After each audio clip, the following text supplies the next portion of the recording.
This is a contract gem. Once the target willingly accepts it, the life, soul, and consciousness of that creature will fall completely under the control of the summoner. This ability is extremely powerful, but it has a clear weakness. The creature must truly agree voluntarily for the contract to form. Otherwise, even if the stone is swallowed, nothing will happen. Tinjayo, do you want some candy? The young man spoke while shaping a tiny gem and holding it out in front of her. Tinjayo replied coldly with only one word, "Get lost." Seeing him looking dejected and miserable, she also felt she had spoken too harshly. Afraid he would think negatively, she grabbed his head and irritably advised him, "Do not give up so quickly. The world is vast, and there will definitely be creatures willing to let you control them."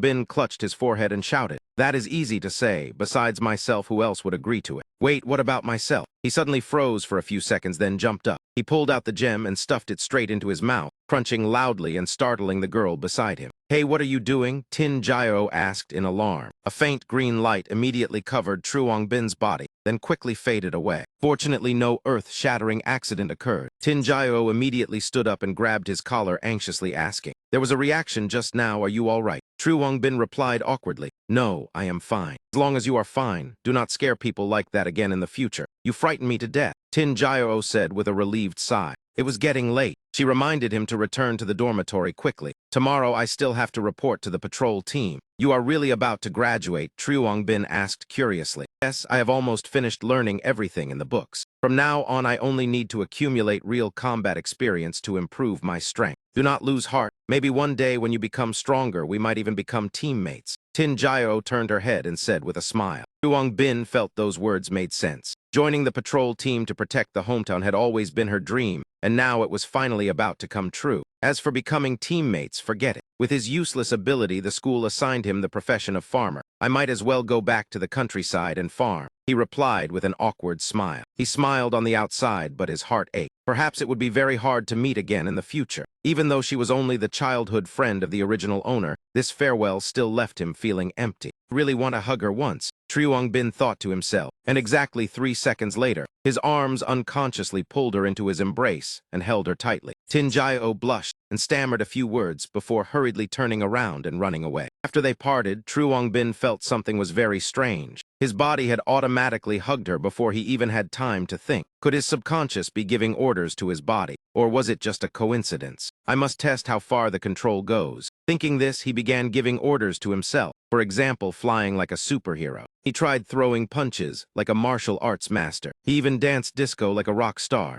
After a period of self-torture, his body was so exhausted that he lay motionless. Everything was too unbelievable. In this world, anything could really happen. Turned out that after forming a contract with himself, Bin could command himself to perform any action. However, it was still limited within the range of a normal human. For example, flying or transforming into another species was impossible. In addition, movements he had never performed could still be executed based on imagined memories. In theory, if his physical strength were strong enough, he could master every type of martial art. As long as he strengthened his endurance, he could become stronger. There were still several things Bin wanted to continue verifying. As a result, the next morning, he suddenly woke up in the cafeteria with his body aching everywhere, completely unable to remember what he had done earlier. Turned out that before sleeping last night, he had ordered himself to go for a morning run. Therefore, while sleeping, his body had woken up and gone running while his consciousness knew nothing. It was truly bizarre. Wonderful, yesterday's deduction was correct. The body can execute commands even when the brain is unaware.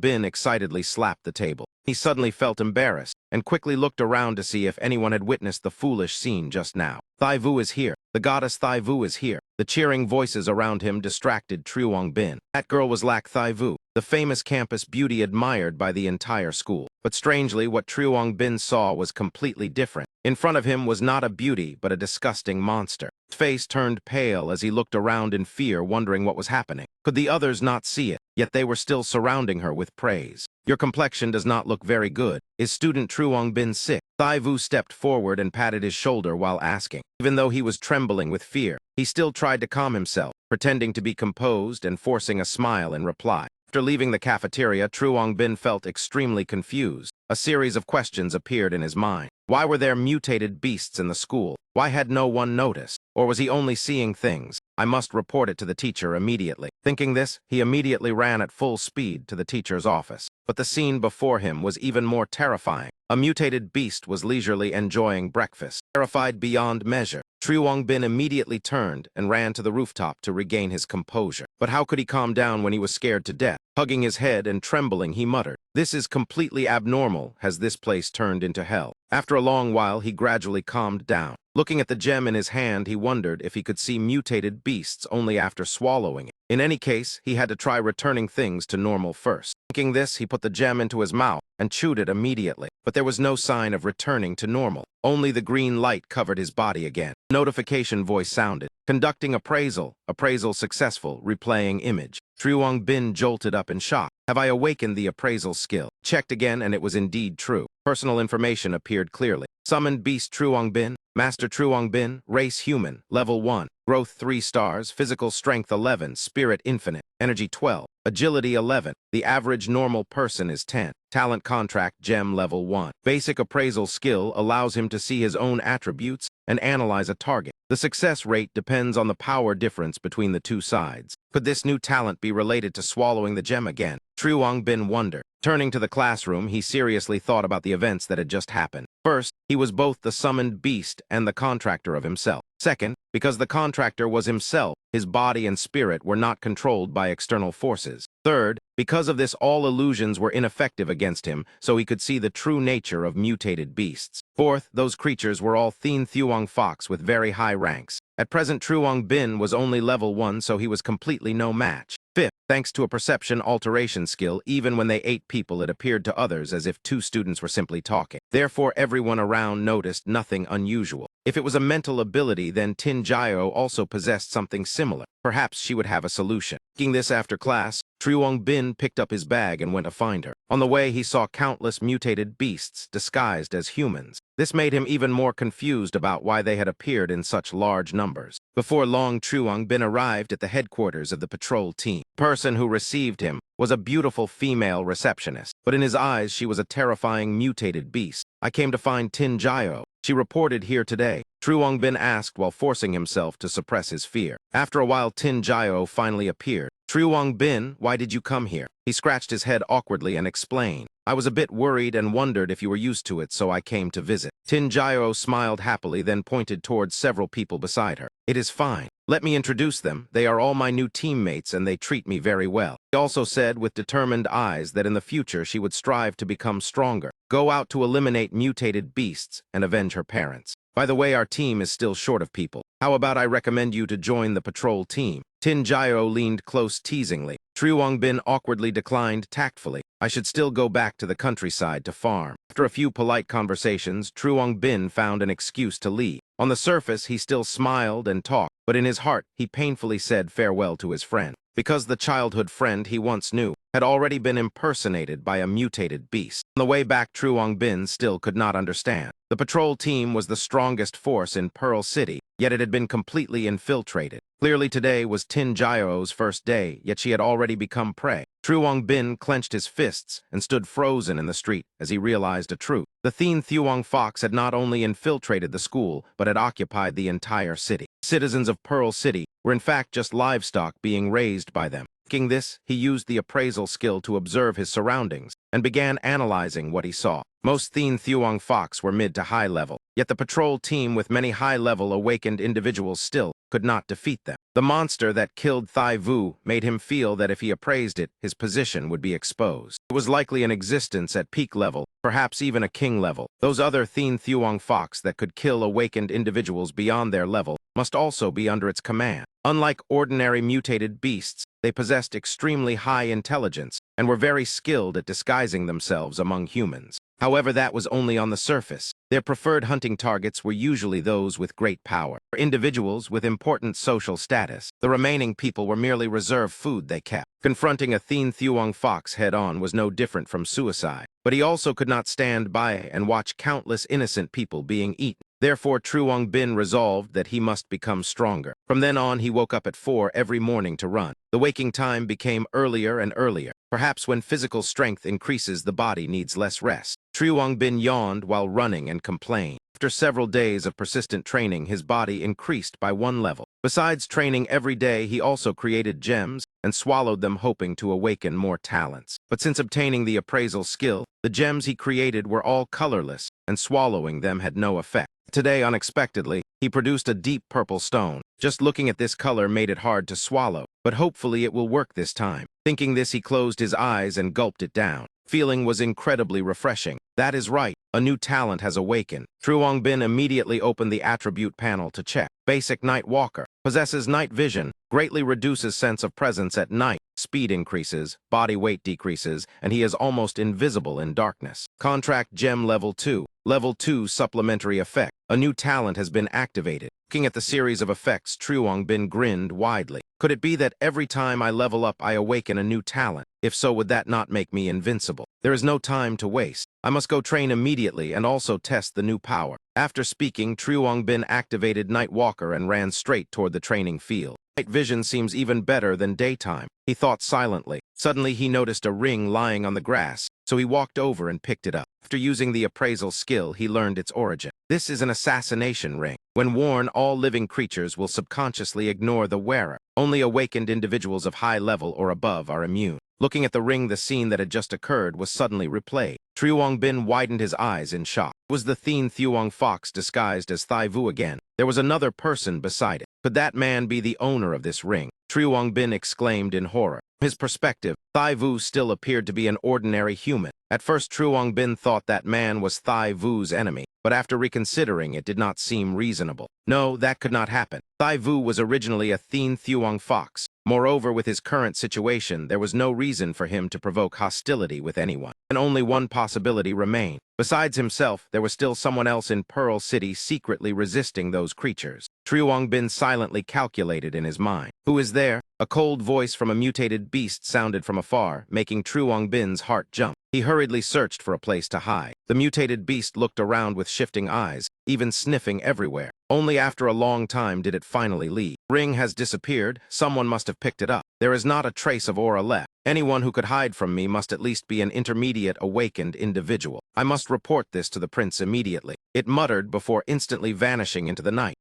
Bin hid on one side and only then dared to breathe heavily. He deliberately placed the ring here. If it is returned to the original spot, it would be even more suspicious. The only option is to keep it. Thinking this, he quickly stuffed the ring into his pocket. His mood for training was gone. Bin returned to his room, preparing to go to class. After sitting and thinking for a long time, he took out the ring again to examine it. Earlier, when it was still dark, Night Walker combined with the assassination ring had completely concealed his presence. It seemed that power did not depend only on oneself, but also on equipment. Bin run away quickly. While he was deep in thought, he suddenly heard a whisper beside his ear and shouted in shock. Who is it? Who is speaking? That voice continued. They have already arrived. There was no time to think.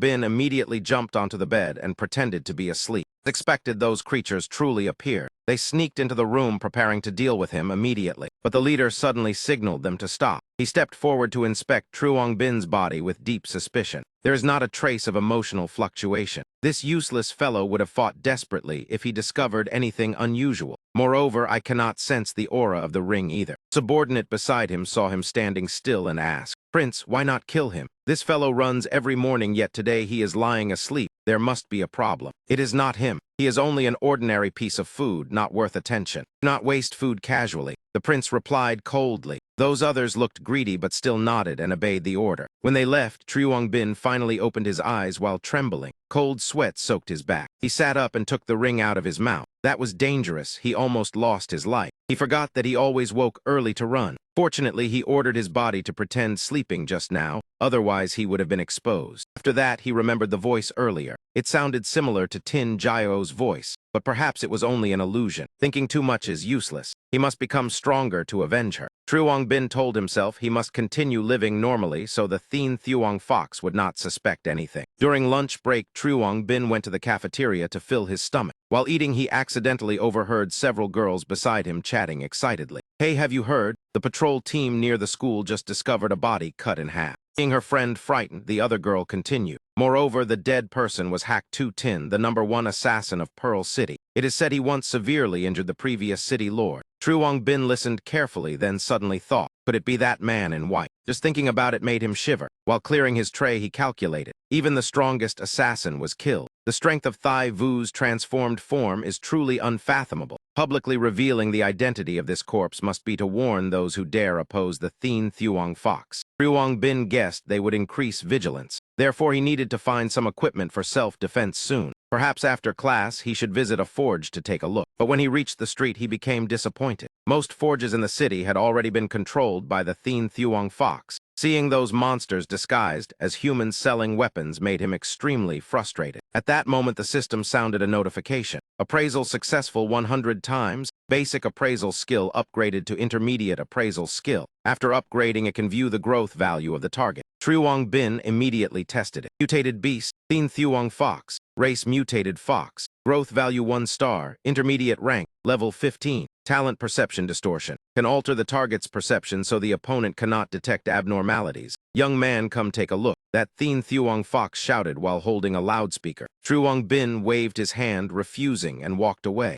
The most important matter now was to find a place that had not yet been occupied. While searching, he accidentally passed by the Iron Soul Forge. There were sounds of argument inside, so he curiously stepped in. My goods are the best. Look at this structure, look at this shine. The seller spoke endlessly. The old shop owner only sat smoking regardless of what he said, even blowing smoke into his face. That man became furious and prepared to rush forward, causing trouble. At that moment, Truong Bin walked in and picked up the sword on the table to appraise it. One-handed sword with beautiful decoration. Ordinary quality. It looks good but is actually useless. It was once broken and then rejoined. Its real value is far lower than its appearance. Having his business interrupted, that man immediately became angry. Which brat dares to snatch my goods? Truong Bin quickly dodged the strike and said, Wait, this sword will break. He had not finished speaking when that man snatched the sword. The result was that as soon as it was swung, the blade snapped in half. He held the broken sword and stood frozen. Unable to do anything, he turned to vent his anger on Truong Bin. Dare ruin my business? Do you know who I am? Seeing him silent, that man immediately activated his ability.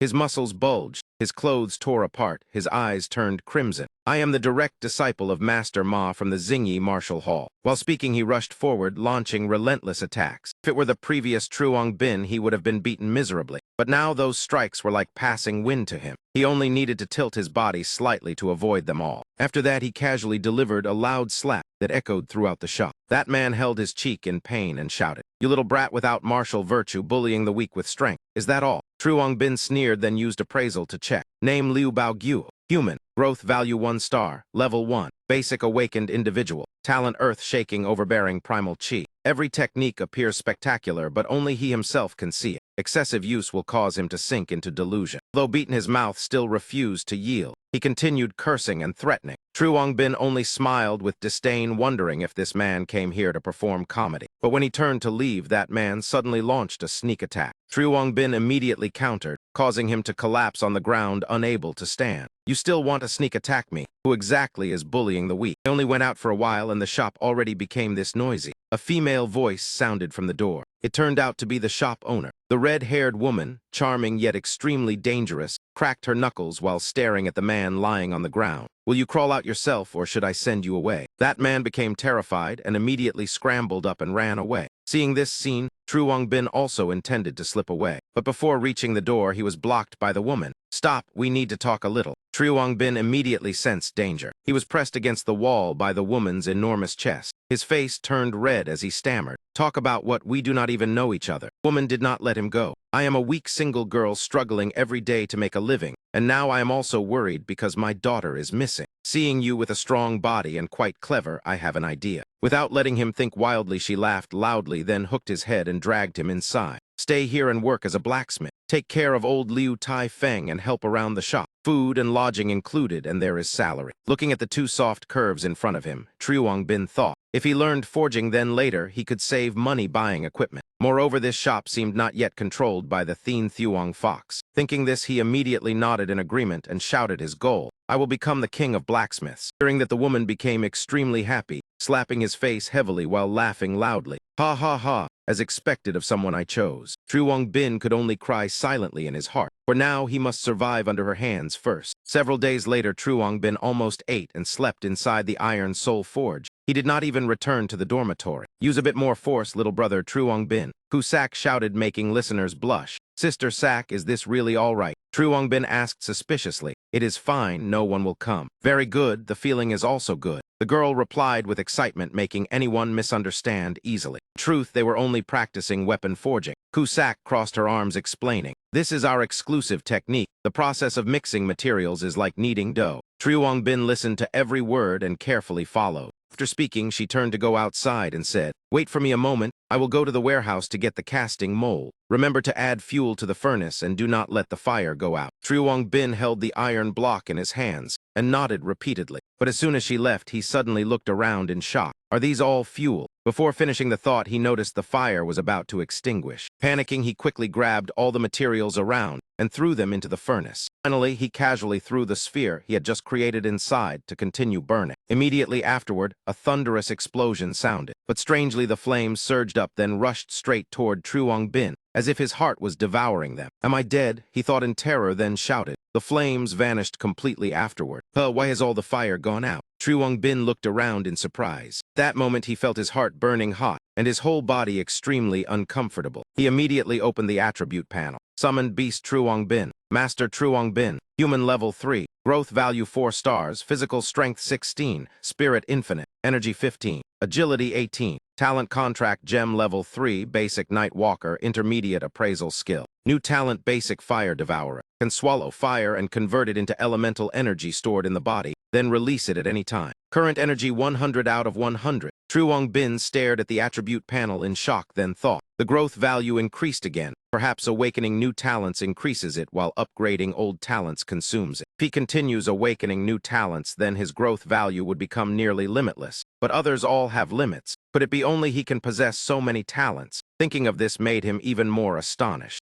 Anyway, he has already reached level 3. But why does the level 3 gem only function at night? Perhaps some special condition is required. Before he could find the answer, Kusak had already walked in, shouting loudly, "Hey brat, what happened here? Why does the room look like this?" Seeing him not answering, she immediately ran over. "Wait, you did not throw red refining snake scale into the furnace, did you? That thing explodes. I forgot to tell you." Truong Bin awkwardly dared not answer and only asked quietly, "Sister Sack, how much will it cost to repair this room?" Kusak waved her hand. "It is fine as long as you are not hurt. But how did you extinguish the fire?" Seeing him hesitating, she did not ask further. Her gaze shifted to something else. Wow, the material fused this well. He looked at the round metal piece that Truong Bin had thrown into the furnace and said, "To achieve this effect requires extremely high temperature. Little brat, you truly have forging talent." Hearing the praise, Truong Bin felt quite happy. Looking at her forging, he asked, "Sister Sack, people often say Pearl City has 3 major organizations. Besides the patrol team and investigation team, what is the third organization?" After some forging and hammering the metal block in her hand gradually cooled.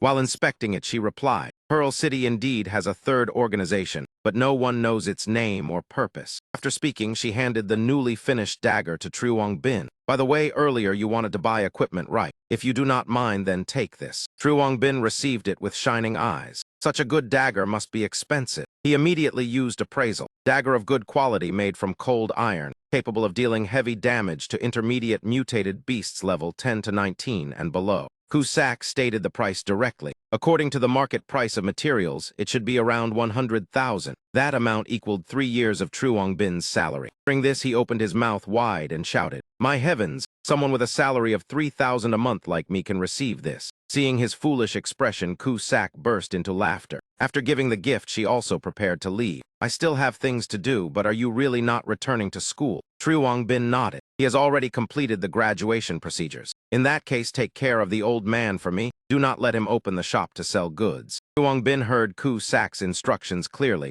yet he still felt uneasy. Although this forge did not open for business and rarely attracted the attention of the Thien Thuong Fox, the explosion earlier was too loud and could easily arouse their suspicion. Therefore, he came up with a risky idea. Taking advantage of the darkness, he would use the Night Walker ability to inspect the surrounding area. Once the night fell, he immediately slipped out quietly to scout. Right now before his eyes was a Thien Thuong Fox disguised as a child. Name, Mutated Beast Thien Thuong Fox. Species, Mutated Fox. Rank 3. Growth value 4 stars. Basic Mutated Beast. Talent Perception Distortion. Seeing this status panel, Truong Bin was somewhat surprised because it was the first time he encountered a Thien Thuong Fox this week. It is also level 3 like him. He has equipment support, so perhaps he can defeat it. If he delivers the corpse of a Thin Thuong fox to the authorities, it might attract attention. Thinking this, Truong Bin began preparing to attack. You planning to attack a child? Do not move or I will kill you. A cold voice sounded behind him, making Truong Bin freeze. Immediately, ice magic covered his arm. With his arm frozen, Truong Bin could not move at all. This girl was certainly far stronger than him.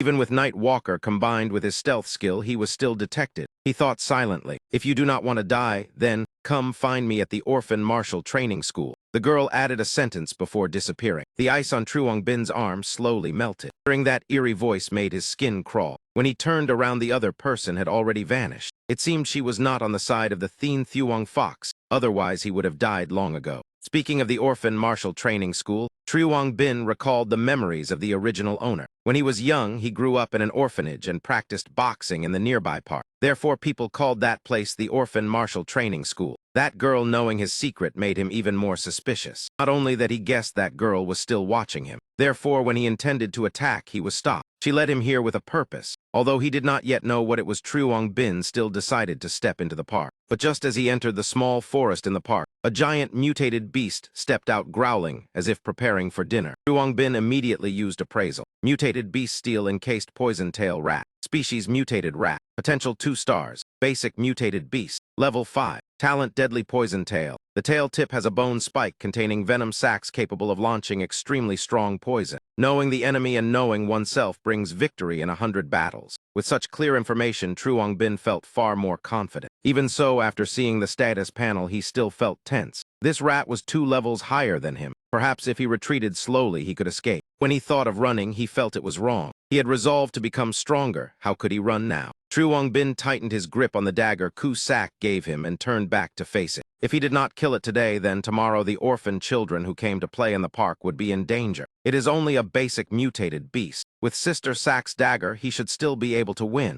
Truong Bin reassured himself. Taking a deep breath, he rushed forward to confront the strange rat. In his previous life, he read many power fantasy novels where the protagonist fought like a god right after awakening. That was completely unrealistic. Although he had no combat experience, he could order his body to fight like a summoned beast. While blocking the rat's attacks, he thought rapidly. The rat suddenly curled into a ball like a wheel and charged. Truong Bin tried his best to defend, but its armor was too hard, making it difficult for his dagger to cause damage. He strained his mind, trying to find a way to break the stalemate. Suddenly, he remembered the method of controlling his body. Truong Bin ordered himself to keep jumping, retreating, rolling, and dodging. After dodging for a while, he discovered the eyes were the only weak point without armor protection. But when it curled into a defensive ball, it was difficult to strike them. He needed to break that defensive stance. Thinking of this, he suddenly had an idea. Fire. The Fire Devourer talent might help him break the armor. He steadied himself, then ordered his body to use Pearl Fist to force the rat out of its defensive form.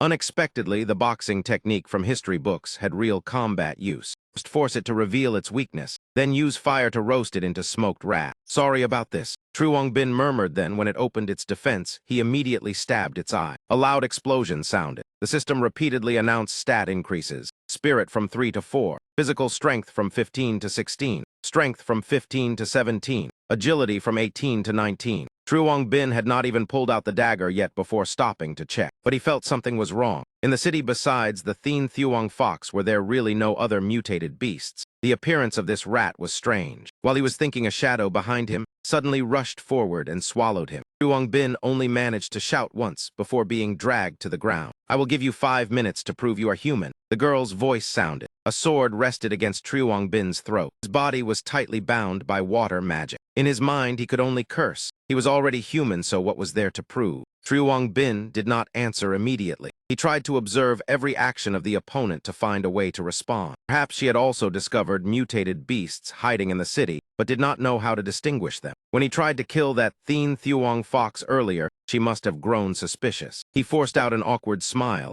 Can you give a hint? In his heart, he suspected the rat earlier was a test. 4 minutes left, the girl said coldly. 2 minutes. Meanwhile, Truong Bin kept appraising frantically. Appraisal failed. Appraisal failed. After 999 attempts, the system upgraded. Intermediate appraisal skill upgraded to advanced appraisal skill. The system continued announcing. Appraisal successful. Name Liu Xishan. Race human. Member of the cleanup team. Growth value 5 stars. Advanced awaken level 28. Talent water element control. After reading this, Truong Bin widened his eyes. Too strong. Truong Bin tried analyzing further. What kind of force is the cleanup team? Perhaps it is the third major organization besides the patrol team and the investigation team. 1 minute left, the girl pressed. Truong Bin hurriedly said, "Wait, call this park a martial training school. Then you are also from the orphanage, right?" Truong Bin tried recalling memories. He began listing familiar names. When he mentioned Si Shan, the girl froze. "You are 3 years older than me. When he entered Pearl City Academy, you had already graduated and joined the patrol team." Truong Bin remembered the time she once taught him boxing. Turning to the present, Truong Bin smiled, then reenacted the move. Heaven-breaking, earth-shattering, peerless fist. The scene made the girl shiver because it was too familiar. "Are you really CC?" Truong Bin happily tried recognizing an acquaintance, but she coldly interrupted. "There is no time for reunion. Work is more important." Second question. According to the Academy records, your ability is contract gem, but it was evaluated as useless. Then what have you been doing recently? Truong Bin had no choice but to explain everything. 2 weeks ago, he swallowed the contract gem and became the summoned beast of himself. Therefore, he is immune to the illusion abilities of mutated beasts and can see through their disguises. According to his deduction, there are currently many Thien Thuong Fox hiding in Pearl City. Hearing this, Si Shan was extremely shocked and asked if he was certain. Truong Bin immediately listed many people who had been replaced. 3 breakfast stall owners on Lac Engip Street, the owner of Jiu and Tang Furniture Store, 3 blacksmiths in Long Ward. Also the Thien Thuong Fox he intended to kill earlier. She could verify it herself. Si Shan still did not fully trust him, so she told him to stay still and contacted her superior. "In Ba, is this information reliable?" The voice on the other end replied. Previously around Pearl City, there had never been records of Thien Thuong Fox mutated beasts, but perception distortion ability had appeared before. I have already secretly captured the 2 closest suspects. Just after speaking, a Thien Thuong Fox rushed to attack him. In an instant, it was defeated and revealed its true form. "It seems the information is true. Notify the other teams to eliminate the targets," he ordered. After verification, Si Shan temporarily believed Truong Bin, but was still not completely reassured. "For the time being, I will secretly protect you. If you discover anything new, contact me." She withdrew the water magic. Truong Bin stretched his body, feeling relieved. At least he now had an ally. He said as long as the Thien Thuong Fox could be eliminated, he would accept anything. Si Shan turned to leave, then tossed him a jade piece. "This is a pair of jade stones. One is the cold jade, the other is the warm jade. When you are in danger, you only need to burn the cold jade with fire. The warm jade in my hand will heat up. I will come rescue you immediately. But you must also improve your own strength." Truong Bin scratched his head and said he also wanted to find a martial hall to learn boxing, but could not afford the tuition. Shan Sai then said she would request the organization to support the expenses. He should just choose a suitable martial hall. Truong Bin immediately thanked her repeatedly. Several days later, after receiving financial support, Truong Bin went to the streets to find a martial hall. In his mind, he still thought about the cleanup team. But what puzzled him was how they discovered the infiltration of mutated beasts so early. Anyway, it was good, as long as someone helped deal with the Thien Thuong Fox. "Hey, big brother, do you want to learn Beast King Fist?" A girl handing out flyers called him over. After reading the price list, Truong Bin almost ran away. Beginner boxing technique, 500 pearl coins. First 3 moves 3,000. Middle 3 moves 3,500. Final 3 moves 5,000. Secret technique, 99.99. Seeing him holding the flyer, the girl enthusiastically promoted. "Our Beast King Fist martial skill is very famous." Truong Bin remained silent because he did not have much money in his pocket. Seeing this, the girl said if he did not believe it, she could demonstrate. Without waiting for his refusal, she began performing.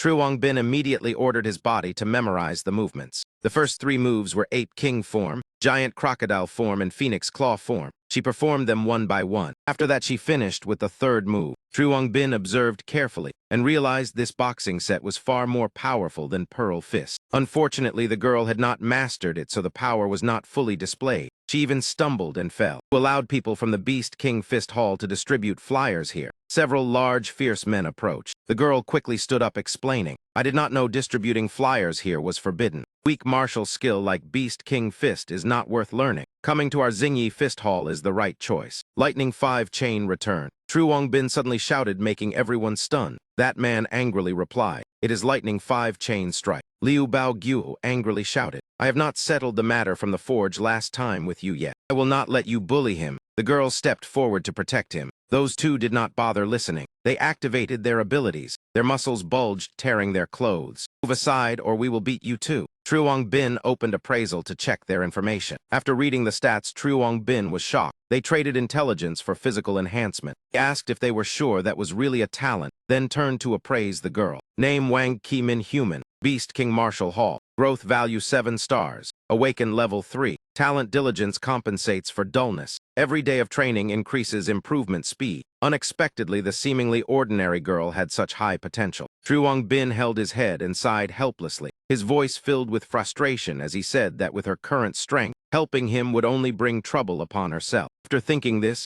he stuffed the stack of flyers into the girl's hands with a thud. He patted her shoulder and said, "This is my matter. Just let me handle it myself." Wang Ki-min immediately stopped him. "There are 3 of them. If you face them alone, it will be very disadvantageous." Truong Bin replied calmly that it was fine. Did she not just demonstrate Beast King Fist earlier? This is a good chance for him to use them as training. As soon as he finished speaking, the 2 burly men roared and rushed forward. Truong Bin stood still without showing off, letting them charge in before using the first move to strike the back of the first man's neck. The second move was a palm strike to the abdomen that sent him flying more than 10 meters away. Third move delivered a kick straight into Liu Baogyu's vital spot. 3 moves ended cleanly. Truong Bin brushed his hands and stood there saying, "What a pity. You should have brought at least 2 more people to make it worthwhile. The lightning 5 chains strike you are so proud of seems useless now." Liu Baogyu clutched his groin in pain and could not speak. Truong Bin turned to Wang Ki-min and smiled, saying, "Let us go. Take me to the Beast King Fist Hall to register." The girl happily walked while praising him, saying he was amazing to learn Ape King form just by watching once. He even showed an expression of admiration that made Truong Bin feel quite comfortable. In his heart, he quietly judged that this girl had great potential and might at least become an advanced, awakened individual in the future. Perhaps she might even become a top expert one day, and he might even have to rely on her help. Truong Bin naively thought so without knowing that this would later become a great mistake. As soon as he stepped into the martial hall, he saw chaos everywhere. Some shouting while others panicked when they heard the instructor was about to return. Someone shouted the instructor is back. Another cried did he not say he would return in 2 days. Someone lamented that he had not finished learning Ape King form, while others mocked the lazy ones who would soon be punished. Truong Bin did not understand and asked Wang Ki-min why everyone feared the instructor so much. She immediately held her head and said Instructor Baidu was extremely strict. Anyone who failed to complete tasks would be severely punished. Truong Bin asked curiously whether she had ever been punished. He thought she would say never, but she proudly said she had been punished the most because she still had not mastered the beginner boxing technique after more than a month. Not long after the notorious instructor appeared, Wang Ki-min quickly reminded Truong Bin that the instructor had arrived and he should stand straight. As soon as he entered, he shouted for everyone to stand straight. Anyone with incorrect posture must run 50 laps. Truong Bin took the chance to use Appraisal to check his information. The information showed Baidu was human from Beast King Fist Hall, an advanced awakened level 25, with the talent consumption transformation that allows the body form to change according to food consumed. Truong Bin secretly thought this man was truly strong, his strength nearly equal to Sister Si-Shan. I just saw Truong Bin and asked if he was the one who taught those zingy Fist Hall people a lesson yesterday. Truong Bin calmly replied, "Yes, so what?" He immediately threw a punch and said, "Let me test your ability." Before Truong Bin could say wait, he was already struck by a series of rapid palm attacks. He dodged while complaining that it was excessive to attack a newcomer immediately upon meeting. Baidu laughed loudly and said he heard Truong Bin learned Ape King form after watching once and wanted to test it. After finishing, he laughed heartily and said Truong Bin's comprehension was good. It was a pity the one who demonstrated for him was incompetent. Later, he would correct the moves. He turned to the students and said, "Now we will check who has been lazy. Those who fail the standard must do 500 push-ups and run 10 kilometers. Wang Ki-min looked awkwardly at Truong Bin and spoke with hopeful eyes. He said the instructor refuses to teach her much, so if he corrects the moves for Truong Bin later, could he privately teach her? Truong Bin nodded in front of the girl and agreed, saying after class she should come to the forge to find him, and he would help her practice. During this, Wang Ki-min happily cheered, saying she thought he would refuse. But Truong Bin looked again at her talent diligence compensates for dullness through appraisal. and felt speechless. He thought this talent seemed designed to torture teachers. No wonder Bai did not want to teach her much. A few days later, to make practice and work convenient, Truong Bin called Wang Ki-min to the forge to train boxing. But his misfortune began from that point, because she kept performing the moves incorrectly, leaving him only able to hold his head helplessly. Truong Bin told himself he must divide Ape King form into many small movements for her to practice step by step. At that moment, Kusak's voice came from outside calling Truong Bin, "I am back." As soon as Kusak entered, she said this trip almost put them in danger. She explained that mutated beasts outside had recently become scarce, so they had to venture deep into the northern mountains. There they encountered a pack of storm wolves, making Truong Bin startled as he asked if she was injured. Kusak laughed and said fortunately they dug a pit and hid inside to escape. Afterward, she proudly showed the spoils she picked up from the wolves. She gave Truong Bin a rare wind gem capable of storing wind elemental energy. Truong Bin held the stone. Countless strange sounds suddenly echoed in his mind, making him dizzy. He opened the attribute panel and discovered he had just awakened the talent Basic Wind Whisperer. This talent allows him to hear mental voices within a range of 10 miles. Among those voices, he heard two Thien Thuong Fox discussing eating him and Wang Ki-min. Truong Bin realized in horror that they were being watched. With no other choice, he immediately used the cold jade to send a distress signal to Si-shan. Kusak noticed his strange expression and asked if something was wrong. Truong Bin made an excuse telling her she should go visit Uncle Liu first. Kusak agreed and left. After seeing her off, Truong Bin hurried to the backyard to find Wang Ki-min. She was practicing boxing when he suddenly pulled her away. When she turned around, two Thien Thuong Fox disguised as her parents appeared. Wang Ki-min called out in surprise to her parents. She told Truong Bin those were her parents. Truong Bin immediately appraised them and discovered they were intermediate Thien Thuong Fox. He pretended to gently ask their daughter questions. Truong Bin felt disgusted by the act and continued standing in front of her. The two monsters realized they were exposed and rushed to attack. Truong Bin grabbed Wang Ki-min, intending to run into the dark room. But before he could escape, he was slashed across the back. They both fell, but Truong Bin still stood up holding his weapon to face them. Wang Ki-min still did not understand what was happening. Female Thien Thuong Fox laughed and said she did not expect him to see through them. The other one roared and rushed forward with sharp claws. Truong Bin struggled to defend, but was completely overwhelmed. The monster bared its teeth, preparing to bite Wang Ki-min to death. She still called for her mother in panic. The situation was extremely critical. At that moment, Si-shan appeared and shouted Truong Bin move aside, delivered a finishing strike, and instantly killed both monsters. Wang Ki-min still did not understand and screamed, "Do not kill my parents." Truong Bin explained that they were only Thien Thuong Fox in disguise. He did not believe him and burst into tears. Truong Bin asked Si-shan why they did not reveal their true form. Si-shan guessed that a king-level Thien Thuong Fox in the city was strengthening illusions for the entire race. Truong Bin decided to prove it himself to Wang Ki-min. He touched the corpses of the two monsters to reveal the truth. Wang Ki-min saw the reality and felt immense pain. At the same time, inside the Thien Thuong Fox base in the city, Thai-Vu coldly said that 9 of their kin had been killed this week. One proposed killing all humans and occupying the city. Thai-Vu signaled them to be silent. He said exterminating all humans would waste the food source. Then he asked what plan the deputy city lord had. Fat One said they should lure other races into the city to cause chaos and then purge the humans. Another one immediately agreed and said he also wanted to change his taste. Thien Thuong Fox Thai-Vu listened and showed interest, slowly standing up. However, their king was still deep in sleep. "Even if you are helping our race, if you dare to have any small schemes, I will not hesitate to eat you. You should remember your identity clearly, Hong Trak Min." That man was frightened and quickly knelt down to flatter him, saying this subordinate would never dare. This subordinate devoted his entire life to Pearl City, but the city lord was too useless to develop the city. This subordinate only wishes for this place to be led by the strong. After losing her parents, Wang Ki-min still cried uncontrollably.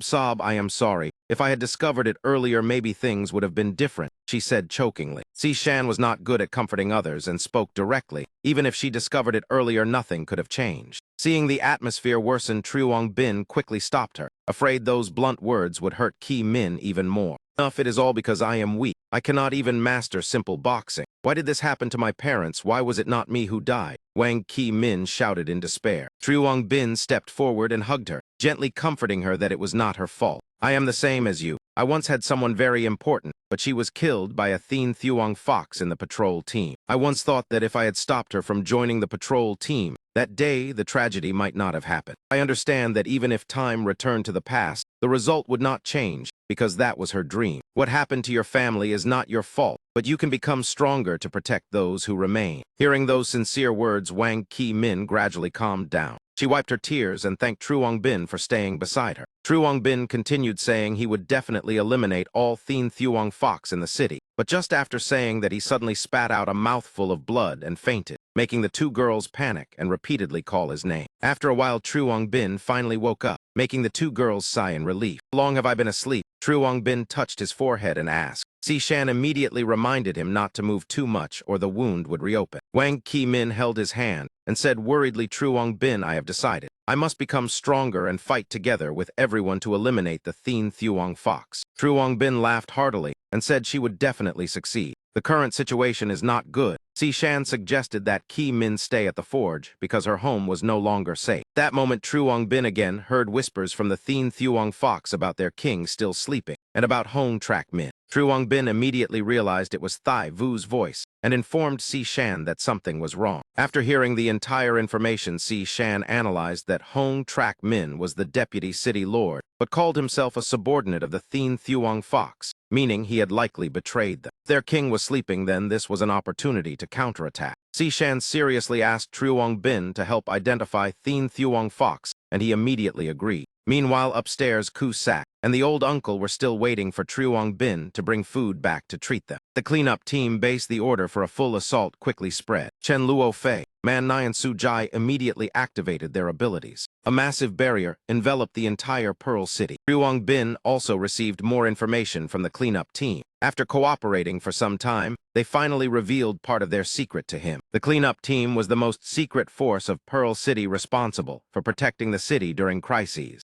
According to Si-shan, the barrier team had 3 core members. Among them, Man Nai possessed the ability to create a dark space barrier called the Dark Room. Su-jai could absorb sunlight to provide energy for teammates, while Chen Luo-fei could manipulate light to hide himself. When the 3 combined, they could create an illusion light canopy, pulling enemies into the dark room space and altering the surrounding scenery. If the Thien Thuong Fox used illusions to secretly kill people, the cleanup team used illusions themselves to counter them. On the street, a Thien Thuong Fox said perhaps they should capture a few humans to eat. The other one said the city had been unsafe recently, so they should be more careful. Suddenly, from behind, a man rushed forward. A punch like lightning struck the 2 monsters directly. Unfortunately, I cannot kill you with one strike, the man said. The 2 Thien Thuong Fox realized they had been ambushed and roared. Jinba laughed loudly, activating Golden Blood level 32, and said try calling for reinforcements. With his strength, he was confident fighting the 2 monsters alone. He dodged left and right so they could not touch him. But the 2 Thien Thuong Fox were also not weak, making the battle quite difficult. One monster sneered and said, "Is that all you can do?" Just after finishing speaking, he received a punch directly into his mouth. "Now you see it," Jinba said before kicking him flying away. The other monster roared in anger and rushed forward shouting he would kill him. But Jinba easily blocked the attack with his bare hand. "I have already figured out your form. This ability is only strong for sneak attacks." The monster panicked and called for its companion. Jinba threw another punch, sending both monsters flying. They were launched high into the air before crashing heavily onto the ground. Then he delivered a sweeping kick to finish perfectly. Lying on the ground with their bodies twisted, they finally realized they had fallen into a trap. But Jinba still did not stop. He continued striking them repeatedly until they completely lost strength. Si-shan and Truong Bin, watching from afar, could only admit he was extremely powerful. Si-shan proudly said Jinba was the combat team leader of their unit. That moment, Si-shan received news from outside the city. Mutated beasts outside the city were gathering in unrest. He was ordered to go outside the city to investigate and bring Truong Bin along to train in real combat. This was the first time Truong Bin left the city. He looked around with great curiosity. Si-shan suddenly shouted when she saw him approach a strange bush. But it was too late. The bush suddenly exploded, spraying acid everywhere. Si-shan explained it was acid grass with strong corrosive properties. He pointed to a rabbit eating grass and said it would be his first opponent. Truong Bin appraised it and discovered it was a level 9 mutated rabbit capable of shooting acid. He drew his dagger, preparing to attack. Taking advantage of its distraction, he launched a surprise strike wrapped in fire. But the rabbit quickly dodged. It immediately spat acid, forcing Truong Bin to dodge repeatedly. The acid even triggered the surrounding bushes. Explosions erupted everywhere like fireworks, startling Truong Bin. He quickly analyzed the rabbit's strengths. It had fast reactions and great agility. It could attack from a distance and was immune to acid grass. But surprisingly, the acid did not corrode him at all. The rabbit spat acid at him again. This time Truong Bin countered with fire. The acid immediately evaporated when meeting the flames. Truong Bin laughed and said it seemed Sister Si Chan trusted him to handle this opponent. The rabbit became enraged with red eyes. It rushed forward, attempting to bite him. Truong Bin swung his dagger repeatedly to counterattack. Both sides suffered injuries. The rabbit's claws also carried corrosive properties. Truong Bin activated all his flame power, covering his body. But he knew the flames would quickly run out, so he must finish quickly. He smiled and said, "You are not the only one who knows how to set traps." Truong Bin rushed forward for a close attack, making it difficult for the rabbit to escape. "This time you truly have nowhere left to run? Log out already." Truong Bin has blocked every escape route. The amount of true fire Devourer is also being consumed gradually, almost reaching the bottom with just over 100 units left. This rabbit is indeed clever. It narrowly avoided the fatal strike. At that moment, Truong Bin suddenly came up with an idea. He immediately activated the True Fire Devourer, absorbing all the flames around him and causing the stored energy to surge. "Let me see how you will escape in this space now." The young man excitedly gathered all his firepower and launched an enormous fireball toward the mutated beast. The poor rabbit could not react in time and was burned into all kinds of roasted rabbit meat. Truong Bin sighed in exhaustion. This battle really drained him. His attributes had not increased yet. It seemed the rabbit had not completely died. He had to add a few more strikes to be certain. Thinking that, he stepped closer and casually delivered several finishing blows full of affection.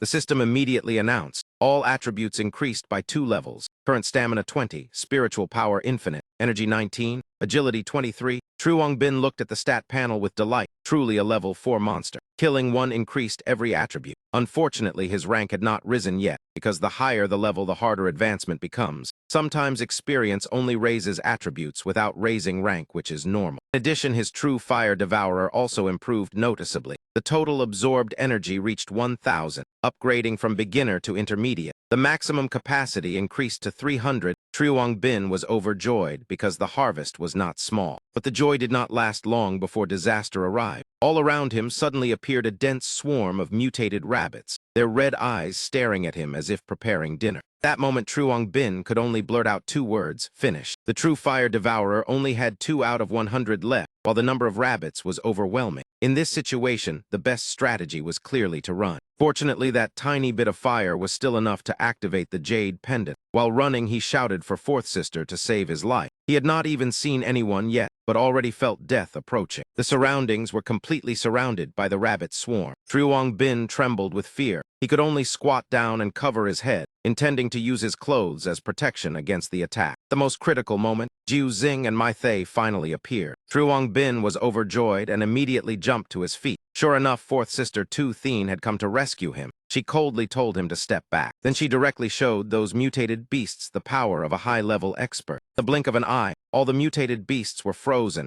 inside the glacier river she created. Truong Bin stared at the scene with his mouth wide open in shock. Just now he struggled to fight even one. After temporarily controlling the beast swarm, Tu Thien turned around to question him. She had only left for a short while, yet so many mutated beasts appeared. Truong Bin could only wave his hands blankly, saying he had no idea. No matter how many she controlled, the mutated beasts kept appearing in equal numbers. The strange thing was that they did not attack, but instead rushed together toward the restrained leader rabbit as if attracted by something. If that is the case, then there is no need for courtesy. The girl immediately moved to eliminate them all. After a period of fighting, the last one was finally defeated, and the mystery gradually became clear. Just as Tu Thien suspected, the answer lay inside the body of the leader rabbit. Found it, this is indeed a soul lure pill. She raised the object and said, "What is a soul lure pill? It smells so good." Truong Bin curiously approached and asked. Tu Thien helplessly explained that it was a tool created by a mysterious organization to control mutated beasts. According to her, the soul lure pill emits a special fragrance that only low-level beasts can smell. That scent lures them to swallow the pill.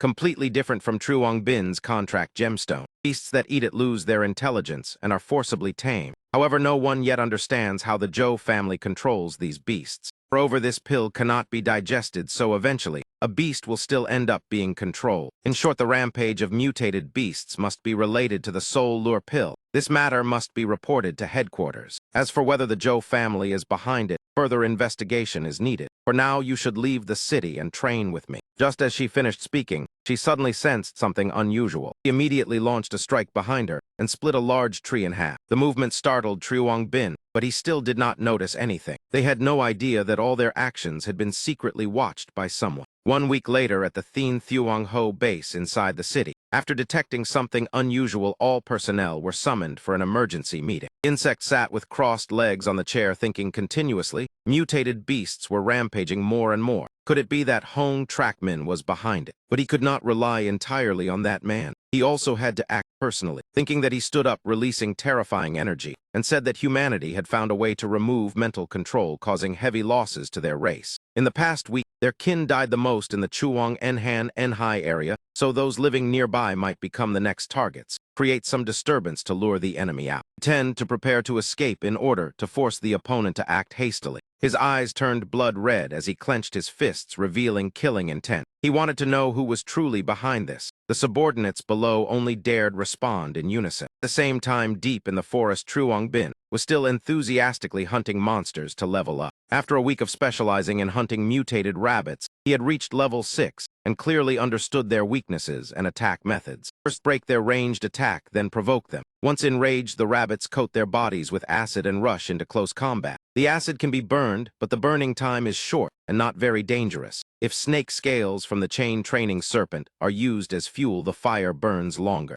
Truong Bin named that technique True Fire Devourer Samadhi True Fire. After clearing another swarm, he casually turned around, calculating that the stored snake scales had been used up this time. Fighting so many monsters should be enough to level up. Thinking that, he opened the panel to check and cheered happily because he had indeed risen 1 level, and the contract gemstone had also upgraded. He excitedly created a blue gemstone and admired it with fascination. Before, he thought the gemstone level would increase with his own level, but even after reaching level 6, the gemstone remained only level 4. Perhaps the contract gemstone is harder to upgrade. He wondered what ability would awaken after swallowing it this time. Hopefully a combat skill, saying that he swallowed the gemstone. At that moment behind him, a strange rabbit was suddenly covered in black smoke. The rabbit that seemed dead suddenly revived, which surprised Truong Bin. He did not treat it as a threat. The True Fire Devourer immediately erupted. He dashed forward and pierced through its body, then landed coolly on the ground. However, this one was completely different from the previous ones. It distorted its body and dodged the attack. Truong Bin turned around, wondering whether killing too many rabbits had produced a vengeful spirit. Thinking that made him even more interested. Whether ghost or spirit, as long as it brought experience, it was fine. After several seconds of struggle, the mutated rabbit finally collapsed completely. Truong Bin observed the corpse and wondered since when bullet rabbits had such strange skills. Could it also be because of the soul lure pill? Saying that, he cut open the monster's belly to search. Inside was a glowing black mass, unlike a soul pill. Activated Appraisal, but failed repeatedly again and again.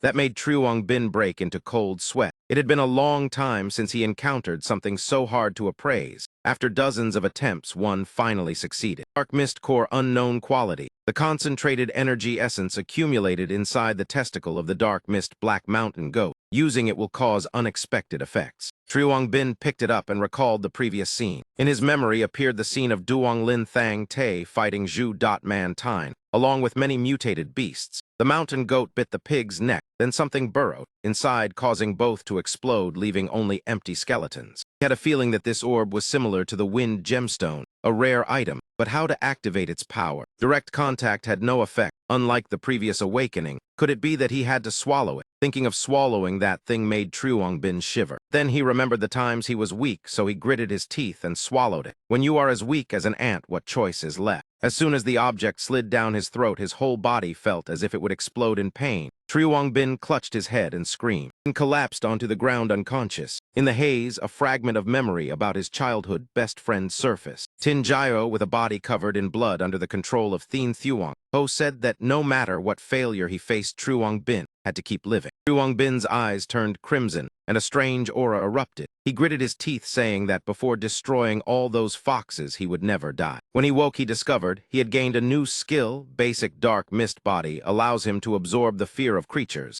and turn it into controllable mist. Mist capacity 20 out of 100. Each point forming an entity has 10% of his current attack and defense, maximum reaching 1000%. After reading the skill, True Bin was extremely excited. This was clearly a combat talent combining offense and defense. Its power seemed to depend on the amount of mist consumed. Growth value even increased by 3 stars in an instant. The dark mist body was truly formidable. True Bin was moved to tears because his efforts had finally been rewarded. At that moment, a group of people suddenly approached from behind. Seeing him sitting motionless, they asked about him. "Brother, are you all right?" Another person hurriedly urged that they still had to continue the journey. "Do not interfere with strange matters. Take advantage of the absence of mutated beasts and quickly enter the city." True Bin slowly stood up. His eyes flashed with a terrifying cold aura. Seeing this, the group immediately panicked and ran away shouting about a ghost. True Bin stood bewildered because he did not understand why they feared him. Could it be that he truly could absorb the fear of others to create mist? This mist was not like real fog and not even like energy, but its shape could change according to his will. Only he did not yet know how powerful it was. Thinking that True Bin tried to release a move, the result surprised him when the level 1 strike cleanly sliced a giant ancient tree in half. The mist could also cut and defend against attacks. Its uses were truly diverse. True Bin smiled confidently. If used skillfully, the dark mist body would become a trump card against high-level mutations. For now, he should continue assisting the cleanup team. While he was smiling widely, something suddenly rushed in for a sneak attack. True Bin immediately became alert and looked around. "True Bin, you said you encountered a dark mist mutated beast. Where is it?" He scratched his head awkwardly.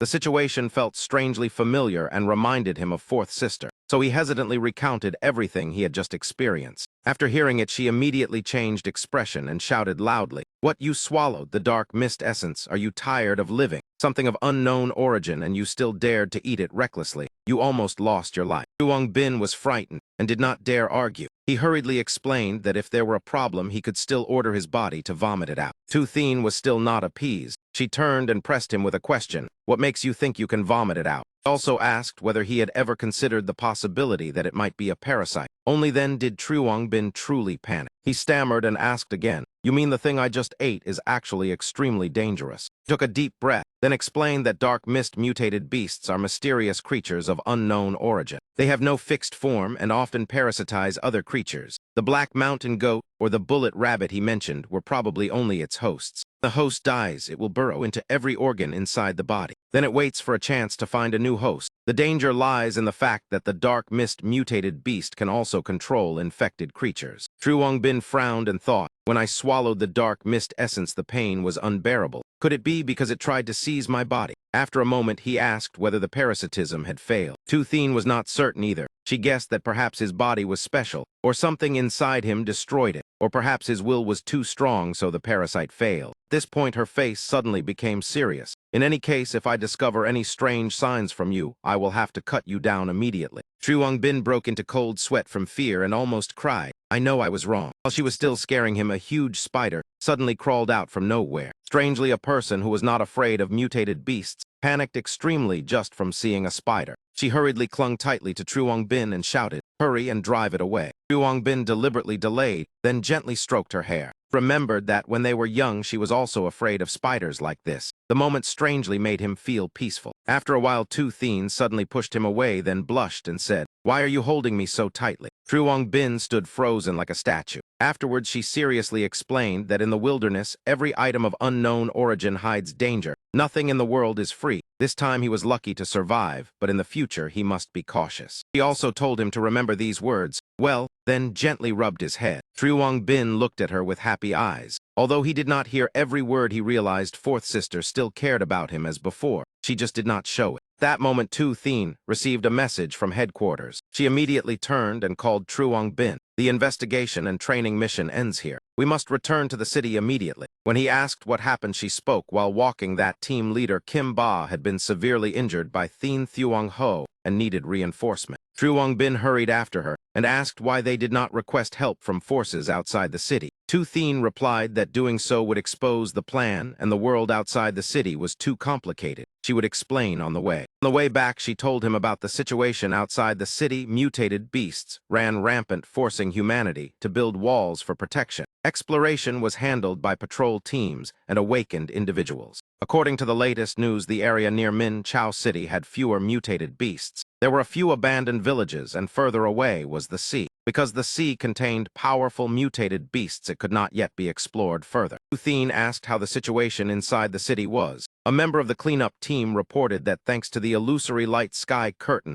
they could still monitor the entire Minchow City, and nothing unusual had appeared until last night. The person continued saying mutated beasts suddenly appeared on Craftsman Street. During the battle, they discovered it was a trap. The enemy leader was also present, and Kim Ba was injured while covering everyone's retreat. Headquarters requested her to temporarily replace him in commanding the city defense. Ruong Bin asked while eating a cake whether he needed to help. Tu Thien shook her head and told him to return to Thiat Kai Hun first, and she would find him when free. She waved goodbye and left. Watching their figures disappear, Truong Bin silently hoped both Kim Ba and Tu Thien would remain safe. He stretched lazily, then sighed. Finally, he could rest. The days in the wilderness had truly been exhausting. Afterwards, he strolled slowly along the street. Beside him, two people were bargaining over goods. He suddenly wondered how far Kayat Man had progressed in training the beast Vuong Qian. Suddenly, Truong Bin stopped abruptly, noticed that the leaves floating before his eyes suddenly stopped in midair. At the same time, he turned to look at the roadside stall. Both the seller and the buyer stood motionless like stone statues.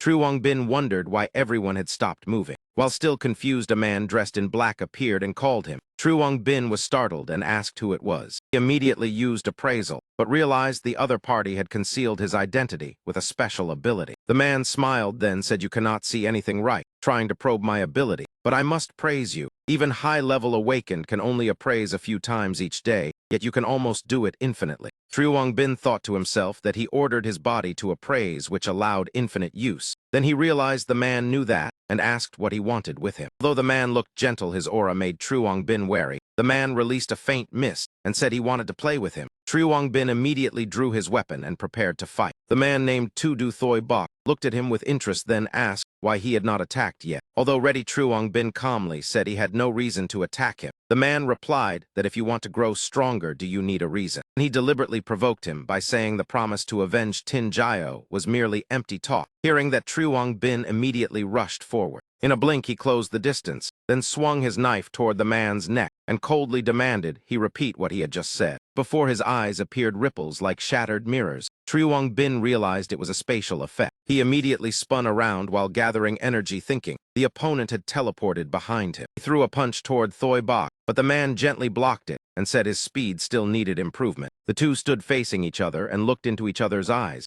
Truong Bin softly asked, "Is that so?" Meanwhile, the other hand behind his back quietly condensed flames. Immediately, Truong Bin unleashed True Fire Devourer, and the swirling flames surged forward. Red fire erupted, but the man quickly created white bones like a shield to block it. Afterwards, Thoi Bok's body became strangely transparent, which made Truong Bin feel uneasy. The man said, "You have attacked enough, now it is my turn." Behind him appeared a vague shadow. Truong Bin realized that was only a clone while the real body was far away. A streak of blue light shot forward. A sharp ice spike swept past his head, making him astonished. This time it was the water element again. He dodged the ice while retreating and cursed inwardly. Just how many abilities does that man have? Truong Bin slid aside, then gathered dark mist into his left hand. The mist quantity now only 18 out of 1,000. He raised a dark mist shield to block the ice, while thinking he had to try that plan. Meanwhile, Tu Du Thoi Bok continued approaching with successive attacks. Each strike reduced the amount of dark mist on the shield until it gradually dissipated. Truong Bin focused carefully and decided to pretend to reveal an opening. At the same time, he launched a large amount of dark mist toward the opponent. The next step of the plan was to dash behind where Thoi Bok had just dodged, then attempt a sneak attack using Night Walker. The man calmly said, "The trick is clever, but your strength is still insufficient." At that moment, a dazzling light suddenly blinded Truong Bin. From where Thoi Bok stood, a burst of golden light erupted, illuminating the entire area. Light turned white, then blasted Truong Bin backward. His back slammed heavily onto the road in pain. Thoi Bok's voice sounded saying that with such a level, having this strength is already impressive. True Bin was suppressed so much he could not move, and thought the man even possessed telekinesis. After a moment the man stopped, then turned around, and asked whether he wanted to go with him. Only then did True Bin feel he could move again. He sat up looking at the man's back while thinking, this person is stronger than both Kim Ba and Tu Thien, and also has stealth ability. In the city, only the cleanup team leader should be like that. Afterwards, Thoi Bok sat down at a round table. True Bin saluted and asked how he should address him. The man invited him to sit then, said a name only exists for others to call. Do you truly not know who I am? True Bin thought about it. The cleanup team already knew all his information, yet Thoi Bok appeared like this, so he must have his own purpose. As soon as he sat down, he asked Mr. Tu, do why you have come to find me this time? The man reminded him that, before you can stop others from reading your thoughts, it is best not to think too much. Those words startled True Bin. Thoi Bok continued saying that after him, Minchow City had not produced another infinite rank ability user for 200 years. Sip T then stared at True Bin. Tell me, do you think I should come observe or not? True Bin asked in surprise, does that mean I am infinite rank? Is the highest level of humanity not peak rank? Thoi Bok explained that ordinary awakened possess only one ability in their lifetime, but infinite rank can break limits and awaken many new abilities. His eyes brightened then. He asked whether his strange path ability could copy True Bin's infinite rank contract gemstone. He said he would not test it for nothing. Regardless of the result, he would give True Bin a gift and answer every question. True Bin asked whether he could refuse. The man took out a golden bracelet carved with delicate patterns, then said, of course you can, but first look at this gift. He explained the bracelet is called Golden Vault Ring, equipment he used in his youth. It has a storage skill, and surely you understand its meaning. True Bin smiled and said the old gentleman is truly generous. Inside, he was delighted because storage space was exactly what he needed. Thoi Bok extended his hand forward, then said, give me your hand. The two placed their hands parallel. A pale green current of energy rose between them in midair. True Bin silently observed the entire process. Mr. Thoi Bok fell into deep thought, slowly closed his eyes, and began attempting to copy the ability. After quite a long while, he opened his eyes, withdrew his hand, and let out a soft sigh. True Bin rotated his wrist, then asked, so it is finished now? He nodded and replied, that is correct, I cannot copy your ability. Thoi Bok observed him for a moment longer, then said even the auxiliary abilities cannot be copied. It seems you truly are unusual. After saying that, he pushed the item box forward and said, from now on it belongs to you. True Bin thanked the old gentleman, then picked up the golden vault ring and began appraisal. When the appraisal finished, images of past memories immediately appeared before his eyes. Girl tightly bound and hanging in the air, her entire body covered in blood. True Bin wondered in shock if this was the process of creating the ring. People poured fire energy onto her body, causing her to scream in agony. Beside her, someone was casting a spell to refine the artifact. True Bin looked at the scene, then silently judged. So these special equipments are all created at the cost of human lives. Truly too cruel. He turned and asked, Mr. Tu, are all special equipments created in such a brutal way? He took a sip of tea, then replied, 200 years ago such things were very common. Although now it has been forbidden, there are still people secretly using humans as sacrifices. I once intended to destroy it, but if you use it to punish evil and help the good, then the soul inside it may also find peace. After hearing that, True Bin asked again, so 200 years ago Minchow City was truly that cruel? Mr. Tu placed his teacup down and answered, that is correct. He continued in a deep voice, 200 years ago Minchow City was ruled by the beast-controlling Zhou family. All residents of the city were slaves of the Zhou family. They had no future and no hope. Men had to labor painfully all day, yet were only given a small amount of food. Women with even a little beauty were captured to become servant slaves for the Zhou family, becoming their toys for amusement. Children were gathered and strictly managed, while being brainwashed day and night to remain loyal to the Zhou family. As for the elderly, who no longer had the strength to work, they were used as food for the mutated beasts raised by the Zhou family. Thoi Bok added that if anyone awakened an ability, they would either become controlled slaves or be used as materials for creating equipment. He spoke of this, his eyes briefly flashed with anger. Because the Zhou family committed too many evil acts, those with ambitions secretly gathered strength and eventually overthrew them. After hearing that, True Bin stood up and poured more tea for him, then said, so that is how it was. The man asked whether he still had anything else he wished to ask. Thought for a moment, then asked, Mr. Tu, you are so powerful, so why not directly eliminate Ngayat Vuong Tu to free this city? Thoi Bok replied that it is not that I do not wish to, but that I cannot. He activated an encrypted conversation ability, then said, you may think the defense system of Minchow City is weak, because Thien Thuong Ho infiltrated. But in reality, it is the complete opposite. The defense system of this city is very complete, and the patrol teams are numerous. Outside the city, there are patrol teams specialized in hunting mutated beasts, for example, Tu Thien. Near the city gate, there is also a cleanup team specialized in secretly eliminating mutated beasts, similar to Kim Ba's team. In addition, there exists inside the city the Royal Divine Artifact Sun Moon Bright Pearl. Within the domain of the Sun Moon Bright Pearl, every creature is suppressed below level 40. Even king-level mutated beasts are reduced to peak level. Thoi Bok stood up and walked a few steps, then said at that time, "I would certainly be the strongest." Afterwards his voice lowered slightly, but now Truong Bin immediately understood and asked, "Elder Bai, you mean there is a spy inside the city?" He turned and replied, "After the city lord disappeared aside from me, only the remnants of the Zhou family know how to control the divine artifact." Truong Bin gritted his teeth angrily. So the Zhou family remnants disabled the Sun Moon Bright Pearl to allow Thien Thuong Ho to infiltrate. The recent mutated beast riots must also be related to them. Thoi Bok sighed. After overthrowing the Zhou family, we always tried to eliminate their remnants, but the weeds grew too deep and could not be completely eradicated. Truong Bin thought silently that this invasion had too many suspicious points. What the Zhou family wanted, whether the city lord was alive or dead, why mutated beasts were rioting, and what ability the king-level Thien Thuong Ho possessed. Understood that without answers, Thoi Bok had to be extremely cautious. If he were tricked into acting Min, Chao City would truly lose all hope. Truong Bin recalled the wars from his previous life. Nuclear weapons existed only as deterrents and appeared only in desperate situations. Therefore, even if Ngayat Vuong Tu provoked him, Thoi Bok could not act recklessly. Thoi Bok continued saying that, although he could not copy Truong Bin's ability, Min, Chao City still needed him. He stepped forward, then extended his hand and asked, "Truong Bin, do you wish to join the cleanup team?" Thoi Bok's gaze at that moment was both serious and sincere. Two clasped hands firmly like a pledge. Truong Bin answered decisively, "I agree." The scene shifted to the blacksmith shop. Inside, a female voice asked, "Sister Sak, why are you repairing equipment today?" She replied, "Because these days are rather free." Kayat Man sat beside her and sighed. It has been several days, yet Truong Bin still has not returned. Kusak teased, "What is wrong? Do you miss him? These days you look absent-minded." Kayat Man awkwardly denied, saying it was only because no one was guiding her in martial practice. She still blushed and added that she wondered whether Truong Bin had encountered danger outside the city.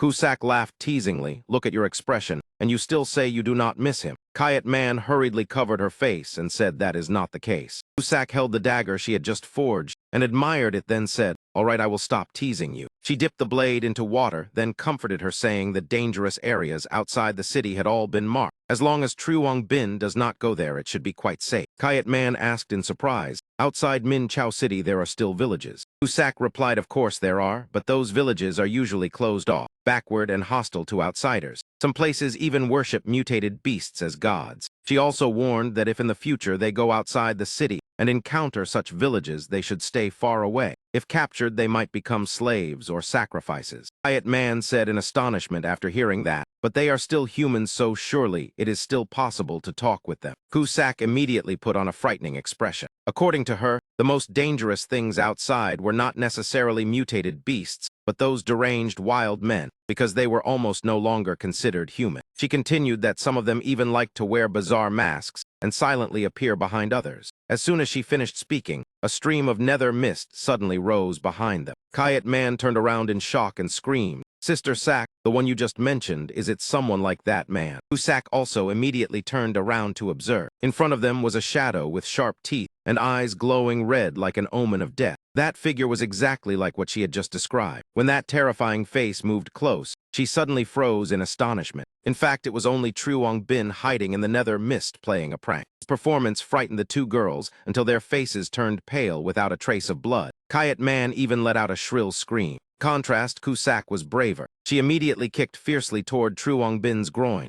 The pain made his entire body curl up, almost shattering his future. Truong Bin stood stiff like a stone statue, his smile gone, his eyes dull without any light. A moment later, Truong Bin pretended nothing had happened. His trembling voice said, "Sister Sak, this move of yours seems a bit too heavy." Kusak stood in front of her younger sister and asked firmly, "Who are you?" Clutching his vital spot, the nether mist on True Bin's face dispersed. He trembled as he answered, "It is me, True Bin." The two girls looked at him with puzzled and complicated expressions. Kusak stepped closer, pulled his head into her chest, and scolded. "Little brat, you came home without saying anything and even pretended to be a ghost to scare us." True Bin felt that softness and smiled brightly. "I just came home and heard you two talking about wild people, so I wanted to add a little atmosphere. I did not expect you to turn around and kick immediately." She walked to the door to get her coat and asked, "You finished your training already?" True Bin answered politely, "Yes, for a while I will stay in the city to strengthen my strength." Kusak slowly put on her coat and continued, "That is good. Today I just found a clue related to sand." Then she stepped outside and instructed, "I am preparing to leave the city for a trip. Please help watch over Uncle Lu." True Bin asked in surprise, "Why so urgent?" Kusak waved her hand and replied, "Someone waits for you every day until she loses her soul. I will not disturb the two of you anymore." Quiet Man's face turned red as she turned away, while True Bin stood there confused without understanding anything. After the older sister left, Quiet Man quickly walked past him toward the door and said, "It is getting late. I will go back to my room to rest first." Suddenly she stopped. Standing at the door, Quiet Man softly called, "True Bin." He responded unconsciously, "Him." She turned to look at him with gentle eyes, her face slightly red. "It is really good that you returned safely." True Bin waved to her. In his heart he thought silently, "After staying in this world for so long, this is the first time I feel like I have come home." At that moment Uncle Lu appeared behind him and said, "She already went to her room. Why are you still standing here smiling foolishly?" True Bin turned back in surprise.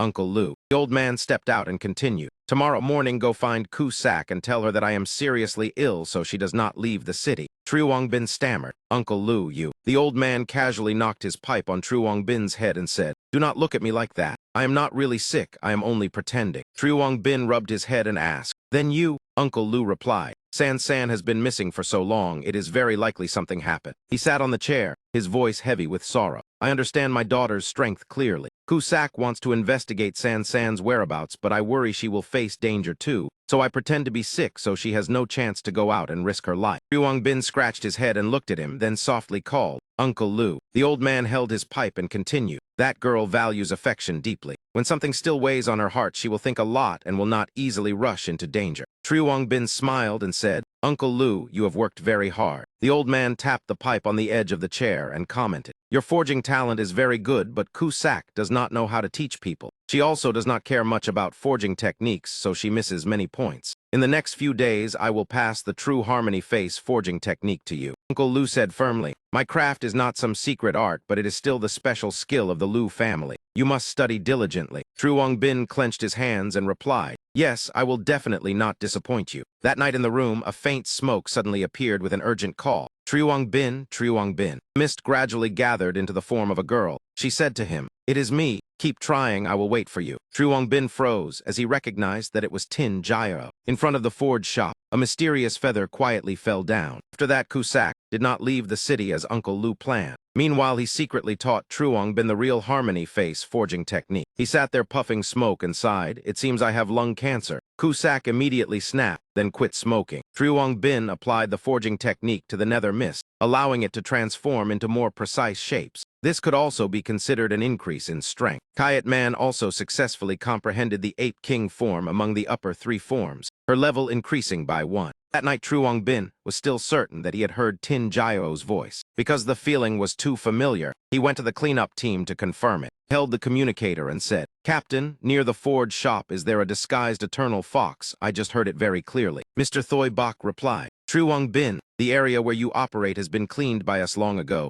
There cannot be any eternal fox." If he did not mishear, then what was it? True Bin thought of another possibility. Perhaps Tin Gyro was not dead but existed in another way. For revenge and to seek the truth, he wanted to tear off the eternal fox mask of Tin Gyro with his own hands. 3 days later, in a certain mansion, a dark figure sneaked in with a suspicious manner. He used a thin iron rod through the door gap to pry the lock, preparing to break in. After entering inside, he stood at the door looking at the girl sleeping on the bed in the distance. He approached with both hands raised and a sick grin, muttering, "Sleeping like the dead, it seems my drug today worked." He pulled down the leather blanket. The girl's seductive body immediately appeared. He clicked his tongue. "They say Miss Tada is white as snow with a full figure. It is indeed true." Pervert reached out to stroke her smooth skin and said, "Tonight I must test whether the rumors are true." At that moment, a stream of nether mist gathered behind him and a voice called, Tang Tiu Pham. Wearing a flower mask, he turned back in fright and asked, "Who is there?" The nether mist surrounded him and coldly recited, "Tang Tiu Pham, nicknamed Short-Leg Teddy, height 1 meter 5, despicable appearance." Because women never liked him, his mind gradually twisted and he became a pervert. That made him panic. Who is speaking? Truong Bin continued controlling the nether mist behind him and questioned, "In nearly 10 years, how many women have you harmed? Am I wrong?" Tiu Pham asked in shock, Who are you?" Truong Bin's eyes flashed with killing intent as he said, "I came under orders to take your life." Hearing that, the pervert's face stiffened and his eyes filled with fear. Tang Tiu Pham turned and ran while thinking, "Tada should have been unconscious from my drug already." He glanced back at the shadow chasing him and felt confused. Is that a person or a ghost? Spike from the nether mist suddenly pierced his leg and blood splattered. When Tiu Pham fell to the ground, Truong Bin immediately rushed forward. He turned his head back with extreme fear. That instead increased Truong Bin's nether mist amount to 60 out of 100. He asked coldly, "Still want to run?" Tiu Pham trembled and shouted, "You do not come here." But only 1 second later, his eyes widened. Tears flowed endlessly. His mind completely collapsed. He rolled on the ground, so frightened that he urinated in his pants. Truong Bin stepped forward and kicked him, mocking, I thought a serial killer would be ruthless, already fainted after this little." Truong Bin thought silently. The first mission after joining the team is done. Later, I will take him back for others to deal with. Then he removed the man's mask for identification. The information appeared. Tang Tiu Pham, human race, physical power none, growth value 2 stars, intermediate false awaken a level 13, proficient in pharmacology, able to analyze drug properties and create medicines. The mask he used during crimes is called Peach Blossom Mask. Truong Bin looked at him with contempt. Such a good awakened ability, yet used for evil, truly scum. Images of the past appeared. A woman lying on the ground, crying and begging, "Please spare my daughter." Tiu Pham kicked her aside and said, "You still resist after taking my drug, blame your husband. If he had not died early, I would not have targeted you too." A patrol member who talked every day about protecting Pearl City. Now he really died. He sneered and added, "But I must thank him for leaving you two for me." The little girl beside her weakly called for her mother. Tiu Pham grabbed the girl's neck and licked her face with a sick expression. "Do not rush. After I am bored playing, I will send you to meet your father." A series of images of girls he had harmed appeared, all begging in despair. Tiu Pham laughed madly. "All of you are my toys." Seeing the criminal pass through the mask, Truong Bin stood frozen. He could not believe what he had just seen. Meanwhile, that man had already awakened, his mind chaotic as he struggled to crawl up. He suddenly turned and threw a packet of pale orange powder toward Truong Bin and laughed proudly. A cloud of white smoke immediately appeared where Truong Bin stood. He cursed, "Where did this brat come from daring to ruin my plan? This dose is enough to knock out even a large mutated beast. When you fall asleep, I will torture you." Truong Bin stood still, faint purple energy spreading around him. He clenched his fist and said coldly, "You are about to die." Tiu Pham cried out in panic. Why has the drug not worked yet?" He thought perhaps it was because of the rain. At that moment, a sharp blade of nether mist slashed out, cutting off his wrist and spraying blood everywhere. Next came the sound of flesh, tearing along with the miserable screams of the pervert. Truong Bin said coldly, "This blade is for the mother who used her life to protect her daughter." Truong Bin's eyes burst with fury. In his hand, 3 small blades condensed from nether mist appeared. Consecutive slashes rained down on Tang Tiu Pham's back. Truong Bin said coldly, "This blade is for the girl who would rather die than submit." Facing that man's terrified face, tears and snot mixed with cries of pain, Truong Bin continued, "This blade is to honor the hero of the patrol team." Blood splashed everywhere. He continued, "This blade is for the righteous detective." The space now looked like a real rain of blood. He punished the pervert and said, "This blade is for the nameless false awakeners who fell." After a while, Tiu Pham lay writhing on the ground, covered in wounds. He still forced himself to raise his head and curse, "You lunatic, you are truly insane." Truong Bin stood calmly behind the curtain of nether mist and said, "With current medical skills, if treated in time, you can still live. I will give you one chance." He pointed toward the gate and said, "As long as you crawl out through that gate, I will spare your life." In his heart he thought, "The despair you sowed in others, today I will return it to you many times over." Before that man began to crawl, Truong Bin reminded coldly, "Remember clearly, this is your last chance." Hearing that there was still a chance to live, Tiu Pham's face relaxed and a hopeful smile appeared. He crawled while laughing, thinking that after recovering he would certainly take revenge. "I will skin you alive." Meanwhile, Truong Bin simply stood silently behind watching. Images of the girls that man had humiliated suddenly appeared in his mind.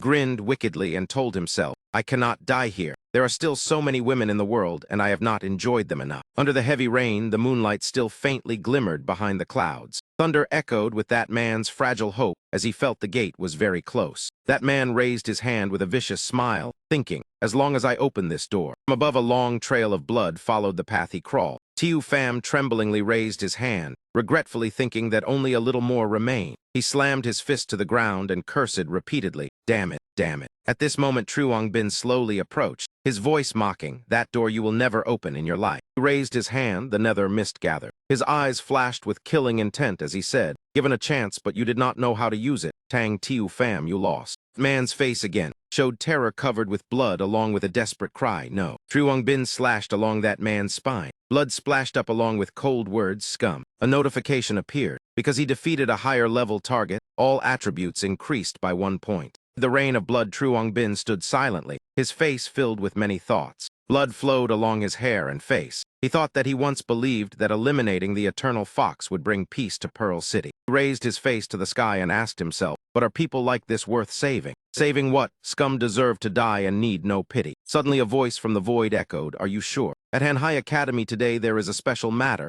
Find a chance, take it away." Truong Bin startled and looked around, muttering, "What was that?" Another Tang Tiu Pham again. He immediately took out the communication stone. He reported, "Captain, the mission to capture the pervert is complete. In addition, I heard the wind language imposter say there is trouble near Hanhai Academy. It seems someone wants to take something." The scene shifted to the cleanup team headquarters. After hearing the news, Thoi Bok asked again, "Hanhai Academy." Behind him, a beautiful girl was performing a skill. Her body was covered with a layer of mist. She said to the captain, "Not good. I cannot sense the situation there. Someone has erected a barrier and even I cannot probe it." Mr. Tu Du ordered, "Truong Bin, go there first. Report the situation continuously. I will contact Tu Thien immediately." He added, "Before reinforcements arrive, do not act recklessly." Truong Bin immediately acknowledged the order and rushed off, yes. The scene shifted to Hanhai Academy. In the courtyard stood a stone pillar carved with a dragon, surrounded by a pale orange barrier covering the entire area. Inside, 3 mysterious figures were moving silently, each holding a lantern emitting a strange light. The one leading was Trak Tuan. That man said irritably, "Damn it, 15 minutes already, could we have been discovered?" Hong Nhi beside him suddenly reported, "Not good, boss. Someone has entered the barrier." Hong Tam behind them asked suspiciously, "Where is the spirit of learning hidden?" The boss replied, "Nonsense. With the dragon suppression stone and the lantern as double protection, no one can detect it." Even so, that man still worried secretly. If that person alarmed Tran Hocklick, it would be troublesome. Even hiding their aura, it would be hard to capture someone right before him. They quickly headed toward the stairs.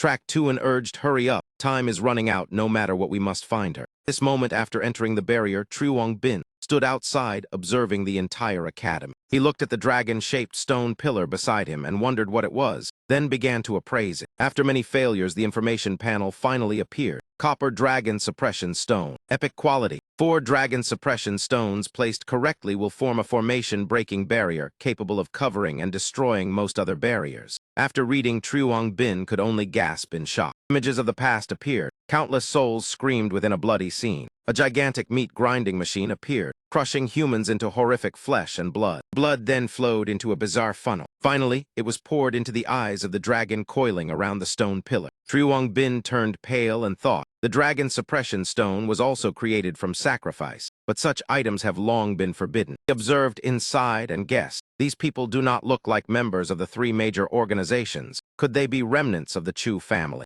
The Chu family once ruled Pearl City 200 years ago and committed countless crimes. 2 months ago, they caused the Sun Moon Pearl incident, making the city lord disappear and lured the Eternal Fox into the city. Half a month ago, they even gathered mutated beasts outside the city. Now they appear again at Hanhai Academy. Truong Bin opened the door and stepped in, thinking that he might find clues about the Chu family's real purpose from this action. Observing from a hidden corner, he noticed movement and decided to conceal himself first. He immediately used the ability Night Walker. On the other side, the 3 mysterious figures jumped out from a window. Hong Nhi even carried someone on his shoulder. The boss in front looked around and whispered, "The person who entered the barrier seems not here." Then that man turned back and told his subordinates, "It should be fine, extinguish the lanterns. We must conserve the remaining energy." 3 continued forward. Trak Tuan said, "I will retrieve the dragon suppression stone. We must not leave any trace." After finishing the appraisal, Truong Bin immediately reported, The enemy belongs to the Chu family faction. 1 level 20 with appraisal ability, 1 level 17 controlling force, 1 level 15 with hypnosis ability. He also appraised their lantern. Its effect is to conceal aura, scent, and personal information.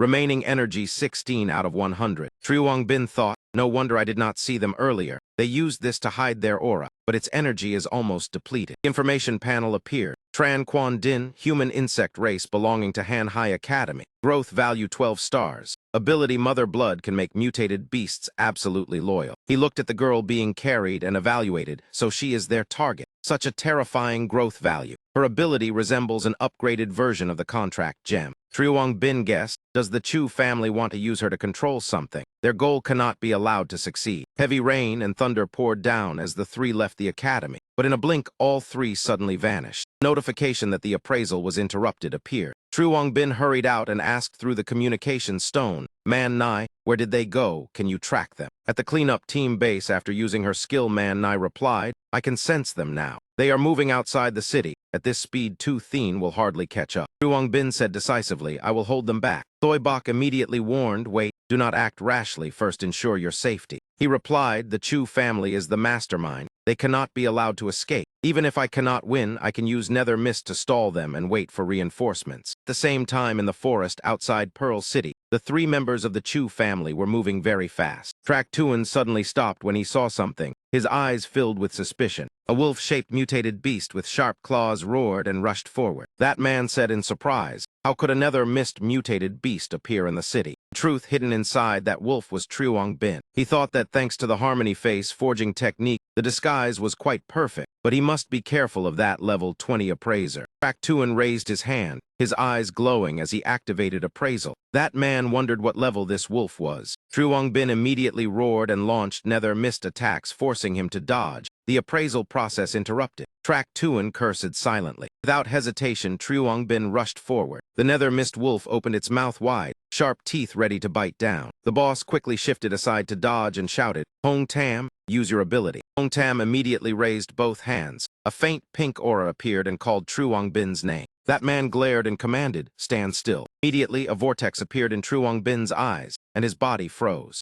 Hong Tam chuckled softly, good, it worked. In truth, Triwong Bin was only pretending. He thought his mental power was limitless, so he was immune to control. The Nether Mist wolf followed the situation and pretended to be hypnotized as it approached Hong Tam. That man kept commanding, stand still. Triwong Bin secretly calculated to shorten the distance. Hong Tam showed no vigilance, extending his hand before Triwong Bin and commanding again, stand still. Triwong Bin immediately launched his strike, thinking, now is the moment for the ambush. Hong Tam hurriedly dodged aside in shock. How can it move? The Nether Mist mutated beast opened its mouth wide, its eyes flashing as it lunged forward to bite him. He lunged forward and bit straight into that man's neck. Blood burst out violently. Hong Tam's eyes rolled white. Blood poured endlessly from his throat. Hong Tam was knocked to the ground, screaming in panic, boss, save me. In the distance, Track Tuan could only shout Hong Tam. Hong Nhi carried Tran Quan Din on his shoulder, his other hand gathering glowing energy as he roared, you dare to strike. That man swung his hand. The erupting force sent Triwong Bin in the form of a mutated beast flying far away. The system notification sounded. Level increased to 9. All attributes increased by 1 point for defeating a higher level enemy. The rank of the contract gem advanced to level 6. He thought silently that the plan succeeded. Now he only needed to stall the remaining 2. Hong Nhi was not weak either. Energy radiated from his hand as he shouted, telekinesis, super gravity. Inside the wolf-shaped Nether Mist, he felt a crushing pressure that pinned his body down, completely unable to move. Terrifying gravitational force pressed down from above. The ground around cracked and collapsed into a deep pit. He began to worry, helplessness flashing in his eyes. Damn it, he cannot move. At this moment, the boss walked to the edge of the pit and finished the appraisal. That man read aloud, Triwong Bin, level 9, beginner false awakener. Affiliated with Iron Soul Forge Shop and the cleanup team, ability unknown. Cruelty appeared in that man's eyes as he said with contempt, so he is human, only level 9, yet he dares to act as a hero. Boss said coldly, if he belongs to Tu Du Thoi Bok's side, then he cannot be allowed to live. He calmed himself, remembering that Tu Du Thoi Bok once used this move on him before. He must stay calm and find a way out. Above the forest sky, the rain still poured heavily. Thunder and lightning roared continuously. Below, he continued analyzing. The appraiser has no attack skill, but that man's special weapon is very dangerous.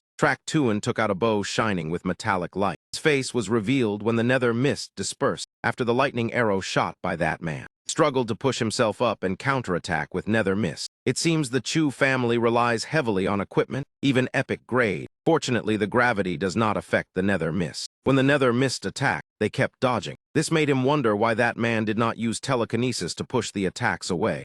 Tuan leapt aside and fired another lightning arrow toward him. He hurriedly gathered the nether mist to shield in front. The power was so strong that he groaned in pain. Tuan continued drawing the bow and said, "I guess your ability consumes energy. Let us see how long you can endure." He also reasoned silently. Perhaps it is not that man unwilling to push the attack away, but that man cannot do it. That man released the bowstring and stared closely, asking, "Why stand there stiff?" A stream of golden light appeared in the sky. Lightning spread everywhere. Bolts of lightning struck toward him. Each strike drained 15 energy from the nether mist. He muttered while trying a new move and sent a stream of nether mist into the ground, remaining energy 25 out of 100. Then he launched nether mist darts toward them. Tuan raised the bow to block and shouted, "Still want to resist." That moment, nether mist rose from the ground and bound the two Chu family members, leaving them stunned. He looked at them and said, "You do not dodge because you must use your hands to lock the target to activate telekinesis." Nether mist tightly wrapped Hong Enhai's hands. That man cried in shock. "What?" Seeing him rush forward, Tuan shouted, "Hong Nhai." He thought silently that the guess was correct. Binding the hands disables telekinesis. Hong Nhai was terrified by the sudden speed. He immediately formed a dagger from nether mist. Hong Nhai still stood still, thinking he could not move, but the dagger was already stabbed straight into that man's abdomen. Suddenly that man's eyes lit up, grabbing his hand and shouting, "Telekinesis self-harm." He was shocked that that man could still use telekinesis on himself. Hong Nhai looked aside and said, "You almost succeeded. Fortunately, I forced my right hand to break free." The boss behind laughed and asked, "This is your last energy, right?" Hong Nhai added, "Crippling my arm is not enough. You will lose one arm as well." Before that man finished speaking, a massive sea of flames erupted. Crimson fire engulfed the space. Hong Enhai's eyes widened as he shrank back with a groan. That man quickly pushed him away and cursed loudly, "Bastard." That moment, a lightning arrow shot extremely close. He slid across the ground and worried, "This is bad." Only a second later, the arrow pierced into his left chest, causing him to cry out in pain. Hong Nhai praised, "You also have many tricks." He thought silently that he did not expect their equipment to resist fire. The two Chu family men stood there, one drawing the bow, the other raising his hand with telekinesis, and said, "But this ends here." Clutched his chest and muttered that there was not much time left. Tuan sneered, "You mean the time of your death?" He stared over calmly and answered, "No." Under the rain, streams of water began floating in the air. He continued, "It is the time he holds you back." A stream of water suddenly pierced through Hong Enhai's body. Blood gushed out, but that man could not even cry. The boss immediately fired another lightning strike and growled that he was about to die, yet still talked big. Concentrated with all his strength, anxiety flashing across his face. He quickly leaned to the right. The arrow brushed past his arm. Tuan appeared behind Tuan with an ice sword in hand, ready to strike. That man shouted in terror, "Reinforcements." Meanwhile, Hong Nhai already lay motionless on the ground. Tuan looked at the scene in shock, thinking that this girl defeated Hong Nhai with a single move. That man immediately raised the bow to block Tuan's slash. Strike forced him to retreat several steps, and he asked, "Who are you?" She did not answer, only stared coldly at that man. Tuan immediately rushed forward, launching continuous attacks. In a blink, she closed in on the boss and unleashed a horizontal slash. Tuan frowned and cursed silently, "Damn it, dragged too long by that brat." That man secretly took out a glowing ring and thought this was the only way left. Immediately after, Tuan put the ring on his finger. That man raised his hand, causing Tuan to look puzzled. A massive golden lightning surge appeared. She shouted a warning, "Stop." But it was too late. A huge explosion roared and earth and stones flew everywhere. The place where the lightning struck gradually appeared as the smoke dispersed. Tuan had already grabbed Bin's collar and pulled him back earlier. She breathed in relief, seeing that he was still safe. Tuan seized that chance to escape. The power of the move just now was terrifying. Tuan said regretfully that it was a pity they could not capture the Chu family remnant alive. She looked over and saw Bin lying there with his tongue out, completely exhausted. Through the communication stone man, Nhai called, "Quickly bring Bin back." Tuan asked what happened. Headquarters reported that the illusion light heavenly curtain had been broken. This news shocked Tuan greatly. The scene shifted to Pearl City. On the rooftop of a tall building, Vu stood holding an umbrella looking into the distance. Deputy City Lord Track Min approached and asked, "Your Highness the Prince, you summoned me for something." She asked coldly, "How is the preparation for gathering the mutated beasts outside the city?" That man lowered his head and replied that everything was arranged. Inside the city, they saw lightning strike outside the walls. That was the lingering effect of Track Tuan's move. Vu looked into the distance and asked, "What sound was that?" Track Min thought secretly that it was Track Tuan's myriad thunder summon, but pretended it was only thunder. Figure of the eternal fox prince appeared. Her red eyes swept over and asked whether he noticed anything unusual. That was the true form of Thai Vu. Just one question from her made Track Min freeze in place. That man stammered that there was nothing. Behind Thai Vu, the enormous phantom of the eternal fox appeared. She asked the deputy city lord coldly, "What are you worrying about?" Track Min immediately knelt down trembling and said that he had feared thunder since childhood. Thai Vu scolded that man with contempt as useless. He thought silently that the sound came from inside the city, yet there was no trace, exactly like the previous time. Thai Vu recalled the moment when Kim Ba ran into the alley. At that time, that man was severely wounded and seemed certain to die. But in an instant, he disappeared from her sight. Turning to the present, Thai Vu jumped down from the building, still holding the umbrella, and thought that perhaps it was only some kind of advanced illusion. She hovered in the air and coldly concluded that human illusions could not directly affect her race. However, they could still indirectly influence other things to deceive the senses of the Fox clan. Perhaps the entire Pearl City at this moment was only an illusion. Thai Vu's eyes burned red like blood, killing intent spilling out as she sighed softly, saying this plan was truly too meticulous. Behind her, streams of black energy stretched like fox tails and began to spread. Thai Vu officially deployed her domain. On the other side, Tu Thien raised her head to look up and murmured that the girl from Han High Academy had disappeared somewhere. She looked at the sky and said that, although she did not know what had happened, the heavenly curtain seemed to be gradually disappearing. Truong Bin lay on the ground, his whole body trembling slightly as he weakly called, "Fourth sister." He pointed into the distance and said in broken words, "Use that thing, hurry." Tu Thien murmured softly, "The night concealment lantern." Thai Vu's energy began to spread throughout the city, like an invisible network searching for every trace. Dark red eyes appeared one after another, opening wide with sinister aura and scanning every corner of the city. Countless black eyes within her domain looked down from above upon every street, seemingly detecting something unusual. Thai Vu tilted her head and looked to the left. Gaze shifted slightly as she thought silently that the rat had been found. At that moment, Track Tuan was carrying Tran Quan Din on his shoulder while running, thinking he had almost forgotten to bring the Saintess. Thai Vu murmured that so late at night someone still wanted to leave the city. Hearing this, Track Min was startled and thought they were finished. He had been discovered. That man hurriedly shouted loudly, Your Majesty, please stop." But the Eternal Fox Prince did not care at all. She immediately rushed toward the place where the disturbance was detected. Deputy City Lord stood frozen and anxiously exclaimed that it was over. He could no longer delay her. The scene shifted to a ruined, abandoned building. 4 men in black stood there receiving urgent news that a spy named Truong Bin existed within the cleanup team. He listened to the report that tonight's action had been discovered by him. Hong Tam and Hong N.A. Chai were both dead, and reinforcements from the cleanup team had appeared, so the myriad thunder summon had to be used. After hearing this, the leader asked back, "Do you mean that Truong Bin is still alive?" On the other side, Track Tuan replied that it was correct, but they had found his information. Besides the cleanup team, he also worked at Iron Soul Forge shop. The other person replied that he understood, but the most important thing now was to take the Saintess out of the city as soon as possible. Suddenly, a panicked voice sounded from the other side, "Lack Thai Vu, how could you?" The leader was startled and asked what had happened. The only reply was Track Tuan's miserable scream.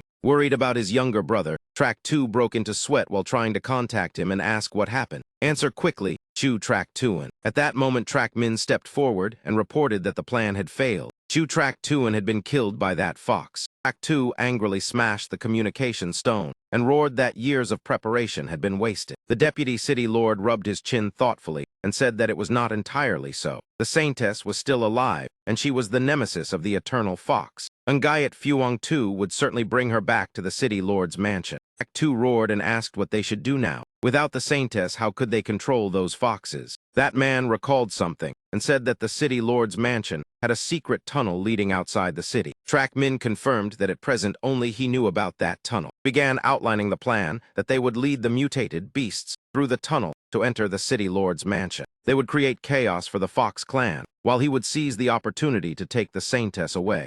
Koi, sitting on a nearby wall, said indifferently that it was easy to say, but Ngayat Fuang too guarded the city lord's mansion, and a few mutated beasts could do nothing.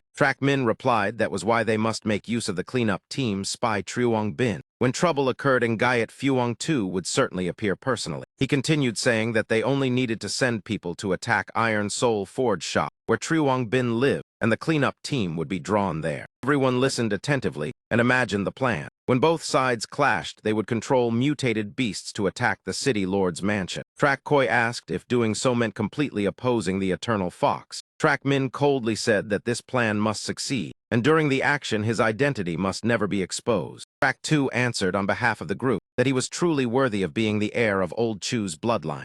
Koi said coldly that they would let him continue playing the role of Deputy City Lord. This time, the Saintess depended entirely on him. As he gradually woke from unconsciousness, the first thing Truong Bin saw was Tu Thien's worried face. She asked if he had woken and whether he felt uncomfortable anywhere. Suddenly sat up and looked around asking where this place was. Tu Thien said it was the cleanup team base, and the situation had been urgent, so she could only bring him here first. Seeing a teammate lying nearby, he anxiously asked why team leader Kim Ba was so severely injured. His body was wrapped in bandages, and he remained unconscious. Tu Thien said that Thai Vu had personally attacked, and Senza had discovered them. Suddenly, a voice sounded from outside the door saying that he woke quite quickly, and his recovery ability was not bad. Kayat walked in and asked how he could face 3 opponents more than 10 levels stronger alone and still kill one of them. He expressed suspicion because normally surpassing 5 levels could already lead to instant death. Truong Bin thought he was new and must stay humble. Tu Thien introduced that Hua Kayat had the ability to replenish solar energy, and she was the one who healed him. Truong Bin smiled and said it was all luck. Thanks to everyone's help, he survived. Hua Kayat also smiled and said it was only a small matter. But immediately afterward, she spoke coldly that since he was awake, he should go meet everyone. Last night's matter required a fuller report. This attitude made him think he should retract the compliment he had just made. In another room, Man Nai complained about endless work, while Lak Vi beside her slept soundly. Bored Man Nai threw the notebook aside and lay on the table complaining that the captain should grant leave. Lak Vi immediately raised a hand in agreement. During this, Man Nai jumped up with shining eyes saying that little Vi had awakened. Hurry and share the workload with me. But she only turned over and continued sleeping. This made Man Nai furious. Unable to endure any longer, she rushed forward and repeatedly attacked Lak Vi. But even while sleeping, Lak Vi still dodged the attacks very skillfully, astonishing anyone who saw it. Seeing this chaotic scene, Mr. Du could only feel speechless. He smiled bitterly and advised that headquarters currently lacked manpower, so they had to endure for a while longer. At that moment, Truong Bin and Hua Kayat entered. He greeted the captain, and the fight between the 2 girls stopped. Hua Kayat said she would help share the work. Man Nai immediately hugged her happily.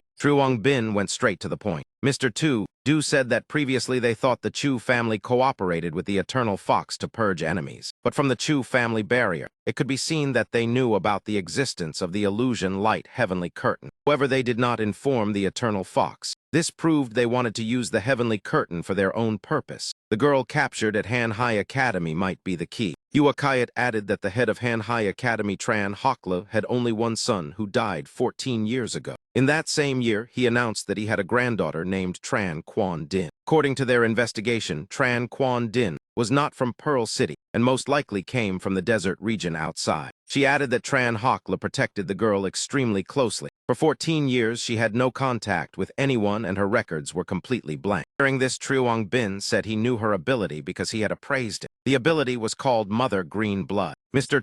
Du heard this and became suspicious. If she came from outside the city and possessed Mother Green Blood, then could she be related to Saint Ancestor Village? As Truong Bin continued speaking about the ability, he still could not believe his own guess because the coincidence seemed unbelievable. The scene shifted to the city lord's mansion, where Quan Din was drinking tea with Thai Vu. The girl happily ate while saying that the place was very large and asking whether Thai Vu lived here all the time. Thai Vu only responded vaguely. Quan Din saw she seemed uncomfortable and asked whether she felt unwell. Thai Vu simply replied coldly no. But immediately afterward, Thai Vu suddenly became angry, her eyes burning red with murderous intent. Visible killing intent shot straight toward Quan Din. However, the girl's eyes shining like sunlight made Thai Vu suddenly stop. Streams of killing intent immediately scattered and retreated. Quan Din did not know she had nearly been killed, and still innocently offered a cookie, asking why her sister did not eat. The girl stuffed the cookie into Thai Vu's mouth, making her startled. Quan Din said the cookie was very delicious. Thai Vu wondered why she could not act. Quan Din happily asked whether it tasted good. Thai Vu nodded reluctantly. In her heart, she suddenly felt ashamed of her earlier intention to attack. Quan Din took a sip of tea and frowned because it was too bitter. Just one sip made the girl stick out her tongue repeatedly. She said the tea was brewed with poor quality water, and the person who made it must be foolish.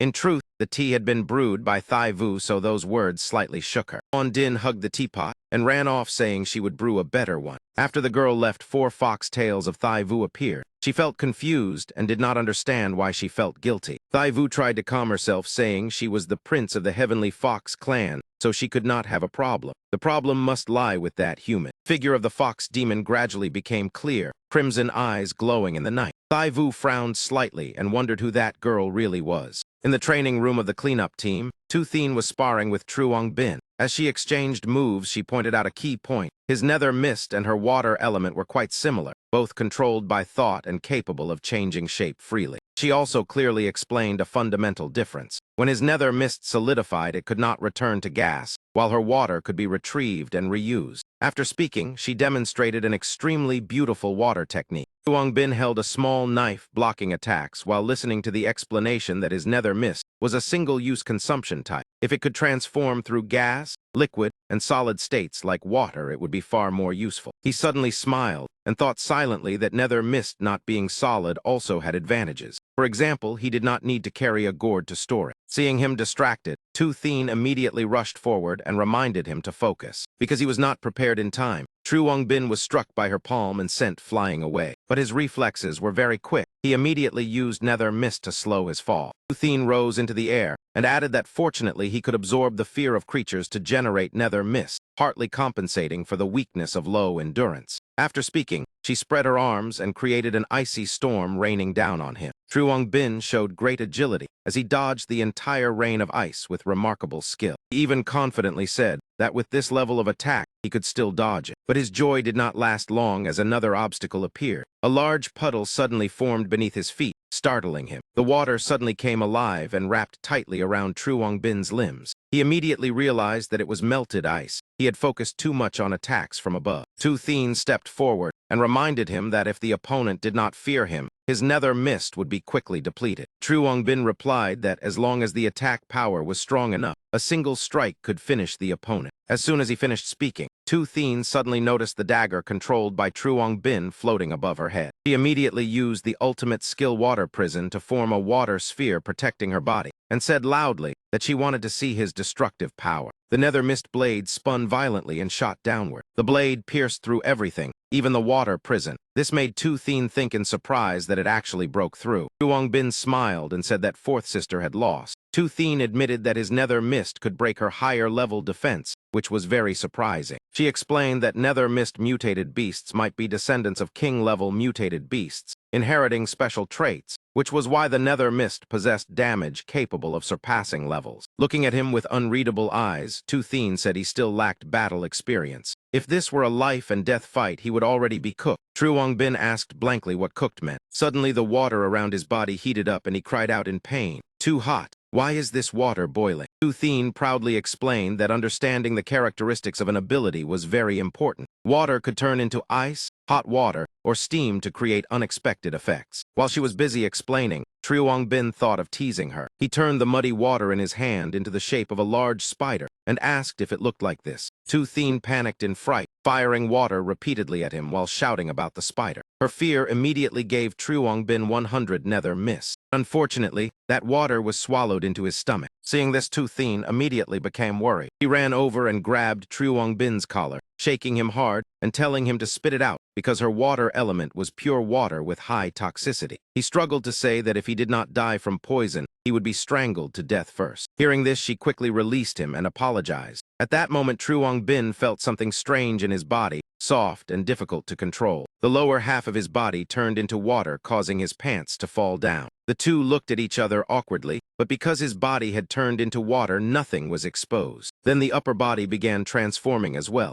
He cried out in panic about his hands, which also frightened Tu Thien. Truong Bin calmly observed and thought he might have awakened a new ability, so he needed to appraise it immediately. The system displayed information that the Devourer had a 10% chance to obtain a corresponding constitution when consuming special items. Beginner Pure Water Body allowed the body to transform into water to resist physical attacks. With the new ability, he thought the effect of the level 6 gem this time was excellent since 2 abilities had awakened, but he still did not understand what exactly the Devourer ability was. Tu Thien looked for a long time without understanding and asked whether he was all right, wondering if he had been melted by poison. Truong Bin said he was fine and only needed time to adapt. He closed his eyes and concentrated, thinking that if the pure water body was similar to Nether Mist, he only needed to sense his body the same way he controlled Nether Mist. Suddenly, his whole body melted into a large puddle of water on the floor. Then the puddle transformed into the shape of a doll. In the next attempt, he turned into a water monster, and each successful transformation made him shout happily that he had done it. After many attempts, Truong Bin finally returned to human form and happily said he was back to normal. But Tu Thien suddenly blushed for some reason. It turned out he was completely naked, so she quickly turned her face away and told him to put on clothes first. Tu Thien curiously asked what exactly had happened earlier.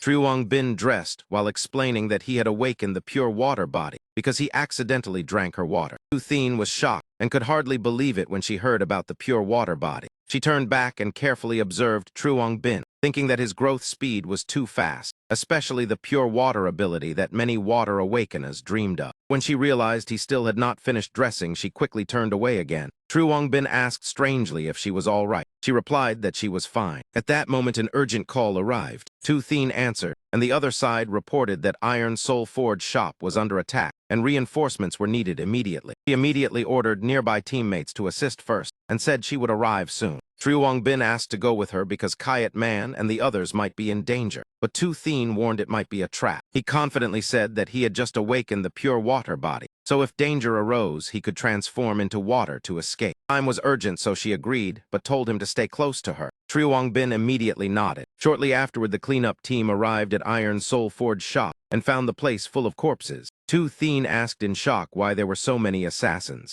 Quickly assigned tasks. One group searched for survivors, another set up defenses while Truong Bin ran to find people. He ran to the backyard shouting the names of Uncle Lu, Kayat Man, and Kusak. A trembling voice called him. Kusak leaned against the wall, breathing weakly while trying to stand. Truong Bin hurried over to support her and asked if she was all right. Kusak pointed to the corner of the yard and said that Uncle Lu and Kayat Man were both injured. Breathing grew weaker, but she still asked Truong Bin to save them. At that moment, Tu Thien also ran over. She said she would check the situation, while Truong Bin stayed to care for Kusak. Truong Bin carefully bandaged the wound where her arm had been severed. He asked worriedly about her arm. Kusak calmly said that losing an arm would not kill her. The cleanup team arrived to assist at that moment. Tu Thien ordered that all injured people be taken for treatment. Truong Bin asked if Kayat Man was all right. Tu Thien reassured him that they were only injured and unconscious. The injured were carried away one by one. Before leaving, Kusak reminded him that those assassins clearly targeted him and asked whether he had offended anyone. Truong Bin smiled and reassured her not to worry and to focus on recovery first. Tu Thien said the city was no longer safe, so they would take everyone outside the city for treatment. But Truong Bin felt furious, believing everything happened because of him. Clenched his fists and guessed that the Chu family was behind it, because in Pearl City only they would want to kill him. Tu Thien said she would have people investigate. Suddenly a cold voice sounded beside Truong Bin, saying that the energy earlier came from here, and many of her kin had died here before. He immediately recognized Thai Vu's voice. Voice came closer and declared that it was better to waste prey than leave a threat alive. Immediately afterward, an extremely powerful attack descended. Truong Bin quickly grabbed Tu Thien and jumped aside to dodge while shouting for her to be careful. In the middle of the yard, a huge water crater appeared from the attack. Thai Vu stood on the wall looking down at the two of them. She remarked with interest that it was quite amusing that they could detect her attack. Truong Bin asked Tu Thien if she was all right. She said she was fine, but this action should have been absolutely secret. He guessed that Thai Vu was monitoring the entire city. That meant their previous conversation had also been heard by her. Thai Vu greeted Truong Bin. He responded while secretly performing an appraisal. But the appraisal process seemed difficult. The system was still processing without giving a result, making Truong Bin annoyed. Reason was that the appraisal distance was not close enough. Tu Thien immediately unleashed a massive blizzard attacking Thai Vu, but Thai Vu instantly opened spatial holes that absorbed all the sharp ice. She thought that since they dared to use lethal moves against her, their identities must already be exposed. Afterward, she coldly said that indeed all the recent events were related to them. At that moment, a red vortex appeared behind Tu Thien,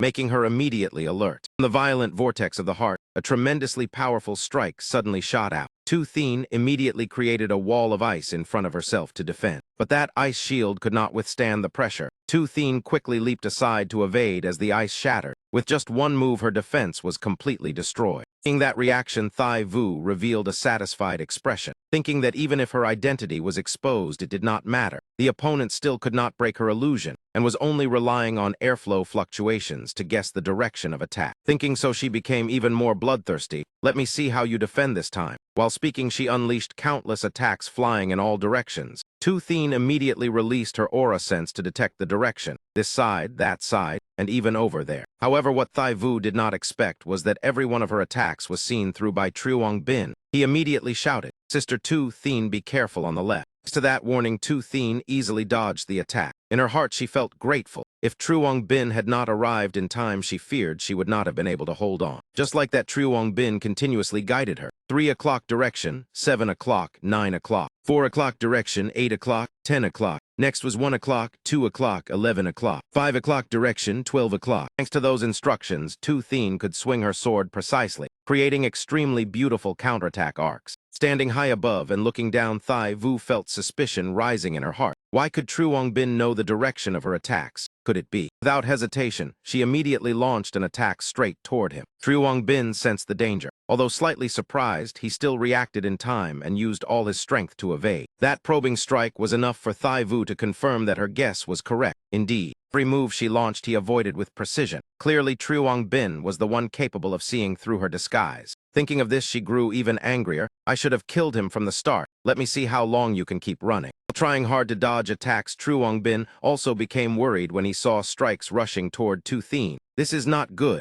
I cannot keep dodging and reporting positions at the same time." Truong Bin immediately accelerated, spinning 3 circles to the left and then 3 circles to the right. Then he landed in front of Tu Thien. "Great, we made it in time." His speed astonished her as well. Truong Bin immediately fired a sphere of energy to block the incoming attack and laughed. "Sister Lack seems very angry, recently heartbroken." Thai Vu gave a slight laugh and replied, "How interesting." She burst into laughter with excitement and loudly said, "Truong Bin, you hid yourself too well. I investigated many times, yet you still fooled me. But this time you have no way to escape." As soon as she finished speaking, Thai Vu unleashed another barrage of attacks toward the two of them. This time she was determined to take Truong Bin's life, so she used her full power. 3 tails you might be able to resist. But what if it were 3,000 tails? Below, Tu Thien also tried to support Truong Bin. The opponent's offensive power was truly terrifying. The amount of min mist he had in reserve was now only about 50%, and it was still dropping rapidly. The opponent before him showed no fear at all, which made the min mist drain even faster. Thai Vu sneered and said, "If you can hold on for 1 second, it already counts as a win." After only a few minutes, Truong Bin's min mist had dropped below 10%. Tu Thien also began to worry.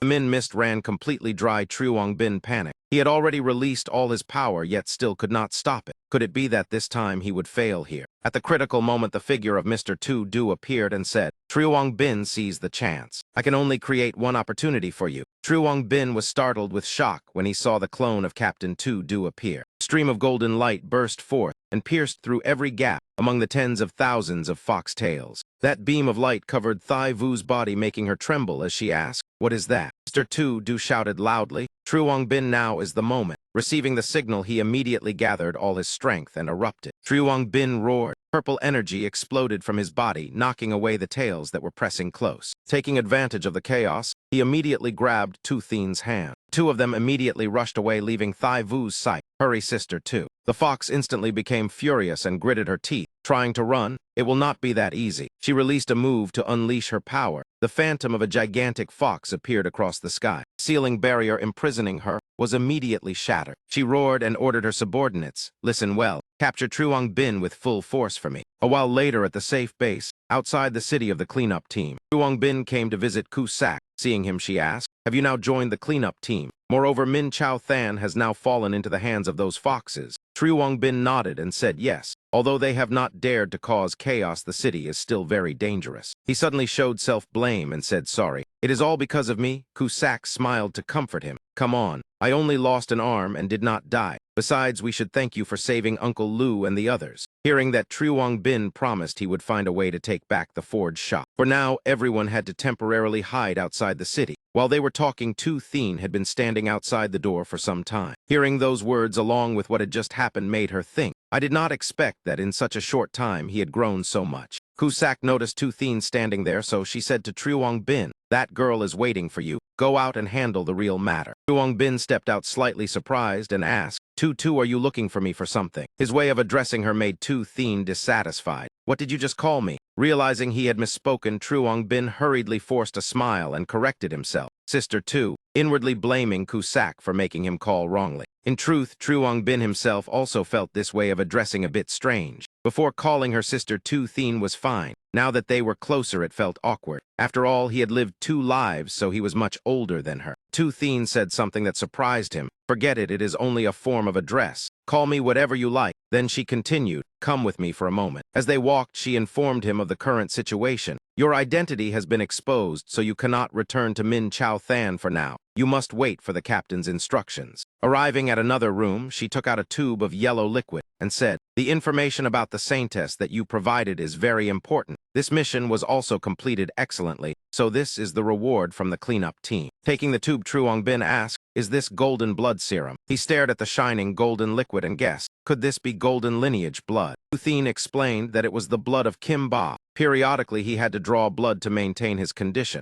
This kind of blood was often used to heal teammates or extend the lifespan of those with great merit. Try drinking it to see if it activates any ability. She also reminded him that golden lineage blood was a bloodline ability, so it had the potential to be passed to descendants. You should be careful, or women with ulterior motives may target you. True Bin thought to himself that it was only a possibility, not a certainty. Moreover, he did not even know whether he would have a wife in the future. Why think so far ahead? He hoped the exotic Devourer would activate an effect similar to the previous 2 physiques. Thinking so, True Bin immediately drank the entire tube of golden blood. Tu Thien asked curiously, how is it, did any ability awaken? But he replied that it seemed nothing had changed. At that moment, a stream of red blood suddenly flowed from his fingertip, causing True Bin to startle. He immediately carried out an appraisal. The system announced that exotic Devourer had activated. True Bin exclaimed he had succeeded. The new skill was called Divine Blood Body. It could transform into pure blood and merge into the target's body to heal wounds. Looking at the blood in his hand, he was extremely excited.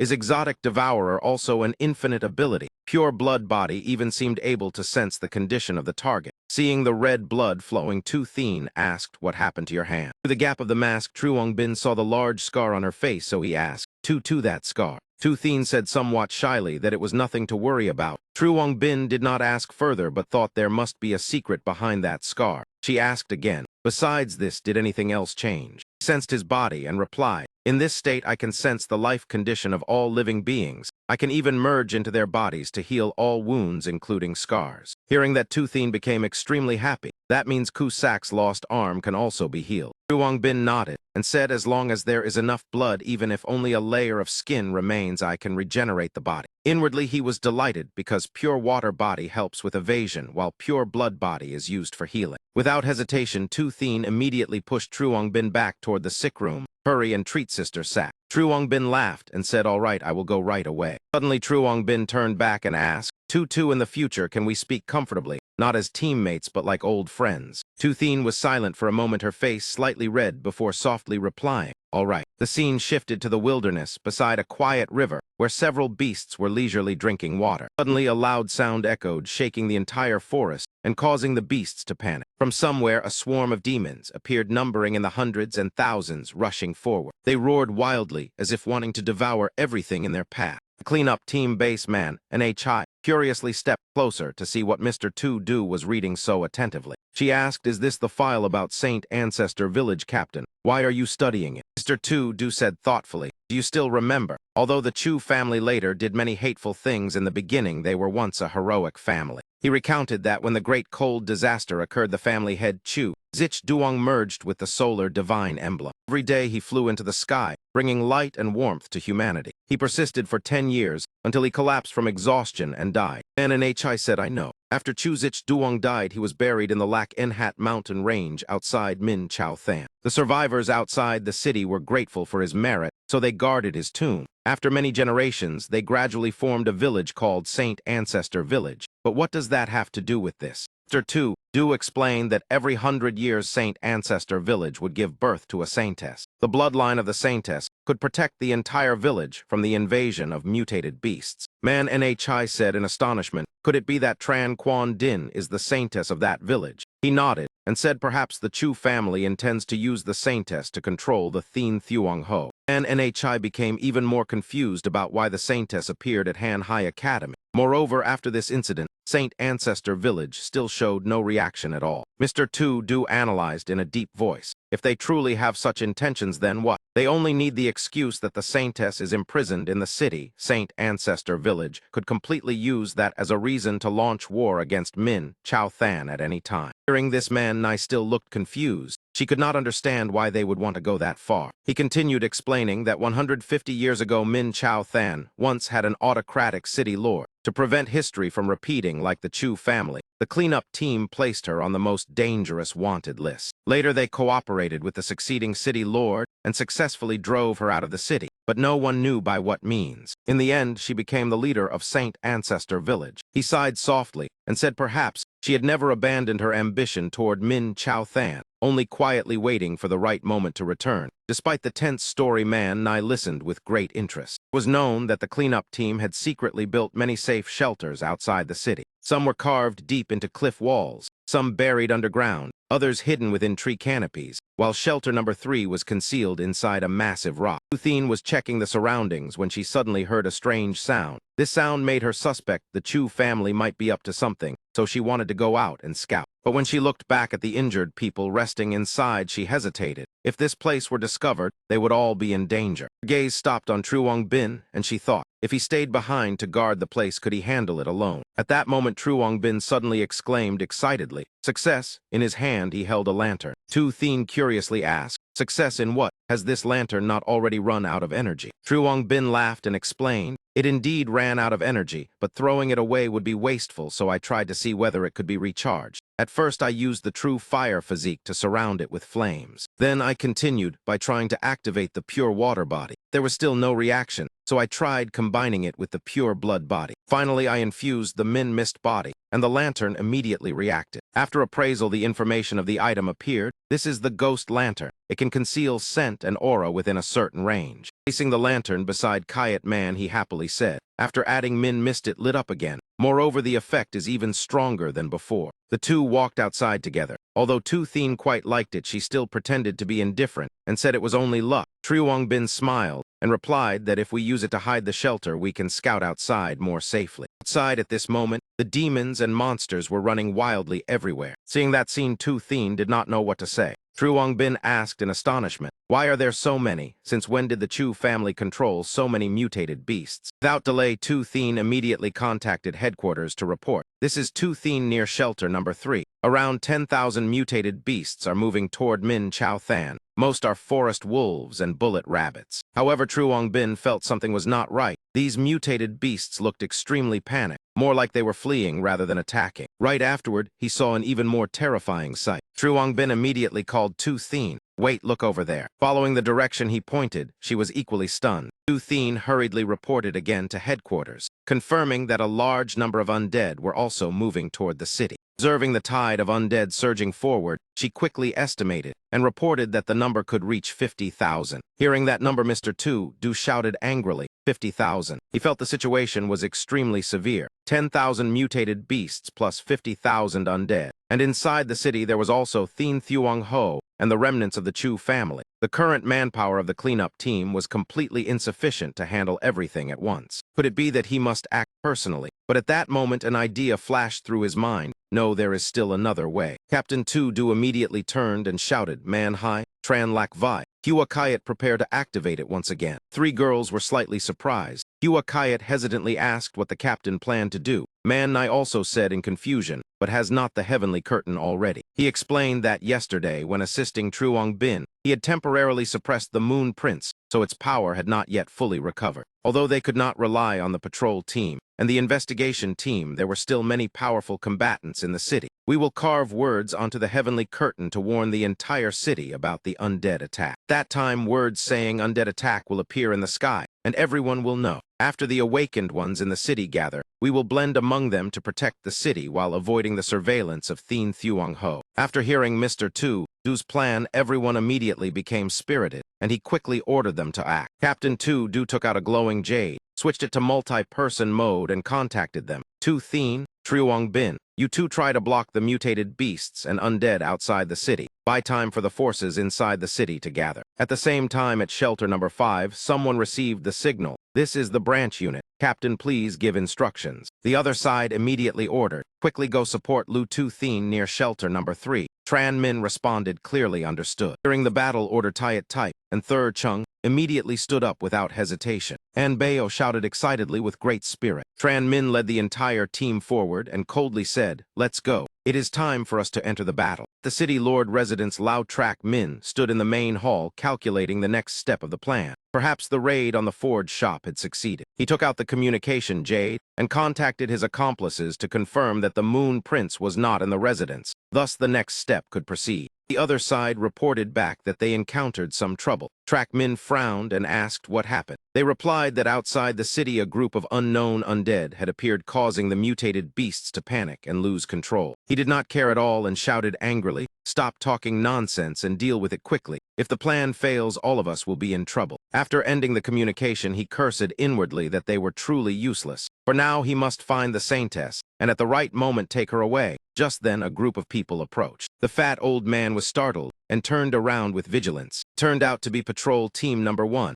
Trak Min wondered why Captain Lam Kok Ditch had come here and even brought so many people. He hurriedly greeted them warmly. "Is that not Captain Lam? Why have you come today? The city lord has not returned yet. If there is urgent business, you can tell me." Captain Lam completely ignored him. The entire team walked straight inside, making Trak Min begin to worry. Being treated like air like this, could it be they had discovered something? Kok Ditch pushed open the large door, and a brilliant light immediately poured outward. Even Trak Min did not know what was happening inside. The lively scene of a banquet with lights and music stunned him. What is going on here? Ran Quan Din, wearing a splendid dress, stepped forward smiling and said, "Are there more new friends joining us?" Kok Ditch held a glass of red wine and drank it in one gulp. Suddenly he looked confused and wondered why he was here. It seemed the prince had once given him some mission. The hateful face of Truong Bin appeared in his mind, making him almost choke on the wine. Right, the mission is to capture that man. Seeing him spill wine on himself, Quan Din walked over and asked, "Uncle, you are so careless." At first, Kok Ditch awkwardly wondered whether she had called his clan here. But when she wiped the wine stain from his clothes, he felt a strange, familiar sensation. This feeling was exactly like the aura of the royal clan. While wiping, Quan Din said that her grandfather had always told her never to waste anything. Immediately, he knelt respectfully and said, "Yes, Saintess." This made the young girl confused, and she asked why everyone called her that. She said she only treated everyone as friends. Without saying more, Quan Din pulled Captain Lam's hand and dragged him to the dance hall. "Come on, stop talking, let's dance." Trak Min stood in the corner observing everything with countless doubts. The Saintess should only influence mutated beasts, so could it be that Lam Kok Ditch had also been replaced by Thien Thuong Ho? He felt annoyed that the fox had not told him. Quan Din and Captain Lam were dancing. Trak Min quietly calculated in his mind. Perhaps none of the patrol team members were still alive. Perhaps everyone in the hall had been transformed by Thien Thuong Ho. Yet it seemed that all of them were actually being controlled by Tran Quan Din, while she herself did not realize it. If he could persuade her to join his side, the plan could move to a new stage. Thinking so, he secretly approached the Saintess and began probing. "Little Tran Quan Din, are you enjoying yourself today?" She innocently replied that at first she only wanted to make new friends. She did not expect Sister Lack would hold such a big party for her. She wondered why Sister Lack had still not returned. Trak Min forced a smile and said perhaps she was still busy. Inwardly, he thought the girl was truly naive, since clearly all these people had been drawn here by her. Without hesitation, he grabbed Quan Din's hand and said, "Uncle knows a place even more interesting. Would you like to go with me?" The girl immediately became displeased and shook his hand away, rejecting him directly. Huan Din said frankly that she had not finished enjoying herself yet. Moreover, she did not even know him. Sparkling eyes suddenly turned cold as she stared at Trackman and asked suspiciously how he knew her name. Immediately, the entire banquet hall turned to look at him with suspicion. Everyone's eyes suddenly turned crimson, filled with killing intent. This time, Trackman might find it hard to escape. Scene shifted near shelter number 3. Tu Thien's face was tense as she faced the horde of monsters before her. She used her water ability, trying to restrain the mutated beasts. Ryuang Bin also used Min Mist to assist. I have forced them together already. Quickly freeze them. The two cooperated smoothly. At first, the monster pack was trapped within thick ice. Seeing their companions restrain the ones behind became somewhat hesitant and temporarily slowed. But only a few seconds later, they rushed forward again in madness. The ice barrier shattered instantly. Tu Thien cried out in alarm. This is bad, their numbers are too great. Ryuang Bin was equally tense. This is truly bad, there are far too many of them. Even so, he gained a great benefit because these mutated beasts generated enormous fear energy, allowing him to freely use Min Mist now. After that, he continuously consumed 100 units of Min Mist. Each time it ran dry, the energy immediately refilled back to full as before. At this advantage, Ryuang Bin unleashed the weapon Mist Body, transforming into a dragon with overwhelming power. A colossal dragon formed and wrapped around him, blocking the monsters rushing forward. Ryuang Bin resolved to fight to the end. He had to buy time until the reinforcements arrived. Giant dragon soared above the pack of mutated beasts, making them panic. Ryuang Bin said excitedly, "You see monsters, but I only see endless Min Mist energy and experience." Each monster killed granted 10 experience points. They kept accumulating without stopping. He happily said, "As long as I kill a few hundred more, I can upgrade my attributes." Rhinoceros in the herd roared a warning. Everyone scatter. Avoid that dragon. Hearing the order, the entire herd immediately split into 2 directions and fled in chaos. Ryuang Bin saw this and sneered, "Quite clever. These mutated beasts only want to run away and have no intention of fighting." A few that ran ahead were blocked by Tu Thien and stabbed to death on the spot. Tu Thien flew up and shouted loudly, "The ones that slipped through, leave them to me." Ryuang Bin praised excitedly, "Too well done." Suddenly he thought, it would be great if there were a system to count how many monsters I killed. Fortunately, Tu Thien reminded him in time, "Do not lose focus. They are coming again." This herd of beasts was extremely stubborn. Those that died simply fell. Those lucky enough to escape immediately ran without looking back. Ryuang Bin said irritably, "Damn it, can I not extract more points?" At that moment, a barrage of attacks of water, fire, earth, and wind elements suddenly rushed in. Strangely, these attacks did not come from reinforcements. They were aimed directly at his dragon. Ryuang Bin immediately wondered in surprise what was happening. When he looked toward the direction of the attacks, he said in horror, This is undead." The large undead with ferocious faces continuously used skills. Ryuang Bin frowned and thought, "These things can even cast spells. I thought undead only knew how to bite people." After appraisal, he discovered that these undead were all at early stage level 6. Ryuang Bin immediately guessed their origin was Saint Ancestor Village. The undead swarmed around the dragon. Some even climbed onto its body. They crazily clawed and bit. While dealing with them, he also searched for a way to send information back to headquarters. The giant dragon roared violently, then shook its body fiercely, sending the undead flying everywhere. But Ryuang Bin was worried because they had no fear at all. If this continued, the Min Mist would soon be depleted. Tu Thien launched water energy to assist and shouted loudly, "Ryuang Bin, keep your distance from them." Because of that, he immediately understood something and thought of a new method to deal with them. Ryuang Bin controlled the great dragon to grab several undead clinging to its body and lift them up. Then he leaped upward into the sky. "Come on, we are going to the sky." He released flames, burning the undead in his grasp, then laughed teasingly. "My fire is a bit strong. Endure it a little." Then he threw the burning undead down into the crowd below. "Go on." Undead fire bombs. Burned undead allowed Ryuang Bin to gain even more experience. His attributes increased significantly. He happily thought, "My attributes are now almost double those of awakened ones of the same level." On the other side, Tu Thien had also slain countless undead. Her face was cold as she looked at the frenzied undead before her. The Lotus Sword technique was unleashed. Each sword arc glided gracefully, yet carried astonishing power. Undead were sliced into 2 or 3 pieces with a single strike. However, their numbers were too great. Even though Tu Thien was powerful, she could not resist alone. As one fell, another rushed forward. They surrounded her from every direction. Just as the situation became dangerous, Ryuang Bin rushed forward to assist. "Take this move." Heaven-shattering earth collapse. Also blurted out, "Two unbeatable kick." Tu Thien asked in surprise, What did you say?" He quickly covered up, saying nothing. The dragon body gradually shrank. Ryuang Bin said, "The first beast wave has been dealt with. About 1,000 monsters. The next wave will arrive in half an hour." He returned to human form and stood beside Tu Thien, then asked, "By the way, why can undead use abilities?" She replied, "Perhaps they were awakened ones before they died." Tu Thien suspected, such cruel methods could it be the Chu family? But Truong Bin shook his head. "No, I just identified them as belonging to Saint Ancestor Village." Headquarters had also confirmed this. Mr. Tu Du added that, although the Chu family was ruthless, they treated mutated beasts as fake. They would not use such filthy undead control methods. According to preliminary speculation,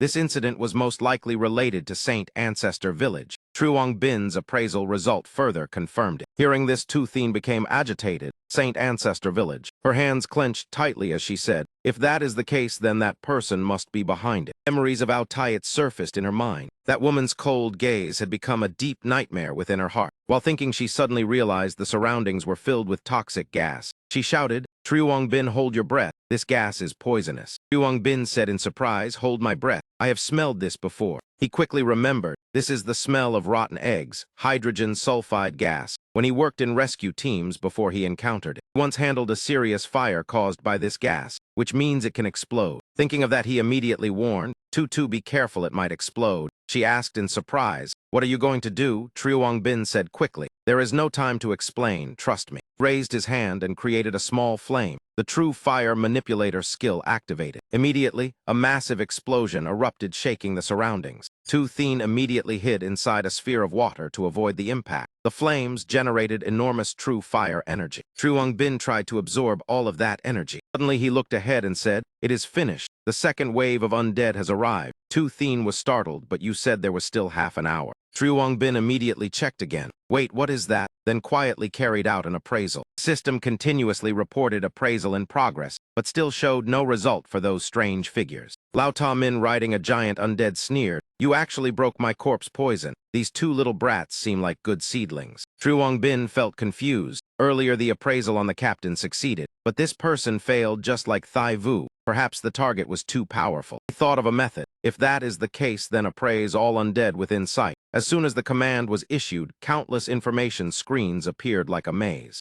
After more than 160,000 appraisals, Truong Bin's skill finally reached advanced level. This greatly increased the success rate against targets above level 30. The system immediately succeeded in appraising the leader Ta Min. He was a level 39 undead capable of creating corpse poison and controlling undead. Unless all undead were destroyed, he could not be killed. Ta Min thought to himself, "I would like to act personally, but there is something more important." He ordered the giant undead, "Go capture them for me, dead or alive." Truong Bin turned and asked, "That man is a level 39 fallen one." What is a fallen one?" Tu Thien said in shock. "Level 39. He explained that the abilities of awakened ones change according to their habits of use. If the mind is not strong enough, the ability will backlash. In the end, they become slaves of their own power. Those people are called fallen ones. Tu Thien emphasized, demon fallen ones usually possess extremely terrifying strength. As soon as she finished speaking, the undead surged toward them. Truong Bin frowned and said, "They are here. What a trouble." The undead rushed forward madly, attacking without hesitation. Truong Bin used Min Mist to form a sword, then split several in front of him in half. A gigantic green undead rushed toward Tu Thien holding a large axe. It swung the axe fiercely toward her. Tu Thien tried her best to resist, but her strength was completely incomparable to that giant monster. Tu Thien immediately reported to headquarters, "This is Tu Thien. A fallen one riding a giant undead has appeared. I cannot stop him." Her voice became grave. "He is leading a large number of undead toward the north of the city. Level 39. Extremely dangerous." Truong Bin stepped before the green giant and tried to appraise its power. He discovered it was level 29, 5 times stronger than the normal undead before. Truong Bin took a deep breath, thinking of a countermeasure. First, try controlling it. Consumed 20 Min Mist to create a long chain. Then threw the chain, wrapping tightly around the monster's body. It only needed to roar and exert strength, and the entire chain instantly shattered. Truong Bin said in alarm, "This is bad. This one is completely on another level from the previous ones." That moment, a massive sound echoed from the direction of the city, shaking the heavens and earth. Truong Bin looked toward it and thought, the sound came from Min Chao Than. Could it be the enemy has reached the city gate? At the same time, at the north gate of Min Chao Than, the mutated beasts and undead were rushing forward, and it seemed an army was already waiting there. A muscular man raised his fist high. Flames erupted violently from his hand. He threw a powerful punch forward. The surge of force blasted the undead, flying in all directions. That man declared proudly, The master of the Beast King Fist Hall, Lai Tine, has arrived. He took a deep breath as if gathering power. Then he declared firmly, "Today no one is allowed to advance another step." As soon as Lao Fuang finished speaking, the entire team immediately charged forward to engage the enemy. Among them, Bok Duck shouted loudly, "Everyone advance together. Absolutely do not let those beasts move another step closer."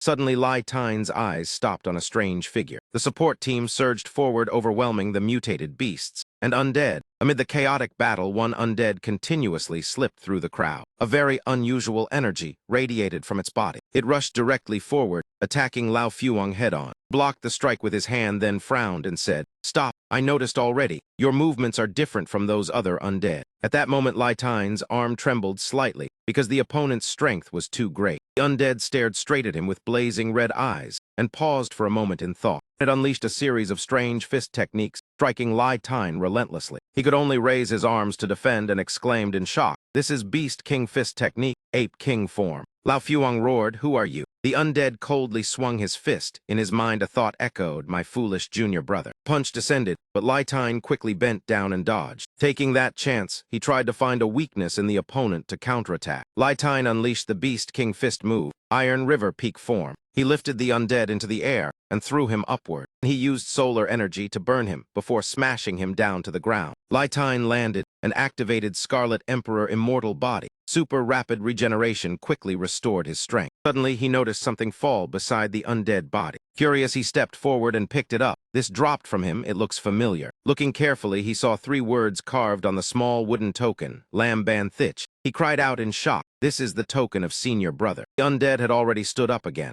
Lai Tine asked with trembling voice, "You know Beast King Fist and carry senior brother's token. Could it be you are Lam Ban Thich who disappeared 30 years ago? Back then you left the city to investigate the disappearance of awakened ones and vanished mysteriously." He did not answer and rushed forward. Yet deep in his mind, he still recognized the man before him as his junior brother. Lao Fuang, both heartbroken and furious, blocked the attacks and said, "I never expected you would be turned into an undead like this." The two exchanged continuous fists and kicks. Although his body was controlled by Ta Min Ban Thich's consciousness still existed. Lai Tine gritted his teeth and wondered, perhaps senior brother from those days no longer exists. Happy memories of the two martial brothers suddenly surfaced, the days of endless training together. Much of his achievement today came from the strict guidance of senior brother. The Ape King form emphasized flexible transformation. Not only teaching martial arts, Ban Thich also always encouraged Lai Tine. Even if master did not value you yet, you have improved very quickly. Lai Tine had never forgotten that smile. "Let us train a little more. When you master it, I will fight you." Turning to the present, Lai Tine caught the punch of the undead senior brother and suddenly understood something. He gritted his teeth as angry tears flowed. Since when did senior brother's fist technique become so weak? In fury, he blasted the opponent away and roared, "How dare you disgrace Beast King Fist?" Lai Tine reached up and grabbed his shirt. He tore the sleeveless shirt apart, revealing the sun mark on his back, and roared, "Whoever the enemy is, I will find them." The sun mark immediately shone with brilliant light. His entire body burst into fierce flames. This was the Scarlet Emperor Immortal Body, Scarlet Emperor Flame Blood. His body temperature rose to 500 degrees Celsius. Not only his eyes, but even his hair and beard turned into fire. Lai Tine shouted loudly, "Everyone retreat, stay away from me." As soon as he finished speaking, he leaped straight toward the undead. A terrifying punch was unleashed. His fist struck directly into the opponent's chest, but one punch was not enough. He delivered many more strikes in succession. Finally, Lao Fuang unleashed an extremely powerful fire release strike. The flames blasted downward, finishing the undead. His body was burned away by blazing light. In the final moment, Ban Thich felt satisfied seeing his junior brother had become strong. Special undead collapsed. Lai Tine turned his back and said softly, "Rest in peace, senior brother." In the distance, Ta Min sensed the loss. He sneered and said, "Able to defeat my creation, not bad." Hearing this, Lai Tine immediately turned and looked at him. Seeing Ta Min, he frowned with hostility, took a defensive stance with flames blazing and asked, "You are the one who turned senior brother into an undead?" Ta Min sneered and replied, "So what if I did?" He looked contemptuously at the rescue team and said, "With ants like you still want to stop my great army." He advanced fiercely, leading the army of mutated undead. All conspiracies and plans had been carried out. Some succeeded, some failed. The plan to cause chaos at the forge shop succeeded. The Moon Prince had left the city lord residence and was searching for Truong Bin. The plan to lure mutated beasts into the city lord residence failed because it was ruined by the undead. plan to kidnap the Saintess also failed because Thien Thuong Ho had gathered heavily at the residence. The cleanup team headquarters determined the Chu family objective had 3 points. Lure Thien Thuong Ho, use the Saintess to control it, and rule Min Chao Than. At the same time, they also discovered the undead origin was related to Saint Ancestor Village. The Heavenly Curtain had been activated again to gather forces within the city. The first wave of undead had reached the North Gate, then spread to the West and East Gates. The South Gate remained temporarily safe thanks to the mountain range. Currently, the North Gate had gathered the Beast King Fist Hall, along with many awakened fighters. At Saint Ancestor Village, Aotayat stood with an elite force. It seemed she was preparing another scheme. Than Hai stepped forward, knelt, and reported, "Cult leader, everyone has assembled." Aotayat nodded, then ordered, "This mission is to cooperate with the undead wave to create chaos inside the city." The group acknowledged the order. Dong Than answered clearly, then immediately left, leaving only Than Hai behind. He still stood there because he had something to ask. "Cult leader, will the mutated Beast King inside the city become a dangerous variable? Moreover, why after capturing the Saintess do we still have to withdraw?" Aotayat replied, "You mean that fox? It awakened long ago and is only waiting for Master Bai to appear." Than Hai asked worriedly, "If so, would attacking now be dangerous for us?" Aotayat smiled calmly to reassure him. He confirmed that although the Saintess had not fully awakened, her influence was enough to prevent the mutated Beast King from acting. He added that to seize Min Chao Than, besides Thien Thuong Ho, the greatest opponents were Master Bai and the cleanup team. Therefore, she arranged a spy inside to open the city gate and create chaos. Plan was to use the Saintess as bait to provoke war, then bring the undead into the city. When the cleanup team was forced to use the Sun Moon Pearl to purify the undead, they would reveal themselves. When Thien Thuong Ho and the cleanup team fought until exhaustion, we would easily seize the city. However, Than Hai was still worried because the Chu family was also targeting the Saintess. Aotayat said she sensed the Saintess was still mentally confused, so the Chu family could not persuade her yet. Therefore, she sent members of the Zhao clan to escort the Saintess because they could communicate directly with her. Aotayat laughed loudly and said, "If the Chu family members in the city want to steal the Saintess, they are no match for the Zhao clan." After speaking, she immediately led her subordinates away. "Come on, we should depart as well." At the same time, outside the city, Truong Bin was still struggling to fight, using the little min mist he had left. The two struggled within the chaotic battle. Surrounded by these troublesome monsters, Truong Bin swung his dagger while saying irritably, "There are too many, fighting endlessly without an end." Suddenly, an undead holding a weapon rushed past him. Truong Bin turned and saw it holding a blade aiming straight at Tu Thien to strike from behind. He immediately shouted, Tu, be careful." Thanks to the timely warning, Tu Thien instantly became alert. She spun and swung her sword to block the attack, but the ice sword had already reached its limit and quickly shattered into fragments. At the same time, Tu Thien was blasted away by the force. Taking advantage of the moment, the giant undead rushed forward, delivering another strike. Truong Bin panicked and rushed forward to save her, but several other undead blocked his path. His min mist was also nearly exhausted. Truong Bin shouted angrily, "Damn it, the min mist is almost gone." He saw the giant monster preparing to deliver the finishing blow to his companion,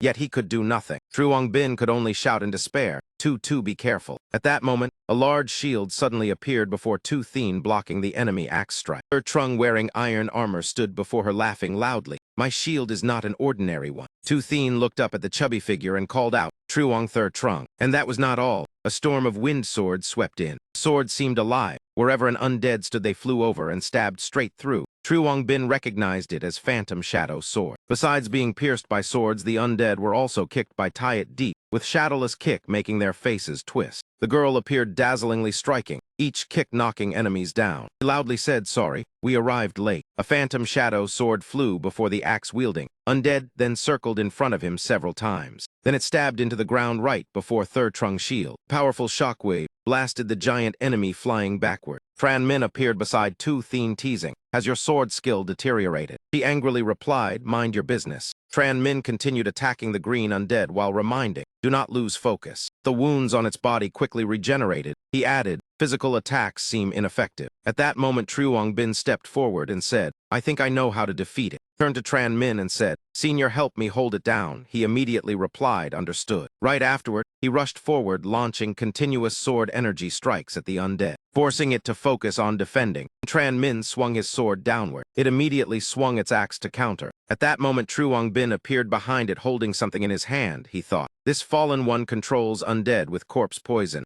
and corpse poison ignites easily. He threw several red stones onto its body. At the same time, he transformed Min Mist into a hammer, shouting, "Take my serpent scale crimson refinement. As long as the corpse poison burns, the control will break." Truong Bin struck with full force at its back, forcing the red crystal stones into its body. As Min Mist was now completely depleted, he gritted his teeth and rushed forward, pouring flames into the dagger in his hand. The serpent scale had already pierced deep into its body. Next, Truong Bin activated the True Fire Manipulator ability. Flames wrapped around the blade, then stabbed straight into the undead back, making it howl in pain. From his hand, a terrifying stream of fire blasted through its body. The undead collapsed to the ground, a large smoking hole appearing in its back. Tayet Deep walked over, stretching her arms, and said, "Finally finished. These things are really annoying." Truong Bin extinguished the flames, then said, "No. The truly dangerous enemy has already arrived at Min Chao Than." He turned to Tran Min and said, "Senior, shelter number 3 still has several injured people. I used an item to hide their aura, but I do not know how long it will last." Tran Min replied, "Captain Tu do already explain the situation briefly. We will take the injured away. We have already seen your ability." Tran Min then said, "Hurry into the city. That place needs you. Leave the injured to us." Truong Bin replied, "Then I will trouble you, senior." Without hesitation, he immediately ran toward Min Chao Than. Tu Thien looked after him worriedly. Tran Min noticed and said, "Tu Thien, you should return to the city as well. We are enough here." She paused briefly, then nodded, "All right." Tu Thien immediately ran after him, shouting, "Truong Bin, wait." The scene shifted to the south gate of Min Chao Than, where undead were still pouring in densely. Litine, burning with flames, used Scarlet Emperor Immortal Body and kept cursing, "You bastards." Duck, using true form reinforcement, running wolf form, tore enemies apart while shouting, "The Hall Master is recovering. Everyone support with full power." At that moment, a warning sounded behind him, "Fall back." In the sky, a gigantic fireball appeared, rushing forward. Lao Fuang hurled it into the undead horde. A huge explosion erupted, burning them to ashes. Everyone fought while dodging. Litine looked at the giant undead before him, shouting, "Is that all? If you have more moves, then use them all." Ta Min stroked his beard and said, "This corpse poison worked very well before, but lately I keep meeting fire users." He continued coldly, "Do you truly think I am so easy to deal with?" Lao Fuang immediately rushed forward, "Return my senior brother to me." The powerful punch blasted Ta Min off the back of the giant undead. Lao Fuang did not stop. He gritted his teeth and said, "It is not over yet." At the same time, Ta Min coughed and spat out blood. Lao Fuang threw an uppercut, shouting, "Explode." Crimson fire pierced through his body, shooting into the sky. Pieces of shattered flesh rained down. Litine looked at Ta Min's body riddled with holes and said, "Capture the leader to defeat the army. Then the undead should." But he suddenly turned around. The undead were still roaring madly. Lao Fuang said in surprise, "Why are they still moving?" Suddenly, Ta Min used borrowed corpse resurrection skill to strike his abdomen from behind. He laughed loudly, "Do you really think you can kill me?" Borrowed corpse resurrection can sacrifice undead to save his life. After landing the strike, Ta Min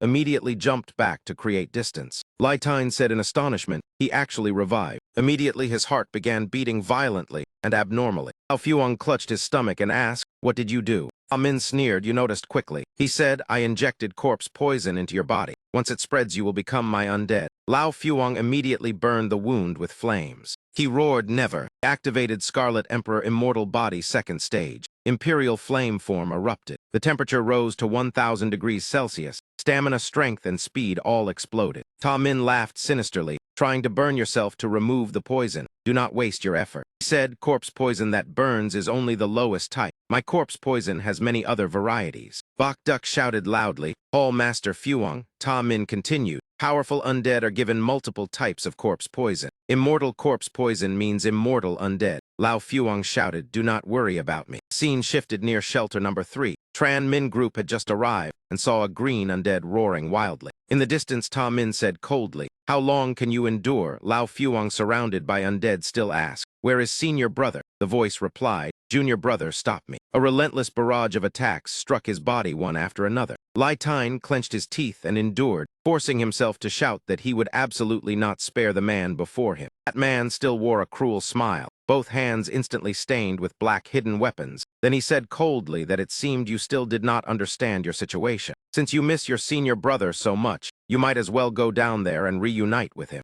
As soon as he finished speaking, he immediately controlled the gigantic headless living corpse to charge forward, swinging a terrifying fist. Lao Fuang instantly leaped to the side, already deciding in his heart that he had to end the battle as quickly as possible. He did not dodge at all. Instead, he confronted it head-on, using 5 hardened punches to block the opponent's 5 punches. Origin energy burst after every collision, sending the surrounding living corpses flying away. Violent shock along with the wound on his abdomen caused Lao Fuwang unbearable pain, fresh blood spraying from his mouth. In return, that counterattack successfully knocked the monster flying backward into the distance. Lai Tine stood still in place, one arm already turning dark purple, the other hand wiping the corner of his mouth as he stared forward. He looked down at his own hand and thought silently that this corpse poison was spreading far too quickly. Without giving Lao Fuwang any time to breathe, the living corpse immediately rushed forward again to continue attacking. While resisting the attack, he calculated in his mind, it is still not enough. The energy required to open the final form of the Crimson Emperor undying body is still lacking. If this continues, I will also become a living corpse. Seeing his comrades struggling to hold on, Lao Fuwang could not help feeling worried. If I fail, the north gate of Minchow City will completely fall.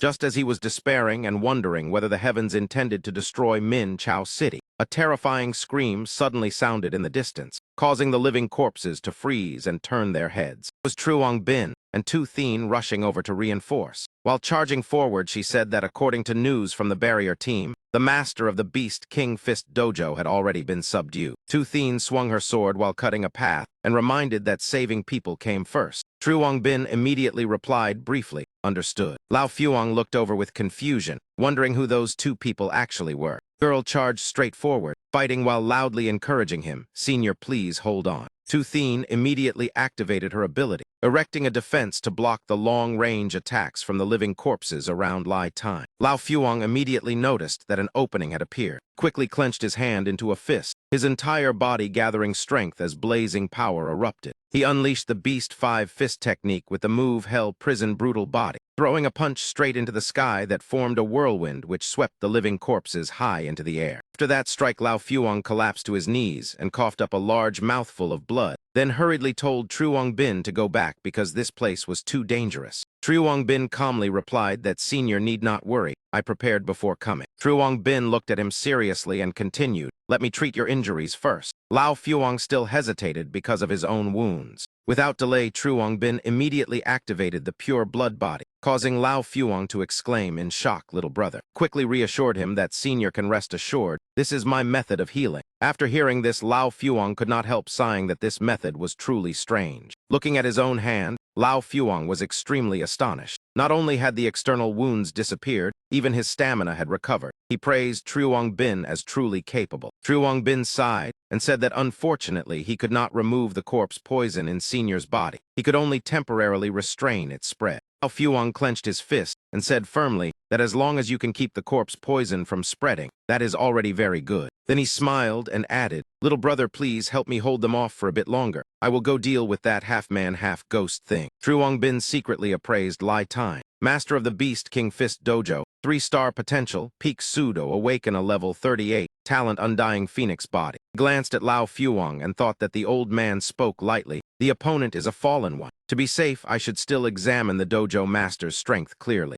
Amin stood among his living corpses and spoke threateningly. Obediently become living corpses under my command. Lai Tine replied coldly that you are merely dreaming. Immediately he erupted with power, the flames around his body surging violently. This was the ascension state. Lao Fuwang's body temperature suddenly soared to 3,000 degrees Celsius, causing the ground beneath his feet to crack apart. After gathering momentum, Lai Tine shot straight forward, piercing through the living corpses, blocking his path. In the blink of an eye, he appeared before Ta Min and called coldly, old man. The moment he spoke, Lao Fuwang unleashed an extremely powerful punch at extremely close range. Truong Bin used his skill and immediately shouted that Senior, I have just appraised him. His life is linked with the surrounding living corpses. Completely eliminate him. All the living corpses here must be wiped out. Ta Min had already recovered. He grabbed Lao Fuwang's arm tightly and smiled viciously while declaring that you cannot kill me. At the same time, the surrounding living corpses received his command and surged forward in a wave. Lai Tine continued to ignite his potential, his body temperature rising to 4,000 degrees Celsius as he roared, die. A sea of flames erupted and burned all the living corpses nearby, their bodies turning black as they released miserable screams. He stood silently looking at the sun and asked Truong Bin that it is still not enough. Little brother, do you have any way to help me increase my body temperature faster? Truong Bin shook his head while thinking and said my flames cannot reach the temperature of Senior, so I fear I cannot help much. Suddenly he remembered something and shouted, "That is right. This thing might help Senior." Immediately after that, a snake-scaled arm appeared behind Lao Fuang's back, startling him. Truong Bin placed several scales into his hand. Seeing this, Lai Tine asked in surprise that you have crimson refining snake scales, yet you did not take them out earlier. He replied calmly that from the beginning you never asked. Without hesitating for even a second, Lao Fuang swallowed that thing directly. Truong Bin watched in astonishment. This was indeed the demeanor of a true fire cultivator. The surrounding space suddenly became strangely silent. A blazing beam of light suddenly descended from the sky. The aura spreading in all directions instantly swept away all nearby corpse thralls. Tu Thien turned with confusion and asked what had just happened, while Hak Lang nearby exclaimed in shock that he never expected to see the Hall Master's form like that again in this lifetime. Bok Duk watched the scene and only smiled faintly, calmly saying that it seemed the battle was about to reach its end. At this moment, Lao Fuang activated Crimson Phoenix Immortal Body in the Yang Flame state. The temperature of his body had soared to about 6,000 degrees. His entire body was now engulfed in blazing white flames. Truong Bin was stunned and thought to himself that this form was truly tyrannical. With such heat, even seasoned fire cultivators would find it difficult to endure. He told Truong Bin that this final state placed enormous pressure on his body and hoped he would keep healing him continuously. Truong Bin replied that he could leave it to him. Atine immediately warned the subordinates around him that everyone should retreat quickly and not be affected by the battle. The people of Beast Fist Hall hurried into the city while shouting to each other. Everyone quickly returned inside the city. Ta Min felt his body gradually recovering and muttered in confusion. The corpse poison that Lao Fuang had left in his body had unexpectedly disappeared. Immediately afterward, he ordered the entire army to capture that man at all costs. The corpse thralls immediately rushed toward Lao Fuang like a pack of bloodthirsty beasts. He stood still and expelled a stream of pale blue flames from his mouth. Flames erupted violently, spreading across the entire area and burning the corpse thralls. The monsters quickly ignited, their bodies gradually disintegrating within the sea of fire. Flames continued to burn fiercely until they were completely turned into ashes. Lao Fuang looked at the black ash before him and said that 20,000 corpse thralls had been burned into fine powder. Thien witnessed the scene and stared in shock. This power was truly terrifying. Among the people she knew, it would probably rank within the top 3. Just then someone ran out from the city with urgent news saying something was wrong. The other 2 hall masters had betrayed them, and both the West Gate and East Gate had already fallen. After hearing that, he cried out in shock. How could Ngao Dong Hai and Ngo En Huok Vu possibly betray them? From beneath the ground, more corpse thralls suddenly emerged along with Ta Min's loud laughter. He declared that Min Chao Than had already fallen, so Lao Fuang no longer needed to keep playing around. He sat atop a mount stitched together from green corpse fragments and said this time it counted as your victory. But I will leave a place for you. I hope next time we meet you will still be as imposing as today. Lao Fuang angrily growled that next time he would definitely take his life. After that, he turned back and told everyone that he alone was enough here.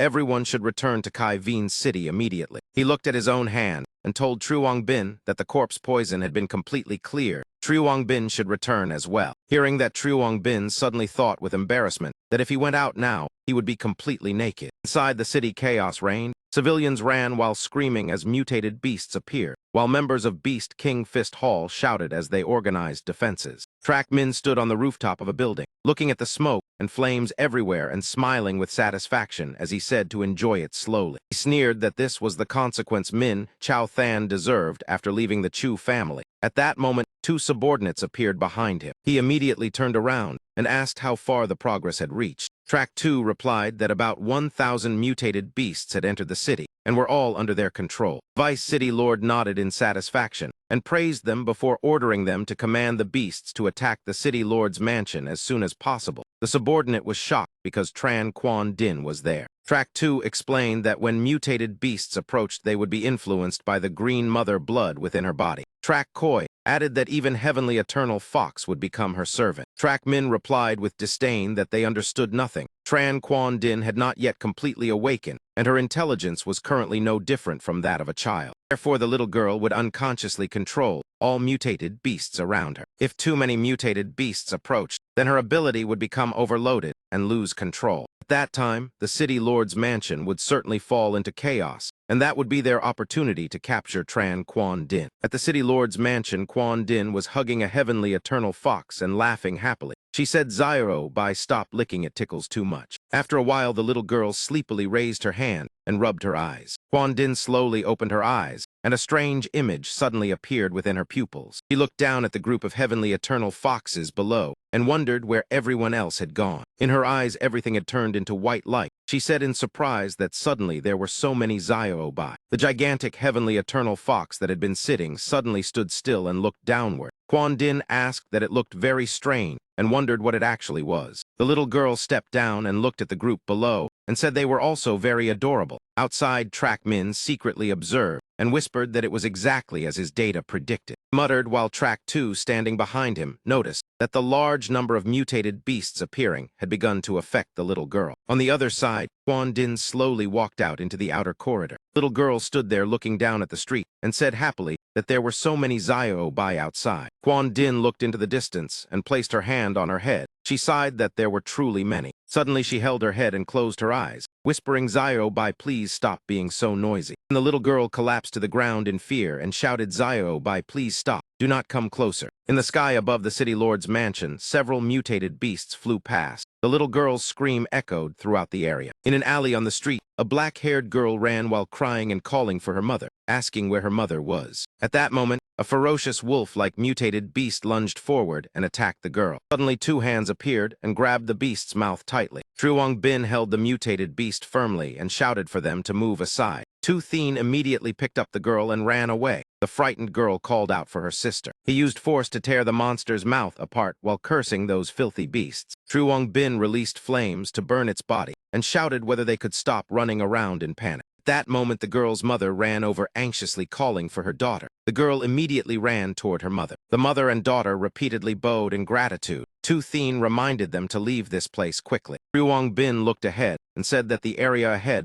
was a densely populated residential district, so they could not allow the beasts to advance any further. Tu Thien nodded in agreement and contacted the cleanup team, ordering them to immediately hold their ground and organize the evacuation of civilians. At that moment, a whole pack of ferocious mutated beasts of various sizes appeared before them. He said worriedly that it would be difficult to fight so many mutated beasts while protecting the building behind them. Truong Bin replied that they would hold as many as they could, as long as they bought time for everyone to evacuate. One mutated beast within the pack slowly stepped forward. White wolves lined up in front and simultaneously raised their heads and howled as if sending a signal. Truong Bin asked in surprise what they were doing. At that moment, Tu Thien's communication device reported that the mutated beasts over there had all stopped moving, leaving her confused. The city lord's mansion tracked Min, and the heavenly eternal fox pack looked at Quan Din floating in midair and asked in shock what was happening. His eyes widened as he muttered in shock that it could not be. The little girl had now entered a state of awakening. A faint pink enchanting aura radiated from her entire body. That aura quietly spread throughout the entire city. On the Chu family side, someone reported in panic that all mutated beasts in the city had lost control. Track Min was startled and asked what they meant. He gritted his teeth and cursed that perhaps the green mother blood of the Holy Maiden had completely awakened. It was truly unlucky that this 1% probability had actually occurred. Quan Din flew forward, happily saying that there were many Zio-Obai over there, leaving Track Min behind as he cursed angrily. He immediately rushed forward while ordering his subordinates to pursue her quickly. At that moment, the surrounding space became eerie, causing the Vice City Lord's steps to stagger as if he might fall. He stopped and frowned, while thinking that such pressure could only be produced by a king-level mutated beast. A pair of crimson eyes filled with sinister energy from a heavenly eternal fox suddenly appeared. Track Min and the members of the Chu family stood there trembling in fear, thinking that perhaps the Moon King had awakened. He stood still and wondered whether Tran Quan Din had caused the Moon King to awaken earlier. Track 2 ran over and interrupted, asking why he was standing here. Track Koi also asked curiously what had happened. The Vice City Lord told them to immediately contact those who had infiltrated Min Chao Than to capture Tran Quan Din. He himself had other matters to handle. The two of them then left. Track Min watched them leave and thought that if the Moon King had truly awakened, then the Heavenly Eternal Fox King had already reached king-level combat power. Wisely decided to remain still and observe the situation, because doing so would likely be safer. Sure enough, at that moment behind him, within the darkness, an evil figure silently appeared and watched him. Scene shifted to a ruined and desolate street corner. Bok Duk stood there dividing everyone into groups of 3 to eliminate the remaining corpse thralls one by one. Turned and asked Lao Fuong about the current condition of his body. Lao Fuong calmly replied that he had no major problems. Most of his injuries had already been treated by Truong Bin. He was only a little tired. A short rest would be enough. Bok Duk suddenly burst out in anger and violently punched the wall beside him. He gritted his teeth and shouted that those traitorous hall masters were truly despicable. Even beasts were not as vile as them. Ao Fuang stepped forward and patted everyone's shoulders to calm them. He said that since the situation had become like this, the only option left was to quickly clear the corpse thralls at the south gate and then return to the city to request reinforcements. He continued that given the current situation, saving even one more person was worth it. Two members in the distance pointed toward the north and said to look quickly. A group of awakened ones was approaching. The person beside them asked whether those might be reinforcements. This made the hall master suddenly startled. A group of people approached. The leader immediately ordered that all of them be blocked. No one was allowed to enter the city. Two young men recognized them and whispered that they were from Blazing Sun Fist Hall. This was trouble. After receiving the order, those people aggressively advanced forward. Ao Fuang saw them and angrily shouted, "Ngo en Huok Vu, you still dare to show your face here." He immediately ordered everyone to prepare for battle. Bok Duk added that Blazing Sun Fist Hall had abandoned the west gate, which caused Min Chao Than to fall. Everyone became furious and cursed after hearing this. Lai Tine stood in the distance and loudly asked, "Hall Master Ngo, why did you betray Min Chao Than?" Ngo en Huok Vu calmly replied that the deputy hall master had never considered changing his own fate. Lao Fuang coldly asked what he meant. He pointed toward the city and said to look at Min Chao Than. Thousands of lights were bright yet fragile and weak. The ruined scene filled with smoke and fire. En Huok Vu continued to argue that every year hundreds of people died under the fangs of mutated beasts. He believed that humanity could only maintain less than 1/3 of this land. Watching civilians being chased and fleeing from monsters, he continued speaking as if trying to persuade them. He asked whether they had ever considered what the future would be like if a king of humanity were created. En Huok Vu's eyes flashed with ambition. He said that if a king was born in sacred ancestor village, then not only Min Chao Than, but the entire world would no longer be treated like toys by mutated beasts. Hearing this, Lai Tine smiled and replied that so this was the truth. Those who had preached about the supreme authority of humanity inside the martial hall were his people. En Huok Vu spread his arms and laughed, proudly saying that was correct. Unfortunately, they had all been driven away by them. Otherwise, he could have become one of them as well. Ao Fuang entered a combat stance and said that joining them would mean the entire Min Chao Than would be buried together with that insane plan. Ngo en Huok Vu raised his hand and offered a condition. He said they only wanted to take away an important figure to give birth to the king of sacred ancestor village. If everyone stood still and did not enter the city to report the news, then he would not attack. Lai Tine and the people of Beast King Fist Hall prepared to confront them and asked what would happen if they refused. The people of Blazing Sun Fist Hall immediately rushed forward. En Huok Vu shouted that if that was the case, then he could only defeat them. Scene shifted to the park forest north of the city. Quan Din had somehow flown to this place. Below, Truong Bin and Tu Thien saw the mutated beasts respectfully submitting to the little girl. He softly asked if that was not Tran Quan Din. Truong Bin added that the mutated beasts suddenly stopping was probably because of her. He quickly began an appraisal. Meanwhile, Quan Din looked at the beasts with gentle eyes and happily said that there were so many Zio Bai. They were truly adorable. The status panel appeared. Name Tran Quan Din. Race fallen human.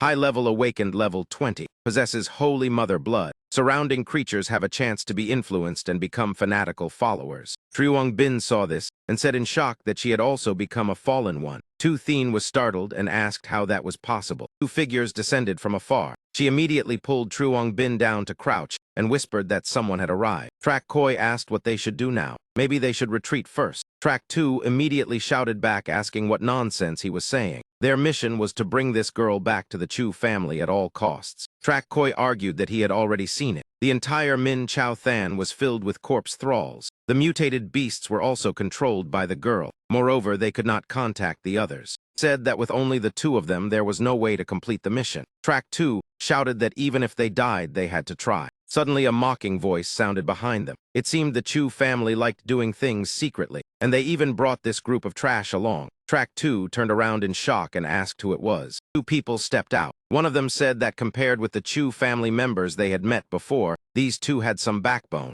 Therefore, he would consider it a little. Truong Bin immediately conducted an appraisal. Zhao Yanlong, human of sacred ancestor village. High-level awakened level 25. Possesses holy disciple blood. The blood contains strong stimulants and high toxins. He stood there and coldly said that perhaps they should become corpse thralls and work for them. Status panel of the other person appeared. Zhang Yanhu, human of sacred ancestor village. High-level awakened level 22. His blood carried a fragrance that attracted surrounding creatures and allowed him to control animals. After reading the information, Truong Bin told Tu Thien that they were people of sacred ancestor village, and their abilities were very similar to Tran Quan Din. Tu Thien replied that this could be an important clue. They should find a way to capture them alive for questioning. The two Chu family men looked at each other and said they could only try risking it once. There might still be a little hope. Track 2 and Track Koi rushed forward together, shouting to charge. Before they could attack, a green aura suddenly appeared, which made Track 2 widen his eyes in shock. His vision immediately deteriorated. The images of the Chu brothers became blurry. The two Chu family men seemed to have been poisoned. They gritted their teeth and stammered while asking what this was.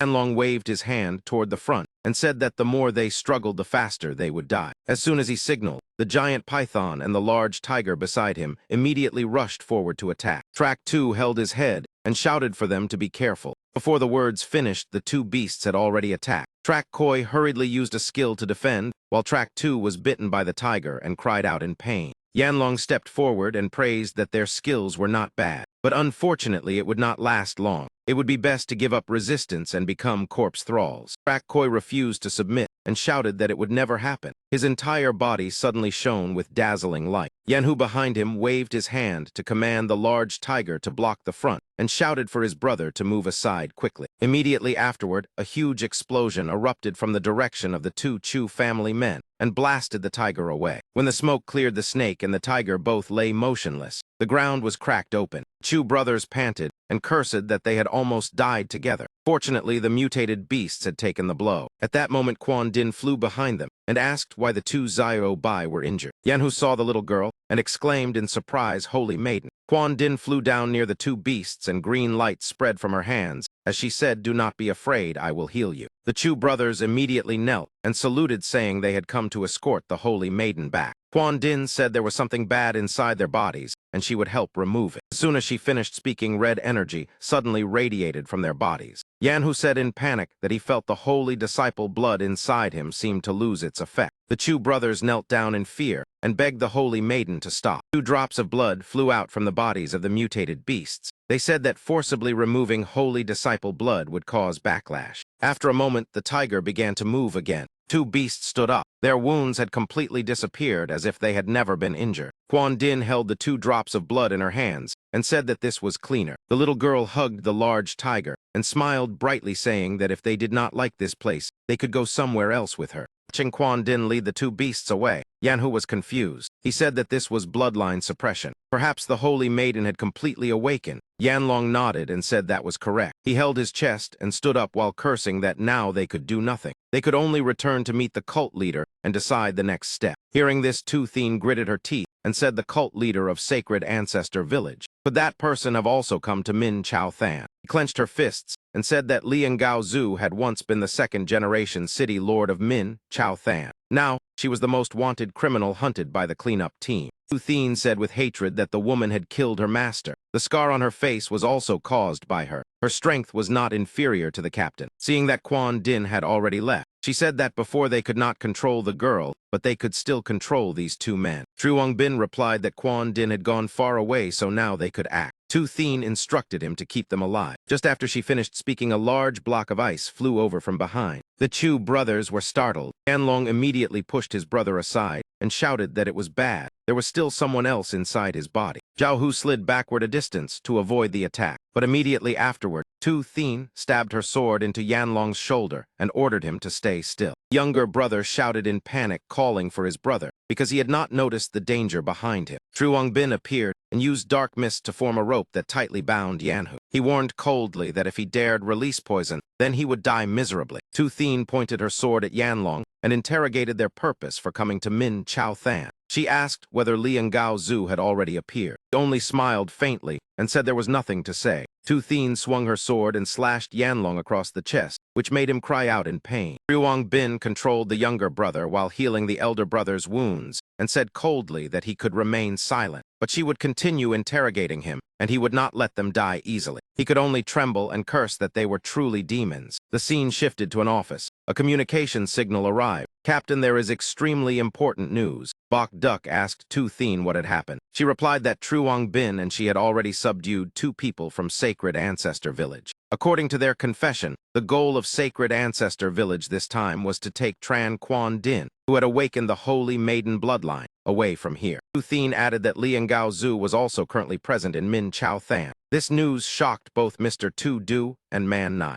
He replied in a deep voice that he understood. The 2 of them should continue interrogating the people of Sacred Ancestor Village. If the worst situation occurred, he would personally take action. After that, Thoi Bok turned back and gave an order. Man Nai, prepare to activate the teleportation array. She asked in surprise whether the captain truly intended to activate the Sun Moon Pearl. Man Nai reminded him that the Sun Moon Pearl was hidden beneath the city square. Once activated, his identity would be exposed. If the Heavenly Eternal Fox King did not appear, revealing himself now would be extremely dangerous. Thoi Bok explained that the original plan was to lure the Heavenly Eternal Fox King out and let everyone restrain him. That way, the activation of the Sun Moon Pearl would proceed without obstruction. But now the one who appeared was Liang Gao Zhu. Her actions were too unpredictable and would certainly bring many variables. He decided that he could only gamble once. The Sun Moon Pearl had to be activated before they could react. This was the only way to save Min Chao Than, so there was no more time to hesitate. The scene shifted to the Monument Square. A spatial gate suddenly opened in the middle of the plaza. Du Thoi Bok and the elite members of the cleanup team stepped out of the teleportation gate. He looked around and said that the entire Min Chao Than had already fallen into chaos. If this continued, the hearts of the people would shake violently. Teacher Bok continued that they could stop the Chu family and resist wild beasts, but how could they stop the trend within human hearts? That moment, someone suddenly stepped out and asked whether he intended to rely on the Sun Moon Pearl to make a final attempt. Man Nai looked over in shock and asked why that person was here. She had clearly checked the square and there was no one. Everyone immediately prepared for battle. Thoi Bok sighed and said it seemed the plan would not proceed smoothly. The one who appeared was Ngao Zhu.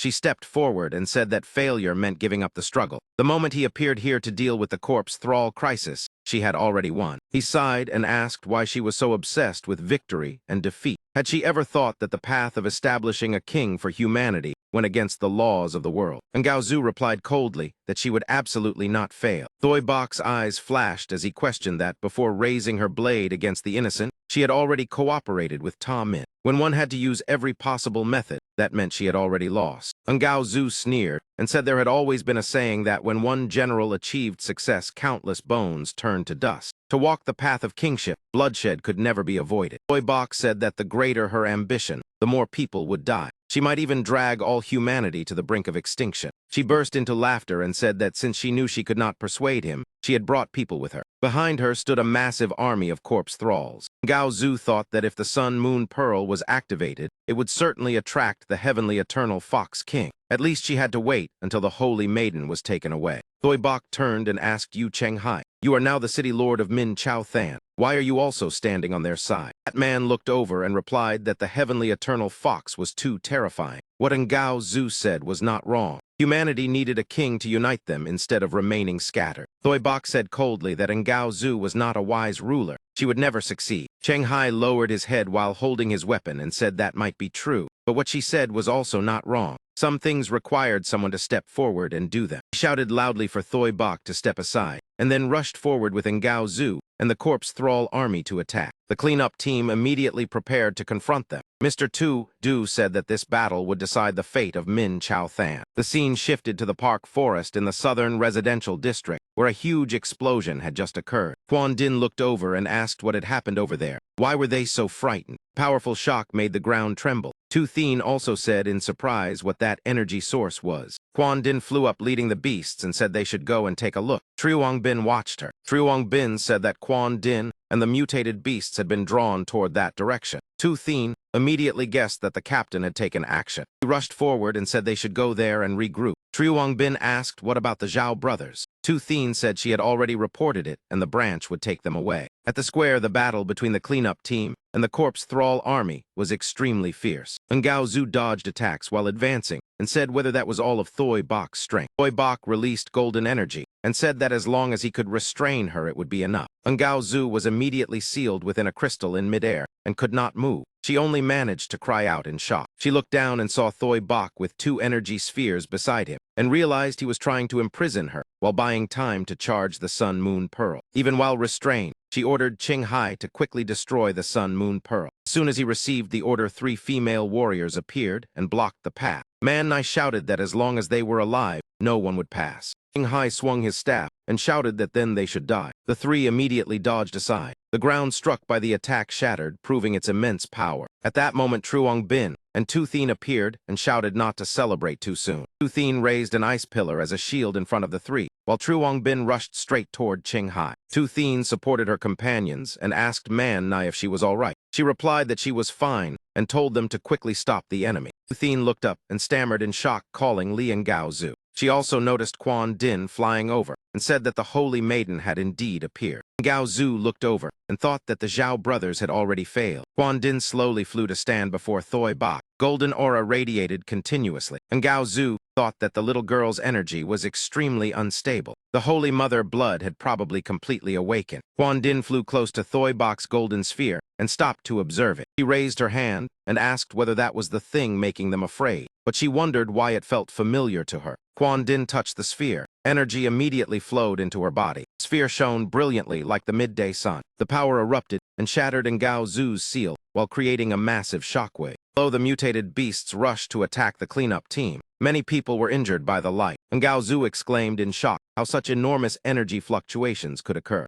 Thoi Bok raised his hand and warned that it was bad. Tran Quan Din was absorbing the energy of the Sun Moon Pearl. Little girl moved toward the pearl. Both mutated beasts and corpse thralls were affected by the immense energy. Truong Bin held his head and asked Tu Thien whether she was all right. Quan Din opened her eyes wide and said she seemed to hear her father calling from a very distant place. And Gao Zhu appeared before the little girl and thought that this was perfect. The pearl's energy had helped the Holy Maiden complete her transformation early. Quan Din flew away and ordered the beasts to follow her. And Gao Zhu guessed the Holy Maiden had sensed the call from Sacred Ancestor Village. And Gao Zhu secretly transmitted a message to Qing Hai saying she had hidden the Holy Maiden in the city for more than 10 years. Now the time had come. He must immediately inform the escorts to bring the girl back to the village. He thought that the Heavenly Eternal Fox Pack would soon awaken after losing the suppression of Tran Quan Din. They must have already sensed the disturbance at the square. And Gao Zhu calculated that she had to retreat quickly before the Moon King appeared. Otherwise, the plan would fail. He mocked Thoi Bok, saying she did not expect the energy he had painstakingly accumulated for the Sun Moon Pearl would ultimately help her. And Gao Zhu walked away while saying that the ritual at Sacred Ancestor Village was no longer necessary. This was her destiny. Tu Thien immediately rushed forward with her sword and shouted for her to stop. She launched ice shards and swung her sword while shouting that she would kill her to avenge her master. And Gao Zhu asked with disdain whether she thought she could do it alone. She casually waved her hand to neutralize the attack and scolded the girl for not knowing her limits. In an instant, her counterattack struck Tu Thien and sent her flying backward. Truong Bin immediately formed dark mist wings and rushed forward, calling CC. He caught her in time, but the impact shattered the ice sword in her hand. The two were pushed back a distance by the shockwave, and Gao Zhu flew away, leaving behind words of meeting again with Thoi Bok. Black Phi, standing beside him, asked whether the captain would not pursue. Thoi Bok replied that the crisis inside the city had to be resolved first. Man Nai ran over and asked whether Truong Bin and Tu Thien were all right. Truong Bin smiled and said he was only lightly injured. Tu Thien frowned and said she was still too weak. A loud sound echoed from afar. Man Nai said in surprise that the mutated beasts and corpse thralls had been taken away.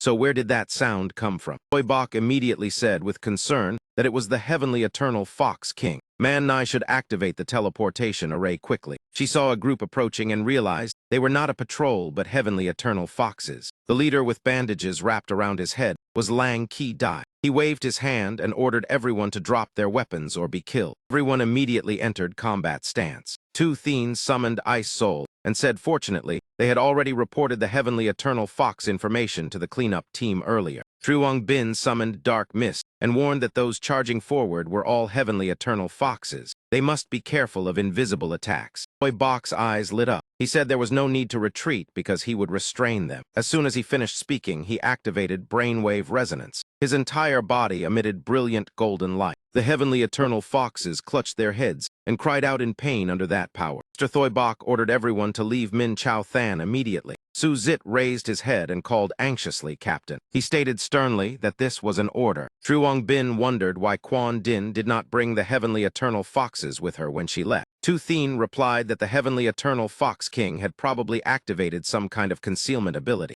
She said they should go. Truong Bin Mr. Tu lowered his gaze slightly and softly said that was good. Watching the younger generation step into the teleportation gate and leave, he thought that if they faced the heavenly eternal Fox King, then, even with those people added, they would only be courting death. When the entire formation had withdrawn, the teleportation gate began to shrink. Only then did Teacher Bach feel at ease enough to provoke him, telling him to show himself already. He shouted a challenge saying he wanted to see how strong the one who called himself the king in this fox den truly was. Shadow gradually appeared. A cold voice said that he was the strongest human it had ever met. The Fox King appeared with overwhelming dark aura. The sinister voice said that even so that strength was still not enough for it. Thoy Bach immediately used Appraisal and wondered what kind of ability this was. The abilities of the heavenly eternal fox included twisting perception and overturning common laws. A crimson blood moon appeared behind it. Then it slashed forward with sharp claws rushing straight toward him. Thoy Bach raised his head and said that whether it was enough or not could only be known after trying. As he rushed forward, he thought the opponent had used its strongest move right away. Thoy Bach shouted vacuum shock burst. Streams of golden energy struck the Fox King, and countless tiny holes appeared across its body. Calculated that this move melted the inside of the enemy's body with high heat, and then created a vacuum to trigger an explosion.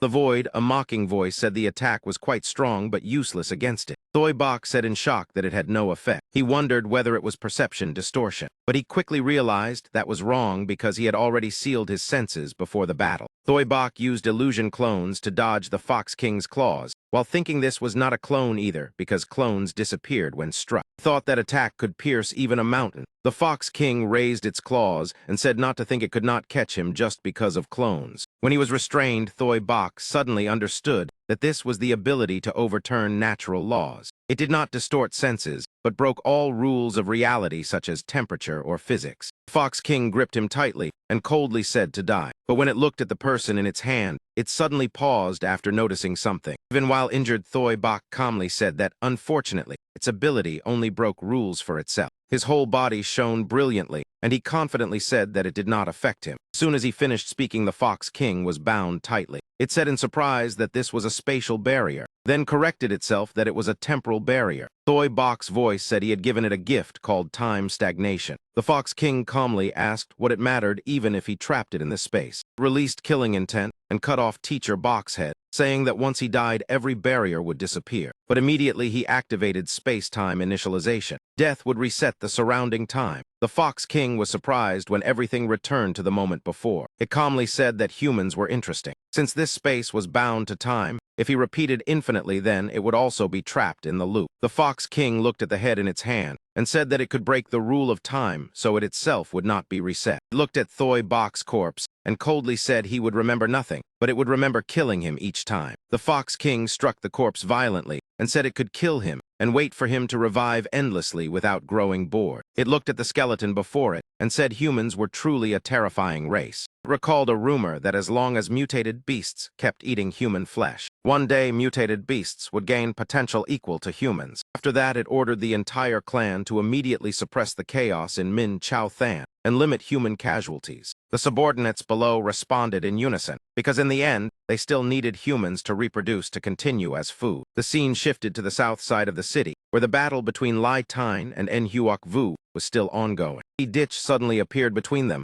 and shouted for them to stop. Lao Fuang angrily roared for Ki Ditch to release him and asked what he was doing. He thought that disaster had already arrived, yet humans were still killing each other. Truly foolish. Lai Tine pointed at En Huoc Vu and said that man was the traitor of Min Chao. Ki Ditch repeatedly shouted for everyone to stop and talk clearly. Huoc Vu looked over with veins bulging and thought that the patrol had also arrived. If that was the case, then he could only fight to the end. He raised his fist and leapt forward, attacking Ki Ditch while shouting that he would die as well. Suddenly, two invisible arms appeared. One held his head while the other punched him directly in the face, leaving him shocked. In a single second, En Huoc Vu's head was torn from his neck. The scene left Lao Fuang stunned by Ki Ditch's power. Ki Ditch said he truly had not expected that, after the patrol left for only a few days, the city had already fallen into such chaos. He coldly warned everyone to immediately drop their weapons, or he would kill without hesitation. After that, he turned to Lai Tine and said Hall Master Fuang should come with him. Today's events required a clear explanation. The scene shifted to Safe Room 8, where everyone had gathered after retreating. Fuang Bin comforted Tu Thien and told her to calm down, Tu. Man Nai said in shock that something was wrong, Her ability was weakening. Tran Min said his stamina consumption was rapidly increasing. Third Trung said his body felt heavier than before. Tu Thien muttered in worry that perhaps it was that. Triwong Bin asked what had happened. He immediately took out a communication stone and called the captain asking him to respond, but there was no reply at all. Triwong Bin asked what exactly had happened, and I explained that the captain had once bestowed blessings upon the entire cleanup team. She said that blessing was a rare national guardian ability that could grant semi-permanent attributes to others. Man Nai said in a low voice that only when the one who bestowed the blessing died would that power disappear. Tran Min's blessing reduced stamina consumption by half, while Trin Tyat types reduced fatigue by half. Trung's blessing reduced body weight by half, while Tu Thien's reduced mental energy consumption by half. Man Nai bit her lip and said the blessings had just disappeared, so the captain probably. Wang Bin became extremely worried. He did not believe Thoi Bok would die so easily. Suddenly, his bracelet sounded with a familiar voice, saying that this form of existence would not last long. Everyone immediately rushed over and looked at the bracelet calling for the captain. The image of Thoi Bok appeared saying the situation was not very good. In about 1 year, he would probably be completely killed by the heavenly eternal fox.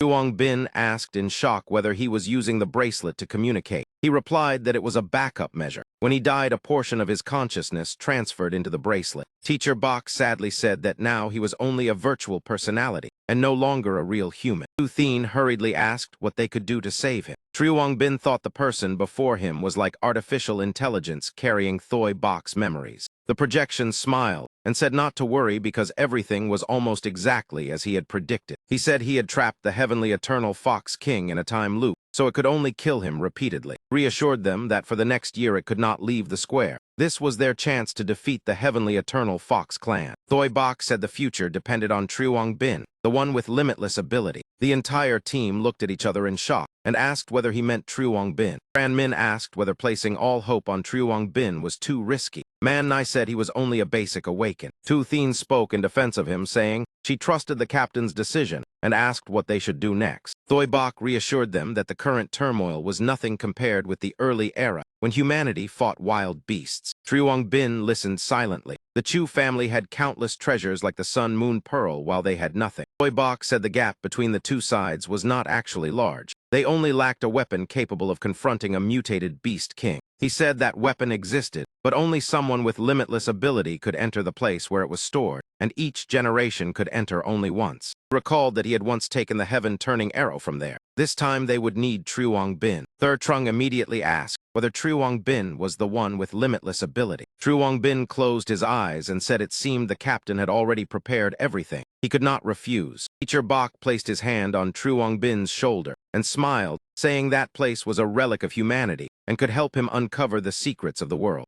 Man Nai pulled Tran Min's arm and said they should not delay. They should depart immediately. He raised his hand to stop them and said to wait because there were still a few things to prepare. Triwong Bin should come with him. The scene shifted to the prison of Safe Room 8. Triwong Bin followed and asked whether there was truly no way left to save him. Teacher Bok replied that this was the choice after careful consideration. If he did not hold the heavenly eternal Fox King back, then only two terrible outcomes remained. Triwong Bin hurriedly asked what they were. He replied that the first possibility was that they would be unable to stop the attack from Sacred Ancestor Village. In that case, the outcome would be that Min Chao Than would fall into the hands of Liang Gao Zhu, and at the same time, about half of the awakened ones would die in the internal chaos. Second possibility was that they managed to block the attack from Sacred Ancestor Village, but because he had left, the heavenly eternal Fox King would personally take action to deal with the experts who had revealed their strength in the city, and in that case, at least 30% of the awakened would not escape disaster. Thoi Bok analyzed that at present the king of the heavenly eternal foxes had been imprisoned by him. The strongest remaining enemy was only Yue Wang Zai. He thought of Lai Tine and Bok Duck and said that in a one-on-one fight they might not be his opponent, but if many people joined forces, Yue Fuang Zai might not be able to withstand them. In front of the prison holding the Zhao brothers, Mr. Tu Du analyzed that even if he wanted to kill and replace every awakened who had revealed their strength, it would still require at least 1 or 2 years.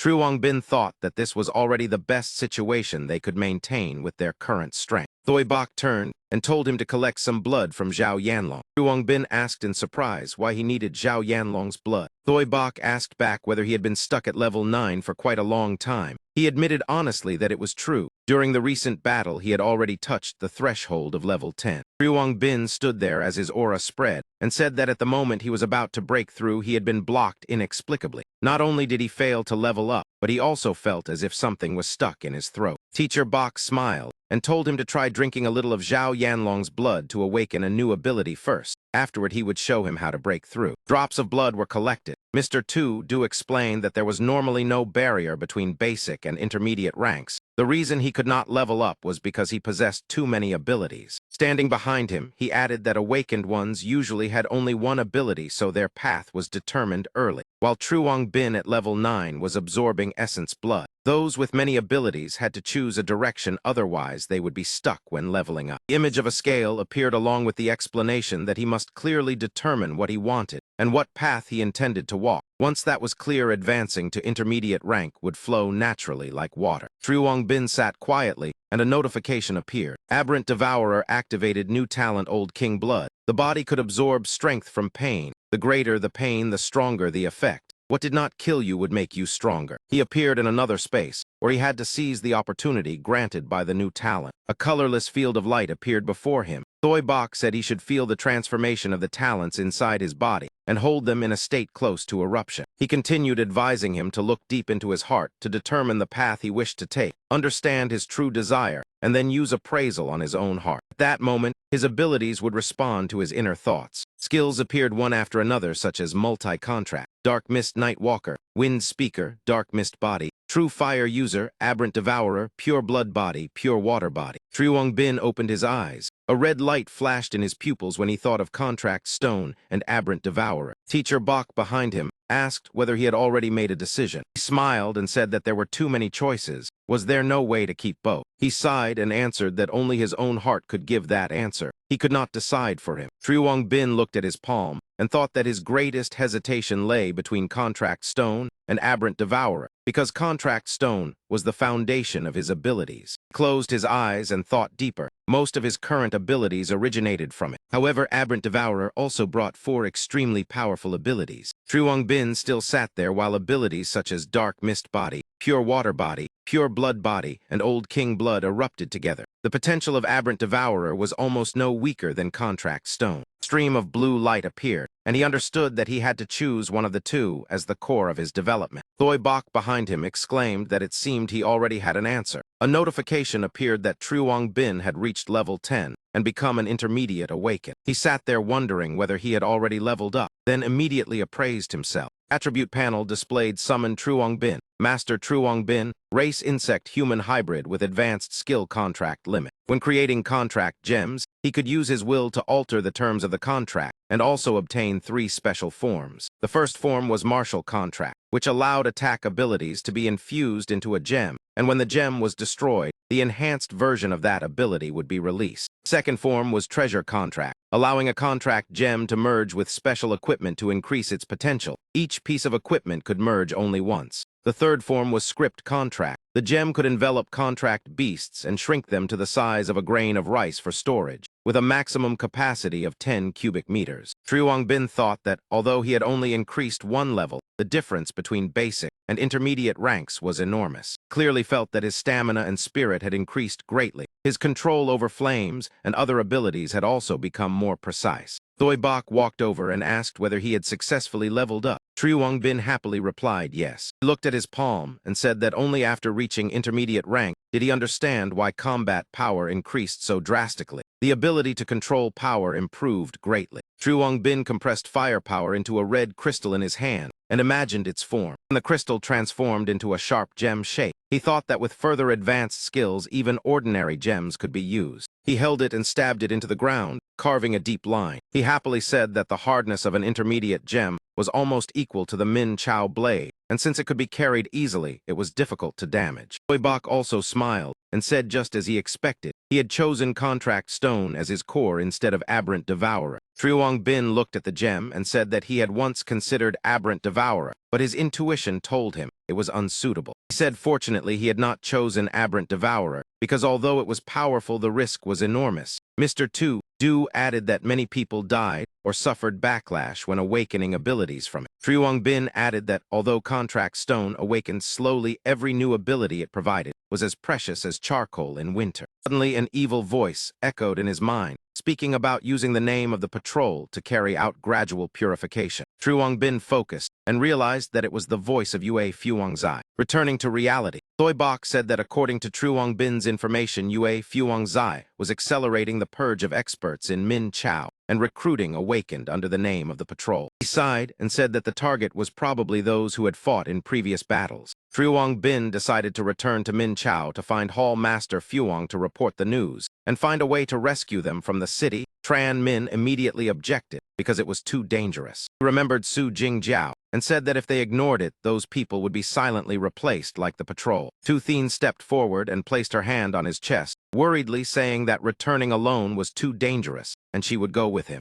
I spoke on behalf of the group, saying they would also go and contact awakened acquaintances to act more quickly. Thoi Bok reminded them that they could not distinguish who had already been replaced by the heavenly eternal fox, so exposure would be easy. Triwong Bin confidently patted his chest and said he was already an intermediate awakened. If he infiltrated alone, even if discovered, he could still escape. Tran Min objected, sternly saying Min Chao was now like a dragon's den and tiger's lair. Did he know how important he himself was? Triwong Bin replied firmly that he could not stand by while his comrades were eating. In his heart, he also thought about avenging Su Jingjiao. Tu Thien called his name worriedly. He reassured her that he had already prepared an escape route, so even encountering Yue Wang Zai would be fine. Tran Min drew his sword and said if he insisted on going, then he must defeat him first. Triwong Bin calmly said that was acceptable. He stood still and released dark mist. The sword energy from Tran Min was knocked aside. Tran Min thought in shock when he attacked. Triwong Bin looked at him and said that counted as his victory. Tran Min was still astonished and said that was dark mist. Triwong Bin had become much stronger than before. Teacher Bok explained that someone with limitless ability was different from normal awakened. In the past, he himself needed intermediate rank before he could defeat mutated beasts beyond his level, while Triwong Bin had done it since basic rank. He added that was why he did not oppose Triwong Bin returning to Min Chao, but before that he wanted to give him a treasure. Hearing that, Triwong Bin quickly said to wait, because he also had something he wanted to ask Zhang Shuzhang.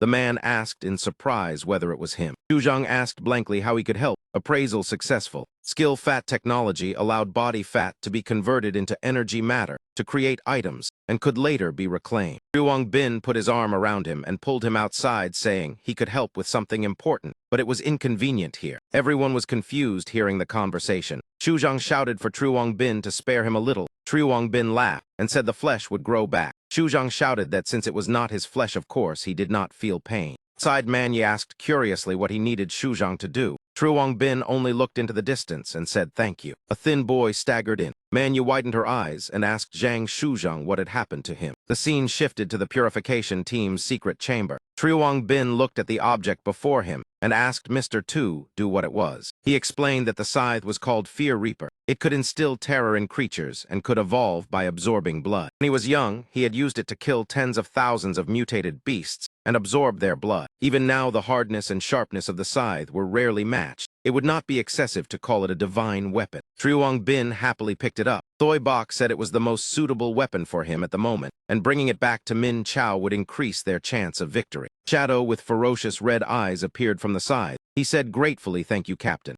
Mr. Tu suddenly sensed something unusual and glanced outside with a faint snort. Then he smiled and said it seemed someone was still not at ease. His own energy was exhausted anyway, so he would return to the bracelet to rest, leaving Triwong Bin slightly puzzled. Tu Thien walked in while Teacher Bok returned to the bracelet. Before leaving, he told the two of them to talk. Triwong Bin looked at her and asked how the wound on her face was. She smiled and said they had agreed to talk like friends instead of comrades. The two sat on the grass watching the moon. Tu Thien said she had left Xinhe and asked Wei Hua to treat the scar. The previous events made her realize she was still too weak, so she would join everyone in defeating Li and Gao Zhu. He asked Triwong Bin whether his decision to return to Min Chao alone was because he wanted to avenge that friend. Closed his eyes and replied that after reaching intermediate rank, he had indeed thought so because he clearly felt his strength increase. Triwong Bin recalled that he was no longer the weak person who had to pretend to sleep. when Yue Wang Zai inspected the room. Tu Thien called his name hesitantly. He smiled reassuringly and said he knew what truly mattered. This return to Minchow was mainly to save people. Slightly saddened,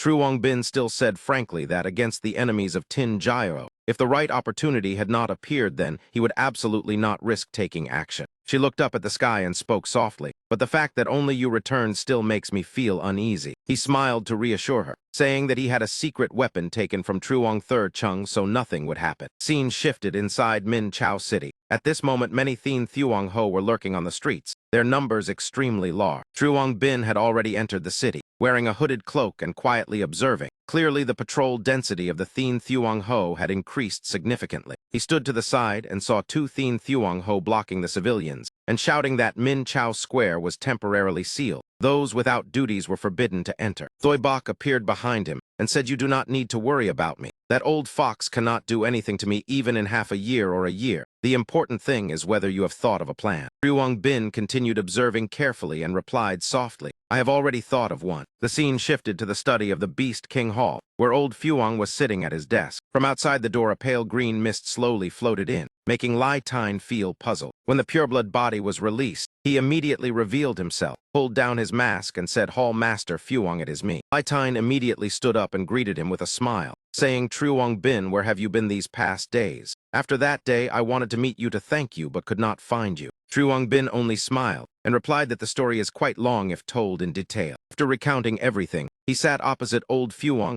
and asked, "That is roughly the situation. I wonder if Hall Master Fuong is willing to help me." The man crossed his arms and asked suspiciously, "According to you, the city lord betrayed Min Chao long ago, and the Thien Thuong Ho are the real manipulators. That sounds hard to believe." At that moment, a voice reported from outside that Hall Master the Patrol Captain Lam wants to see you. Old Fuong replied, "Bring him to the rear guest hall. I will come immediately." Truong Bin immediately reminded him that the patrol team had already been replaced by the Thien Thuong Ho. Hall Master Fuong only needs to look once to know whether what I said is true or false. Scene shifted to the guest hall, where several figures were already waiting. Lai Tine walked in calmly and waved his hand, saying, pardon me.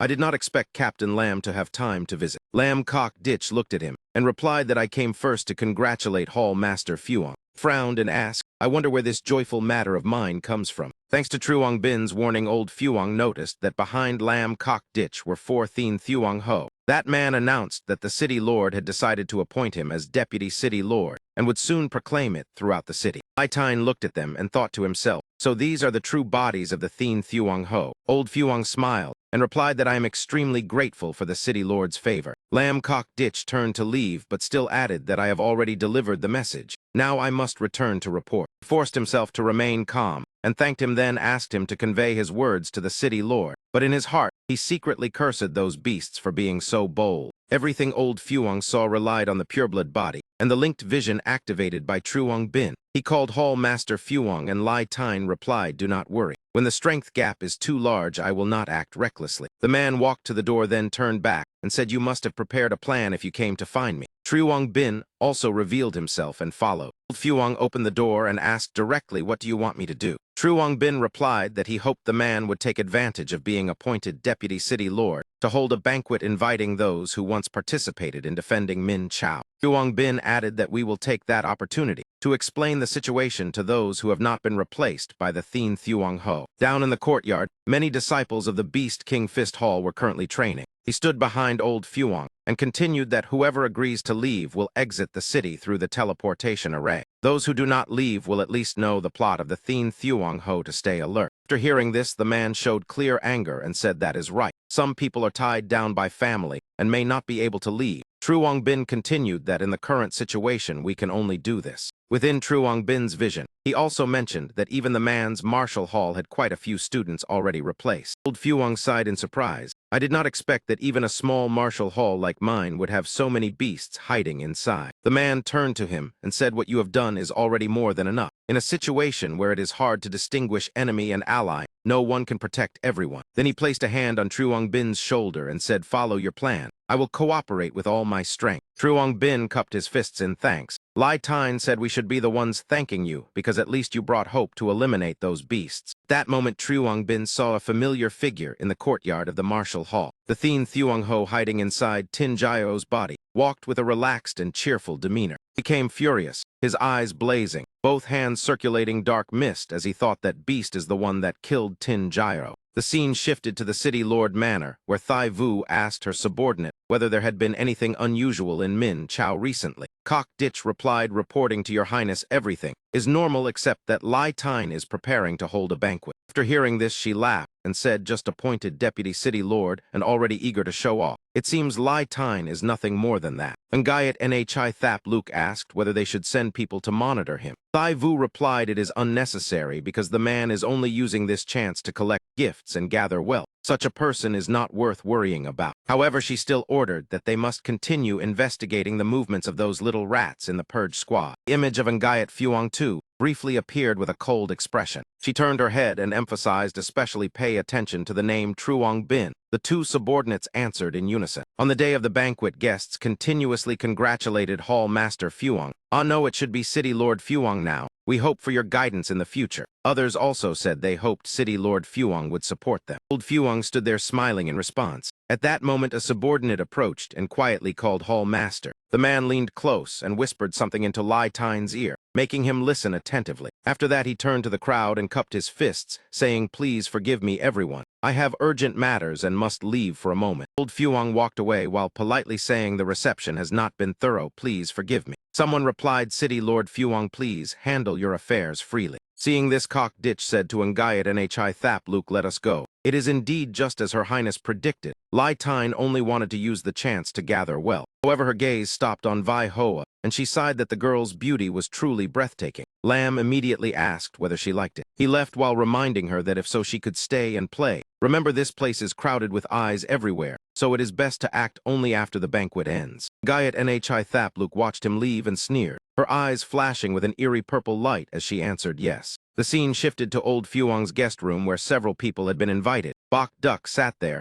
and asked City Lord Phuong, "Why did you summon us?" Behind him, the figure of Truong Bin suddenly appeared. Lai Tine replied that I called everyone here because there is an urgent matter to discuss. The details will be explained by him. Truong Bin revealed himself and greeted everyone. "Greetings, Instructor Bok." At this time, the pureblood body had ended, so he appeared openly. Bok Duck saw him and shouted in shock, "Truong Bin." The others in the room also stared wide-eyed and open-mouthed at him in surprise. After hearing his summary of everything, they were all horrified and asked how could that be? If true, then would that not mean Min Chow had long been controlled by the enemy? Bok Duck stroked his chin thoughtfully and said that he had once interacted with Lam Cock Ditch and several patrol members. Recently, they indeed seemed somewhat strange. Vai Hoa also added that the City Lord had not appeared for a long time. At this moment, Old Phuong coughed a few times and regained his voice. The man said, "Everyone listen to me. Everything is exactly as Truong Bin said, because I personally saw the Thien Thuong Ho." Lai Tine explained that these beasts are extremely good at disguise, so they are hard to detect. Even among the banquet guests outside, many have already been replaced. Clenched his fist and said, "Everyone here is an old friend of many years. If you trust me, then please lend me a hand." Vai Hoa replied, "Just say what needs to be done." Bok Duck also said, "Truong Bin is my student, and we have fought together, so I trust both of you." Truong Bin continued explaining that to deal with the Thien Thuong Ho,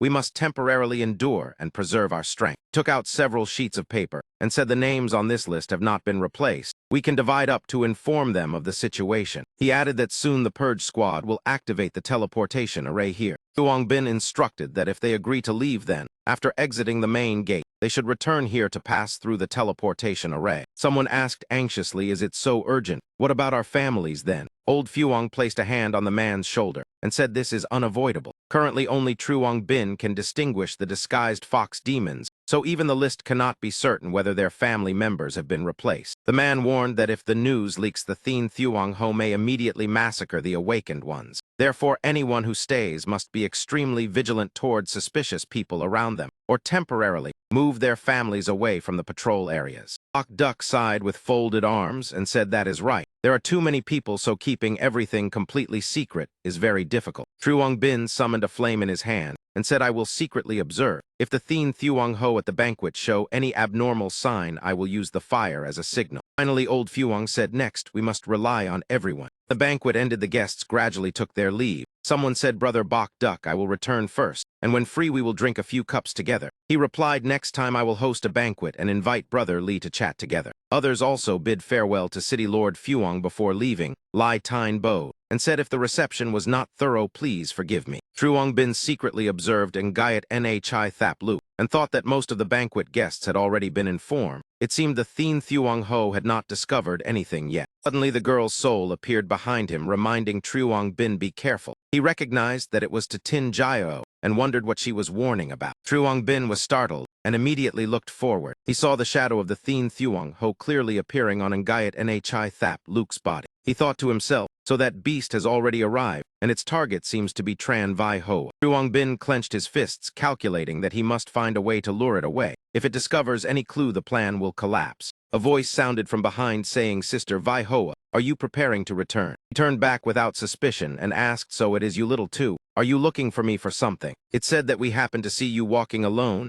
and wanted to accompany you for a short walk. Vi Hoa replied casually, that is fine. Truong Bin pulled down his mask and sneered coldly, his eyes flashing as he thought that damned fox dared to come by itself. Just the perfect chance for me to strike. Sudden sound rang out beside her, causing Ngayat Nhi Thap Luke to start and turn her head to look. At this moment he had already stored the outfit that concealed his identity into the golden bracelet, then stood there calmly and said, what a coincidence, Tin Jio. It has been a long time. Thuong Bin slightly turned and whispered to Vi Hoa, quickly go find Headmaster Thuong. Tell him I have encountered trouble and ask him to come find me at West City. Ngayat Nhi Thap Luke stared at him and blurted out Truong Bin, thinking to herself why that man had appeared in the city. Her face gradually revealed a sinister look, thinking that she had only intended to find a little snack. Yet unexpectedly she had hooked a big fish. If she captured him and brought him back to Her Highness, she would surely receive a reward. Just after finishing the message, Truong Bin suddenly turned and ran, leaving Ngayat Nhi Thap Luke stunned. She stretched out her hand and chased while shouting loudly,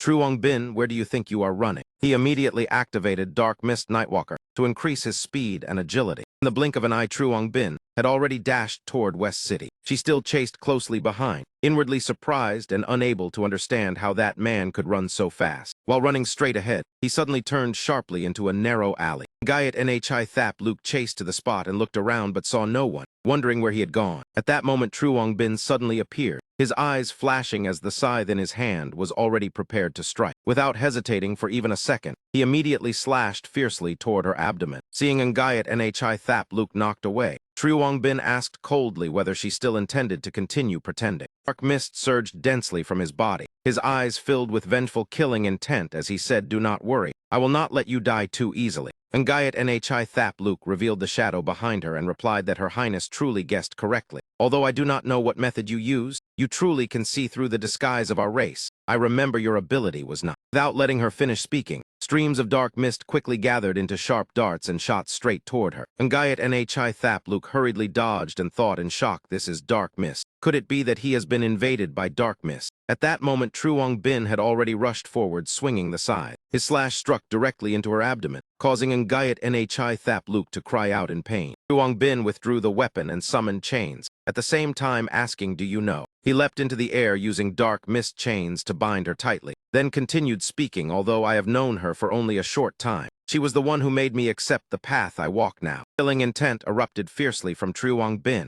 His voice lowered as he said, she helped me regain calm and no longer feel uneasy. Completely bound, Ngayat Nhi Thap Luke stammered in fear, asking, what are you talking about? While Truong Bin continued condensing dark mist and pointed the sharp weapon fist directly at her. Dark mist darts immediately pierced into her body, making her scream in agony. Inwardly terrified that Truong Bin had become so powerful, he stepped closer step by step while she trembled in fear, his voice cold as he said to me, she is a childhood friend and also the most important person. She screamed in panic, telling him to stop, but the dark mist blade from Truong Bin's hand had already stabbed straight into her chest. He said she only wanted to pursue her ideals. He pulled the weapon out decisively, causing blood to spurt as he roared, why did you harm her? The Thien Thuong Ho shrieked in pain. Blood from Ngayat Nhi Thap Luke flowed onto the ground continuously. She raised her head and sneered, then asked, so it was only for this reason. Unfortunately, you will never. Ngayat Nhi Thap Luke shouted provocatively that you will never know the desperate face she made when she died. Those words enraged Truong Bin. He controlled the dark mist to slice layer after layer of her flesh, making her scream miserably. Even though her body was covered in wounds, she still laughed madly and provoked him to kill her. After that, she transformed again into the appearance of Tin Gyro and gently called Truong Bin twice. He walked closer calmly and tore the mask from her face, fear immediately appearing on Ngayat Nhi Thap Luke's face. That sight caused the amount of dark mist stored within him to increase rapidly. Truong Bin drew a long sword,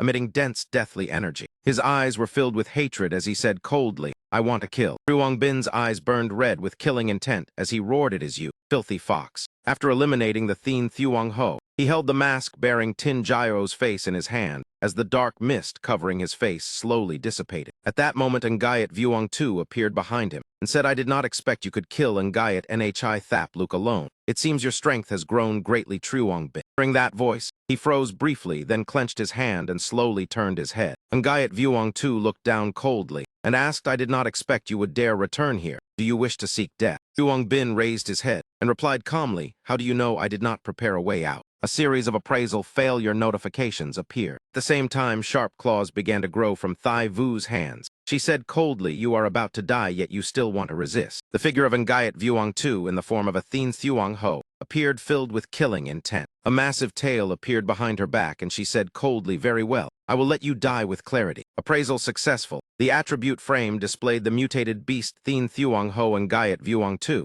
a mutated fox race belonging to the Moon Clan, potential 8 stars, peak rank level 39. Talents include perception distortion, which can alter a target's perception, making them unable to detect abnormalities, along with illusory fox tail king, whose tail can transform into many functions when fully grown. When Ngayat Vuong Tu's tail swept toward him, Truong Bin immediately used dark mist body to block it. The force of the strike was too strong, and the dark mist layer shattered instantly. He raised his hand and shouted release, just as the tail had already rushed before him. Dread War Scythe appeared in his hand and barely managed to block Ngayat Vuong Tu's attack. Even so, Truong Bin was still knocked back a distance. He sat up and looked again, thinking that his dark mist could not withstand even a single strike. Looking at the tails that continued attacking, Truong Bin recalled from the appraisal that her attacks mainly relied on the tails. Immediately transformed into a stream of water and slid away at extreme speed. Her water body allowed him to evade physical damage, so that attack barely affected him. Seeing this, Ngayat Vuong Tu looked slightly surprised and said, "It seems you possess more than one ability." Then she added coldly, "But do you think that alone will let you escape?" Truong Bin, who had been struck, revealed worry. She continued saying, "No matter how many abilities you have, they cannot make up the difference in strength." He looked at the part of his body that had been struck and realized she had lowered the tail's temperature extremely low to freeze his pure water body. Ngayat Vuong Tu asked curiously, "My illusion even Thoi Bok could not see through.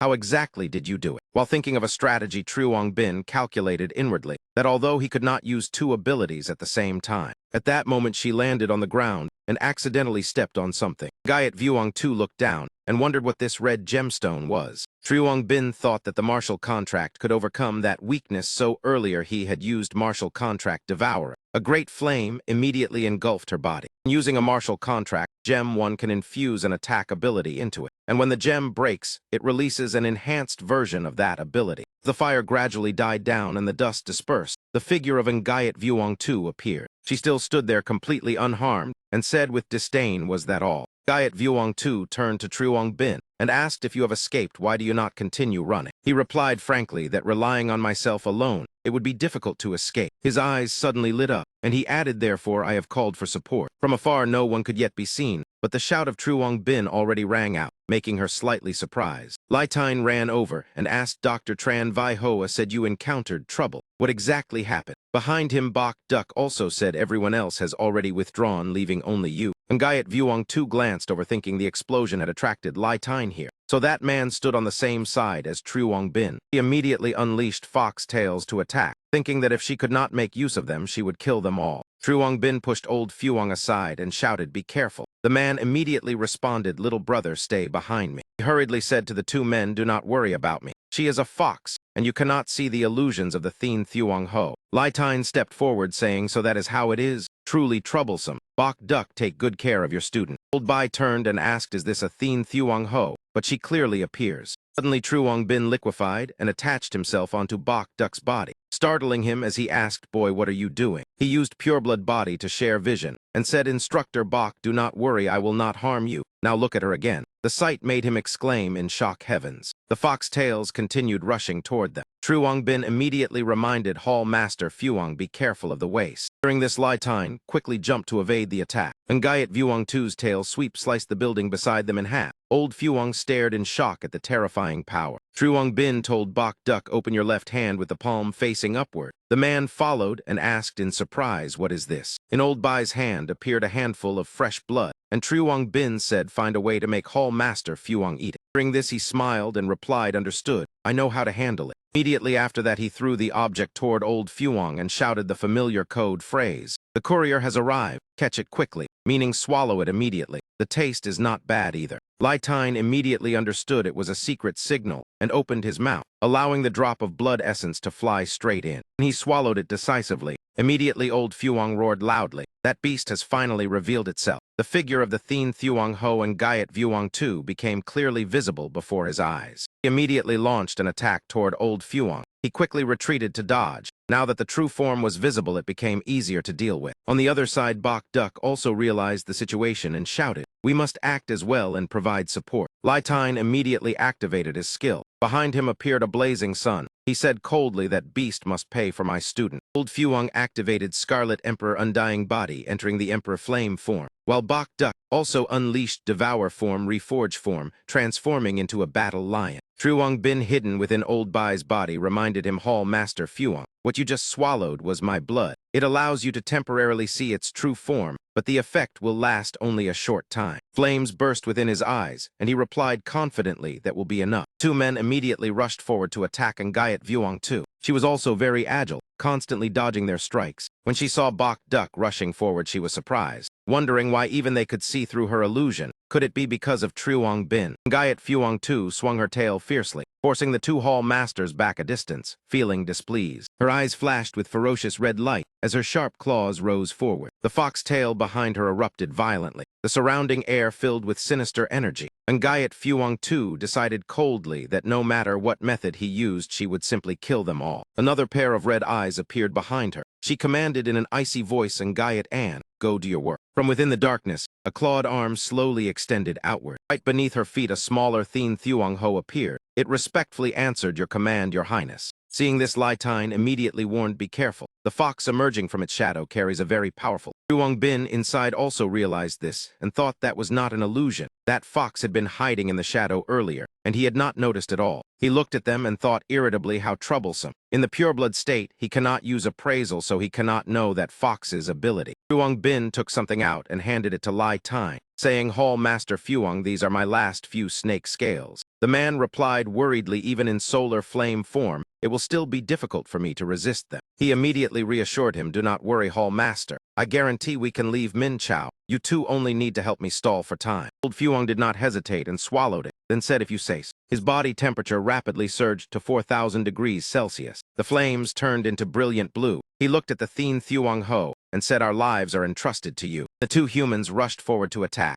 Ngayat Vuong Tu immediately ordered her subordinate to kill one first. Ngayat An received the order and dashed before Bok Duck, swinging its claws and saying, "I will start with you." Bok Duck hurriedly raised his arm before his chest, trying to withstand the relentless assault of Ngayat An. Then he gathered his strength and counterattacked with a powerful swing. With astonishing speed, the fox dodged and countered, then slid behind him. 3 long claw marks instantly appeared across Bok Duck's chest, and blood began to flow. After striking, it spun around, immediately preparing to attack again. Truong Bin appeared and said, "Instructor, let me heal you. This fox can use your shadow to attack." Before their eyes, the wound on his chest gradually closed. On the other side, Lai Tine, with his enhanced ability, was weaving through the fox tails, dodging while trying to close the distance with Ngayat Vuong Tu. He threw a punch and thought to himself that continuing to be suppressed like this would not work. He shouted, "Old Bai, use the 3+1 tactic. 1 gathers the enemy, 3 risks life." Hearing this, Bok Duck replied, "Understood." Although he was at a disadvantage against Ngayat An and kept being pressured, he still mocked, "With this little ability, you think you can kill me? It barely scratches an itch." Ngayat An became furious, its eyes flashing with killing intent as it lunged forward with sharp claws, replying with too many words. Its arm pierced straight into Bok Duck's abdomen. groaned in pain as blood surged from his chest to his throat. But immediately Old Bai grabbed Ngayat An's head tightly and said coldly, "I have caught you." Ignoring the wound, he tightened his grip, preparing to counterattack. Old Bai threw Ngayat An toward Lai Tine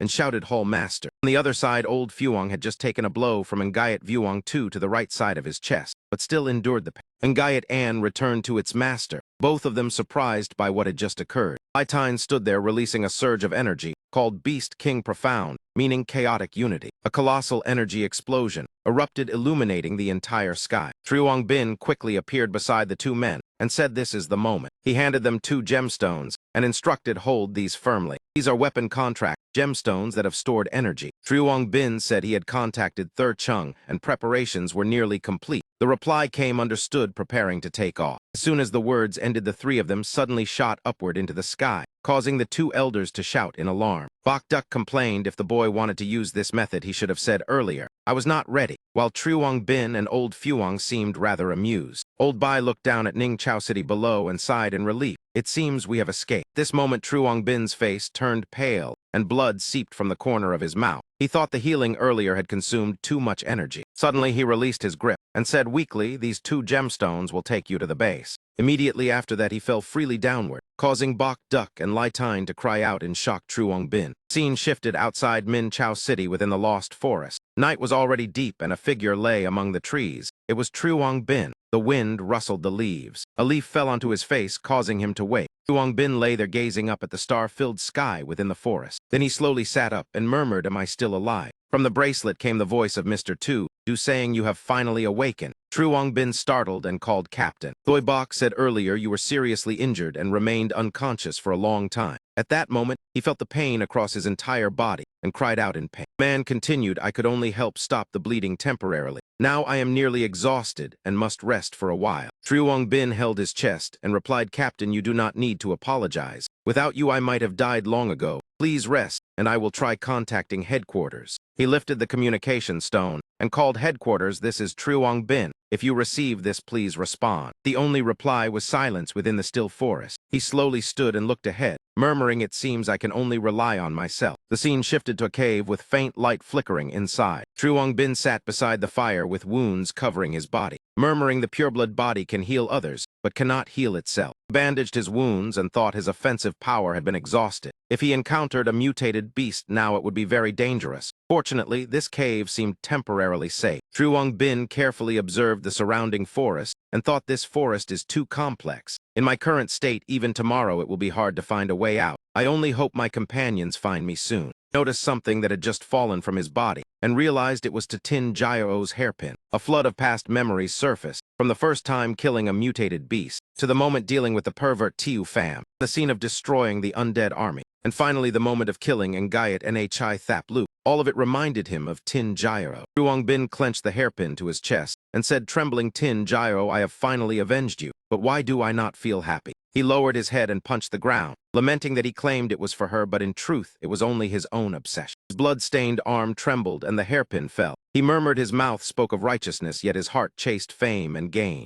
Truong Bin blamed himself, saying, "Even after revenge, the dead cannot return. Even if Hua Chu returned, it would still be useless." Suddenly he froze and thought, "Wait, could I revive to Tin Jairo?" He remembered using pureblood body to heal Sister Chuang's arm before. According to Senior Tran Min, the new arm had been completely normal. He also remembered that when entering Lai Tine's body, he had replaced the trachea to sustain life. If the reasoning is correct, perhaps Tin Jairo can be revived. Thinking this, Truong Bin took the mask bearing Tin Jairo's face from Ngayat Nhai Thap Lu and placed it on the ground. While activating his ability, he said the pureblood body is limited to healing a target. But now Tin Jairo only has this layer of facial skin left. I do not know whether it will work. He activated the pureblood body ability and reached out to touch that layer of facial skin. Blood from Truong Bin's palm flowed out, gradually covering that face. He revealed a tired smile and said softly, "Although I am a bit exhausted, it finally succeeded." Truong Bin thought to himself, the next step is to pour all remaining energy into completing the restoration process. Veins and meridians began to appear as his blood spread deep inside. The shape of Tin Jairo was gradually reconstructed.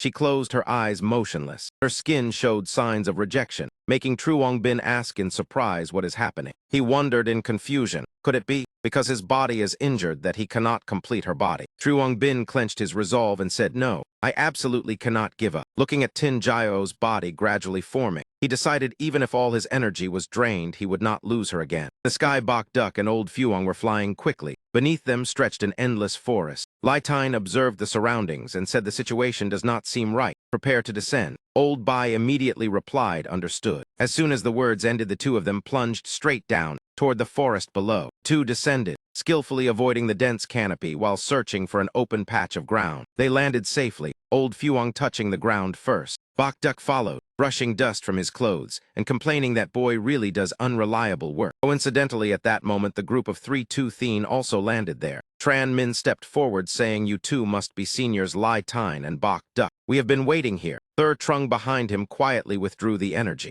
After that, he puffed up his body, becoming fat again, and said, "Actually, when we received Truong Bin's message, we immediately retrieved the device, but forgot about your landing." Thur Trung scratched his head awkwardly and apologized for startling the seniors. Lai Tine draped an arm over him and laughed, saying, "It is nothing. You cannot scare us, though others might be different. You should improve more." Thur Trung hurriedly replied, "Yes, certainly." Immediately after that, Tu Thien asked, "Where is Truong Bin? Did he not return with you too?" Bok Duck lowered his head sadly and said, "I was about to speak of that," then recounted how Truong Bin fell into the forest. He added that this terrain is complex. Anyone who enters often cannot escape. That is why it is called the Lost Forest. If we had jumped down then, we might have faced danger too. Tran Min thought for a moment and said, "The cleanup squad badge has positioning. Even in the forest we can find the way out." Tu Thien immediately volunteered, "Let me go." Old Fuong added, "I will go as well. Failing to notice Truong Bin's injuries is partly my responsibility. Bok Duck, you go treat your wounds first." Old Bai hesitated, but Lai Tine reassured him, "My injuries are healing on their own. It will only take about 3 days. The mutated beasts in this forest are not strong enough to harm me." Tran Min arranged then, Tu Thien and Senior Fuong will enter the forest to rescue Truong Bin. Thur Trung escorts Senior Bai back to the base. The fat boy immediately replied me, "That is great." Then realizing something was wrong, he quickly shook his head and said, "No, I mean." He stood straight and raised his hand, promising to complete the mission.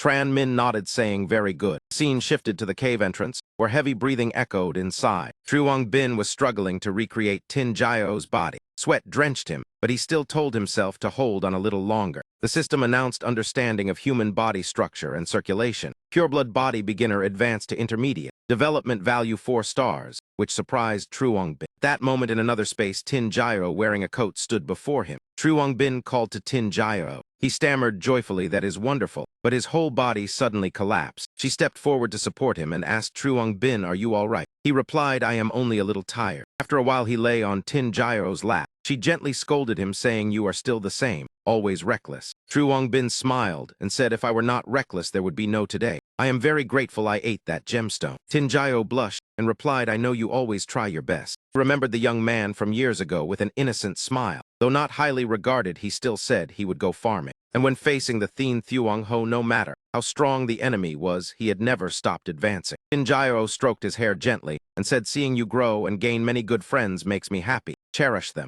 Truong Bin slowly closed his eyes. She realized he had fallen asleep and softly said, "You are tired. You have done very well. Rest now." At that moment, tears from Tin Jio fell onto his cheek. She cried and smiled at the same time. Her cheeks flushed as she said she also wished to continue walking beside him. Tin Jio wiped her tears and choked out that unfortunately it is too late. "My soul energy has already run out." Her hand gradually faded as she said, "If it is you, then one day you will surely find me somewhere." Right. Space became silent. Tin Jio's body slowly dissolved, leaving her final words, "I hope when we meet again I will still remember you. Farewell, Truong Bin." Only the cloak remained as a strange relic. Truong Bin slept peacefully after days of exhaustion. Time passed. Outside the cave, night had fully fallen. Truong Bin slowly awakened after a long sleep. He jumped up in panic, calling Tin Jio. He looked beside him and saw Tin Jio still lying there with the cloak covering her. Only then did he sigh in relief. Gently shook her shoulder, saying, "Wake up. Sleeping like this you will get cold." But when he touched her, her stiff body fell backward with lifeless eyes. He stepped back in shock, trembling and saying, "So cold." Truong Bin tremblingly reached his hand toward Tin Jio's nose. He cried out in horror, "There is no breath."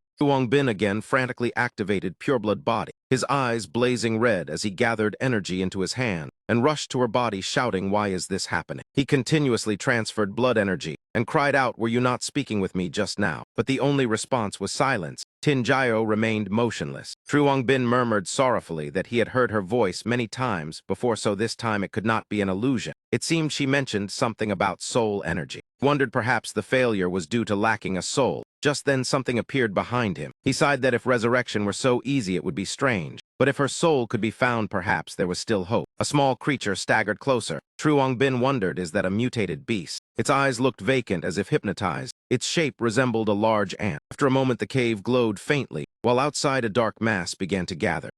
Bin sat beside the fire, while the strange beast stood nearby. Seeing it awaken, he asked, "You are awake?" It replied with several chirping sounds. Bin took a piece of meat and handed it over, asking, "You must be hungry." It ate eagerly. He said, "When I was unconscious, you did not attack me. Whatever the reason, I will not abandon you." Beast suddenly trembled and widened its eyes as if realizing something. Then it pointed toward the empty space beside them. Bin understood and asked, "You are asking where she is?" He answered, "She is sleeping deeply and now rests peacefully inside the bracelet space." Watching the creature sniff the meat, he said, "You must have just been born, so you do not understand the concept of death." He pointed to himself and asked, "Are you giving this to me?" Bin smiled, thinking it was the first time he had met such a friendly mutated beast. Remembering the peaceful feeling of lying on Tinjayo's lap, he thought perhaps one should cherish the present, because regret cannot change the past. He turned and asked the creature, "By the way, I still do not know what kind of ant you are." Then immediately used Appraisal. Appraisal successful. The attribute panel appeared: Mutated Beast Mobile Fortress Ant Queen. Potential 8 stars, initial level 1, with the talent Steel Fortress. Bin exclaimed that the Queen Ant's royal talent allows asexual reproduction and command of an ant swarm. He closed his eyes, thinking that this tiny creature actually held the potential to become a king. Suddenly from the cave entrance, a dark mass crawled in.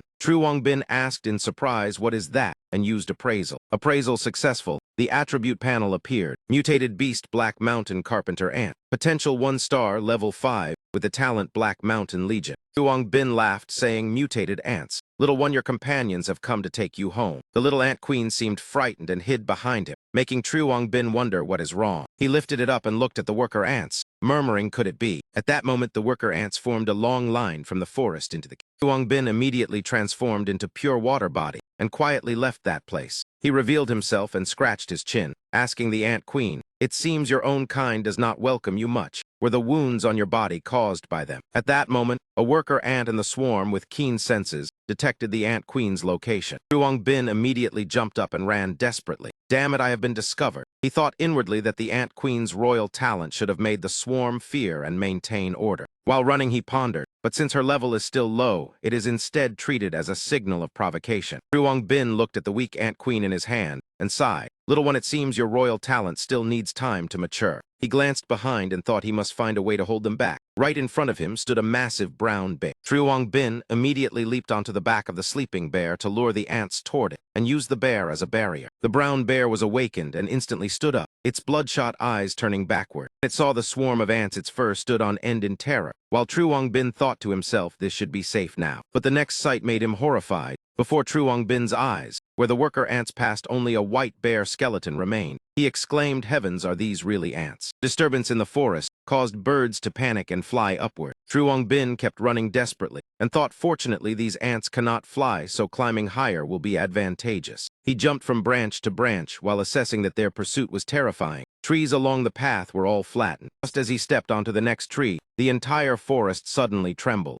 Bin struggled to keep his balance and thought, what now, an earthquake? A gigantic shadow blocked his path and he shouted, "Damn it." Before him appeared a gigantic tree being with blazing red eyes. He looked up and muttered, "What is this thing now?" The tree being raised its foot to stomp on the ants and shouted, "Where did these vermin come from?" A heavy stomp struck down, sending the ants flying. The old tree roared, "How dare you disturb my rest?" The mutated ants were not weak. They quickly crawled up the tree being's legs. From the tree being's body, green roots emerged radiating energy and stabbed down toward the ants. The roots wrapped around the tree being's legs and crushed the ants climbing upward, at the same time releasing a powerful burst that knocked them away. Bin hid and observed quietly. It can speak human language, so plants can also mutate like beasts. He activated Nightwalker and thought fortunately it drove away the Black Mountain ants, so he should seize the chance to retreat. But before he could run, the green roots wrapped tightly around Truong Bin. The tree being spoke, "Wait, human." The tree faced him closely and laughed coldly. "Do not rush away like that." Truong Bin was startled, thinking he had been discovered. Turned to face the tree being and thought even dark mist Nightwalker was seen through, proving this creature is extremely powerful, then quickly used Appraisal. The Appraisal failed repeatedly. The tree being laughed loudly. "Little friend, do not worry." Finally, Appraisal succeeded. The attribute panel displayed Deep Truong Chu and Silent Walker,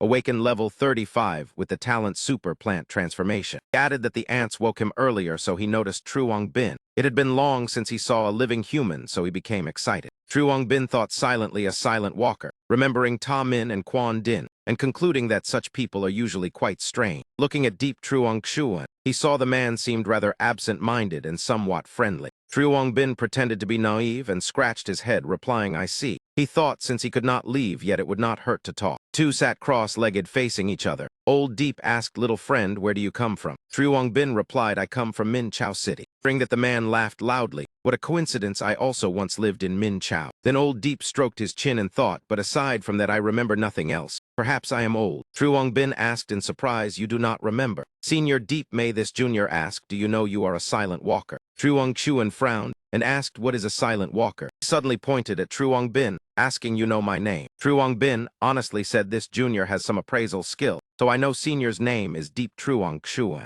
At that moment his bracelet vibrated. He thought the captain has awakened. From inside came Thoi Bok's surprised voice saying, "Deep Truong Chuan. Could it be Senior Deep?" Truong Bin immediately asked, "Captain, you have awakened." He replied, "I awoke when the two of you began talking." Old Deep laughed, saying, "The friend inside the bracelet is interesting. Judging by the tone, you seem to know me. Tell me about my past." From the bracelet, a stream of golden energy flowed out. Thoi Bok said that long ago, to overthrow the tyranny of the Chu family, we formed a resistance army, and you were also a member. You were both powerful and skilled in disguise, so you infiltrated the Chu family as a spy. During a secret mission, Senior Deep was discovered by the Chu family and disappeared. Who would have thought we would meet here today? Hearing this, Truong Chuan scratched his head and said, "The resistance army sounds impressive, but I remember nothing." Thoi Bok turned to Truong Bin and said, "I want to ask you for a favor." 1 month later, birds naturally perched on Truong Chuan's body. Thoi Bok explained that silent descent is essentially a state of spiritual disorientation like Senior Deep. His consciousness became accustomed to the tree form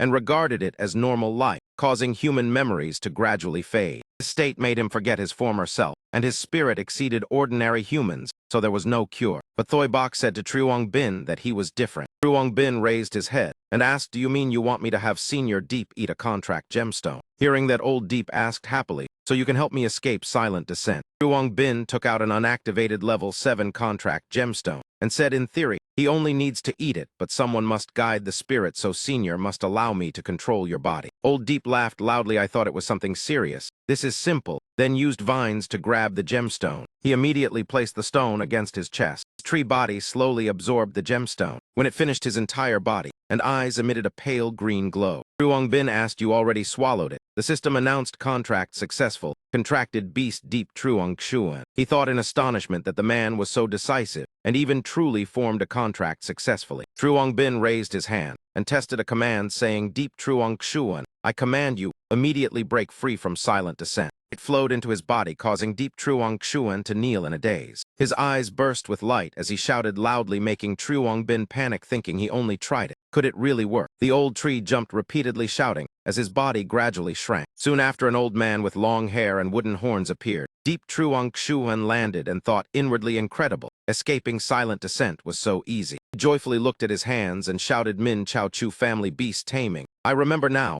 I remember everything." The system announced the special effect of the level 7 gemstone activated, creating a new contracted beast. Truong Bin thought in surprise that contracting is similar to awakening an ability. He sighed, thinking that meant he could not awaken a new ability from the level 7 gemstone anymore. But he comforted himself that it counted as doing a good deed. He would just wait for a level 8 gemstone later. Seeing the man so happy made it worthwhile. Old Deep asked, "I still do not know your name." Truong Bin replied, "My name is Truong Bin." The old man reached into his clothes and continued speaking. For Truong Bin to dispel sinking and still remain so humble is truly rare. Then Truong Sin took out an item in his hand and handed it to him while saying, "This old man has lived in the wilderness for many years, so I have nothing valuable to repay you. If you do not mind, please accept this. I see it carries both the breath of life and the feeling of a dead object, so I kept it as a souvenir." Truong Bin glanced at it and immediately exclaimed in shock, "Isn't this Ming Mist Essence?" The appraisal result quickly appeared. Ming Mist Essence, quality undetermined. It is the concentrated essence of power accumulated in the liver of a Ming Mist black bear. After swallowing it, unpredictable changes may occur. Looked at the object and thought to himself that perhaps, because he had appraised it before, this time was much smoother. This time it is bare liver again. At least it is easier to accept than those strange things before. Old Deep continued speaking. "Ho Than, if I had something better then." But Truong Bin immediately interrupted. "It is fine, Elder Deep. This thing is already very useful to me. Besides, I helped you completely of my own." He stared at the Ming Mist essence and thought. Before this, Tu Thien once said Ming Mist creatures are like parasites. As long as it does not seize control of consciousness, it should not be too dangerous. Truong Bin recalled the time he fought the heavenly constant fox with Tu Thien, and told himself, "With previous experience, this time I will definitely succeed. Even a Ming Mist Fox Master could not injure Ngayat Vuong Tu. If I want to defeat that man, I must become much stronger." After thinking this, he did not hesitate, and immediately swallowed the Ming Mist essence. The moment it entered his body, the energy within Truong Bin erupted. Purple lightning appeared around his body, and his eyes shone fiercely. Truong Bin gritted his teeth to endure and encouraged himself. "I can do it. I definitely can do it." Immediately afterward, from where he stood, a brilliant purple pillar of light shot straight into the sky, releasing immense pressure. A system notification appeared. Absorption of Ming Mist essence successful. Primary Ming Mist body evolved into intermediate Ming Mist body. Mist can be replenished by absorbing emotions of anger. Current mist amount 199 out of 300. Truong Bin held his chest and panted as the streams of purple aura around him gradually dispersed. Current growth points reached 5 stars. Level increased to level 13. Multi-spirit contract also increased to level 9. He looked at the Ming Mist in his hand and remarked, "It is indeed similar to last time, but I did not expect it to increase 3 levels at once. Truly beyond expectation. Moreover, it even allowed me to level up smoothly." Old Deep watched the entire scene with wide eyes in shock. Mingchow City truly lacks no talents. Who would have thought that thing could be eaten? Truong Bin thought silently, perhaps only I could eat it and still survive. Suddenly he turned and said to someone, "Brother Su, you have been watching for so long and still refuse to show yourself." Truong Bin also looked down toward the ground. A face suddenly emerged from the ground and spoke. "You truly trust people too easily." That sudden appearance startled Truong Bin, who stepped back and asked, "So there is another expert here?" Old Deep laughed loudly and said, "At my age, what is there to fear? But Brother Su, do you truly want to keep living like this in sinking?" Old Su replied, "So what if it is sinking? Life like this is also carefree and comfortable." Truong Sin sighed and said, "It seems you have forgotten too many important things. Do you truly not want to see your family again?" That question caused the stone man to freeze for a moment. Immediately afterward, the ground beneath began to shake and rise upward. Old Su appeared in the form of a giant stone man, muttering, "My family." Meanwhile, Truong Bin continuously carried out appraisals. After many failures, the information finally appeared. Appraisal successful. Information panel displayed. Name Su Than Ba, race human. Status sinking. Faction none. Growth points none. Level 35. Talent mutated super simulation. The body can merge with inorganic objects in nature and gain their characteristics, but cannot fuse with objects smaller than itself. Old Deep pointed at Old Su and asked, "Look at yourself again. Do you still resemble a human?" Truong Bin, standing beside, murmured, "Su Than Ba. That name sounds familiar." Mr. Tu Du's voice sounded from the ring. "It is not strange that you have heard it before, because this is the founder of the investigation team, a legendary figure of Mingchow City who disappeared many years ago. Who would have thought he would wander the wilderness?" At this moment, Truong Bin asked the two men. Two seniors both fell into sinking in this remote wilderness. Is it truly just a coincidence? Truong Sin stroked his beard and replied, "I was severely injured by the Chu family and thrown out of the city. With no other choice, I transformed into a tree to heal myself. Over time, I became the form you saw earlier. As for Brother Su, he was still only a child then, so it should not be related." Patted Old Su on the shoulder and continued, "Who would have thought that little boy later married and built a career? When I met him again in the wilderness, he often told me about his adorable granddaughter." These words made Truong Bin unconsciously think, as the two words granddaughter appeared in his mind. He rubbed his chin thoughtfully and said, "So that is how it is." Old Deep, seeing this, asked, "Little friend, what is wrong?" Truong Bin took something out and asked Old Su, "Senior, do you recognize this person?" Stone Man immediately froze with his eyes wide open. Before him now was the body of Su Tin Gyro, leaving Than Ba completely motionless. In the vague memory appeared a scene of a man opening the door happily saying, "Dad, you are here. Everyone is inside the house." In the darkness, a vague question echoed, "Are they calling me?" In that stream of memory, there was also a woman holding a baby and smiling, while saying the little one just woke up. She also said to the child, "Gyro, Gyro, your grandfather has come to see you." Those blurred images and words threw the stone man Than Ba into emotional chaos. He clutched his head and roared, "Who are these people? Who am I?" Seeing this, Truong Chuan panicked and shouted, "Brothers." He looked toward Tin Gyro and asked suspiciously, "Could it be that this girl is?" At this moment, the stone man could not endure the stimulation and collapsed to his knees on the ground roaring, "Who is she?" In Than Ba's mind, countless names and fragmented memories appeared, causing him to scream in pain. Beast tie, Chu family, Minchow City family, patrol team, traitor. Who am I? Truong Bin said anxiously, "This is bad. If it continues like this, he will completely lose himself." Old Deep also shouted helplessly. Little friend Truong, quickly think of a way. In Truong Bin's mind, calculations quickly formed. That gemstone that had just upgraded. If I form a contract, then in the future I will never awaken new abilities again. But the urgent situation left him no time to think further, and he immediately used the gemstone, thinking that saving a life now was more important. Truong Bin threw the stone toward Than Ba and shouted loudly, "Senior Su, quickly eat it. I will help you escape sinking." However, that man did not hear anything and waved his hand, knocking Truong Bin aside while roaring. Truong Chuan hurried over to help Truong Bin up and called loudly, "Little friend Truong." The old stone man roared in fury, "You are all the same. Ma Bin, do not think you can succeed and escape Minchow City." Facing that loss of control, Old Deep also shouted back, "Enough, open your eyes and look carefully. That is not Ma Bin. That is your granddaughter. That is your family." Truong Bin also tried to say, "Senior, please wake up." Immediately, the fierce blue light in his eyes vanished, replaced by a gentle gaze toward Tin Gyro as he softly called, "My granddaughter." Old Deep held the gemstone and stepped before his old friend, saying, "Eat this, and you will remember everything." Than Ba raised his hand and absorbed the gemstone while murmuring, "My family." Blinding blue light erupted as the system notification sounded. "Contract successful. Summoned Beast Su Than Ba." Truong Bin immediately gave the order, "I command you to stop sinking." The stone man Than Ba instantly shattered into many pieces. After a moment from the pile of rocks, he reappeared in human form. He trembled as he reached his hand toward his granddaughter and choked out, "Jaya." He gently touched her body and asked what happened, who did this. Then he collapsed to the ground with tears streaming down, blaming himself for not being by her side. "Grandpa is sorry." A crying Old Su suddenly roared, "Could it be that Ma Bin harmed you?" From the ring in Truong Bin's hand, a voice spoke. "After you disappeared, Ma Bin became the captain of the investigation team. Was there some hatred between the two of you?" Hearing this, Old Su replied angrily, "Hatred? It is far more than hatred. That man is from the Chu family. How could he be allowed to become captain?" He punched the ground furiously and cursed, "Damn it, he achieved his goal. Not only Minchow City, but even the most important person to me I could not protect." Hearing this, Truong Bin pondered and said, "No wonder such a huge incident occurred in the city, yet the patrol team never acted. Although I suspected before, I did not expect it to be the Chu family. Could they have other schemes?" His attitude confused Old Deep beside him, who asked, "Little friend Truong, what are you talking about? Why do I not understand?" At this moment, Truong Bin looked at the two elders seriously and said, "Two seniors, although you have just recovered your memories, I must tell you bad news. Minchow City is currently in extreme danger." Then he slowly recounted how he was severely injured on the way to provide support and had to temporarily hide in this forest to recover. Pointed at the black ant inside his clothes and continued, "If not for Elder Deep's help, perhaps I and this little fellow would have lost our lives longer." After hearing the entire story, Truong Chuan sat on the ground and sighed. "So many things have happened." He asked further, "Earlier you said you often heard Gyro's voice and saw illusions of her." He nodded and answered, "Yes. Sometimes I feel as if she is guiding me." Truong Bin said excitedly,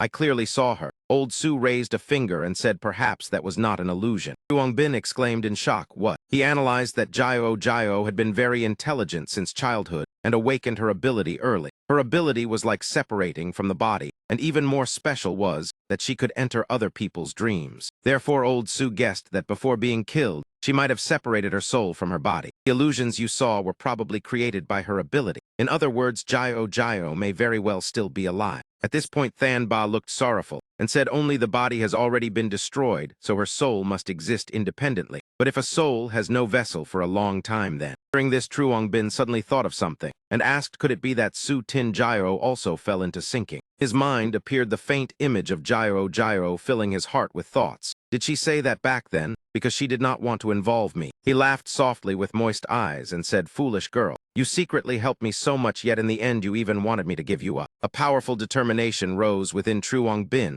How could I give up? When everything ends, I will definitely find you. Then he turned to the other two and asked, "Two seniors, what do you plan to do next?" At this moment, blue flames burned around the bodies of the two elders. Old Deep laughed and said, "We have devoted half our lives to Minchow City. Now that the city is in danger, how could we stand by and watch? I believe Brother Su thinks the same." Old Su stood silently beside him, but his gaze was extremely firm. His goal was not only to protect Minchow City, but also to hope one day to meet his granddaughter again. "I also want to find Gyro." Blue flames flared behind them as the phantom images of a tree man and a stone man appeared with roars echoing through the forest and mountains. "We will be your support, and together save Minchow City and save Gyro."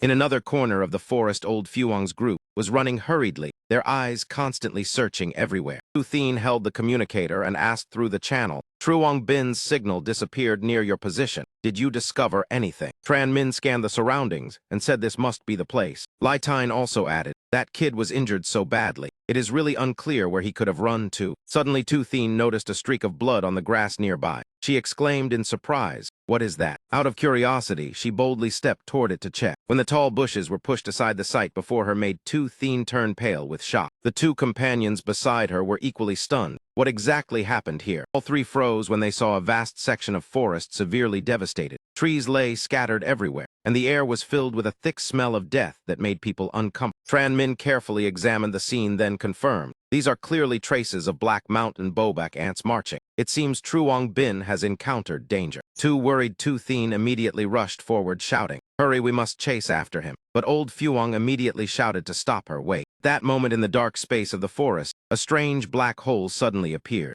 From that black hole, a gigantic hand stretched out and struck directly toward Tu Thien, making her startle. By reflex, she immediately raised an ice shield to block it and shouted in annoyance, "Who is it?" But the power of that hand was too great. With just one strike, the ice shield cracked and shattered. Tu Thien's body was also thrown backward toward the two companions behind her. The thinning mist, the silhouettes of a group of people gradually appeared. One of them spoke, "Lai Tine, long time no see." The bald man with missing teeth laughed loudly with pride. "See what gift I have brought for you." Lai Tine coldly mocked, "I wondered where the smell of corpses came from, so it was you filthy rat." That old man revealed a sinister smile and replied, still the same arrogant tone as always. As soon as he finished speaking, Ta Min waved his hand, ordering the walking corpses to charge forward and attack. He shouted loudly, "Today none of you will escape." Tran Min stood in place, performing the ultimate technique, one yang finger repeatedly knocking down the zombies rushing toward him. He frowned and said, "Could it be that before leaving the city, Thon Than to secretly sent people to monitor us?" Tu Thien was not idle either. She swung her sword, continuously cutting down the zombies before her, and said coldly, "It does not matter. We just kill them all." Old Fuong punched and kicked the undead while saying, "His target is me. You two withdraw first." At that moment, a giant zombie rushed from behind, roaring, "Do not even think about it." Lai Tine suddenly roared loudly. Immediately, a brilliant golden pillar of light descended from the sky. His body temperature surged. Body temperature 1000 degrees C. Strength, speed, and endurance all greatly increased. Lai Tine reached out and grabbed the giant fist rushing toward him, then calmly said, "I already said." His flaming eyebrows tightened, and he shouted loudly, "Next time we meet, I will definitely kill you." Just a gentle wave of his hand, Lai Tine sent the giant zombie flying without using any effort. But as soon as it fell, the strange black hole opened again and swallowed that body. In the blink of an eye, that figure completely disappeared. Old Fuong said in surprise, "Teleportation." But less than 3 seconds later, the black hole appeared behind him and launched that zombie back again. Lai Tine immediately sensed the danger and turned to block the attack. But immediately afterward, another black hole appeared carrying another zombie rushing forward. Because he was focused on dealing with the enemy before him, old Fuong did not notice the attack from behind until he was struck. Seeing that scene, Tu Thien shouted anxiously, "Pavilion Master Fuong." Old Fuong could only raise both hands to block the continuous attacks from all directions, as the black holes kept launching strikes, making him extremely irritated. He gritted his teeth and calculated, "This fist is as hard as black iron and can even pierce space. Clearly, it is not the ability of a single person." Lai Tine glanced around, then noticed two girls standing in a distant corner. From beginning to end, they had not moved. Could they be the ones controlling space? Immediately, he performed the ultimate technique Fire King Fist Art, creating a brilliant golden fire tornado that swept away the zombies. The two strange girls looked at the fire tornado with confusion. Old Fuang immediately rushed straight toward them and roared, "Capture the disciple." The sudden action made both of them tremble in fear. The long-haired girl hurriedly created a giant black hole to block him, which further confirmed Lai Tine's guess. While resisting, she turned and asked Ta Min irritably, "What are you doing? He is already close to us." Ta Min still stood calmly with his arms crossed, saying, "Do not rush, watch carefully." While old Fuang fought the zombies, Ta Min leisurely explained, "After the previous battle, I used the walking corpses to secretly monitor him. As long as there is no sunlight, his body temperature will gradually decrease, and he will never reach his strongest state." Just as he said, Lai Tine's body temperature was dropping quickly, now only about 600 degrees C, and his attributes also decreased. Ta Min laughed proudly. "That is why I deliberately waited until night to act after he left the city." Golden aura around Lai Tine also weakened. He stared at his opponent and shouted, "Surrender obediently." Under the faint moonlight, the fire tornado erupted fiercely again. Not far away, this disturbance caught Truong Bin's attention. He looked at the pillar of light and wondered, "Is that pavilion Master Fuang?" The battle continued. Tu Thien swung her sword repeatedly, saying, "My side is almost finished." Tran Min also replied, "Same here." Suddenly, a strong, foul smell rose from the corpses of the zombies on the ground. Realizing the danger, Tu Thien quickly covered her nose and warned, "It is corpse poison. Tran Min, hold your breath." On the other side, old Fuang was still being harassed by the stubborn zombies. They appeared from the east, then from the west, making him extremely annoyed. Taking that opportunity, Ta Min tried to ambush from behind. He rushed forward shouting, "Obediently become my walking corpse." But before he could strike, he was sent flying hundreds of meters by old Fuang's punch. Lai Tine cursed, truly delusional, clenched his fists angrily and said, "Using the same trick twice against me." Ta Min retreated toward his companions and said, "I never expected you to fall for it so easily." Continued with a sinister smile, "But your teammates may not be so lucky." Hearing this, Lai Tine was startled and looked toward Tu Thien. Behind her, a strange black hole had appeared. He immediately shouted, "Watch out behind you." But the giant zombie was faster. It rushed out of the black hole and struck directly at her back. Tu Thien had no time to react. After the strike, the monster immediately vanished back into the black hole. Tran Min hurriedly turned and asked, "Team leader, are you all right?" Tu Thien spat out a little blood but still stood firm. She said, "I am fine, watch behind you." Thanks to being prepared, Tran Min managed to perform his family's sword stance to block the attack from the black hole. That move was ineffective. The giant zombie still rushed out easily, then with one punch broke both his swords while sneering. Seeing his teammates being overwhelmed, old Fuang became furious and immediately rushed over, thinking he must help them break out. Ta Min laughed mockingly, "You still worry about others," then ordered the zombies to surround him. Old Fuang roared, "Bastard," then unleashed powerful punches against the undead. In the distance, Ta Min took out a block of green energy and murmured with a sinister smile, "It is time to close the net." Suddenly, a giant tree man appeared. Before Ta Min could react, he was stomped down by a massive foot. He stood frozen for a moment, not understanding what had happened. A heavy stomp shattered the ground. Stones scattered and the shockwave spread outward. But Ta Min and his group quickly dodged. The bald man asked irritably, "What kind of monster is that?" Fuang ran over and asked the two young people, "Are you all right?" Tu Thien replied, "We are fine." Suddenly, Truong Bin's voice sounded, "Pavilion Master Fuang, Tu. I finally found you all." Tu Thien turned around in surprise. This voice is. Truong Bin stood on the shoulder of the giant tree man, looking down at his companions with a bright smile. Seeing him, Tu Thien cried out joyfully, "Great, you are really safe." Ta Min said coldly, "More reinforcements." At that moment, old Su silently appeared behind him, and a golden hand struck down. Easily pierced the chest of the bald man, who had no awareness at all. Only when he realized a hand had pierced through his body did Ta Min painfully turn back and ask, "When did this happen?" Seeing his master attack, the giant zombie immediately rushed forward. Someone shouted a warning, "Careful, he has an immortal body." When the zombie's fist reached him, old Su immediately used the ability of gaseous transformation to escape. His figure flew back toward his companions, and he said in a bored tone, "Truly troublesome to deal with." Old Fuang warned, "Be careful. The enemy is a false sinking."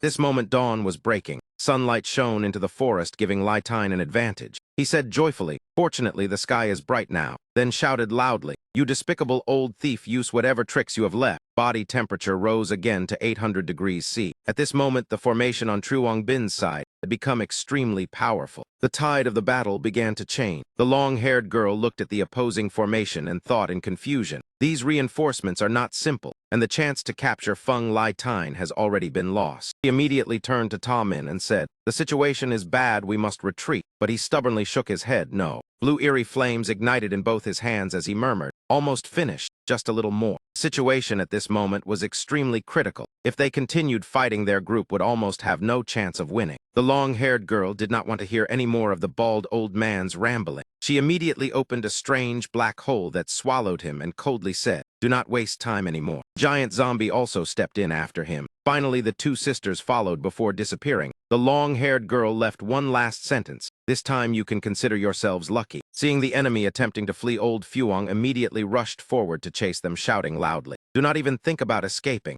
Truong Bin sensed something wrong and hurriedly stopped him. "Pavilion Master Fuang, please calm down." As the black hole slowly closed, Truong Bin calmly explained that they still did not fully understand the enemy. If they recklessly pursued, they might easily fall into a trap. For now, they should return to the base and gather with everyone. Besides, the people from the Marshal Hall were also waiting there. Old Fuang nodded after hearing this. Afterward, Tu Thien led the group to a gigantic ancient tree and said, "We have arrived." Truong Bin looked around and asked in confusion, "Why does this place look different from before?" She raised her hand and created a flame around the tree trunk, then explained, "Because we have transformed it into a base. This place used to be quite cramped, but now not only can it hold more people, it is also close to the trial hall, so departure will be more convenient." Immediately, a purple energy circle appeared beneath everyone's feet. It was the teleportation gate that carried them inside. In just a moment, the entire group had entered the interior of the base. Tu Thien introduced it. "This is secret base number 8, located 1,800 meters underground. It can hold about 2,000 people and has a total of 164 rooms.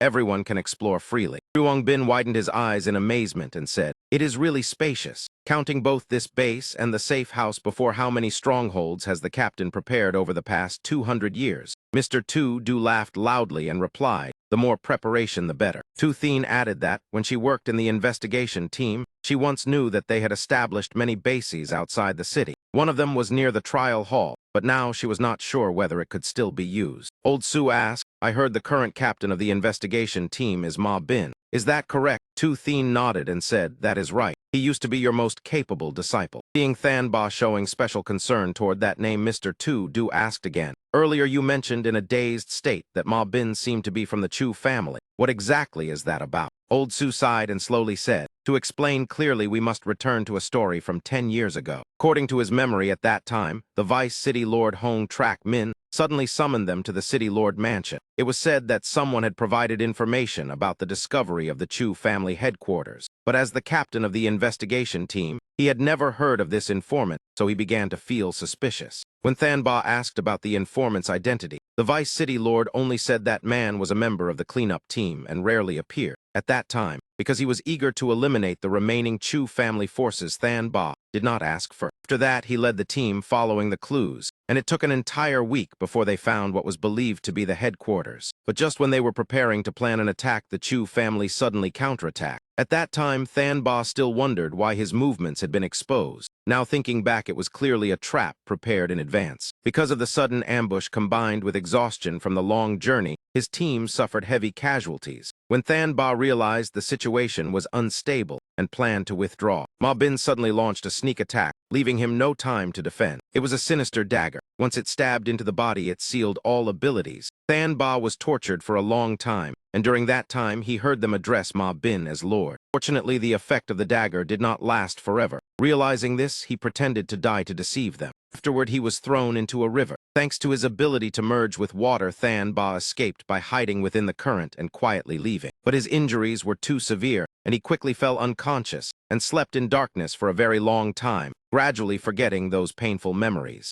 After hearing the story, Old Deep sighed and said, "No wonder when we first met you were so cautious. So that was the secret behind it. Every time I asked, you did not remember. Perhaps your mind had already begun falling into sinking then." Mr. Tu Du said thoughtfully, "Once again it is Hong Trak Min. It seems the investigation team has been manipulated by the Chu family for 10 years already. Their conspiracy is truly deeper than we imagine." Tu Thien suddenly recalled her own past and thought to herself, "If the captain had not promoted me and let me leave the investigation team early, perhaps I would not have kept my life." While the group was talking, Man Nai led Hu Kit and Tran Lak Phi over and cheerfully asked why everyone was still standing here. Seeing Old Su and Old Deep, she excitedly said, "You must be the seniors Truong Bin met in the wilderness. I have long heard of you, and today I finally meet you." Then she curiously pointed at the black ant peeking from Truong Bin's clothes and asked what this tiny thing is. Truong Bin replied that it was a creature he met in the wilderness. Although small, it had the potential to become a king. Girls immediately brightened and ran over to stroke the black ant. Truong Bin smiled and added that it was very gentle and held no hostility toward them. In the future, it could become a good ally.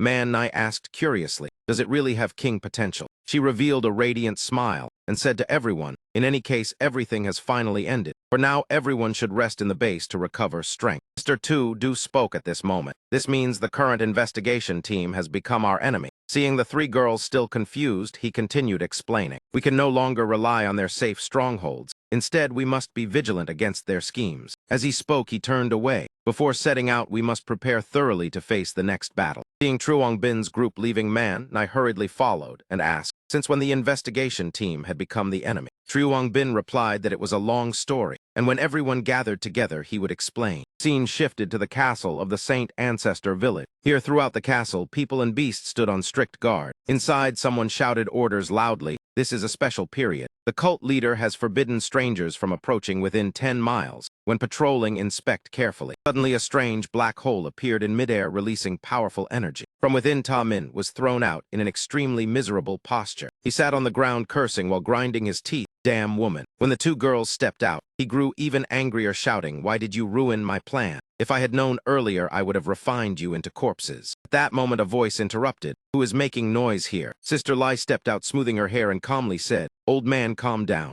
Everyone around immediately knelt down and shouted loudly, welcome, cult leader. Ta Min complained bitterly. This is completely different from our original agreement. I lent you the walking corpses, and in return you promised to help me obtain corpse refining materials. Now are you going back on your word? Liao Tiat replied coldly, I always keep my promises and will not let you suffer loss. But in this situation, you should understand the circumstances. She explained that those two reinforcements were not weaker than Feng Lai Tine. If he wanted to bypass them and capture Lai Tine alone, the chance of success would be very low. Moreover, now the sky was already bright. Lai Tine could enter the white state at any moment, and when that happened, his corpse poison would become useless. Aotayat stepped down among the crowd and confidently said capturing Lai Tine was only a matter of time. She added that the maiden had returned to the village, and if she could borrow that power, she herself would soon break through to king level. At this moment, a cold golden light flashed in Aotayat's eyes. Immediately, several people standing at the front exploded into pieces. She coldly said, for now use these high-level false awakeners for your corpse refining. After saying this, she turned back into the castle and added that she would enter seclusion for a period. Before leaving, she cast a threatening glance. You should behave yourself, understand. Facing that pressure, Ta Min immediately knelt down. His face showed clear fear, and he said with a trembling voice,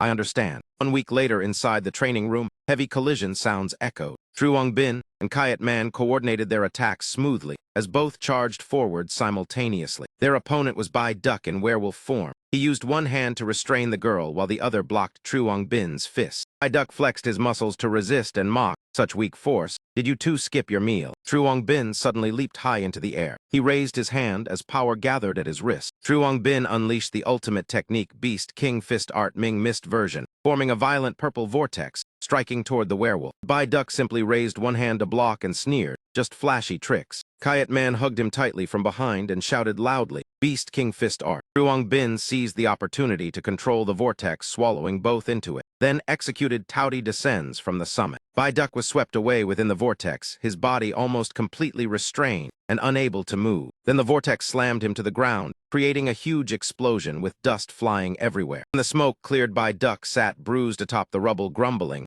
you two damn brats have no sense of restraint. The old injuries are not healed yet, and new ones keep appearing. Kiat Man awkwardly apologized, saying she did not have time to pull back her strength. Truong Bin curled his lips and muttered, who told teacher to call us weak? Though spoken softly, Bai Duck still heard and angrily stomped, shouting, what did you say? Fortunately, Vai Hoa pulled him back, advising him not to move or the injuries would worsen. Truong Bin did not care and dragged Kiat Man away, saying, let us go eat, I am hungry. Bai Duck rubbed the bump on his head and smiled with satisfaction, thinking that in only a few days the fist techniques of the two had improved significantly. Truong Bin went without saying, and Kiat Man had also progressed quickly. The two entered another room. Someone asked Truong Bin finished training already. He replied team leader Kim Ba also came to train today. Kim Ba smiled and said yes, staying in the hospital was too boring, so I came here to move around a bit. Old Fuong and Tran Min are also competing in weight lifting with everyone. The required repetitions were completed. Lai Tine shouted loudly, good, take a short rest, then do a few more rounds. Truong Bin and Kayat Man then went to the repair room of the cleanup team. As soon as he entered, he said awkwardly, Thur Chung, today we trouble you again. The other man laughed and asked, did you too break the training room again?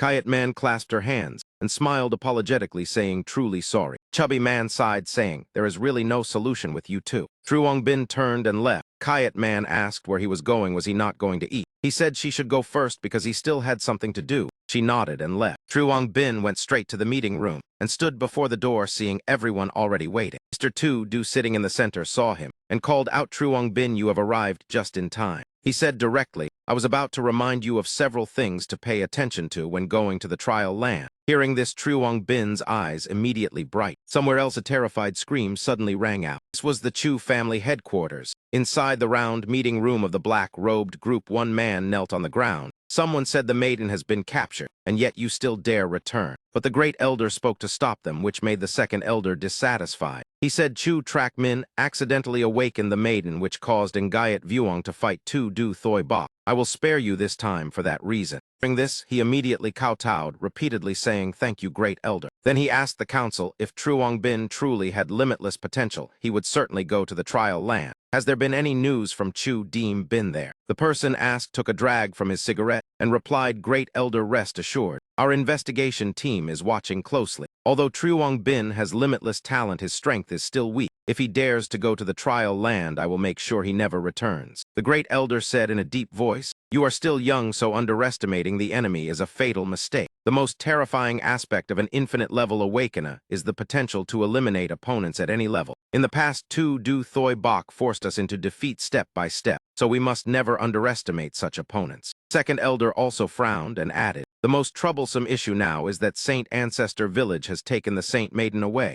To lose her, we already spent a great deal of manpower in Mingchao City. If Saint Ancestor Village gains king-level power first, the consequences will be unpredictable. Suddenly, another person stood up and said, have the two elders forgotten the trump card of our Chu family, Chu Vim Long? Hearing that name, the second elder became even angrier and shouted loudly, do not mention that white-eyed wolf again. The family invested everything to cultivate him, yet he stubbornly followed that foolish so-called righteousness. Stood up abruptly and said loudly, if he had listened to the family's arrangements, we would not have to hide like rats in this cave. The other person calmly said, second elder, there is no need to be so angry. I mentioned him because I have thought of a very good plan that can both make him serve the family and greatly strengthen the Chu family. She revealed a calculating smile and continued, but it will require the cooperation of little Jiu Yang. The boy sitting nearby puffed his cheeks in displeasure. However, she still has conditions, and the key to enter the forbidden ground is already in her hand. Those words startled the second elder, who asked again, what the forbidden ground do you mean? Great elder and the second elder looked at each other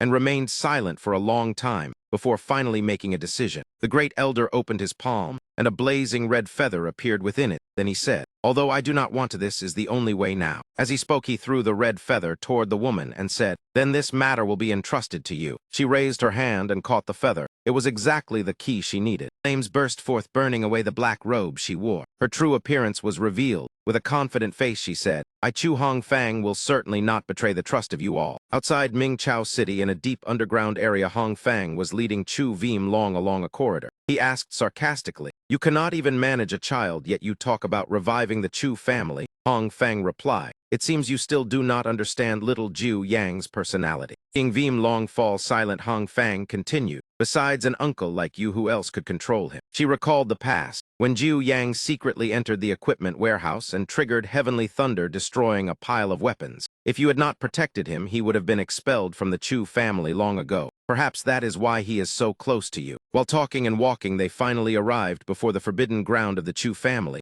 Hong Fang stopped before the giant gate and said, we have arrived. Vim Long raised his head and looked at the enormous door, then said calmly, this is the forbidden ground. It does not look special at all. Hong Fang replied, this is your first time here, right? In my memory, you never participated in family affairs. She took out the red feather, which floated in the air and ignited with crimson flame. But Vim Long still said indifferently, do not think I Chu Vim Long am like you people. The door slowly opened. Vim Long continued coldly, you treat human lives like grass. Do you truly think doing this will bring good results? Continued firmly, "It is precisely because of you that the Chu family decline. Evil cannot overcome righteousness. That has always been the rule." But the moment he finished speaking, the scene behind the door left Veem Long speechless. In the center of the vast chamber stood the skeleton of a gigantic bird. He exclaimed in shock, "This is the sun divine bird of the first clan leader." Became more agitated and said, "Those two old men dared to hide the divine bird here. What exactly are they planning?" Hong Fang replied, "For now, do not worry about that. We should find little Jiu Yang first." As she walked, she shouted loudly, "Jiu Yang, little Jiu Yang, stop hiding, come out quickly. Your uncle Veem Long is here." Veem Long happened to notice a small coin lying on the ground. He bent down to pick it up and examine it. Hong Fang said, "This belongs to Jiu Yang. Where exactly has that brat run off to?" Veem Long clenched his fist, and his expression darkened as he said, "Stop pretending. The moment I entered, I knew Jiu Yang was not here." He asked coldly, "Speak, what are you Chu family people plotting?" No longer pretending, Hong Fang clapped her hands and laughed, saying, "Truly worthy of being one of the strongest awakeners of the Chu family." She walked toward the skeleton and said directly, "Since that is the case, I will not circle around. I want you." Standing beneath the shadow of the giant skeleton, she shouted excitedly, "I want you to become the divine bird." Veem Long was shocked and shouted, "Become the divine bird? What are you talking about? This is only a skeleton. Could it be the Chu family plans to abandon beast taming and switch to controlling wild beasts?" Hong Fang replied, "Although the Chu family has many beast taming methods, the core principle has never changed." She continued explaining, "After many years of research, I discovered a way to transfer the divine bird's power into another living body. Unfortunately, no one in the Chu family can withstand this divine power except you. You possess the ability to summon spirit beasts to merge with your body, and your strength is powerful, so you are the perfect candidate." Veem Long released his aura and said, "It sounds tempting, but what is the price?" Before Hong Fang could answer, he continued, "For example, sacrificing me." Those words made her slightly startled. Seeing that reaction, Veem Long laughed coldly and said, "It seems I guessed correctly." At the same time, many black-robed figures appeared surrounding him. Veem Long asked, "These assassins are also yours?" As soon as he finished speaking, he immediately activated the power of the beast god possession. The lightning white ape king appeared roaring. Veem Long shouted loudly, "Then come at me." Black-robed figures rushed forward to attack, while powerful lightning erupted around Veem Long's body. The two sides clashed fiercely. One man swung his blade, but it left no wound on Veem Long's body, not even a scratch. Veem Long raised his hand and blocked the blade again. With cold eyes, he tightly grasped the opponent's weapon handle. Then he unleashed a powerful punch, sending the black-robed man flying, and said with disdain,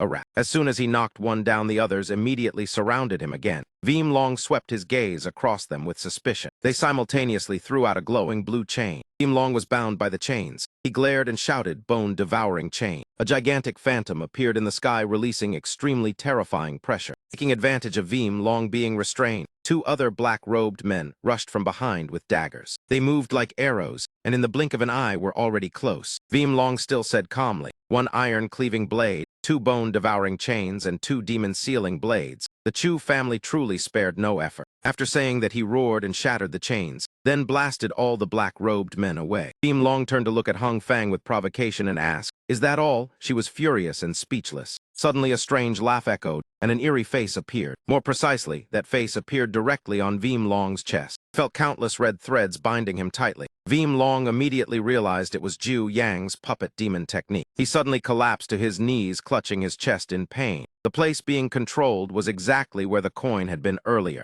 Hong Fang immediately ordered the black-robed men to charge forward. Quickly begin the ritual. At this moment, Veem Long's body emitted blazing red light. Standing within the divine bird skeleton, he roared helplessly. "Why?" His eyes burned red as he clutched his chest and said in pain, "Why did you betray me?" He shouted the name Chu Jiu Yang in furious rage. The erupting energy tore the ground violently. The shockwave spread outward, and even base number 8 clearly felt it. Truong Bin was startled and asked, "Is it an earthquake? Could it be a beast tide?" Outside the ancient tree, where the base entrance was located, birds panicked and scattered because of the tremor. Inside the base, violent shaking caused large cracks to appear on the walls. Manhwa opened the passage and shouted urgently, "Injured people first, everyone stay calm." He guided everyone toward the escape route while wondering, a normal earthquake cannot affect the base. What exactly happened? Kim Ba ran over from afar and reported, "I just checked around, it seems no one is missing." He said, "We should leave too." Tu Du Thoi Bok inside Truong Bin's ring spoke, "Wait, where are the Chu brothers? They know many secrets about Saint Ancestor Village and still have value." Kim Ba stopped to think, then said, "The captain is right then,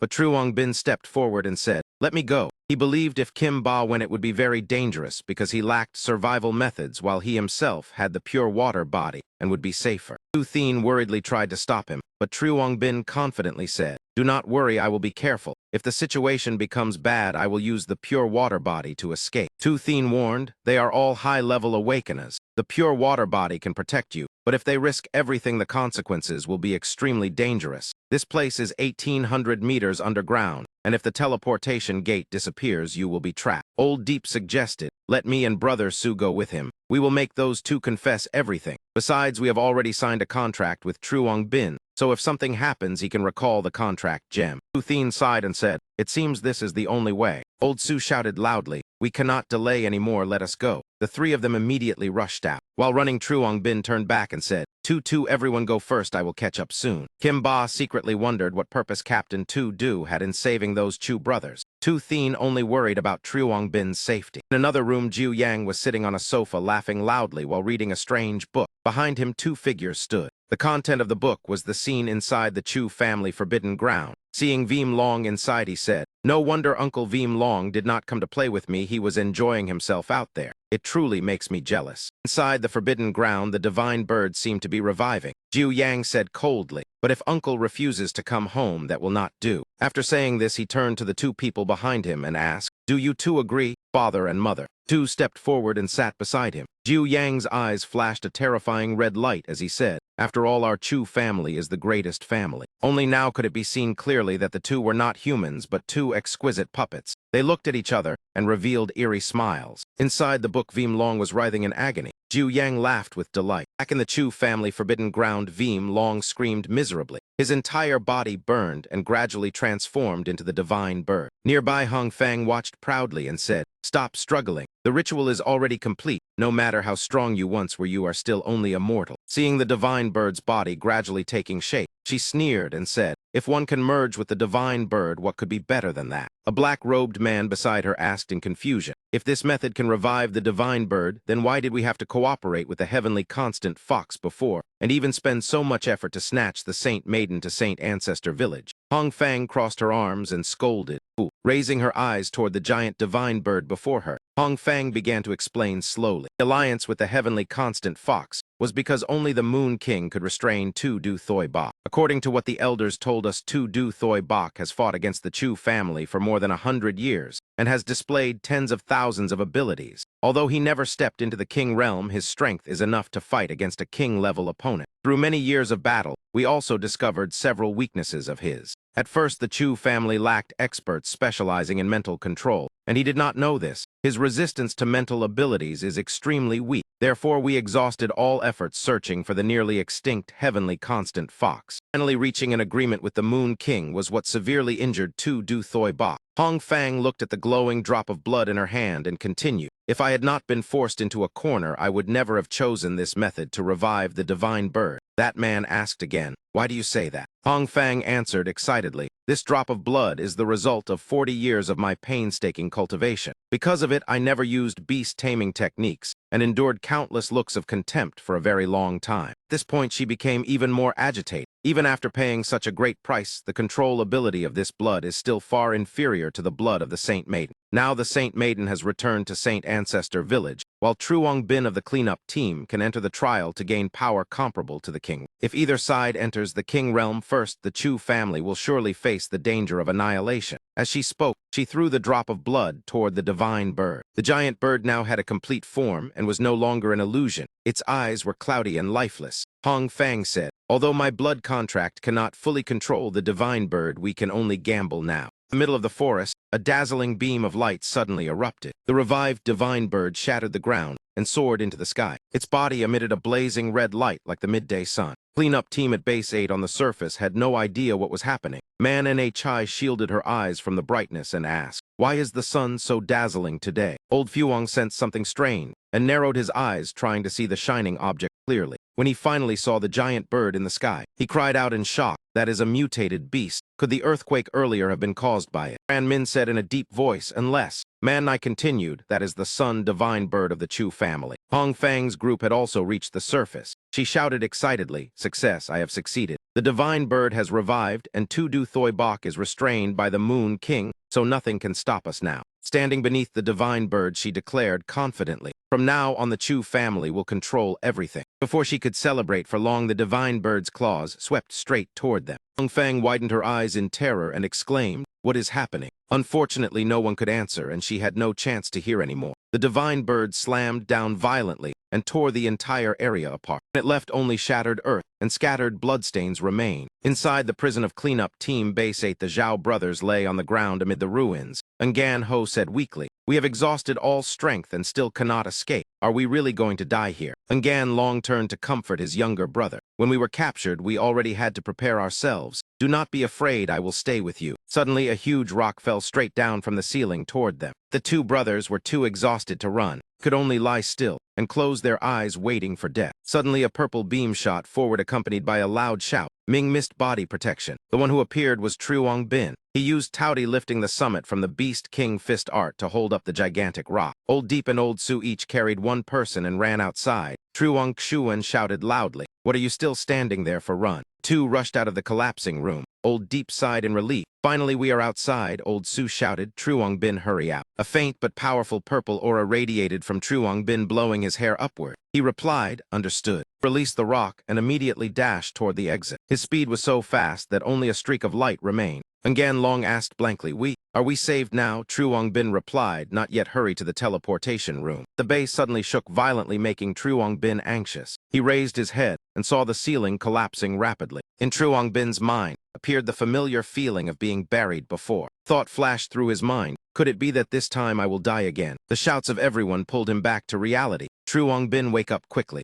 Two seniors had transformed into a tree man and a stone man to hold the structure temporarily. The tree man said, "We cannot hold much longer, think of a solution quickly." Ngan Ho said coldly, "Who told you to interfere in our matters?" But Ngan Long immediately shouted, "Shut up." Truong Bin stood up, looked around, and said, "The base has collapsed like this, the teleportation gate probably has no hope left." Ngan Long said, "Just find a way to escape and leave us behind." Ngan Ho continued, "That is right, if you stay you will become the third person to die because of me." Truong Bin angrily scolded the two brothers. "You are hostages, so you do not have the right to die easily." In his heart he thought these two must certainly be related to the Chu family. Old Deep said, "I can drill upward gradually, but it will take several days. Even if Old Su merges with the stone, he still cannot bring everyone out." Truong Bin looked at the two brothers with sharp eyes and said, "The air here will last at most half a day. I can turn into water to escape, but what about them?" Mr.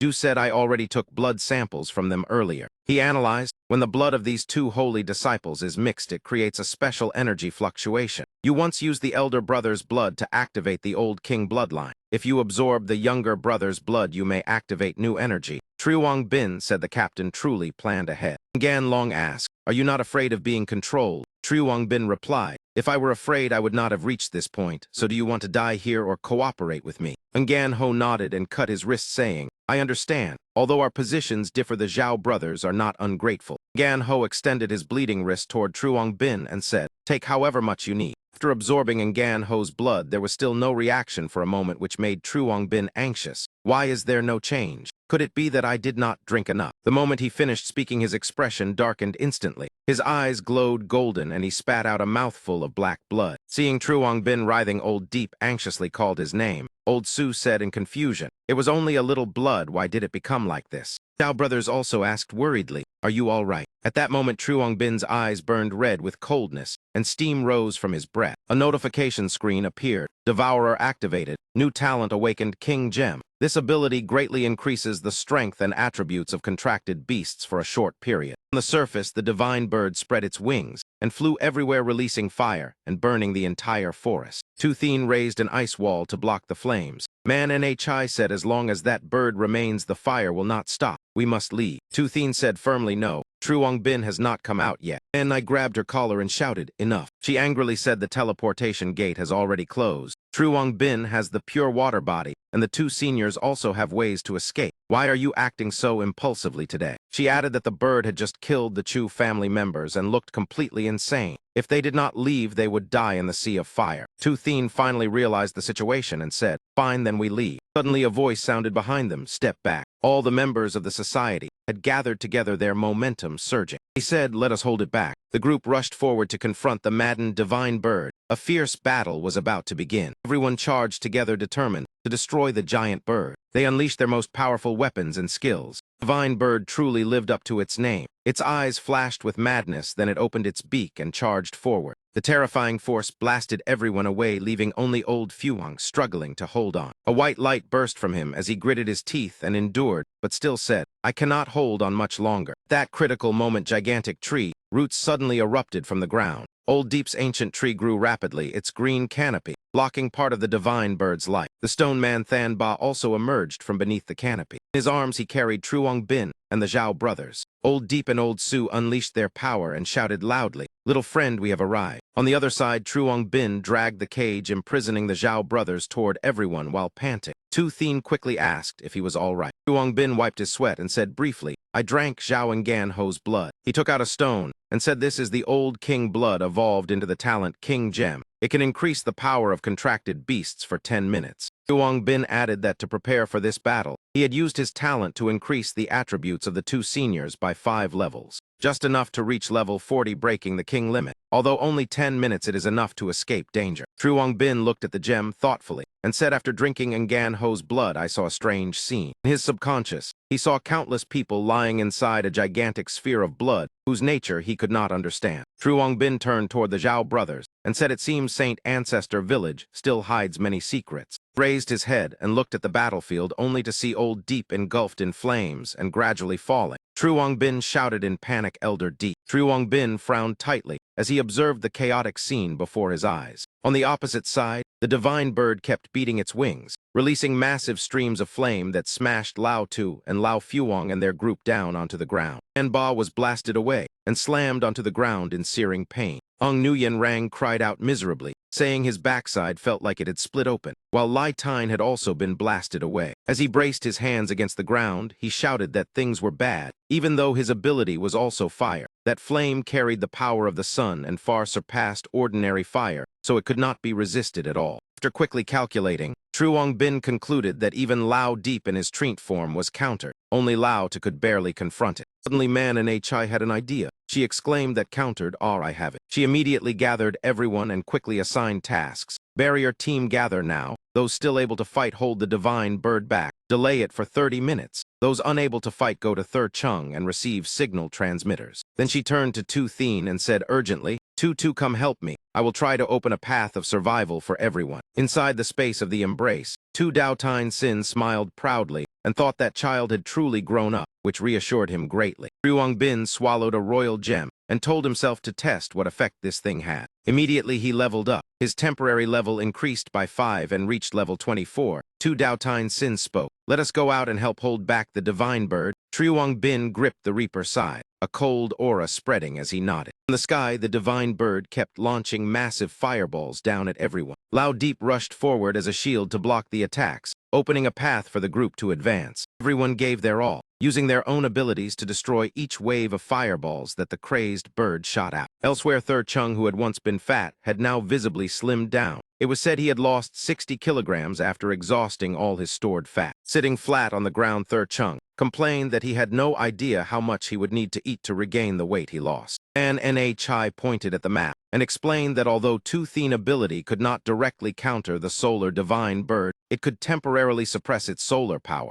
Afterward, the barrier team would assist in building a trapping cage. She told the logistics team to carefully prepare the signal transmitters. These would expand the effective range of everyone's abilities. After receiving them, bury them at the exact positions shown on the drawing. Mad Bird was now concentrating its strength to condense a gigantic fireball in the sky. As the energy gathered, the fireball suddenly extinguished for no apparent reason. The divine bird looked confused, unable to understand why its flames had suddenly vanished. Seizing the moment of distraction, everyone used super-simulated air medium to imprison it. A voice said the surrounding air had been temporarily isolated. In a vacuum, it could not create fire. Someone immediately shouted, "Brother Deep, attack now." The tree man answered at once, "All right, leave it to me." Extended his long branches and grabbed the ferocious bird, then roared, "Get down here." Then he used all his strength to yank it straight down to the ground. The divine bird screamed in pain and struggled madly, but it was useless because the tree man pinned it firmly to the ground. The aerial ceiling effect has been lifted. Attack now. At the command, everyone charged forward together. The strongest attacking members of the base rushed straight toward the divine bird. A barrage of attacks struck the bird body, creating massive explosions that sent earth and rocks flying and made the entire forest tremble. It was Tran Min's turn. He drew a large formation vortex and murmured like wind, still like forest, ahead is day, behind is night. The long Nuyen sword gradually emerged from within the vortex formation, a great sword slowly appearing. Truong Bin's hands blazed with violet light. He thought the bloodlines of the Kai brothers had fused into him, allowing a breakthrough to level 19. Combined with the royal gem and dark mist, his attack power was nearly at its peak. That energy wrapped around the newly appeared sword. He shouted, Tran Min, I will assist you. The two stood on both sides, raising their hands together to control the power, and shouted, advance. A blue sword shadow wrapped in deep violet light shot down from the sky toward the divine bird lying on the ground. The sword plunged down. A terrifying surge of energy erupted across the forest, causing the bird to scream in agony. Blue flames erupted violently and burned the divine bird. No one expected that the gigantic divine bird was now reduced to a single blazing red feather. Lao Fuong hesitantly asked whether it was finished. Truong Bin thought the battle had been too fierce, so he had not yet inspected it. He only hoped there would be no more accidents. Lai Tine looked at the black smoke ahead and asked, could it be that we have defeated the king? Suddenly, the remaining red feather shot into the sky and burst into fierce flames again. Everyone was utterly shocked. Tu Dao Tine Sin said in a deep voice that no, it was not over yet. He explained that after the first patriarch of the Zhou family died, the solar divine bird shadow disappeared. Legend said it turned into a guardian spirit, watching over the master grave for many years. Therefore, people once believed it had died, but its appearance today proved another legend. Mr. Bai confirmed that the solar divine bird was an immortal spirit. The divine bird appeared again with an even more majestic form and hovered in the sky with beating wings. Continued launching blazing fireballs aimed directly at everyone. Thanba in his gaseous form shot upward and blocked the fireball. Then he used the technique super simulated vacuum floral air, reducing the temperature around the divine bird and weakening its flames. Truong Chuan seized the opportunity and swung his wooden arm fiercely forward. But the moment his hand touched the divine bird, the terrifying heat instantly burned that arm apart. Truong Chuan collapsed onto the ground in horror, shouting that the flames were already gone, yet the heat was still terrifying. Even water evaporated instantly. Truong Bin immediately transformed into the dark mist giant dragon and rushed forward, using his sharp beak to smash into the divine bird neck. Spread both arms to hold it tightly and shouted that he had it restrained. Everyone attacked now. Everyone rushed forward and unleashed all their ultimate techniques at the divine bird belly, but it caused no damage at all. A dense layer of thermal force radiated outward, preventing any fists or sharp weapons from reaching its body. Realizing the danger, everyone quickly retreated. Someone said this temperature was even more terrifying than Yang Flame. Kim Ba added that this was not fire but heat radiating from its body. Truong Bin added that the divine bird ability was not only breathing fire, but also manipulating the surrounding temperature. At that moment, the divine bird opened its sharp beak wide, gathering energy and forming a fireball inside its mouth. It released a violent stream of heat aimed at Bok Duck. Fortunately, Lai Tine rushed forward in time to block it and shouted, be careful. Seeing that Lao Bok cried out in panic, Phoenix Hall Master. Lai Tine took the full attack, his body severely injured as he fell to the ground, but Truong Xuan raised his hand in time to catch him. Lao Deep gently laid the exhausted Lai Tine onto the ground. And Ba had now jumped onto Truong Xuan's shoulder and announced that their enhancement time seemed to have ended. Truong Bin quickly carried Kim Ba and Tran Min flying to Lai Tine, while Bok Duck also rushed over like the wind. When he arrived and saw him barely breathing, Lao Bok shouted in terror, Hall Master. Blood poured from Lai Tine's throat. He coughed several times, then weakly said he had nearly lost his life. Watching Bok Duck struggling to support Lai Tine, Truong Bin muttered worriedly that even the Phoenix Hall Master was severely injured. Inside his mind, the system kept reporting level 9 additional effect not activated, level 10 not activated. This made Truong Bin anxious because earlier the contract gem had increased 2 levels, but now when used again, it showed no effect. As he was thinking, a voice suddenly called out, startling him. Truong Bin, can you hear me? He recognized it was Tu Thien voice. Outside, she raised her hand with determination and said the trap was ready. Bring the divine bird here. Truong Bin immediately complied. He rushed in front of the divine bird to draw its attention, then quickly led it toward the prepared trap. As he ran, he looked back, urging Truong Xuan and Lao Deep to hurry. Suddenly, the divine bird streaked past Lao Deep at incredible speed, making Truong Bin shout in alarm, while the bird continued chasing him. The formation built by Man and Chai, Yuakayat, Lak Vai, and Tu Thien appeared ahead. Man and Chai stood in the center and ordered begin. The divine bird rushed straight into the trap, a scene of glacial freezing appeared, and strands of ice instantly wrapped tightly around it. Just 1 second later, cold energy from the ground froze the divine bird legs so it could not move. Frost continued spreading upward along its body, freezing the bird solid. When the ice reached its head, the divine bird opened its beak wide and screamed in pain. Finally, its entire body was completely frozen and motionless. After finishing NHI group hurried to Truong Bin, saying the trap would not hold long, so they had to retreat immediately. However, he hesitated because Lao Deep was still there. That moment, Truong Chuan was also pulled out of the ancient tree mouth by Than Ba. He reassured them that it was fine, and luckily not a fatal hit. Seeing that Truong Bin stepped forward and asked the two seniors whether they could continue moving or should enter the gem to rest. He raised the contract storage gem and explained it was a gem that could envelop contracted spirit beasts, shrinking them to the size of rice grains for storage, with a maximum volume of 10 cubic meters. Type also stepped forward expressing worry, saying they talked about escaping, but the base had already been destroyed, so where could they go? Around them, there were only ruined wreckage with almost no place to hide. If the divine bird escaped, it would discover them sooner or later. Hearing this, Truong Bin came up with a plan that the only option was the training area, where a backup base existed for non-combatants to shelter. Everyone immediately moved. The whole group ran straight toward the training area in the scorching heat. Suddenly, a large crack appeared in the ice covering the thunder bird beak. NHI turned her head to look and immediately saw that terrifying sight. Manhwa suddenly halted in the middle of the path, her face turning pale with fear. Seeing that, Truong Bin hurriedly asked what happened. She stared behind them and said in a trembling voice that only half an hour had passed, but the trap might soon fail to hold. She anxiously looked around and suggested finding a place to hide. In contrast, Truong Bin remained calm and said he had a way,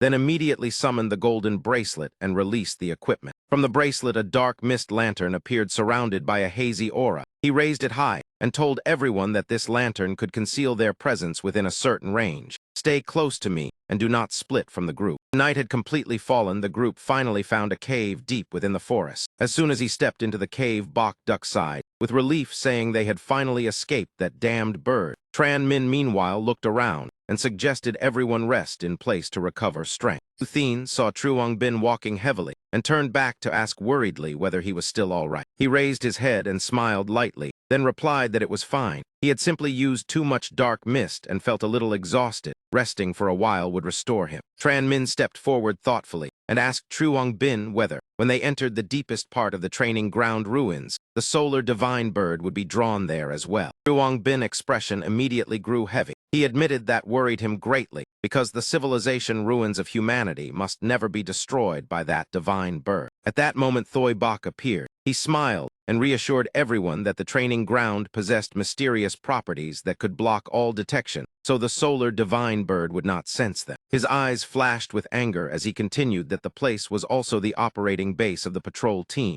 and according to Than Ba, that force had already been infiltrated by a mysterious power. He then seriously analyzed that aside from guarding against possible ambush from the patrol team, everyone must also remain alert against sudden raids from Sun too. Hearing the name Sun, Lai Tine stepped forward in surprise and asked whether it was that king-level mutated beast. He had only heard an old friend mention it before. Bok explained that more precisely Sun lived outside the training garden. To enter, one must pass through its territory. It was best to carry morning glory vines because that monster hated the smell of that plant. Hearing that, Truong Bin curiously wondered whether the morning glory vines of this world were different from what he once knew. Then he turned to Lai Tine and said, "Next, please have Headmaster Fuong take charge of vigilance. I will go outside to find food and also search for morning glory vines." However, Lai Tine proposed otherwise, that Truong Bin had just expended much strength, so it would be better if he and Instructor Bok went instead. Bok Duck also nodded in agreement. Truong Bin explained that currently there was neither moon nor sun.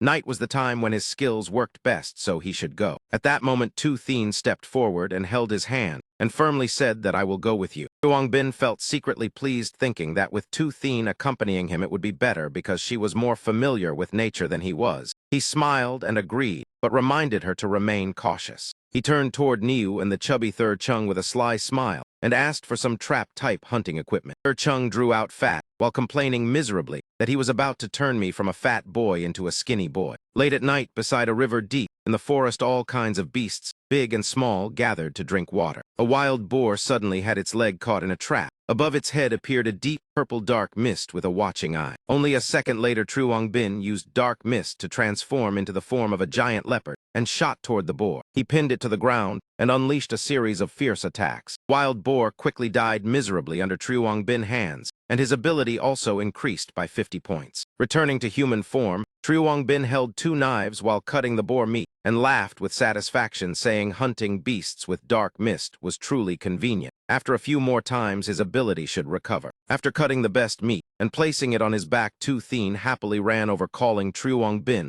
which made him curiously ask what happened. He led him to a large tree, then pointed at a branch and said, "Look there, that is the morning glory vine." True Bin immediately suggested climbing up to take a look, so both of them jumped toward the vine. As he reached out to pick it, True Bin thought to himself that this was the morning glory vine of this world. He plucked a flower with pale purple petals and a deep purple stamen, then carefully examined it, feeling it was not very different from the ordinary species. Suddenly, a thick brown smoke from the flower stamen sprayed straight into True Bin's face. He quickly threw the flower away, then cried out miserably, saying, "No wonder Sun To hated it. The smell was exactly like durian roasted hot in a microwave." Tu Thien calmly said that in Minchow City, there was a punishment where prisoners were locked in a room full of morning glory vines all day, making True Bin pale as he muttered that it was nothing less than torture by smell. The two continued walking and arrived at an area where plants glowed sparkling like fireworks. Standing on a tree trunk, True Bin happily reached out to touch those lights and kept marveling that it was truly beautiful. Tu Thien picked up a seed and explained that it was the seed of mystic fire grass. During the season, they would drift with the wind everywhere to sprout in new lands. She sighed and said that if there were no battles or disturbances, life would surely be peaceful. Unfortunately, perfect endings were always distant. Like the morning glory vine must abandon fragrance, while mystic fire grass drifted endlessly without a resting place.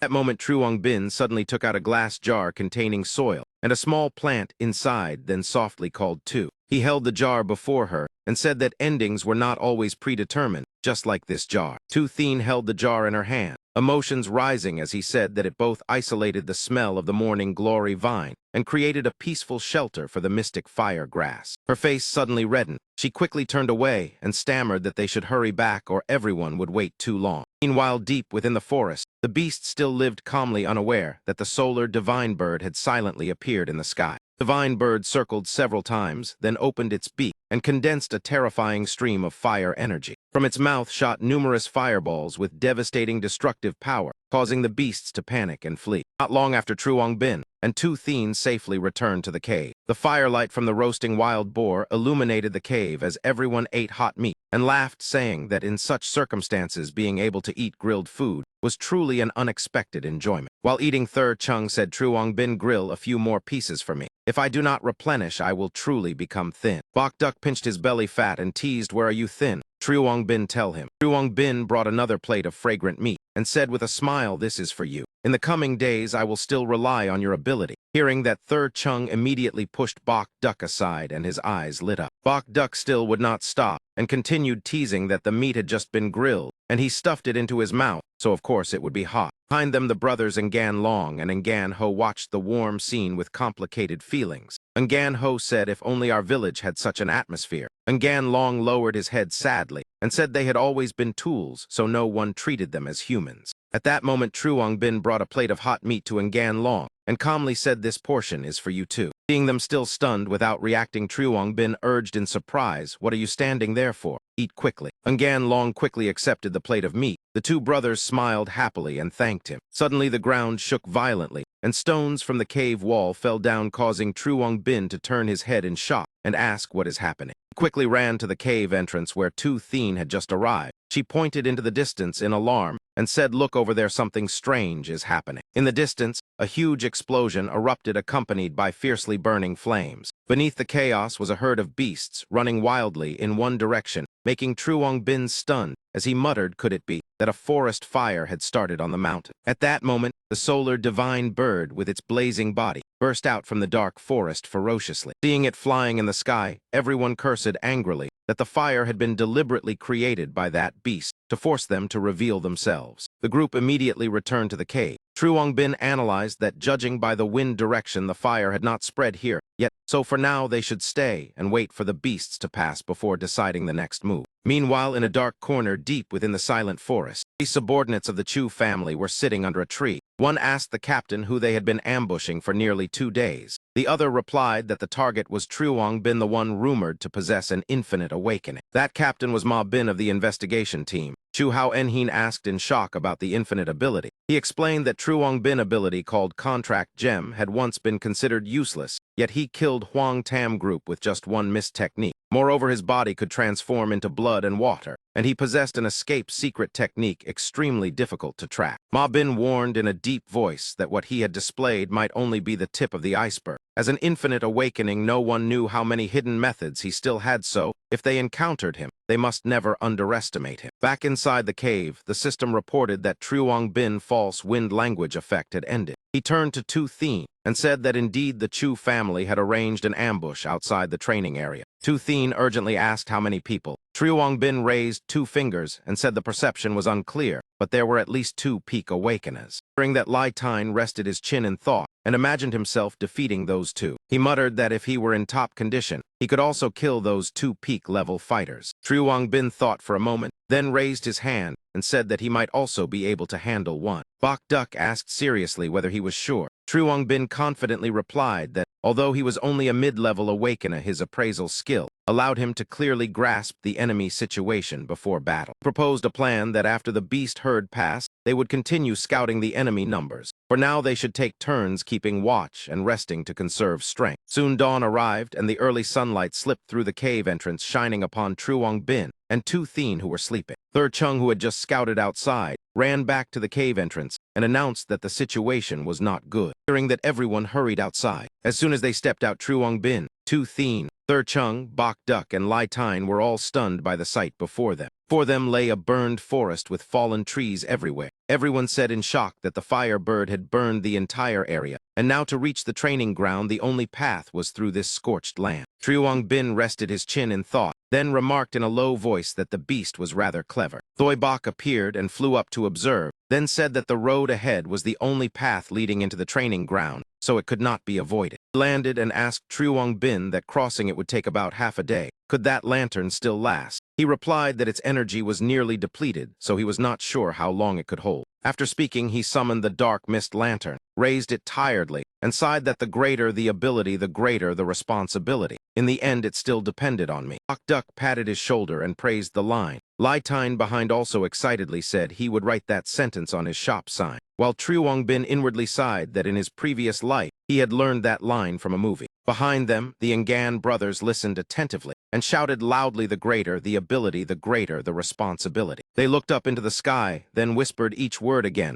as if carving it deeply into their hearts. 2 turned their backs against each other, remembering the past. Ngan Ho said the village had never treated them as humans, yet Truong Bin risked his life to save them despite once being enemies. Ngan Long nodded, saying at first he thought Truong Bin was strange, but now he understood. In their thoughts, Truong Bin image shone like a savior, causing both of them to shout together, the greater the ability, the greater the responsibility. Seeing the 2 brothers behaving strangely, Truong Bin and Lai Tine immediately asked in concern what they intended to do. At that moment, Ngan Ho hurried forward and firmly said he had thought of a way to help Truong Bin. Ngan Long rushed forward at once and knelt before Truong Bin, earnestly begging for a chance for the 2 brothers to follow him. Both knelt on the ground, their eyes steady as they looked toward him. Ngan Long placed a hand on his chest and solemnly swore lifelong loyalty to Truong Bin. If he broke the oath, may heaven and earth destroy him. Ngan Ho firmly declared he was willing to do the same. The 2 bowed their heads respectfully, their voices sincere. Ngan Long said he was willing to swallow Truong Bin gem to prove loyalty.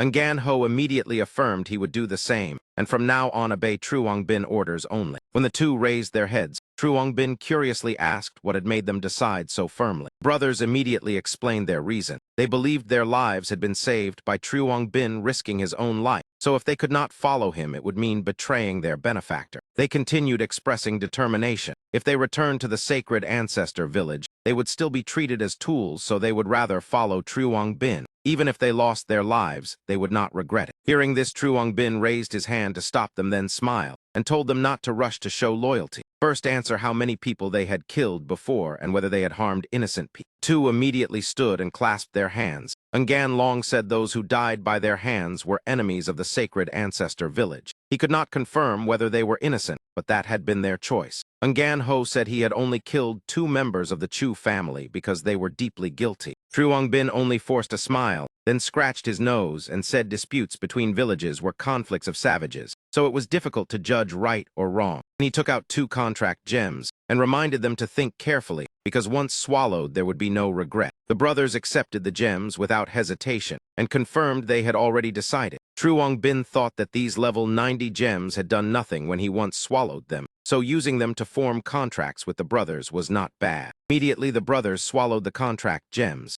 A stream of green aura burst out and enveloped the 3. The system announced that a contract had been formed with summoned beasts Ngan Long and Ngan Ho. When the contract was completed, the brothers were overjoyed and swore they would charge through life and death for Truong Bin from now on. In contrast, Truong Bin felt somewhat awkward at their enthusiasm. He told them they only needed to treat each other as teammates. At that moment, Truong Bin suddenly remembered something and asked earlier they had said they had a way to help everyone, so what was that method? The brothers immediately bowed their heads and said please wait a moment, and they would return soon. As soon as they finished speaking, they jumped away, leaving everyone puzzled. Bok Duck worriedly asked whether the 2 could be trusted. Lai Tine guessed that many savages or mutated beasts possess strong beliefs, so they revered Truong Bin like a god. Tyet Type also wondered how it had turned out like this. Trung leaned close and asked Truong Bin whether he had used a mind control ability to make them worship him. Truong Bin looked helpless and said if he truly had mind control, he would rather choose 2 Thien or Tyet Type than 2 men.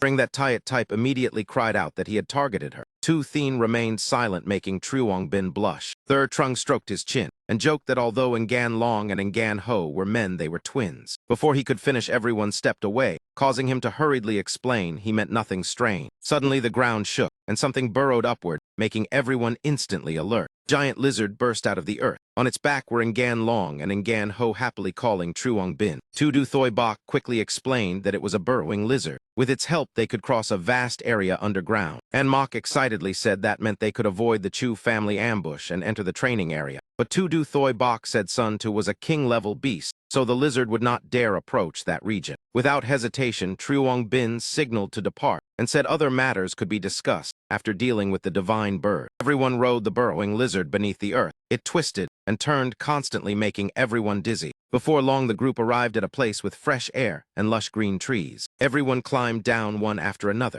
Ngan Long said the lizard could only bring them this far because it would not go further ahead. Tudu Thoi Bok led Truong Bin to a canyon and said once they crossed it, they would reach the training zone, but the place was also ideal for ambush. He carefully reminded everyone that the destination was near, so they should distribute morning glory flowers to each person. Tu Thien opened her bag and handed out the morning glory flowers to everyone. From behind, Truong Bin called out asking for 2 more flowers to prepare for Elder Deep and Elder Tu. Tu Thien turned back curiously and asked whether he worried that the Chu family might have arranged more experts in ambush. Truong Bin stood among everyone and said not only that, but he also worried the divine bird might appear, so the 2 elders must coordinate to respond. He patted Third Trung's shoulder and smiled, saying the Chu family might not control the divine bird yet, but other schemes must still be guarded against. Lai Tine agreed with that assessment, but Bok Duck still worried that if the divine bird attacked, the 2 elders would struggle to resist because they were still recovering. Truong Bin suddenly radiated a powerful aura, his gaze firm as he said he already had a way to deal with it once they entered the training zone. Then he began assigning tasks. Lak Vi and Hua Kayat would escort the injured and those weak in combat to a safe place. In the sky above, a suspicious bird circled while observing. That scouting bird, Chu Hien Wai, clearly saw the situation and informed Ma Bin that Truong Bin group was preparing ahead.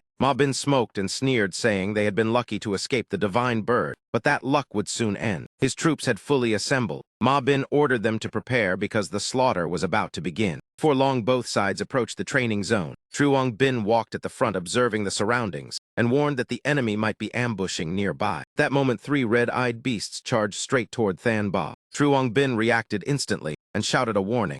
Duck turned around and was shocked to see the ferocious beast rushing toward him. He leapt high to avoid its pounce. Taking the opportunity, he struck a powerful palm blow straight into the beast face. Giant Bear was blasted into a rock, but then transformed into a small mouse and fled, leaving everyone stunned.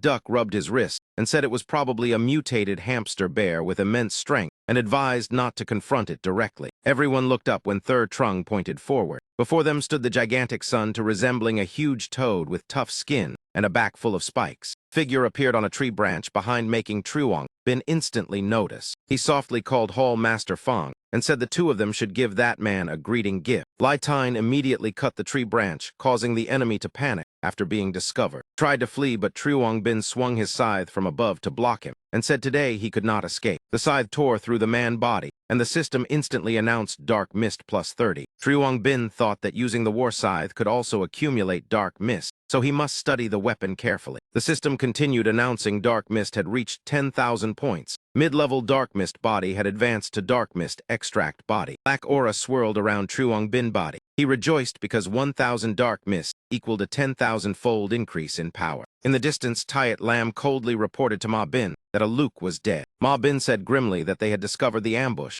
and ordered Chu Tam Zich to attack. Tam Zich dived from above, laughing madly, and threatened that he would grant them the death they desired. As he descended, he summoned a giant spear surrounded by lightning. When he approached, he hurled the spear down toward everyone and shouted loudly. Truong Bin calmly watched the lightning spear strike like thunder and asked whether there were any more tricks. Raised his hand to form a dark mist barrier and said it was a good chance to test the power of Dark Mist Extract body. The lightning spear crashed into the shield, creating a violent shock that sent earth and stones flying. Truong Bin gathered the dark mist into his hand and asked coldly, was that all? Tam Zich clenched his teeth and cursed inwardly when he saw a mid-level awakener withstand his full power attack. A scornful voice sounded behind saying, so this is the one with infinite ability. Ma Bin stepped out with his companions and said Truong Bin must be killed before he matured. The Than Ba saw Ma Bin and became furious, asking whether he should act. Truong Bin, after appraising and learning he was level 36, stopped him and told Elder to not to reveal himself yet. He turned back and assigned tasks. The 3 peak-level enemies would be handled by him and Hall Master Fong, while the 6 high-level enemies would be dealt with by the others. Su Thien, together with Tran Min and Kim Ba, immediately ignited with battle intent, saying if 7 people could not defeat 6, then the cleanup team would be truly useless. Ma Bin's face darkened and said if Truong Bin was allowed to grow, the situation would become even harder to control. He immediately ordered Tiat Lam to summon the solar divine bird. Ma Bin raised his sword high and led the charge, shouting that the only target was to kill Truong Bin. Truong Bin group also rushed forward to intercept. He swung his scythe and charged while shouting to meet the enemy. The 2 sides clashed immediately. Truong Bin faced Ma Bin while the others split into separate battles. Tiat Lam raised 2 fingers toward the sky, gathering energy while chanting a summoning spell. Red energy burst violently as she closed her eyes and chanted, tearing open the sky. Tiat Lam maintained the summoning posture. Heat spread across the space, and the call demanded the appearance of the solar divine bird. At that very moment, the solar divine bird appeared in the sky with a thunderous roar, its entire body blazing within a raging sea of flames. While fiercely battling Truong Bin, Ma Bin suddenly sensed the presence of the divine bird and curled his lips into a calculating smile. He immediately swung his scythe hard to force his opponent back, then stepped away and swiftly ordered his subordinates to retreat. Su Thien frowned at the sight before her and exclaimed in shock, "Is that really the divine bird?" She unconsciously stepped back and said anxiously, "Did that divine bird not lose control before? How did they manage to tame it?" When he saw a dazzling mass of energy swelling above the divine bird, Truong Bin instantly shouted a warning for everyone to be careful. Divine bird hurled down a barrage of fireballs with terrifying destructive power. Truong Bin and the others hurriedly dodged in alarm. Those people were truly insane to summon that monster. He steadied himself and carefully observed the divine bird with suspicion, yet it was clearly not in a frenzied state. Looking toward Ma Bin group calmly standing in the distance, he became even more puzzled. Why was the divine bird not targeting them? Thought flashed through his mind, and Truong Bin immediately charged straight toward Ma Bin, causing the opponent to startle briefly. But the man instantly drew his sharp war blade and rushed forward, roaring with killing intent. "Do you want to die?" Blade tore through the air in a horizontal slash. At that precise moment, Truong Bin activated Pure Water Body, and his body transformed into a flowing phantom stream of water gliding past the blade. Seizing the chance, Truong Bin lured the divine bird closer, causing it to drop a meteor like fireball straight toward Ma Bin. The The man widened his eyes and shouted, "Move away." Ma Bin and Tayat Lam instantly leapt high into the air, escaping the explosion range in the blink of an eye. When he landed, Ma Bin's face darkened, and he ground his teeth and cursed, "Do you think you are so clever?" Truong Bin dashed through the rain of falling fireballs and replied coldly, "Not much different from you. You dared to summon the divine bird like this, so are you not afraid it will die here?" Ma Bin laughed with contempt and spread his arms, declaring clearly, "The divine bird is the sacred beast of my master. If it must die, then you will die before it." Truong Bin immediately retreated, restored his human form, and loudly urged everyone, "Gather quickly and deploy Plan B." Holding the glowing King Wisdom gem in his hand, he turned toward the two elders, reminding them to follow the plan already discussed. In their submerged state, the two burst up through the ground and answered together that they understood. The two elders appeared with overwhelming presence. Truong Bin also activated the King Wisdom gem, greatly boosting the strength of his contracted beasts for a short time. Immediately afterward, Than Ba and Truong Xuan shot into the sky, charging straight toward the divine bird circling above, and shouted loudly, "Foul bird, your opponents are us." On Ma Bin's side, when he saw the familiar face of Lao, his eyes widened in shock. To Than Ba, "Were you not already dead?" Hearing that the man fought the divine bird while replying coldly, "This debt will be settled with you later."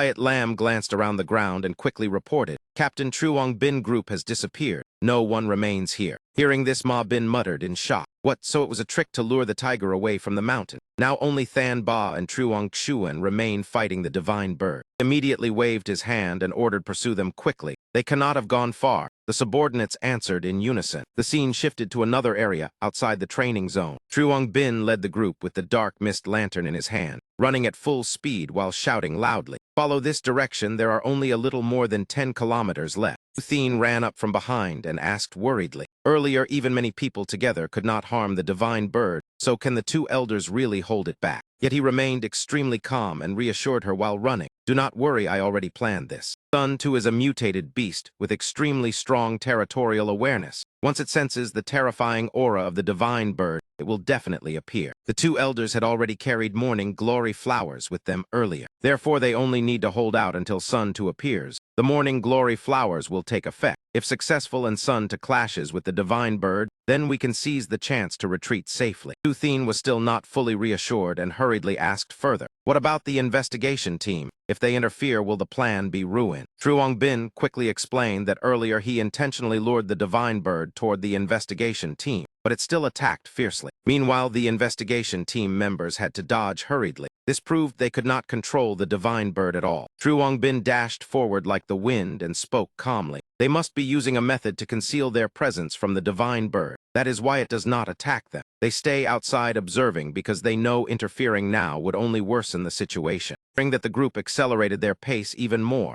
No matter what, they would soon catch up, so we must seize the time. Returning to Ma Bin's side, a subordinate hurriedly ran over and reported, "Captain, we can no longer sense their presence at all." Hearing this, his expression darkened immediately. To conceal the aura of high-level experts for a short time, only a treasure like the Skylark lamp of Jia Ta could do it. But Huang Wu group only had one lamp, so how did Truong Bin hide so many people? Suddenly, he took a small box from his robe and said decisively, "Forget it, I have a way to handle this." Tayat Lam quickly tried to stop him. "Captain, that item will cause severe side effects to your body. Are you truly going to use it?" Tam Zich also agreed at once, saying that Truong Bin's side only has Feng Lai Tine as a peak awakener, so there is no need to do this. He ignored all the advice, opened the box, and stared at the sinister, resentful eye inside while shouting loudly, "Since when did I need you to think for me?" Clenching the malevolent grudge eye tightly in his hand, Ma Ban nearly roared in fury, "If Truong Bin escapes into the trial zone, can you bear the consequences?" Tam Zich, standing beside him, froze for a moment, hesitating as he replied, "This matter." Without another moment of hesitation, he directly stuffed the malevolent grudge eye into his mouth and swallowed it decisively. Immediately afterward, a violent pain erupted in his left chest, causing Ma Ban to drop to one knee on the ground. His face twisted in agony, making the people around him uneasy. Not long after, the eye slowly protruded out from his body. Dense black nether mist burst out violently, forcing Ma Ban to grit his teeth and endure it. Clenched his jaw, his eyes darkening as he spoke hoarsely, "Release all stored souls." Before the evil embryo could fully form, 3,000 vengeful spirits had already been activated. Shadows of souls surged from the nether mist and poured out of Ma Ban's body. He waved his hand in a signal, his hoarse voice issuing an order. "Even if they hide their aura, the trace of their souls cannot be concealed. Follow those vengeful spirits." Ma Ban's subordinates immediately followed behind, answering in unison. Understood. The blink of an eye, the swarm of vengeful spirits caught up with True Bin's group. He looked up suspiciously. What is this? Why does it feel so similar to my own nether mist? The nether mist vengeful spirits rushed forward and surrounded each person. Their gloomy aura made True Bin instantly recognize them as vengeful spirits. From the surrounding souls, a human figure gradually condensed. True Bin could not help but be startled when he saw that shape. Figure made of nether mist suddenly curled its lips into a mad grin and swung a powerful strike toward True Bin. He ducked just in time, the dark energy grazing over his head. At that moment, Lai Tine rushed forward and threw a fierce punch at the figure while angrily cursing. First the walking corpses, now the vengeful spirits. These people really use filthy methods. Just as True Bin and he turned to leave, the vengeful spirits instantly surrounded them. At the same time, two experts of Ma Ban stepped out from behind and coldly said, "Let us see where you can run." Quiet Lam quickly gathered power, forming a violently swirling fireball before her. Tam Zich from above simultaneously shot out a ferocious bolt of lightning. Lai Tine immediately swung his arm to deflect the lightning aside. True Bin also did not hesitate, summoning his battle scythe and continuing to charge forward. After blocking the strike, he panted while looking at his numb hand. Inwardly, he became cautious after realizing the strength of that man was absolutely not ordinary. Tayat Lam immediately raised both hands forward, releasing a massive blazing pillar of fire and shouted loudly, "Die!" The sea of flames instantly swallowed True Bin and Lai Tine. However, within the surging fire, the two figures still stood firm without the slightest movement. Black smoke drifted before Tayat Lam. From within it came a cold voice that shocked her.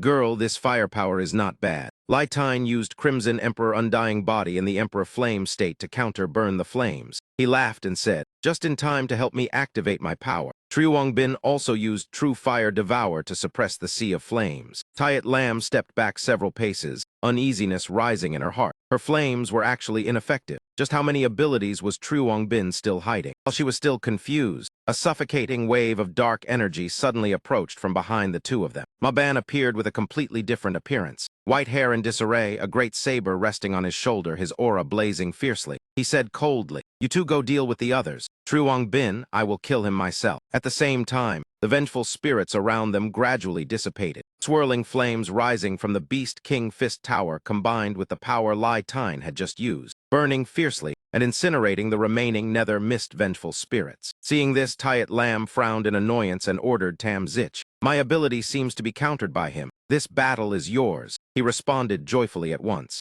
Tam Zich immediately swung his hand, launching a sharp shard of lightning straight toward Lai Tine's fire vortex. The firepower collided with the lightning bolt. Crackling explosions resounded violently. In only a moment, the lightning tore open a large hole in the fire vortex. The electric current shot straight into Lai Tine's body inside, blasting him away. Knocked out of the fire vortex, he thought in shock that the lightning fragment could actually pierce into his body. Before he could steady himself, Lai Tine was startled to see Tam Zich already closing in before him. Two lightning arrows flickered in the man's hands. He immediately counterattacked with extreme speed, lunging forward to grab both of the opponent's wrists. His gaze became serious as he said in a deep voice, "Kid, your strength is truly not weak. I will fight you." In another direction, Tu Thien's group was in great difficulty. The people on Mang Enhai's side moved with difficulty as they were constantly attacked by vengeful spirits. Fortunately, Tu Thien together with Kim Ba and Tran Min arrived in time, quickly sweeping away those vengeful spirits. On the opposite side, Tayat Lam watched that scene and gave a disdainful cold snort. Immediately afterward, she waved her hand to summon a gigantic fire demon and proudly said, "Try this move." A thunderous explosion rang out. True Bin ahead could not focus on fighting and shouted anxiously, "Two." Ma Ban instantly seized the opening and swung his saber horizontally in a vicious strike, still daring to lose focus. But True Bin quickly leapt away to dodge the attack. True Bin spun in midair and landed behind Ma Ban's back. He reacted extremely fast and immediately turned to face him. Immediately afterward, Ma Ban leapt high into the sky, his aura erupting violently. He raised his great saber high and roared, "Die." When the blade chopped down, True Bin's body suddenly transformed into a stream of water, causing the attack to become completely ineffective. Suddenly, dense killing intent radiated from Ma Ban's entire body. True Bin immediately retreated, puzzled why he had erupted with such power from the very beginning. Looking at that nearly uncontrollable state, he guessed perhaps the madness came from the hidden power within the armor controlling him.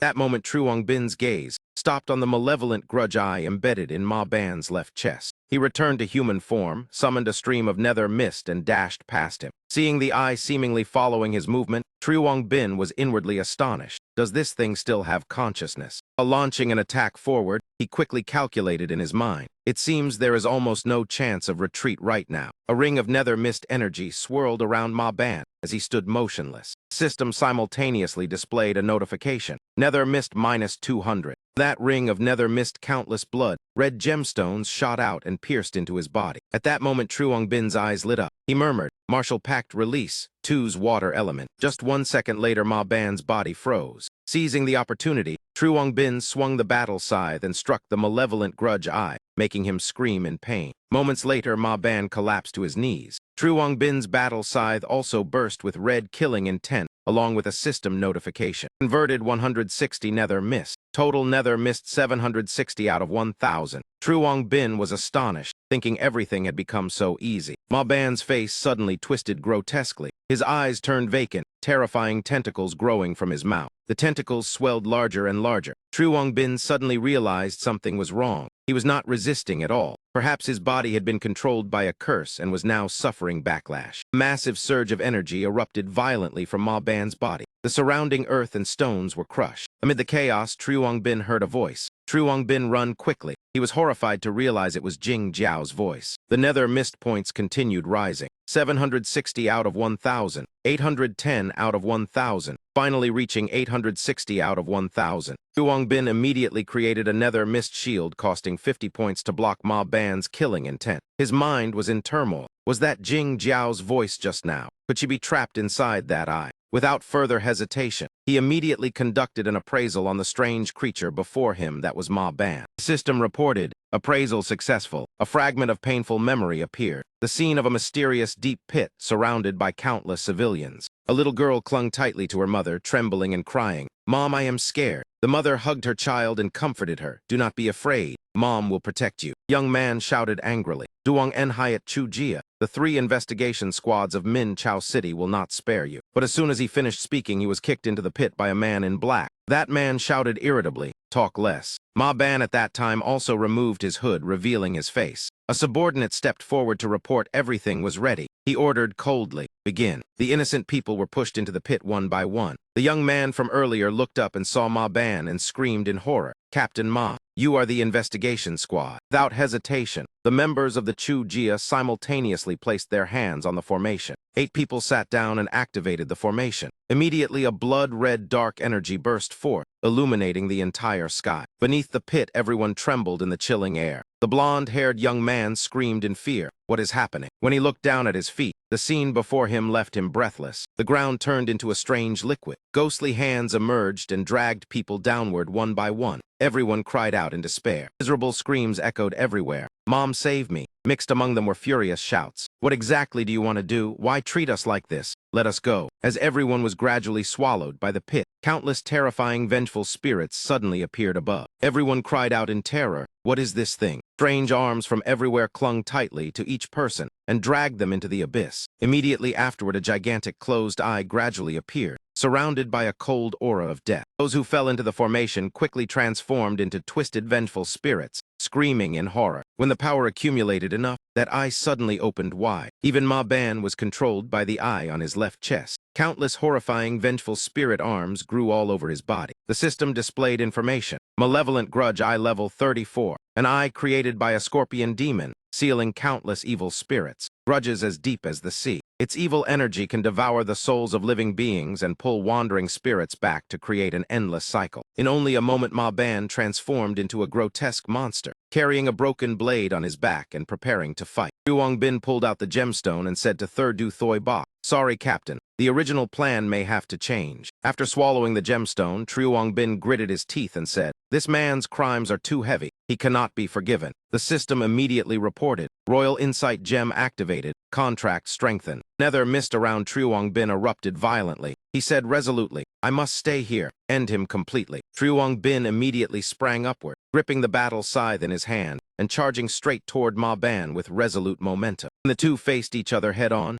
Truong Bin swung the battle scythe down fiercely, while Ma Ban raised his great saber and countered with a direct slash. The terrifying force from the opponent completely overwhelmed him. A single strike sent Truong Bin flying far away. Without stopping, the malevolent grudge eye on Ma Ban's chest suddenly flashed and shot out a sharp stream of energy. True Bin quickly leaned backward to dodge, the energy slicing through the air past his face. Though he avoided most of it, True Bin's chest was still cut with a long wound. Ma Ban instantly seized the opportunity, shifting behind him and raising the great saber high. He slammed down with a violent strike that caused the ground to explode, earth and stones scattering everywhere. True Bin escaped death again thanks to his agile movement technique. True Bin tightened his grip on the battle side, his eyes fixed on Ma Ban's monstrous form, wondering if that man had been completely enhanced. He slowly lowered the scythe blade, killing intent erupting. Consume 500 nether mist. Attack power increased by 5,000%. The notification made True Bin smile faintly. Increased by 5,000%.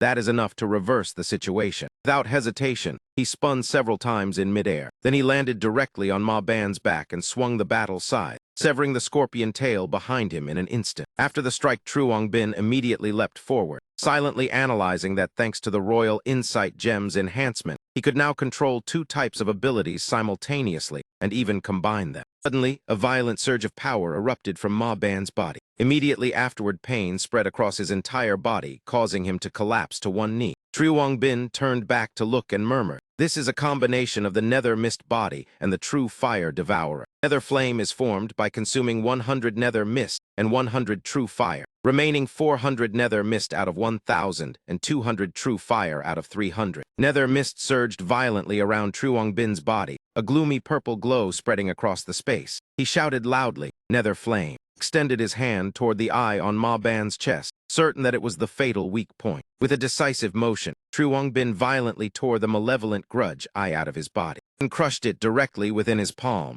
The system immediately announced that the malevolent grudge eye had been destroyed. Level increased to 20, advanced to high level awaken. The news surprised True Bin slightly. He had not expected that destroying the eye alone would allow him to directly enter the ranks of high level awaken. The system continued to announce that the Royal Insight Gem had unlocked the limit of its additional effect, but no new ability could be gained from it. True Bin pondered silently. This upgrade follows the gem by default. The choice of intermediate breakthrough ability must be extremely important. Perhaps this is the path toward higher evolution. At this moment, Ma Ban, with a large hole in his chest, was gradually recovering his human form. After steadying his breath, he slowly walked forward to pick up the great saber and stammered, "I did not expect that thing would develop to such a level." He suddenly revealed a proud smile. "But do not think everything has ended. That eye merely removed the control over me." In the sky, a gigantic mass of nether mist suddenly appeared, densely filled with lightning. True Bin glanced at it but did not care. His mind only worried about searching for Jing Jiao's soul. Thousands of vengeful spirits flew toward the eye that had just been destroyed. Ma Ban roared in madness. "The consequences you cannot imagine will soon descend. Just wait and receive them." At that moment, a familiar green figure appeared before True Bin.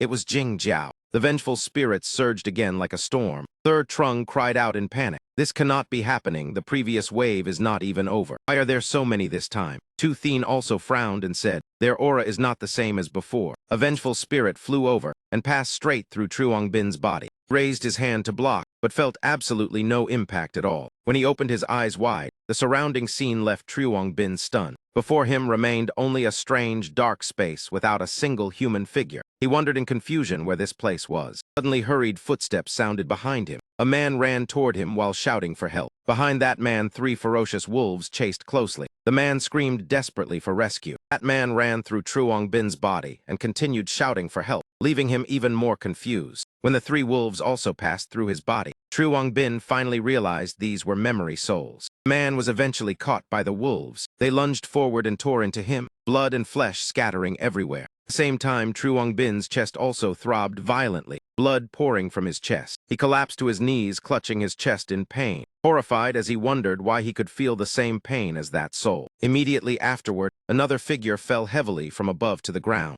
True Bin also felt a similar pain, his entire body pitching forward, his body covered in wounds. He trembled as he guessed that he had been dragged into the memories of the souls before their deaths. The overwhelming pain tearing at his heart made True Bin realize in horror that this was the true power of the malevolent grudge eye. In the outside world, the malevolent grudge eye and the vengeful spirits were causing the bodies of everyone in the group to gradually dissolve. The fat man Third Trung cried out in panic, "Pavilion Master Feng, my body." Within that strange space, True Bin was already exhausted. lying flat on the ground, gasping for breath among pools of blood. Despair filled him as he endured the pain from the memories of dozens of souls. Suddenly, a familiar green figure appeared, making him cry out in shock. But immediately afterward, his face turned pale with horror. For him was the scene of Jing Jiao's death, with Thien Thuong Ho standing before her. Truong Bin shouted in panic, "No, do not do that." When the beast raised its claw and touched her face, Truong Bin screamed madly, "Stop." Immediately afterward, Thien Thuong Ho pounced onto Jing Jiao. That scene caused Truong Bin to completely lose control, his eyes burning with furious rage. He shouted and cursed wildly, "Bastard! That Thien Thuong Ho, I will definitely." Speaking, he crawled toward the place where the beast was tearing apart Jing Jiao's body. But everything was meaningless because his hand passed straight through its body. Truong Bin's face instantly turned pale. He remembered that everything was only a memory illusion. His face sank into extreme anguish. Perhaps this was punishment for him to personally feel her pain. At that moment, Jing Jiao's soul appeared again before him. Truong Bin stood up and walked forward heavily, saying that the senior was right. Before dying, she had indeed separated her soul from her body.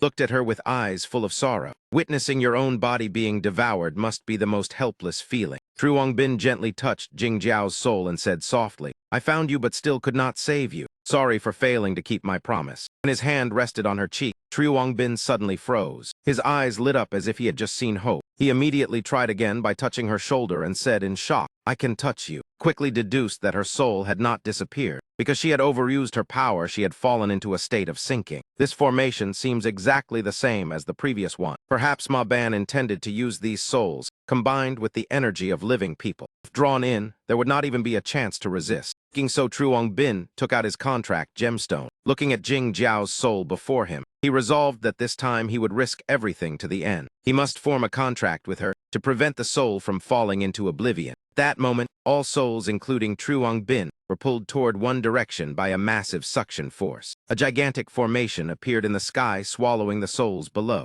Truong Bin exerted all his strength to charge against the pulling force. He summoned nether mist chains and drove them deep into the ground to resist the pull. With the chains holding him in place, Truong Bin reached out to grasp Jing Jiao and shouted loudly, "To Jing Jiao, listen to me. You are not dead." He continued shouting, "Have you forgotten your dream? You once wanted to join the defense patrol team. Protect your family." Jing Jiao murmured weakly 2 words, "Dream." The chains began breaking under the pressure, but Truong Bin still persisted in calling to her. "We once promised to fight for the same ideal." He kept speaking as each chain snapped one after another. "In desperate times, were you not always the one protecting me?" Jing Jiao still stood motionless with empty eyes. Truong Bin gritted his teeth, stepped closer and tightly grasped her hand. Their faces were only a hand span apart. Truong Bin held the contract gemstone before her and said softly, "To Jing Jiao, take it. Do not continue sinking into that state." When she saw the glittering gemstone, memories suddenly surged within her. The image of Truong Bin once carelessly holding out the contract gemstone and asking, "Do you want candy?" Then came the memory of herself blushing and refusing. "Get lost. Who would want to be controlled by you?" Thinking of this, she slowly opened her mouth and stared intently at the gemstone before her. Without further hesitation, Jing Jiao extended her small hands and took the gemstone from Truong Bin. After swallowing it, all the chains binding Truong Bin immediately shattered. To Jing Jiao's summoning beast contract had been completed.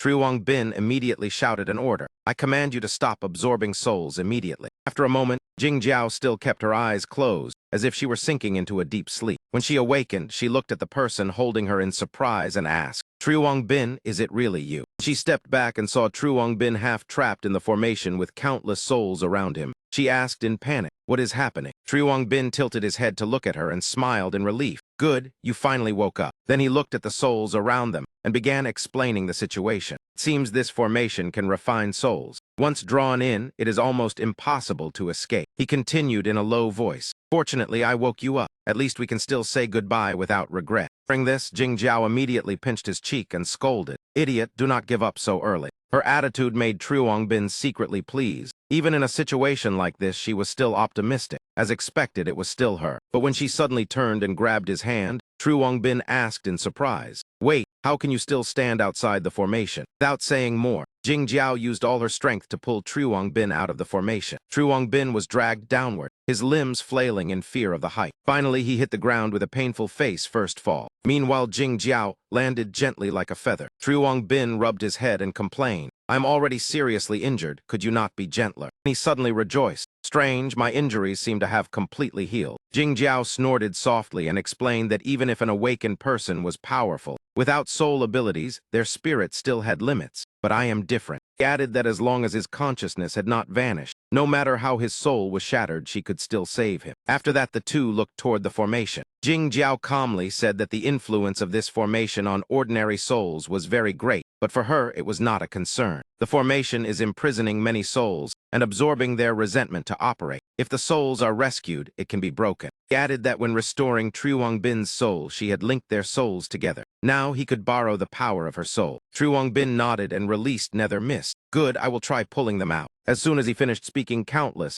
nether mist chains shot into the sky. With Jing Jiao's cooperation, Truongbin quickly rescued the souls, causing the formation to collapse. The two returned to the real world. Jing Jiao sighed and complained, "You really do not know how to be polite." Truongbin turned to look at her. At this moment, Jing Jiao sat down tiredly on the ground and complained, "In just a moment you nearly drained all my soul energy." Truongbin scratched his head awkwardly and said, "You told me to pull them all out, but honestly." He smiled brightly. "You finally came back to Jing Jiao. Everyone has waited for you for a long time." Hearing this, she also smiled. "I always believed you could do it." Truongbin looked down at his arm and suddenly remembered something. Immediately afterward, he took out an object and said, "This is the body I prepared for you. It is finally time to use it." Jing Jiao looked at the body with suspicion. "You carried it all this time. Although I am touched, it still feels a little strange." She sat down and examined it carefully, then said that in truth she had always been beside Truongbin, only he could not sense her soul state. She tried to touch that body. She was repelled by an invisible force. Her ability could affect souls, but she could not occupy another person's body. Jing Jiao explained that if she forcibly seized someone else's body, her soul would be eroded by that person's power. At that time, her soul would be trapped forever and could not escape. She sighed and said perhaps her subconscious believed this body did not belong to her, so her soul resisted. Truongbin clapped his hands and said simply, "If that is the case, then it is easy. I command you to treat this body as your own." Immediately, Jing Jiao's soul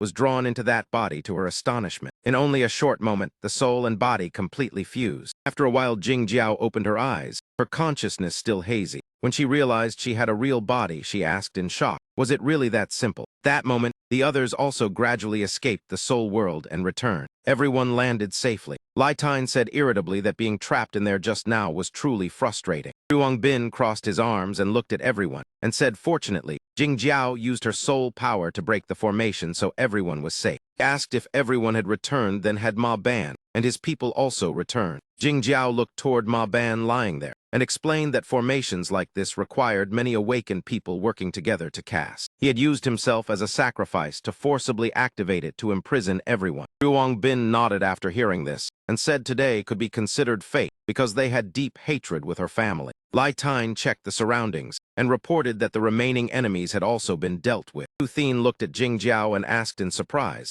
"Are you really Jing Jiao?" Truongbin was about to explain when suddenly the ground trembled, causing him to pause. The surroundings became chaotic. Jing Jiao immediately realized it was an earthquake, but Hu Thien suspected something beneath the ground. Truongbin immediately thought of a possibility. Perhaps it is Shan Zhu. Sure enough, the battle between the divine bird and the two seniors had forced Shan Zhu to appear. As soon as it emerged, it rushed forward to attack the divine bird. The divine bird was not to be outdone, and immediately launched countless fireballs in response. Those attacks seemed to cause no damage to Shan Zhu. After a moment, Shan Zhu raised its head and opened its mouth strangely. From its mouth it spat out two people, Truong Xuan and Than Ba. Divine bird looked down and let out an angry cry. It immediately flapped its wings and launched a barrage of fireballs. The two sides charged into a fierce battle. Than Ba sighed in relief and said the morning glory flower indeed worked. The two quickly retreated backward and called Truongbin and the others. Returning to Truongbin's group, Thoi Bok pointed toward the cliff and said that was the entrance to the training region. Trung looked down into the abyss and asked blankly where the entrance actually was. Thoi Bok calmly explained that what they saw was only the exterior, and only Truongbin could open the entrance. Truongbin turned and told everyone to rest first because Shan Zhu had appeared, and the two seniors would arrive soon. Bring the name to Than Ba. Jing Jiao suddenly froze. Truongbin smiled and said that was right. He is your grandfather. He looked at her gently and said thanks to his words, I was able to help you escape the sinking state in time. Not far away, several mysterious people in black silently watched Truong Bin's group. Night fell, the group rested under dense trees. Truong Bin placed a large stone over the fire to roast meat. Lai Tine and the others continued training tirelessly. Ba trained, while saying that even without fighting, they must keep training. At that moment, Thur Trung, with his thin body, staggered toward Truong Bin from behind. He weakly raised his hand and said, "I am starving. Is there anything to eat?" Truong Bin was startled and shouted, "Good heavens, where did this walking corpse come from?" Chiu brothers standing nearby even mocked that this corpse did not even have much aura. Thur Trung collapsed onto the ground and muttered weakly, "A walking corpse can still move. I am about to become a real corpse." Truong Bin laughed and handed him the freshly roasted meat leg. "Come on, you have worked hard. Eat more before talking. Even if you used my pure body, it still could not make up for the amount of fat on you." Hearing that, Thur Trung immediately jumped up, his spirit greatly lifted. In another corner, inside the small glowing tent in the dark forest, the girls were still gathered together, chatting excitedly. Manhai asked curiously, "Right, I heard Jio and Truong Bin were once classmates. Then you must have known Tu Thien before as well." Jing Jiao glanced at Tu Thien and replied that when she was still in school, she often heard Truong Bin mention her. Today, she finally met her. Hearing that, Manai laughed teasingly. "Oh, so Sister Tu arrived first." Tu Thien immediately blushed, embarrassed and unsure how to respond. Jing Jiao smiled and added, "Anyway, from now on we will fight together, so please take care of me." Hearing her call them sisters, Manai could not hide her emotion. Until now, everyone had always treated her like a younger sister. He happily rushed forward to hug Jing Jiao and laugh. "Good little sister, hurry and join our cleaning squad. I will take very good care of you." At that moment, Jing Jiao suddenly paused when she heard a familiar voice calling from outside. "Finally found you all." She immediately recognized it as her grandfather's voice.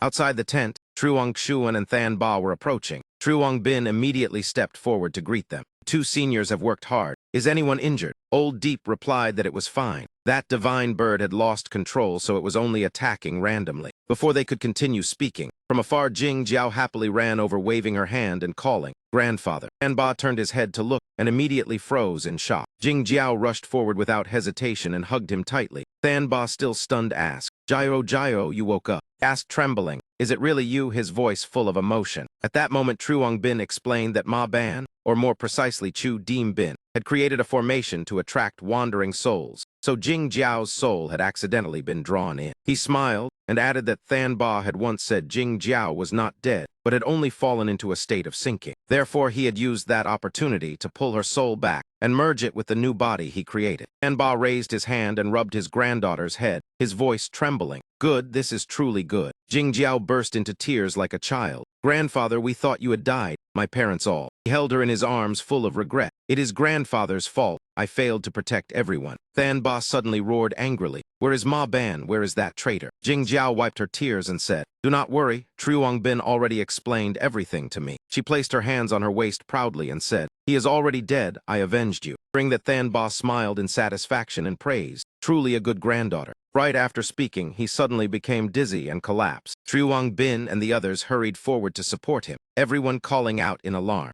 Truong Bin examined him and said he had internal injuries, but it was not dangerous. He had only exhausted himself. He told Truong Xuan that such injuries needed time to recover and suggested letting the two seniors rest inside the contract pouch. Truong Xuan nodded and replied, "Good, then I trouble you, young friend." After looking around, Truong Bin said everyone was tired today, so they should rest. He would stand watch tonight. At the same time, the mysterious people hiding far away whispered among themselves, "They are all asleep now. Should we take this chance?" The leader immediately stopped them. "No, do you not see Truong Bin standing guard? Do not forget how the captain died." Another person said the headquarters had already sent more people to assist. He looked at the newcomers and said suspiciously that they seemed very strange. They arrived, but did not say a single word. The leader said if they were sent by the family, they were certainly not weak, but it would be best to use the eightfold trial to weaken Truong Bin first. Not long after Truong Bin's group finally arrived at the entrance of the trial land, Thoi Bok appeared and introduced that there were 8 levels of challenge. He said they must pass the first 7 levels in order to unlock the final level, then explained the rules of this place. While speaking, he moved along the cliff downward and reminded them that time inside the trial was 30 times slower than outside. The scene inside the trial land gradually appeared before everyone. He explained that if they wanted to enter a certain scene, they only needed to pull the person who saw that scene first. Immediately, Tu Thien said she saw a rainforest, Third Trung also said he saw a similar scene. Everyone immediately held hands preparing to enter. Only Third Trung still shouted in panic. Tran Min teased that if he was afraid he could stay behind to guard. Third Trung immediately shouted, "Wait for me." He ran forward to grab everyone's hands and loudly declared he was not afraid of death. Tu Thien was the first to step into the trial land. The others followed behind her. From afar, the mysterious group also immediately acted. Without hesitation, they rushed into the trial gate following behind. Inside was a dark and damp rainforest. Everyone slowly entered. Triuang Bin looked around and remarked that this place looked like a completely different rainforest. Tu Thien pointed at the notification board. The message displayed that the mission was to hunt the leader of the AI Ba birds. Triuang Bin asked in surprise what AI Ba birds were. He had never heard of them. Thoi Bok appeared and explained that each trial had different content, so even he did not know. He glanced at Third Trung and said meaningfully, "Just like the thing behind you." As soon as he finished speaking, thousands of snakes suddenly surged out and surrounded everyone. Seeing this, Jing Jiao and several others immediately cried out in panic. Gan Long quickly reassured them not to be afraid because these snakes had been summoned by him. He explained that his blood was very attractive to snakes, so he could use them to gather information. Gan Long crouched down and stroked a snake, then asked it about the AI Ba birds but only received hissing sounds. In the end, he sighed and said the snakes did not know either. Gan Ho interrupted and mocked that their heads were so small, how could they know anything? The snake leader immediately became angry. Gan Ho panicked and stammered an apology to it. At that moment, Jing Jiao suddenly clutched her head and cried out in pain. Man and Chai immediately asked anxiously. Triuang Bin realized there was poisonous gas, so he immediately covered his nose and told everyone to wear masks. Trung immediately circulated his energy and activated his technique. From his fat belly, gas masks quickly formed, and he distributed them to everyone. Everyone quickly put on the masks. Triuang Bin checked Jing Jiao, then said angrily that his ability could not cure this poison. Kim Ba immediately took out a bottle of liquid and said his golden blood could cure poison. After that, Triuang Bin suggested letting Gan Long have the snakes lead them to a safe place first. The large snake immediately rushed forward to open the path. The whole team followed the snake group deeper into the forest. After walking for a while, Tran Min removed his mask and said the poisonous fog had thinned. Lai Tine also tried removing his but felt nothing unusual, making everyone laugh. At that moment, Triuang Bin picked up a bird feather on the road. Immediately, he suddenly froze when he saw something ahead. It was a gigantic hollow tree stump that made him curious. Tu Thien checked and said the tree had probably been hollowed out by insects. Triuang Bin held the feather and asked Gan Long what bird it belonged to. He replied it was from a Thai Y bird. Tu Thien immediately guessed that the feather might be related to the AI Ba birds. Triuang Bin stored the feather in the golden vault and said they could not conclude yet. Everyone continued moving forward, searching for clues. But inside the hollow tree, a strange eye suddenly appeared. Time passed, and the sky gradually turned into the color of sunset. Triuang Bin and the cleaning squad continued searching for the AI Ba birds in the rainforest. In another place, Tu Thien hid behind a tree trunk, observing a flamingo. He immediately used the skill Ice-Piercing Storm, causing the area to freeze. Because of that, the flock could not escape. However, a few still managed to fly away. Seeing that, the cleaning squad immediately rushed forward to chase them. Lai Tine and the others quickly appeared. In only a moment, they easily subdued and captured those birds. As time slowly passed and night fell, the team decided to set up camp in the forest, then roasted the birds they had just caught for dinner. Everyone gathered around the warm fire. Third Trung suddenly wondered that although the mission was said to be simple, they still had not seen any trace of AI Ba birds. While stuffing roasted meat into his mouth, he complained and pitied the birds, making Tu Thien beside him immediately mock him. Third Trung immediately retorted that without his gas masks,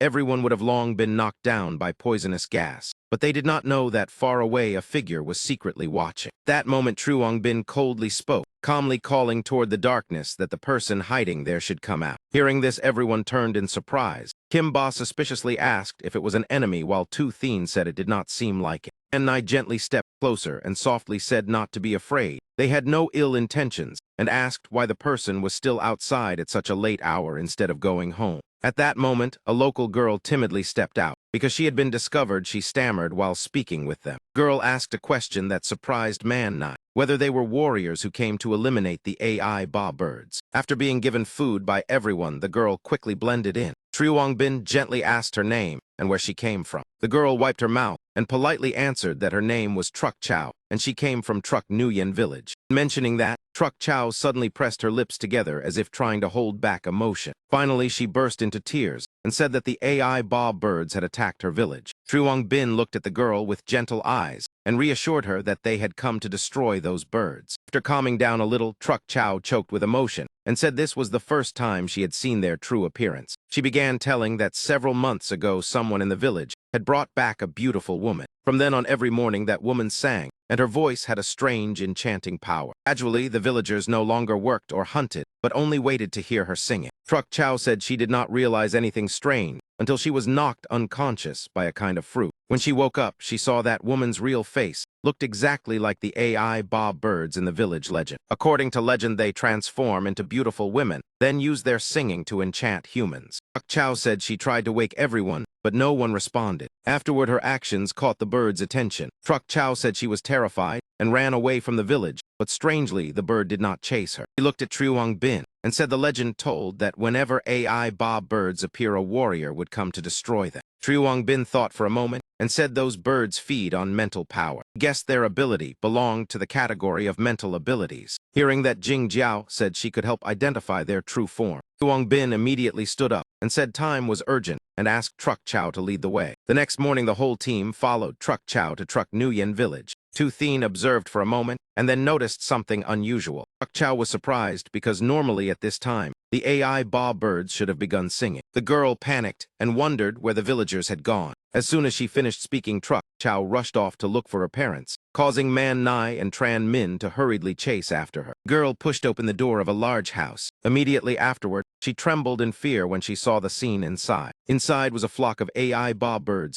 lying in ambush with terrifying appearances. One of them let out a piercing scream. The whole flock immediately swooped down from the roof. He attacked Truck Chow and the two people below with horrifying cries. Man Nai was stunned by the cries and said they had fallen into a trap. People outside were also affected by the strange sound. When he saw the flock, Truong Bin immediately recognized them as AI Ba birds. Lai Tine and Truong Bin immediately rushed forward to chase them. Truong Bin activated Nether Mist, creating countless black spears that shot toward them. He used Nether Mist control to bring the 4 captured people safely down to the ground. In the air, Lai Tine also quickly killed the remaining birds. However, he was suddenly attacked by one bird using a sharp scream. Lai Tine was exhausted and fell to the ground. When he saw the bird escaping, Truong Bin immediately chased after it, but Tu Thien quickly called him back. He said the birds were too cunning and the whole team was injured. Ngan Long reassured him that the snakes had been ordered to track the AI Ba birds. Truong Bin looked at the fallen bird and thought, and he immediately used the appraisal technique. The results showed that they indeed possessed mental abilities. Doi Bok suddenly appeared and advised that it would be best to wait until everyone recovered before acting. Truong Bin hesitated slightly. When he saw Truck Chow lying unconscious, he firmly objected. He said that in his eyes, those people were all real lives.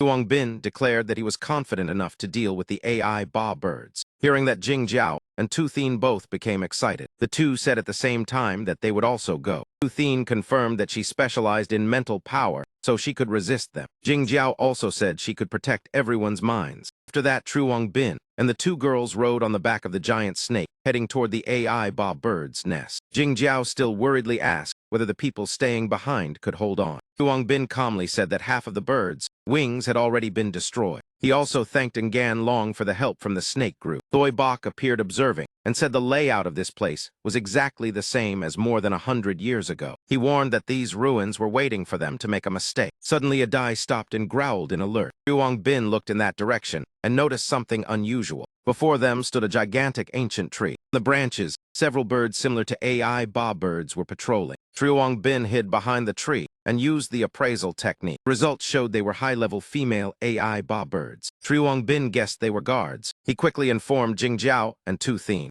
Weakness lies in the throat bone. After a moment, 2 birds were attracted by the sound below. It turned out a Dai had exposed itself and drew their attention. 2 birds immediately looked down toward the base of the tree. When they became careless, Tu Thien and Truong Bin seized the opportunity. The two rushed out together, attacking from behind. They used their strongest techniques. The strike hit both birds at the same time. The AI Ba birds shrieked in panic after being struck unexpectedly. Truong Bin immediately created nether mist chains to lock their necks and dragged them away. Both of them landed safely on the ground. Tin Jiao immediately reported that he had checked the surrounding area and confirmed that recently only these two had appeared. He noticed a strange gap on the tree trunk and guessed that it might be the entrance leading inside. After speaking, he turned and told the fake guard that its body was too big so it should stay outside and wait for them, hearing that it roared once as if it understood. A while later, the three of them slowly moved inside. The moment he stepped in, Tin Jiao was astonished because such a vast space existed beneath the roots of the tree. True Wangbin immediately calmed down and assigned tasks. Time was short, so they had to split up. Two people should move together to support each other. If danger appeared, contact me immediately. Tu Thien replied that she understood. At this moment, True Wangbin went deeper inside alone to investigate carefully. A small flame created by him burned on his hand. True Wangbin faintly heard strange sounds echoing somewhere and wondered whether it was only the wind.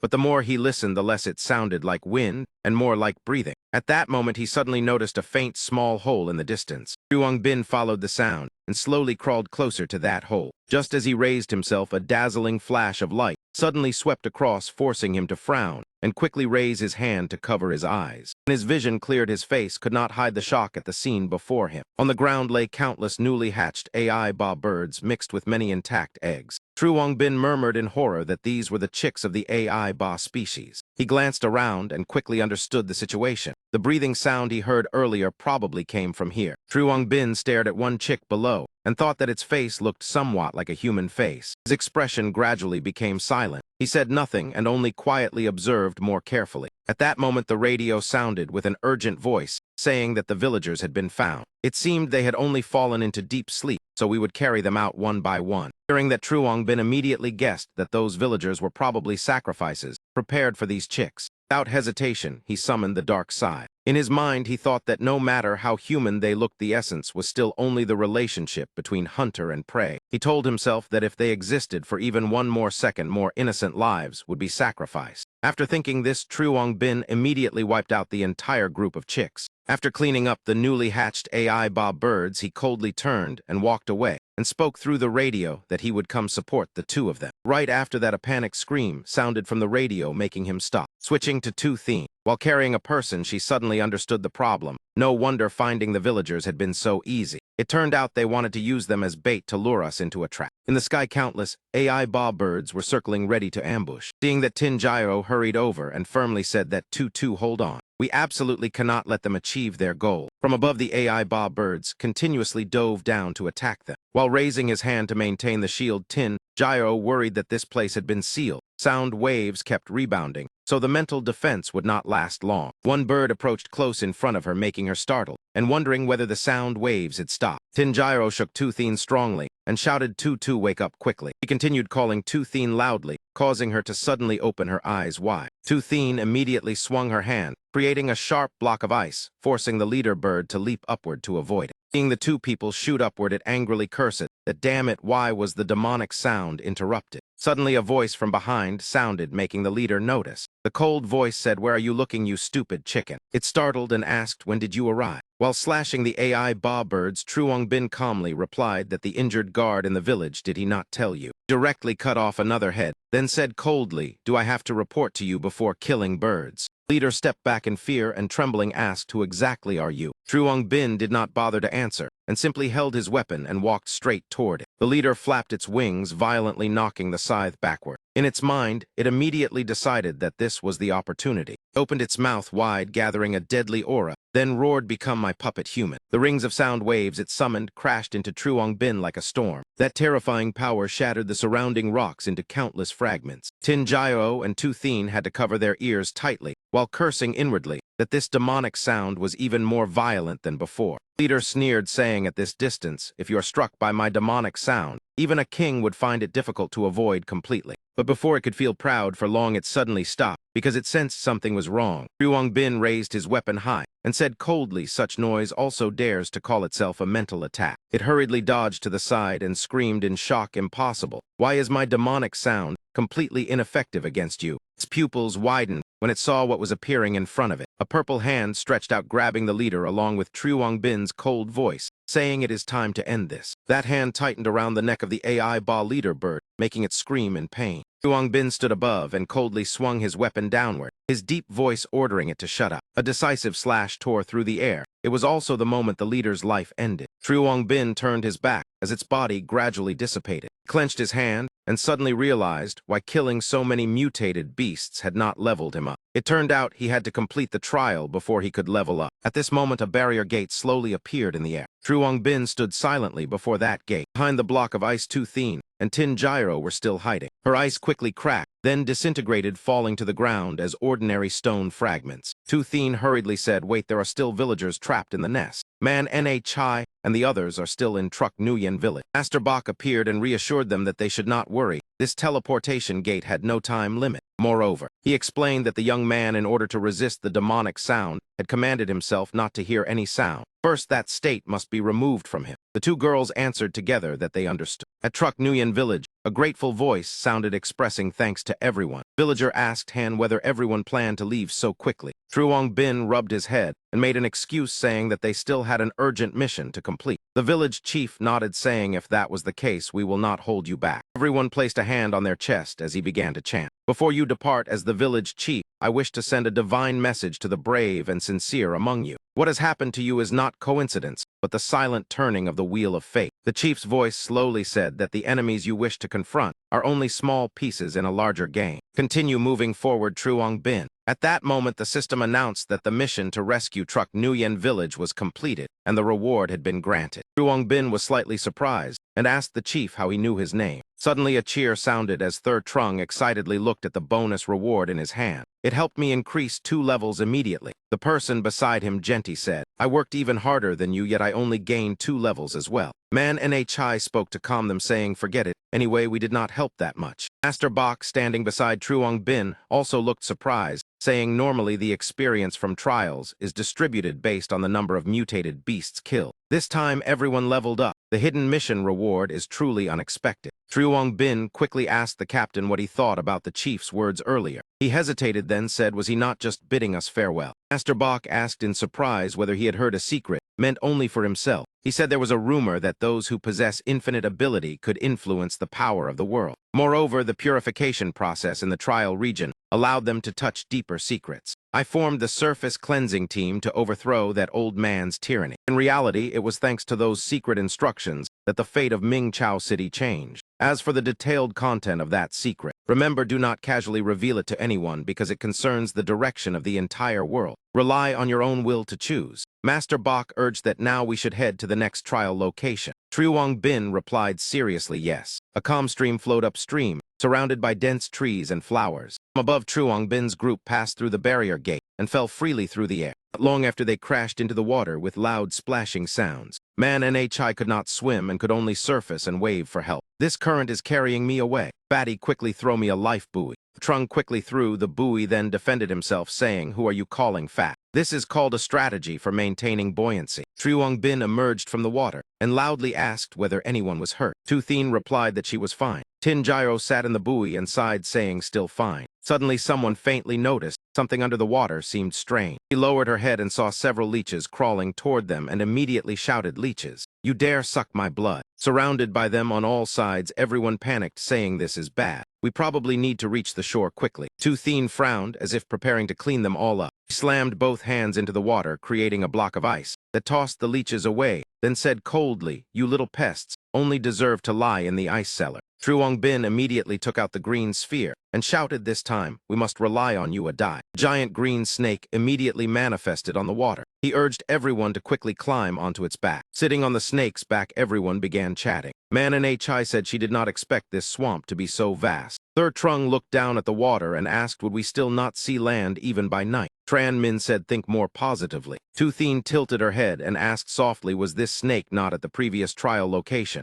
How could you summon it? Truong Bin turned back and said, metaphorically, the blood contract is like Wi-Fi able to transmit data across space. She sighed and told him to speak normally. Truong Bin explained that when Yan Long and Yan, who established the blood contract, he wondered if a Long ordered a Dai to accept my gemstone. Unexpectedly, the contract truly succeeded. After that, he placed it in the storage space and carried it through the teleportation gate. It seemed nothing unusual. After speaking, he pointed ahead, telling her to look at those two people. They seemed very happy. Yan Long hugged A Dai's head tightly. and cried while saying, "Luckily we met again. I thought I would never have another chance to see you." The younger brother behind rubbed his head and muttered that doing this made him feel very embarrassed. Suddenly, the golden ring on True Bin's hand emitted a warning sound, saying that something was wrong. Master Bach asked anxiously whether anyone had seen the mission notification of this training location. Tu Thien rubbed her chin and thought then said it seemed there was truly no mission notification. Tin Jiao looked into the distance and guessed that they had been distracted by the leeches earlier, so they had not noticed. He suddenly discovered something and pointed toward the 3:00 direction, saying there was a soul aura there. Everyone looked over and hesitated, asking whether that was a person. An old woman holding a paddle stood on a boat and spoke that the trial warriors had finally arrived. She smiled and gestured for them to follow her, while Third Trung stood there as if thinking about something. Jumped onto the old woman's boat, pulled out his sword excitedly, and asked whether the princess was in the castle or on the altar. This hero would go rescue her immediately. True Bin sent a voice transmission reminding everyone that this might be a trap, so they must remain cautious. Because Third Trung had already boarded the boat, they had no choice but to follow. Tran Min shook his head, saying it seemed that Fatty was the greatest trial of them all. Finally, the group reached the Poison Marsh, where the village of Vai Trung was located. Someone observed while walking and said even the village was built on water. Perhaps this trial land truly had no land at all. Third Trung crossed his arms behind his head and laughed proudly, saying, "See, my prediction was accurate." Tran Min beside him threatened that if he spoke one more sentence he would get beat. Inside, an old man's voice called out, inviting the warriors to come in. As soon as he saw them, his eyes lit up, and he said that Vai Trung village had finally welcomed hope. Everyone sat in a circle listening as he introduced himself, saying, "I am the village chief of Vai Trung named Vai Tun Bac. Our small village is poor and has nothing to offer, so please forgive us." Master Bach from True Bin's ring curiously asked what relation Vai and Hung had to him. Tun Bac hesitated, then said that was his ancestor. Seeing the ring could speak, he was even more astonished by the mystery of the warriors. He said that according to the ancient teachings of the village, when danger appeared, warriors would come and bring hope. You probably understand, so I will speak directly about the main matter. Tun Bac recalled that in the waters south of the village, there lived a giant sacred turtle named Tri Ngayat Hyen Qui. It was originally gentle, and the villagers treated it as a guardian spirit. His voice grew heavy, but recently it had suddenly become violent and attacked many villagers. We hope the warriors can investigate the cause and restore its peace. If that is impossible, then please comment to prevent more innocent people from being harmed. True Bin reassured the village chief that they should not worry and that they would do their best. He held True Bin's hand, emotionally saying he truly thanked them very much. Tun Bac stood up and pointed to the pot in front, saying, "Warriors, if you do not mind, please eat this bowl of soup to fill your stomach. It is simple, but enough to satisfy hunger." After speaking, he turned away and added that it was already late and the warriors should rest early. System immediately warned that the strange food emitted an indescribable smell. It was not inedible, but it made people hesitate. Tran Min called out, "Fatty Third Trung, try your portion." He looked at the pot and complained that everything looked terrifying. "Even if I starve, I will not eat it." True Bin reassured that the soup probably had no poison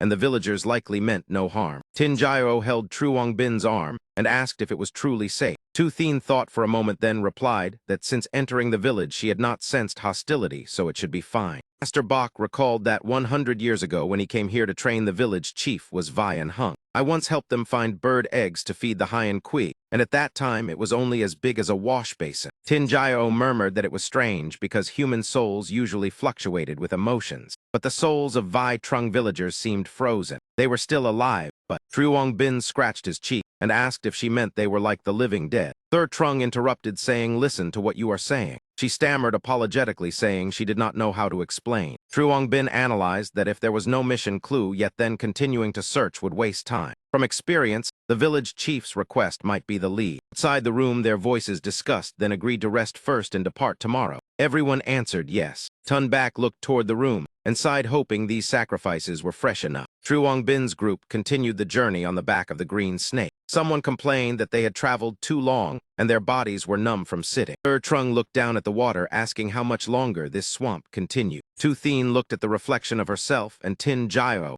on the water, saying the water here was deeper than anywhere she had ever seen. Suddenly, she shouted that something was beneath the water. That moment, a dark shadow burst from the surface, startling everyone. Tran Min stood on his sword and breathed out. Luckily, they had prepared this time. True Bin flew up asking everyone how they were. Everyone standing on Tootheen's ice answered that they were all fine. She sat in front and loudly said she would create more ice platforms to stand on. True Bin saw the snake tightly coiled by a monster and shouted a die. Seeing a die roaring within the encirclement, True Bin asked in confusion what that gray thing was. Another snake. He clenched his teeth in frustration, but could not think of a method yet. Suddenly, a whirlpool appeared under the water, pulling them downward, making everyone shout in shock that it had disappeared. True Bin observed, then said no, he could still sense a die nearby. At this distance, he should still be able to give orders. He took out the green pill and shouted a die by my command. Return immediately to the contract gem. Beneath the water, there was only silence. True Bin frowned uneasily, wondering why there was no response. Normally, when a contracted beast returned, it would turn into light and be easily seen.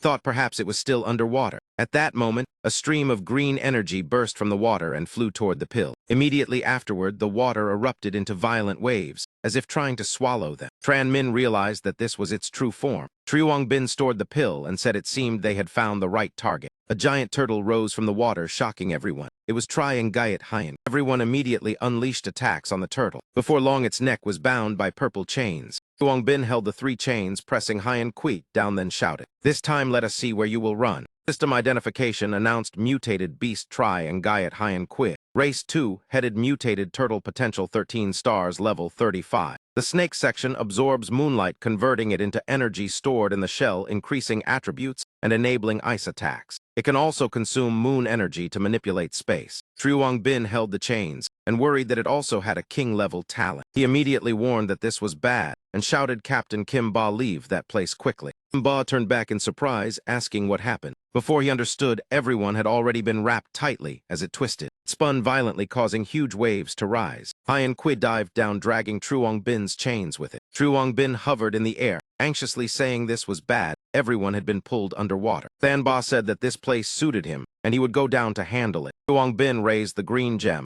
and said, "Then please, senior, to take action." Kim Ba and the others underwater held their breath and cursed inwardly that they never expected it to have such a move. He looked as Hyan Kui gradually surfaced and wondered what it planned to do next. When it surfaced, Kim Ba realized and shouted, "Reverse current." Hyan Kui was pushed upward by a vortex of water, throwing everyone away. Tootheen and Tin Gyro still stood on the ice, observing the situation. Thanba appeared through the waves, saying, "Sister Liu, continue creating floating ice. Leave the underwater battle to me." Tin Gyro cried out in shock, "Grandfather." She struggled to create more ice for everyone. Kim Ba knelt and complained that the water smelled terrible. Hyan Kui roared, "You greedy invaders not only oppressed the villagers, but also seized the village." It looked at True Bin provocatively. "Now you still want to kill me?" True Bin murmured, "Invaders. Could there be others?" He suspected in his heart that the village chief had hidden something. True Bin stepped forward, saying, "Please do not misunderstand. We have no intention of hostility." Hyan Kui remained vigilant, saying he would not let them achieve their goal. As it prepared to attack, someone interrupted, saying, "Wait." A young man with an injured arm stepped forward, saying, "I guarantee with my life. Can we speak calmly?" Hearing that, Hyan Kui paused for a moment. A dark shadow cast down from above, causing it to dive quickly into the water. Before leaving, it snorted coldly, saying, "I will spare you for now. The thing in the sky is not easy to deal with." As it dived, it said, "If you defeat it, then I will consider talking." True Bin frowned and muttered, "What kind of trick was this?" Then immediately requested identification. Everyone looked up in horror when they saw the giant bird flying in the sky. Mutated Beast. The system announced identification successful. Mutated Beast, Deep Frost Cormorant, high potential, level 39. It stores extreme cold energy in its throat pouch and can create ice storms with its wings. True Bin frowned and sighed. Why were all of them such terrifying levels? Cormorant gathered all its spiritual power into its throat, preparing to launch. Immediately after that, it opened its mouth wide and spewed a terrifying stream of energy rushing forward. True Bin resisted together with his teammates, while loudly ordering them to hold formation and absolutely not fall into disorder. Thanba was also frozen in place by that icy stream of spiritual power. Tootheen immediately erected an ice shield for everyone. Tyat Type shouted in alarm that the breath of this bird was even more violent than the northern blizzard. She realized in shock that a single breath had frozen the entire area. The ice ability of this mutated beast far surpassed her own. Only Litine remained with his arms crossed and sneered, playing with ice in broad daylight. "Then let me show you the power of the sun." He raised both hands to the sky and summoned blazing flames. Scarlet Emperor Immortal Body, Imperial Flame Form activated. Litine said coldly, "Prepare to become roasted bird." The cormorant cried miserably when struck by the flames. Lytine seized the chance to leap up and said with a faint smile, what use was that scream? He shouted, shut your mouth, and drove a powerful punch into its throat. The strike knocked the cormorant backward, while numerous roots suddenly burst from beneath the ice. They instantly bound its body tightly. From afar a voice sounded, a young man also wants to claim the credit. Ryukshuan slammed the cormorant down onto the ice and shouted, get down here. He looked at it lying motionless beneath the ice and cleared his throat. Freezing the surface is enough. Obediently give me a little. Ryukshuan saw the cold air pouring from its throat and sighed with interest. A frost resonance pouch? It seems quite interesting. Turned to his fellow disciple and asked, old brother, could it be that you were really frozen? Thanba struck the cormorant repeatedly and said, my ability is fusion with inorganic matter. Whether water or ice, it does not affect my actions. The bird struggled violently, flapping its wings fiercely as if trying to escape the bindings. Kimba led the charge and shouted, solar divine bird. AI Ba bird. Today I will cook a whole pot of birds. He cracked his knuckles and asked which of the two seniors would be the first to break its wings. Ryukshuan rushed forward with blazing momentum and even proposed a wager that the loser must do 100,000 push-ups. Lytine unleashed a skill with graceful movements.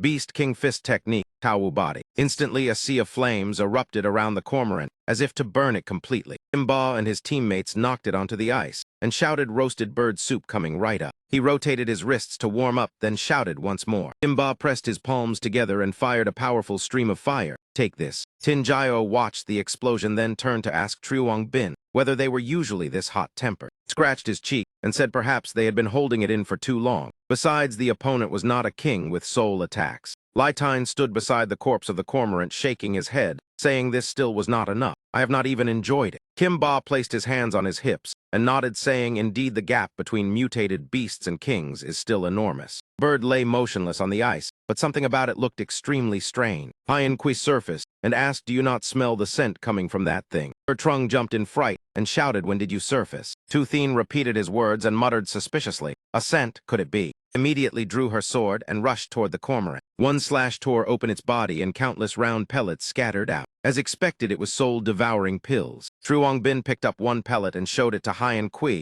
The smell comes from this. The invaders you mentioned earlier, could they be Uncle Jiang? Hyen Kui shook his head. I do not know who Uncle Jiang is, but it seems you are not on the same side as them. It explained that the Triangaiate Hyen Kui species needed to eat deep frost cormorant eggs when young in order to adapt to the extreme cold moonlight. Therefore, sometimes people came to the village to take eggs, and a group like that had arrived a few days ago. Hyen Kui said painfully that they used strange medicinal pills to control the cormorants and stole the eggs. I thought everything was over, but they then ordered the cormorants to massacre the villagers. Spoke in a deep voice, blaming itself. As the guardian spirit beast, I immediately fought, but I could not defeat them and was severely injured. They even tried to use the pills to control me, so I had to use moon energy to escape. Truong Bin looked at the pellet in his hand, thinking he had not expected such a thing. But why did the villagers say nothing to them? Turned to Tuthin and said, Tutu, freeze these soul-devouring pills. I will return to the village to ask clearly. Hyen Kui remembered Shibai and said guiltily, I am the guardian beast yet could not protect the village. The oath with that gentleman also. Shibai's voice sounded in comfort, saying, this is not your fault. Now we share a common enemy, and you no longer have to fight alone. Hyen Kui's eyes widened in shock. This voice is. It asked emotionally, Mr. Sidhu, is it truly you? He replied, yes, but now I can no longer appear in human form. Hyen Kui rejoiced to meet his benefactor again after many years. If that is the case, it looked at everyone and said, climb onto my back. I will take you back to the village. For long, Hyen Kui carried everyone back to the village. They walked around for a while, but the place was strangely silent. Truong Bin looked around and asked where everyone had gone. Thir Trung also found it strange. At this hour, could they all be asleep? Tuthin immediately shook her head, saying, no, there is absolutely no breath of living people around. Manhwa thought aloud that so many people disappearing like this, could they have encountered ghosts? Thir Trung trembled and asked ghosts. Jinjayo said this morning they were still giving directions to them. If they migrated, they would have left traces. Hyen Kui asked in surprise, did you truly see the villagers? Mba raised his hand and replied, yes, they were even very enthusiastic. Only that bowl of soup was hard to swallow. Hyen Kui recalled the massacre that day and said, but I clearly saw the invaders slaughter the villagers. In that situation, how could anyone survive? Jinjiao suddenly sensed a strange aura coming from a small house. She immediately flew quickly inside. Seeing this, Truong-bin shouted, "Su Tinjiao, where are you going?" Tinjiao decisively pushed open the door of the house. She frowned at the scene before her. The floor was filled with straw dolls, emitting that energy. Truong-bin ran over and said the fire was still burning. The villagers must have just left. Tinjiao shook her head. They did not leave because they never existed. She stroked the straw doll's face and said Hien Kui was right. Those villagers had died long ago. This is spirit restoration ghost puppet technique. She recalled how the enemy had stuffed residual souls into straw dolls to pretend to be living people. No wonder their souls had been strangely calm. She turned and explained the enemy knew her observation technique, so they used this method. They understand us very well. After that, everyone spread out to search for clues. Kim Ba said, "I will check over there." Tran Min replied, "I will go with you." Thur Trung curiously asked if the villagers were all staged by the Zhou family, then why not poison the soup directly? Man and Chai replied that the Zhou family knew Truong-bin's ability, well, so poison would have been discovered. Bai analyzed that they lured them to Hien Quiz territory to weaken their strength. When the plan failed, they retreated. Truong-bin thought, but how did they know Tin Jiro's ability so clearly? The only one who knew was Ma Bin, and he was already dead. Could it simply be coincidence? That moment, Kim Ba waved and shouted, "We found a clue, come here quickly." Everyone stood before a lake emitting strange spiritual energy. Truong-bin guessed this was the teleportation gate for passing the trial. Tran Min said perhaps the mission had already been completed earlier, so they received no notification. Then, where was the enemy? Hien Kui called Shibai. He appeared and said if the order of trials is reversed, then everyone would be forcibly removed from the training ground. Because they were still here, it proved the enemy had advanced to the next stage, according to the proper sequence. Master Bok thought of the desolate desert. It was possible they were ambushing at the Phi Hat Desert. Truong-bin looked at Hien Kui and said, "We must leave now. What do you plan to do afterward?" Hien Kui looked at the fragments of turtle shell on the ground and said thoughtfully, "Now I have nothing left to protect. I do not know where to go." It looked at the young turtles and thought that in the future new life would be born here again. The little Hien Kui would eventually grow into guardian divine beasts. Truong-bin offered a spirit stone and said if the past cannot be changed, then join us to face the common enemy. We need your strength. Hien Kui closed his eyes and gave a low roar, saying the successor of Mr. Sidhu is far more interesting than that bookworm from the past. Perhaps this is fate. Quickly agreed. Very well. Truong-bin threw the spirit stone toward it. The system announced contract successful. Trying Gaiet, Hien Kui roared, then lowered its head, saying, "I am ready to follow your command." The barrier gate opened once again, and beyond it lay a desolate desert. Truong-bin immediately stepped through the gate and entered that ruined land. He landed on the ground with ease, then laughed and said, "Every time I fall from the sky, it seems I am starting to get used to this feeling." Truong-bin looked around and saw no one, then wondered where everyone had gone. Did we not enter here at the same time? He quickly raised the ring and asked Captain what happened. Receiving no response made Truong-bin even more anxious. "Captain." Suddenly voices of two strangers sounded behind him. Indeed, the one with infinite level ability. Truong-bin glanced at them and listened to their conversation. "I did not expect you to deal with two high-level mutated beasts so quickly, but our barrier is already prepared." Lao Bok, together with his subordinates, declared bluntly welcome to the nullification barrier. He stood far away and signaled his men to rush forward. First, send the two enlightened armor users on their way. Truong-bin immediately summoned spiritual power but failed. He murmured in shock, "Spirit mist cannot be used." The two men seized the moment of his disadvantage and threw heavy punches. Truong-bin was knocked back several meters. He forced himself to sit up and looked at his powerless hand, then muttered, "Indeed, a structural barrier-level enlightened armor user. The Zhou family truly spares no expense." The two subordinates approached Truong-bin aggressively. The leader laughed smugly. "Truong-bin, the abilities you once took pride in cannot be used now. Rest assured we will help you find release soon." Truong-bin lightly dodged the strike, then smiled faintly. "Have you not eaten? This punch is far inferior to Wang Jimin." Immediately afterward, the other man swung his fist, appearing behind him. The subordinate struck while pushing Truong-bin into the... He gritted his teeth, grabbed the opponent's wrist, then executed Beast King Fist, Willow turning body. Truong-bin spun away from danger, while throwing the opponent into a spinning motion. Then he unleashed a finishing blow, knocking him down. Beast Cloud Fist Snake, Fang Piercing Heart. Suddenly purple smoke rose through the space, then exploded violently. Truong-bin was shocked when the blade struck the opponent, yet he remained unharmed. He murmured, "Not right." Seeing that man run toward the distance, he thought clearly the heart had been pierced, yet he was fine. Truong-bin looked at his blade. There was not even a drop of blood on it. Could it be? He carefully observed each person before him, then murmured, Are they the same kind of puppets? Remaining people stood outside watching the battle while discussing. Fubo laughed, saying, bet how long he can hold out. Another replied, I bet the Scorpio beauty. One man quickly swung a staff to attack, but Truong Bin bent low and dodged. He charged straight into the crowd, thinking, capture the leader first. They also rushed forward together to counterattack. Truong Bin immediately executed Beast King Fist. Rabbit escaped body, allowing him to break through the encirclement in an instant. Truong Bin gathered momentum and rushed toward the leader. He aimed to stab straight into the heart, but the opponent dodged in time. That man leapt high into the air while Truong Bin stared at the blade. At the moment of attack, the layer of mist had recovered. He slashed down heavily, sending Truong Bin flying back, while he deduced the nullification barrier core lay with those two men. Lao Bok frowned and muttered, this kid is truly sharp, then ordered, finish him quickly.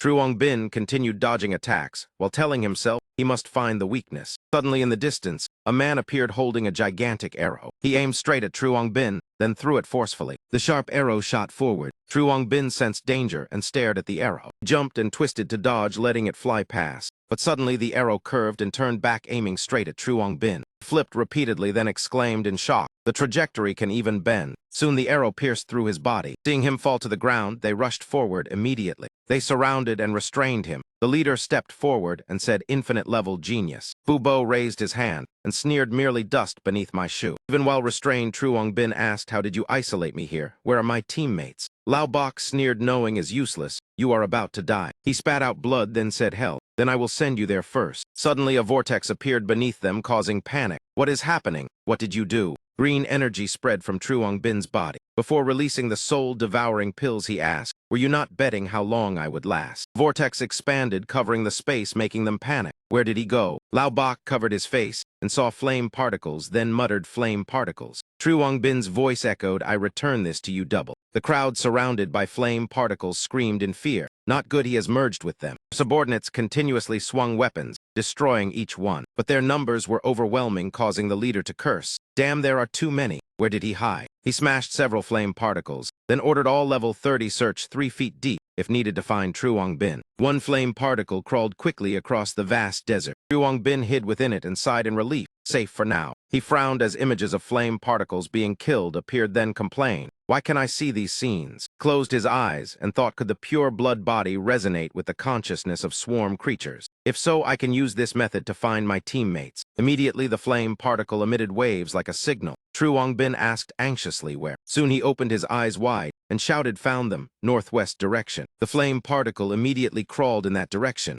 Half an hour later, Master Bok's voice sounded, Truong Bin, who injured you? Truong Chuan also spoke. Kid Truong Bin, we were sealed inside the contract pouch for half an hour. What exactly happened? He quietly replied he was ambushed by enemies. Truong Bin canceled pure blood body and escaped the flame particle body, then quickly explained they sealed my abilities. Truong Bin said coldly, the urgent matter is to reunite with everyone. Master Bok encouraged Truong Bin to hold on. Suddenly a voice called Truong Bin's name from the dark room. Even though the soul-devouring pills worked, the flame particles were still controlled by their aura. Those people followed the traces to this place. Lao Bok was surprised when they stopped, then said, the last trace is here. Afterward the aura vanished. He curled his lips and smiled, infinite level. Just pray good at hiding. Fubo suggested Lao Bok. Perhaps the two of them should search for that lord. Lao Bok roared angrily, search for what? Who knows where he is? This is the only chance. He ordered, I will release fire scorpions to search everywhere. Lao Bok emphasized, alive, we see the person, dead, we see the corpse. In Man Nai's secret room, everyone observed Truong Bin lying motionless and assessed roughly. Ribs pierced the lung, causing 3 fatal wounds. Luckily, he found us. Tu Thien knelt and said, according to the captain, the enemy sealed all of Truong Bin's power. Since when did the Zhou family possess this ability? Master Bok worried they must wait for him to wake to know clearly. Suddenly a strange noise sounded. Man Nai discovered someone outside. Lai Tine said fiercely, since they came to the door, we should fight. Kim Ba also said, Man Nai, release us outside. Tran Min scratched his head, advising everyone to stay calm, because the opponent's strength was still unknown. Suddenly Truong Bin coughed lightly. Tin Gyro immediately exclaimed, he is awake. Truong Bin frowned, holding his head, and asked, where is this? Were we not in the training region? Man Nai crossed her arms, explaining, when we reached the Scorpion Desert, we realized you were missing. After many failed contacts, we guessed you were in danger. The desert is harsh, so I opened the shadow room to conserve stamina. Truong Bin suddenly remembered and exclaimed, right, those enemies. Tin Gyro quickly stopped him, telling him to calm down. Truong Bin slowly stood up and recounted that the enemy were remnants of the investigation team. Besides them, there were several assassins from the Zhou family. I suspect they had secretly followed us and slipped into the trial land. Among them were two extremely troublesome men,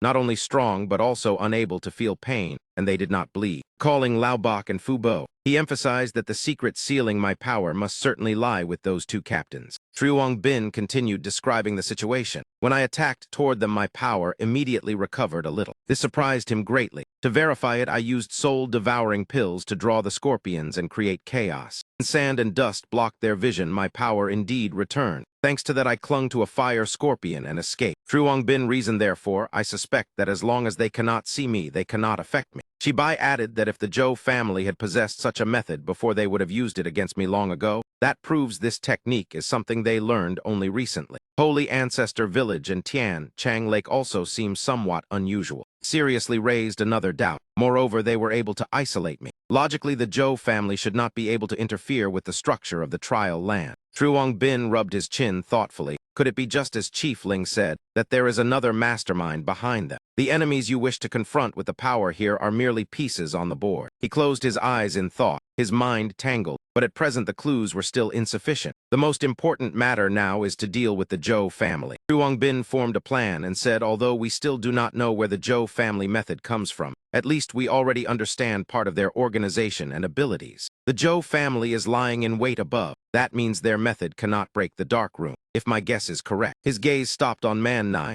They cannot see her, so they cannot restrict Man Nai dark room. In other words, we can return to rest whenever we wish. Truong Bin stressed each word. We can use this point to defeat them one by one. The next day, those people continued searching across the desert. Kim Ba, together with Lai Tine, appeared to confront them. He spoke first, saying, I heard that among you there are two with extremely strong fixed-level abilities. Come out here. He snapped his fingers provocatively. Let me see how capable you are. Lao Bak muttered in irritation. Where did these people appear from? Ubo stood behind two subordinates and shouted loudly, do you wish to die? Suddenly a familiar voice sounded behind them saying, hey, are you looking for me? The two turned around and saw Truong Bin approaching with purple spiritual power in his hand. They immediately shouted Truong Bin. Truong Bin clenched his fist, then released a small burst of power, tilted his head thinking indeed my power is still controlled by those two men. Truong Bin recalled the previous battle and secretly felt fortunate. Fortunately, leader Kim and director Fuong were outside their observation range, so they were not restricted. Albak immediately shouted, what are you standing there for? Kill him quickly. Truong Bin curled his lips in disdainful amusement. It seems you are very concerned about my ability. He continued speaking, but when observing people, you should not only look in front. At that moment, his teammates launched a surprise attack from behind, grabbed the necks of the two men and slammed them to the ground, then quickly sent a message. Man Nai, open the room. She replied, it is open. Fubo was strangled and cursed angrily. They were dragged into the dark room. Baida still tried to provoke, saying, relying only on him, you think you can restrain us. This moment, those behind finally spoke, saying, we are here as well. Thanba rotated his wrist while mocking. The two youngsters now looked quite powerful. Albak trembled and called Captain Su. It was all Ma Bin's fault. It was he who caused us. Fubo was shocked inwardly. Was he not already dead? His eyes reddened and his voice burned with anger. Shut your mouth. I could not personally kill him before. Today I will vent my anger on you. The group immediately rushed in and beat them fiercely. Tin Jio hid behind Tu Thien and whispered, this is the first time I have seen grandfather so angry. One man cried out, my arm is about to break. Tu Thien suggested, with Senior Su here they can handle it. I should go outside to help Truong Bin. Tin Jio said excitedly, I will go as well. Outside in the desert, someone held a gold bar and said cheerfully, without those two I can finally use my ability. Contract gemstones can merge with special equipment to increase potential. Each piece of equipment can merge only once. Truong Bin held his weapon and murmured, let me try a new move. Information appeared, Dread War Scythe Enhanced. It can repeat runes and convert into long-range attacks. The system displayed Fire Eater activated, Spirit Mist Body activated. He decided to attach both fire and mist attributes to the war scythe. Immediately afterward, Truong Bin spun and swung the scythe, sweeping away them. After a while, he rested the weapon on his shoulder and looked coldly at them, collapsed on the ground. Several subordinates saw Tu Thien and Tran Min appear and panicked, asking, there are still reinforcements. He said nothing and thrust the ice sword straight through his body. Truong Bin asked in surprise why everyone came here. Tin Jio answered happily, the disruptors were already locked in the dark room by Man Nai. We only need to clear the soldiers outside. Truong Bin nodded and said, good. Now only the two strongest remain. He raised his hand, summoning the contract gemstone. He whispered, "Senior, ye please take this experience." The man within the contract replied with laughter, "Very well." At the same time, Kimba jumped up, avoiding a slash. He landed lightly behind the subordinate. Kimba's eyes shone as he shouted, "This is the moment." Kimba's whole body burst with power, and he unleashed a punch, golden blood, sending the opponent flying upward. But seeing that man still standing firm, Kimba was shocked my strike had no effect. That man swung his sword downward, toward the place where he stood. Kimba looked at the two advancing men and said, "These two truly are immortal." Lai Tine replied, "The body of a living creature is weaker than them." Immediately vines grew from the ground, binding them tightly. Truong Xuan shouted, "Young Kim and young Fuong, hold them firmly." Two rushed forward, each pressing one man down onto the ground. Truong Xuan tightened the vines around their necks and said, "Whether living or dead, everything requires energy. Every power has its limit." Seeing them trembling, Kimba encouraged loudly, "Stronger, senior. Ye drain their strength completely." 4 long coins engraved with clown faces fell from their foreheads. Kimba sat down, picked one up, then asked in shock, "Is this a clown coin? Could this be the source of their power?" Inside the laboratory, Fubo, with a swollen face, trembled and begged for mercy. 2 tied-up men finally confessed, "We will tell everything." Thanba looked at the 2 yin-yang rings in his hand, then said, "You used this to restrict other people's power." He recalled Ma Bin once stabbing him with a dagger with similar effect. It seems they share the same origin. Fubo trembled and said, "This device requires 2 people focusing together to activate. While using it, we cannot deploy other abilities." Tin Gyro examined his soul, then said, "He is not lying." Thanba sat down and asked coldly, "So it means it was created specifically to counter Truong Bin?" Lao Bok stammered, "Yes." Thanba's shadow covered them, and his voice turned icy. "I will begin settling accounts." "Speak. Who ordered you to target the old uncle?" He became terrifying, like a criminal interrogator. "Whoever lies will have 10 fingers broken. Let us see who loses first." Fubo confessed, 15 years ago, Zhou Yamping ordered us to transport goods into the trial region. Lao Bok punched the glass cage and shouted, "Shut up. I had to stay awake 3 nights guarding you beasts." Fubo asked nervously, Lao Bok, "Must we truly stay in the same boat with the Zhou family?" Turned his back and sighed, "Fubo, in this era, one either becomes the one holding the banner or becomes a chess piece. As for us, we cannot even touch the board." But he still hesitated and said, "But..." Lao Bok suddenly noticed the person before him and asked, "Is that not someone from Xi'anle?"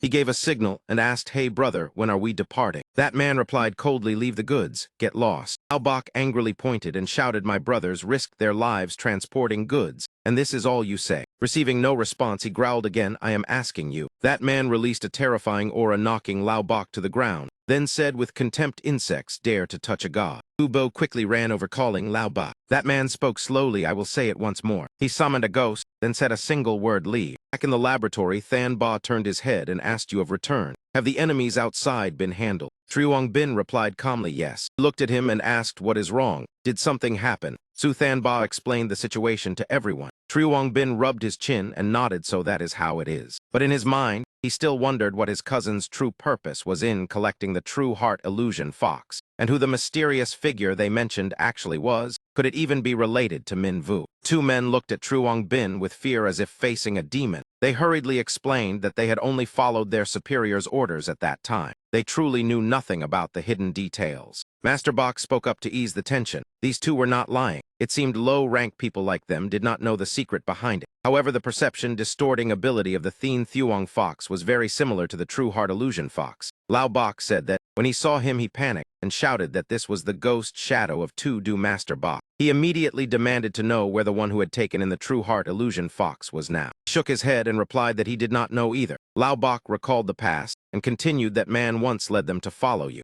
After completing 2 trials, he disappeared. His strength and tools far exceeded their understanding, so they did not know which faction he belonged to. He trembled and added that someone who could freely enter and leave the trial region like that was very likely a person with infinite ability. After a moment of silence, Lao Bok finally gave up. "Everything I know I have already said. As for what we once did to you, there is no reason for you to spare our lives. Deal with us however you wish." Fuck Ba broke out in cold sweat and stammered out a plea. Bowed deeply and pleaded loudly, "Please leave us a path to live." Lao Bok looked at him in confusion. "Fuck Ba, you." Fuck Ba did not hesitate to explain. "Lao Bok, you yourself once taught me to understand the times. Small people like us have never affected the course of the world. Living in humiliation is still better than dying uselessly. Two men were moved and hugged each other while crying and calling each other's names. True Bin looked at the scene speechless, thinking to himself why the atmosphere here was so strange. He seriously considered the situation. Although these two were not strong, they were at least long-time members of the investigation team. They surely understood the situation outside the city and within the investigation team. Moreover, he might still need their help later to find that mysterious man, so they still had value to use. True Bin took out 2 green spirit stones and said coldly that I can give you a chance. But from now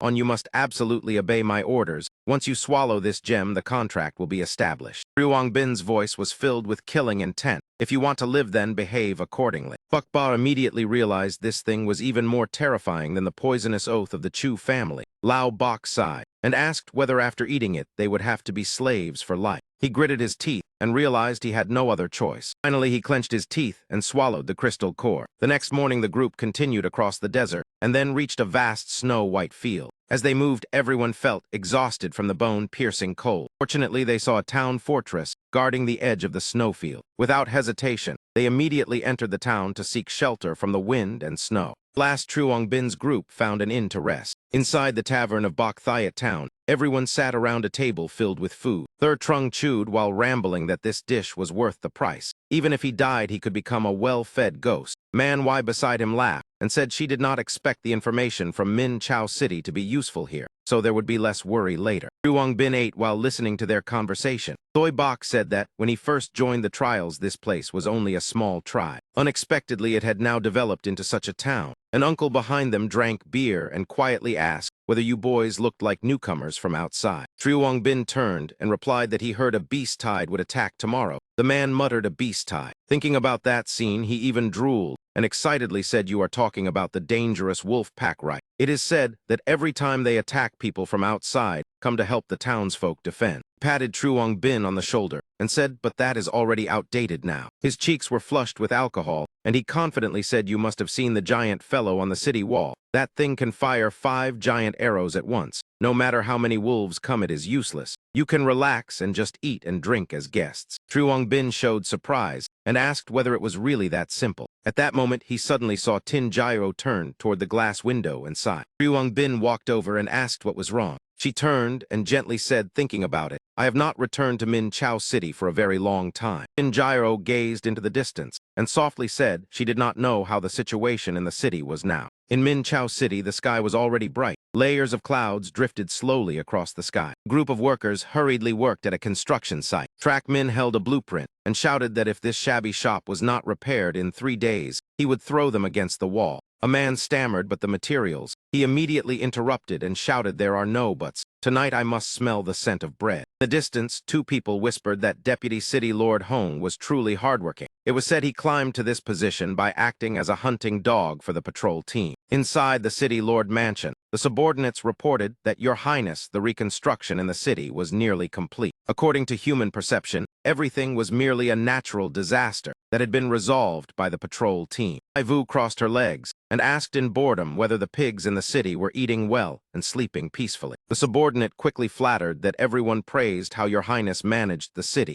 As for the Chu family, how did she intend to handle them? She stood up and nodded, saying she knew what he was worried about. Ivu slowly walked in front of him and asked whether because the Fox King was imprisoned by Tu Du Thoi Bok, he feared the Chu family would seize the chance to intervene. "Do you not trust me?" The subordinate immediately lowered his head and said he would not dare. His voice became colder. The Fox King killing Tu Du Thoi Bok was only a matter of time. As for that Chu family dog, a dog only knows how to bark. Thai Vu said coldly that as long as the chain remained in her hand, it was enough. The subordinate turned and reminded her, but Hong Trackmin, no Chu Trackmin had deceived them. She replied calmly that she knew. That was why the Chu family acted proactively. They proactively sent him back so he could earn merit and atone. They still needed his identity as Deputy City Lord. Thai Vu felt her spiritual power covering the construction site and said that now he would not dare deceive them again. She narrowed her eyes toward the glass window, Suddenly, the reflection of a figure appeared on the glass, and a voice said it seemed you have developed quite well. Subordinate was startled and turned around shouting, "Who is there?" Thai Vu immediately shouted to stop him. "Wait." That man instantly killed the subordinate and said coldly, "Remember clearly that you are only my chess pieces." The shadow stood beside the corpse and reminded her to remember her identity, Little Fox. She trembled and asked what he had come here for,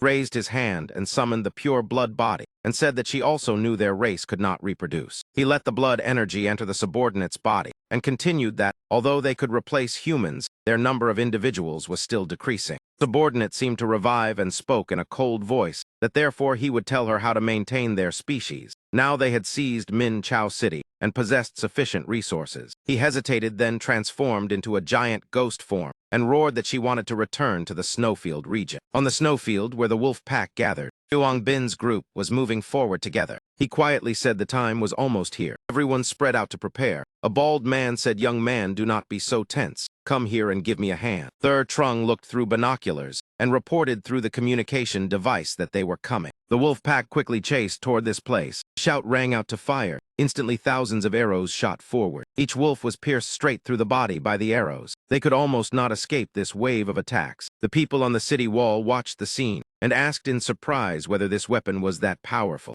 It seemed they truly did not need to act. But why was there a smell of fox mixed with the blood of the wolves? Chuang Bin suddenly realized something and shouted this was wrong. He grabbed the city wall and stammered that thing. Chuang Bin looked at the wolf lying on the ground and realized it was a Thin Thuong fox. The foxes were shot down like rain by the crossbow cannons, yet still rushed forward before collapsing. A man laughed with satisfaction and said these people had not even finished starting up yet. Looking at the foxes below, he thought it seemed about to end. Prepare to clean up and drink hot soup. He pulled the bowstring again, preparing to shoot, but the crossbow suddenly jammed, making him curse. Damn it, this broken crossbow malfunctioned at the worst time. The people beside him also shouted, "Mine is jammed too, this side as well." The bald man asked irritably what was happening. That moment, another wave of Thin Thuong foxes charged forward, making him despair as he thought this time it was over. Suddenly, a fireball flew from afar and burned the foxes. It turned out to be Chuang Bin's attack. He muttered that he knew it would not be so easy. Kim Ba, standing beside him, said with interest that his fists should have taught them a lesson earlier. Commander immediately ordered someone to quickly call the chief engineer here. The soldier received the order and ran off immediately. At this moment, Chuang Bin's group had already leapt down to fight the 7 monsters. Just like that, one dazzling technique after another was unleashed across the battlefield. Chuang Bin coordinated with 2 Thin. One controlled the firepower, one used ice techniques in alternation, while Lao Fuang charged left and right without stopping. On this side, Third Trung fought while shouting excitedly, "Taste the power of my swing." After a round of fierce combat, the corpses of Thin Thuong foxes piled up across the area. Tran Min turned and left while reminding Third Trung that it was enough. Their bodies had already been smashed into minced flesh, yet he still complained that it was rare to meet opponents weaker than himself. Could he not enjoy it a little? Chuang Bin said worriedly to everyone that the mission still had not reported completion. Tran Min, standing beside him, guessed that perhaps some had slipped through the net. He looked at the monster corpses and added that recently he did not understand why so many Thin Thuong foxes had appeared. At that moment, a cheerful voice sounded from the city wall. "Lord Hong, Lord Vuong, the 2 of you have finally arrived." The crossbow craftsman scratched his head and complained that the crossbow suddenly could not fire anymore. "Please help take a look." Lord Hong kept his hands in his pockets and said indifferently that they had been called here only for such trivial matters. Lord Vuong beside him also looked irritated because he had not finished waking up. Suddenly, the system displayed a notification that Min Vu Night Walker had activated. Chuang Bin immediately leapt onto the city wall, making Lai Tine call his name in shock. After landing on the city wall, Chuang Bin summoned his weapon and coldly looked at the 2 newcomers. Without hesitation, he immediately slashed toward Lord Hong, causing him to roll backward in pain. After being knocked down, he angrily shouted, "Which lunatic did that?" Chuang Bin only calmly looked at the 2 and remarked that their acting was truly terrible. In Chuang Bin's eyes, the 2 had already revealed their true forms as Thin Thuong foxes in disguise. He narrowed his eyes and cursed them as beasts. Kim Ba and 2 Thin both looked up in astonishment with puzzled expressions. At the same time, many people rushed forward to stop Chuang Bin. He still questioned how they entered and what their purpose was. The crowd immediately shouted to restrain him. Lian warned that they were Thin Thuong foxes like Kai and Gai Lang and could eat people. At that moment, Chok Kong could not endure it any longer and shouted angrily that it was enough. He stood in front of the two and said that Lord Hong and Lord Vuong were the chief designers of the crossbows. Their contributions to the town were well known. Chok Kong pointed straight at Truong Bin and scolded that they had just arrived and already attacked people without distinguishing right from wrong. Perhaps they themselves had sabotaged the crossbows to steal credit. The townspeople began to feel dissatisfied and said that outsiders were all disasters. Melania stood there angrily but could say nothing. Chok Kong ordered that the chief engineers be taken away for treatment and the foreigners be locked in prison. Truong Bin tried to protest, but it was useless. The scene shifted to the dungeon of Bok Thiat town, where the group was imprisoned. The guards even warned them to behave. Thur Trung asked Truong Bin suspiciously why he did not resist. With such a prison, they could easily break out. Truong Bin calmly explained that killing foxes was easy, but finding their nest was harder. Therefore, he deliberately allowed them to bring everyone to this dungeon so they could act secretly. Thur Trung crossed his arms and nodded in agreement. The two foxes disguised earlier clearly held high status in the town. If they killed them, they might have to flee, and the mission was still incomplete, so he did not want to wander outside in the snow. Right after that, his expression suddenly changed, and he muttered that the food here was delicious anyway. Every meal had meat. Tran Min frowned while looking around and suggested secretly killing those two foxes and bringing their bodies to the villagers. At that moment, Truong Bin heard voices echoing and paid attention. What was the hurry? We have not eaten dinner yet. Lian recognized that it was the voices of the two foxes. Outside, the two Thin Thuong foxes in human form were secretly discussing. Lord Vuong whispered that those killers were at least level 30. If they did not run early, they would be skinned for necklaces. Lord Hong said suspiciously that he did not know where those people came from. They not only ruined the plan, but also recognized their true identities. Lord Vuong patted his shoulder and said the urgent matter now was to inform the other clansmen. Otherwise, tomorrow, they might be attacked by mistake again. Suddenly, he felt someone approaching, so he turned back cautiously and shouted who was there. But there was no one behind them. Lord Hong laughed and said he must be hallucinating from hunger again. Signal smoke suddenly drifted into the alley, and Truong Bin's voice sounded with identification. Lord Vuong cursed irritably that he only wanted to survive. Truong Bin hid in the alley, and the system sounded a notification of successful identification. He silently read the information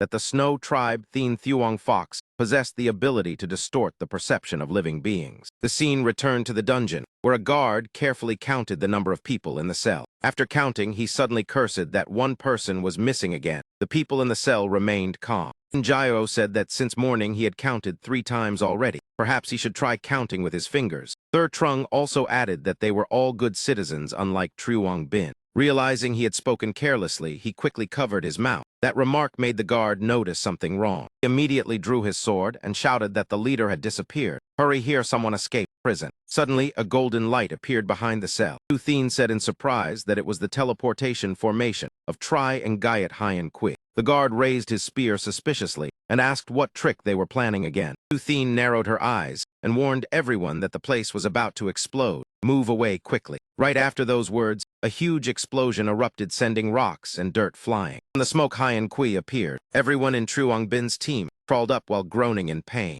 Thur Trung complained that next time it should not appear so suddenly. Then he noticed the guard beside him had fainted. Thur Trung held his head, worriedly saying that explaining would be useless this time. He did not want to sleep outside in the snow. Hyen Qui told everyone to climb on because Truong Bin had asked it to come pick them up. He had discovered more clues about the mission. The scene shifted to Lord Hong and Lord Vuong as they returned to their Thin Thuong fox forms. Two entered the meeting room and asked if everyone had arrived. Inside, many foxes were already sitting around the long table waiting. A red-haired fox named Hong Kong seemed to be the captain. He angrily pointed and said that 300 brothers were now reduced to only this many. Then he scolded the two for not dying outside. The two sat down. Lord Vuong slammed the table and said they could not do anything because outsiders had interfered. Lord Hong added that the wounds on his body were also caused by those people. But then he laughed and said there was no need to be too pessimistic. As long as they had that device, then having as many compatriots as they wanted was only a matter of time. Just as the meeting was taking place, a loud boom exploded, and the wall shattered. True Bin's team rushed in. Kim Ba led the charge with a sneer, saying he wondered why there was such a foul smell. It turned out to be a fox den. Hong Kong shouted cautiously that they had been followed. Another fox said in shock that it was impossible, those people were too foolish. Suddenly a shadow appeared behind them and said, surprised, "Your ancestors came in a dream telling me to clean house." The Thien Thuong foxes froze upon hearing that. Hong Kong turned around with fear and asked leader, "No, that was wrong, who was he?" In response, a stream of dark mist shot toward them, causing them to look up in confusion. Thien Thuong foxes hurriedly dodged the sudden attack.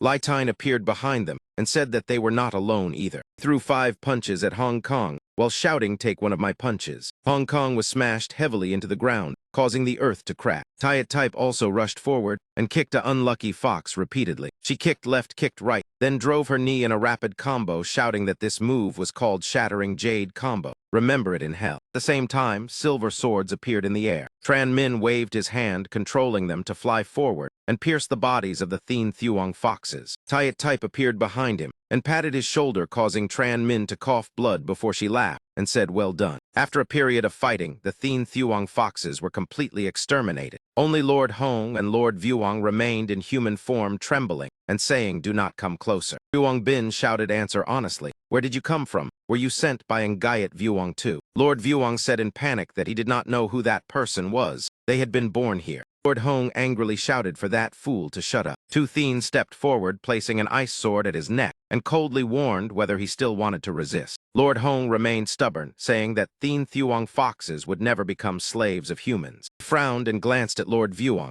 The two immediately reverted to their true forms and roared that death was inevitable. He might as well fight desperately. Tu Thien's ice sword was shattered. True Bin's face darkened and killing intent flashed in his eyes. He swung the scythe in a powerful slash, ending them. That slash annihilated the remaining Thien Thuong foxes and left a massive cut across the rock wall. Tu Thien stretched and smiled, saying that the trial course was finally complete. Third Trung behind her said that after everything in Bok Thiat town, returning to the old city might be difficult. As everyone prepared to leave the cave, True Bin still stood observing the surroundings. Suddenly heard a strange sound from a rock crevice and walked over to check. His eyes widened when he saw what was before him. Inside was something like a laboratory with giant test tubes containing Thien Thuong fox corpses at different stages. True Bin looked at a test tube and murmured, "What was this thing?" Then the group stepped into the laboratory and stood before the giant test tubes, while True Bin recalled that he had seen something similar in movies in his previous life. He reached out and touched the test tube.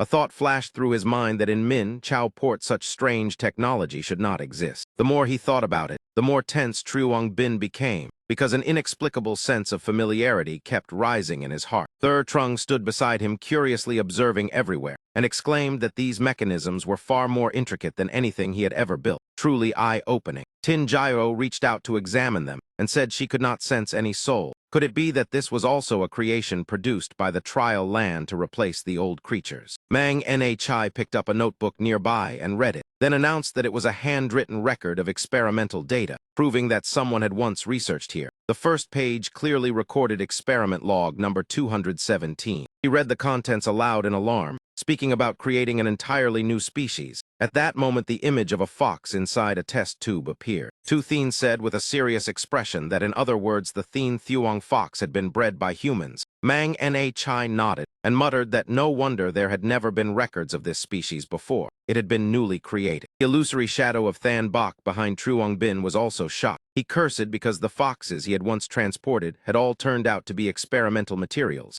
Mr. Bok beside him analyzed that because time in the trial land flowed slower than outside, it was understandable that raising the Thien Thuong Fox King would take a long time. Mang Nhai continued reading the record and said to wait a moment because there was still other data. The next section was titled Development Potential of the Holy Maiden, and the experiment location was the Forest of Lost Paths. She frowned at the half-burned notebook and regretfully said that the contents afterwards seemed to have been destroyed. Injio stepped forward and placed her arm on Mang Nhai's shoulder, asking whether the Forest of Lost Paths was not exactly the next trial region. True Bin also walked over and guessed that if they wanted to know the truth, they could only continue deeper into the trial land. His gaze sharpened, and he said that to prevent new Thien Thuong foxes from appearing. Before entering the next region, they had to destroy this place. The scene shifted to Sacred Ancestor Village, with an unusually quiet atmosphere. Inside a room, Tran Quan Din lay in the middle of a prepared formation. Ngao Tiat stood beside her. When she saw Ta Min enter, she frowned in displeasure and asked what he had come for. He slowly reminded her that she had once promised that after reaching the King realm, she would bring him the corpse of Tu Duba. Therefore, today, he had come only to check how the progress had reached. Ngao Tiat raised her hand. Streams of golden aura appeared around her as she explained that to break into the King realm, she had to completely absorb the power of the Holy Maiden. During this time, she had devoted herself to studying this formation, and now held about 70% certainty of success. She lifted Quan Din's body into the air, and declared that today was the moment she would step into the King realm. From inside the house, a brilliant pillar of golden light shot straight into the sky. Ta Min looked at the scene and could not help but feel shocked and impressed. This was the power of a King realm. However, strange purple lightning suddenly appeared across Quan Din's body. This made Ngao Tiat both surprised and worried as she narrowed her eyes and observed carefully. Immediately afterward, a violent explosion erupted with Quan Din as the center, the pressure pushing everything around away. Ngao Tiat was thrown away by the shockwave. Blood surged to her throat and caused her pain. At that moment, a mysterious voice sounded behind her saying that the disturbance this time was truly not small. A black-masked man stood behind her and mocked that if he had not been present today, Sacred Ancestor Village would have exploded long ago.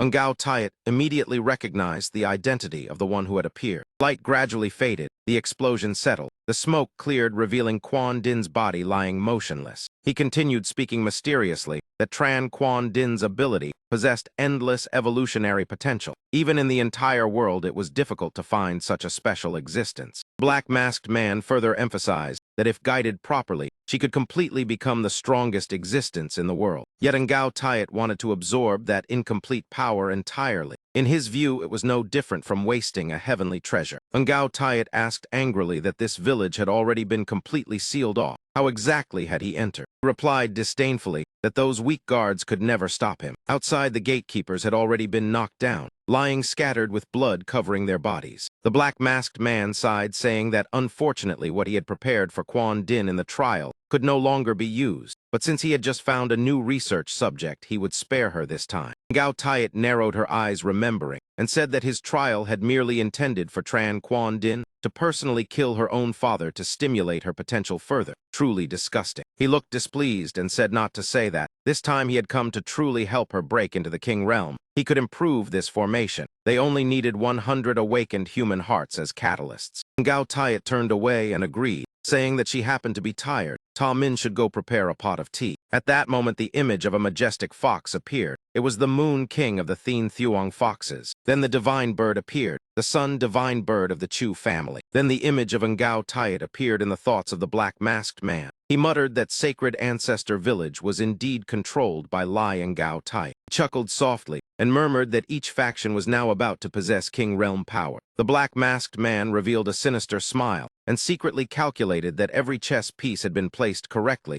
Truong Bin, do not let my game become boring. Scene shifted to Truong Bin's group, the whole team moving through a forest covered in thick fog. Tiat Type looked around suspiciously and said she had seen this tree 3 times already. Could they be walking in circles? Ba waved his hand before his face and complained that the fog was too thick. Visibility was less than 1 meter. Thir Trung narrowed his eyes at the compass in his hand and reported that it was completely useless. The trial mission required killing someone from outside. Could they truly have to slaughter each other? Truong Bin then spoke, explaining that theoretically the trial region allowed a single person to enter, so the mission would not be designed in a way that made it impossible to complete. Thir Trung still wondered, because the captain had previously said that the trial content would change depending on the number of entrants. Suddenly, a vague figure appeared behind them, asking whether they were people from outside. The entire team immediately turned around, cautiously asking who that person was. Girl appeared and raised her hand, explaining that she had not meant to scare them. She was a resident of Wuyi Town and saw that they seemed lost, so she came to check. If they did not mind, she could guide them. Tin Jiao reassured everyone, saying she had examined the girl and sensed no malice. The scene shifted to another place in the forest. The girl led them to a large gate and said they had arrived. This was Wuyi Town. Truong Bin observed and remarked that the fog here was much thinner. There must be a barrier,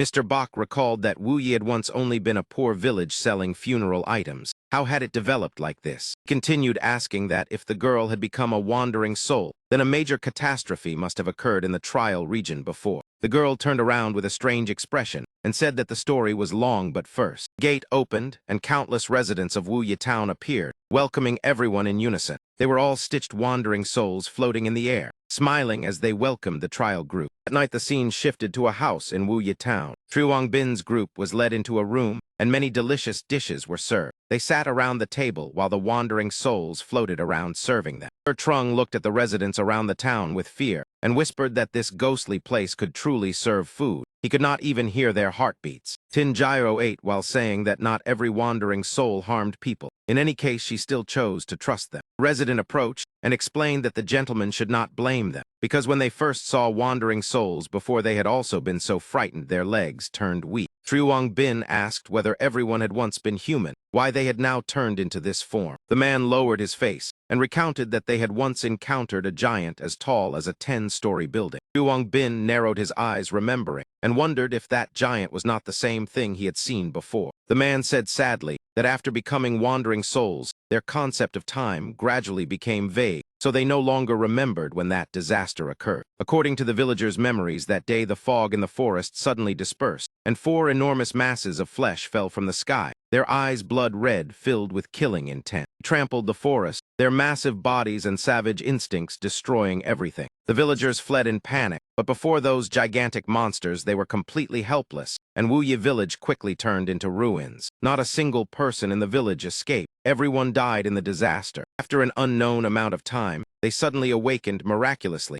and discovered they had become wandering souls. Afterwards, the fog covered the forest again. The giants also lost their targets and stopped moving. At that time, an outsider arrived in the village. Under his guidance, they not only rebuilt the village, but also used the knowledge he shared to develop the place. Therefore, he became the sage of the town. After hearing the story, Truong Bin slammed the table and stood up thinking that outsiders could also influence the trial environment. Could that mysterious person be related to the creation of the Thin Thuong Fox? He hurriedly asked where that sage was now. The scene shifted as the villagers led them to a house in the town and said this was the residence of the sage. Brought Truong Bin inside and reported that honored sage, there were outsiders wishing to meet him. The person inside the room pulled aside the curtain and spoke. Why did you take so long this time? A thin man lay on a bed receiving infusion, his limbs wrapped in bandages. He squinted and muttered that their demeanor did not resemble the people he knew. He must have mistaken them. Old age truly dulled the mind. Mang Nhi beside them suddenly realized that it was Tran Van Hao.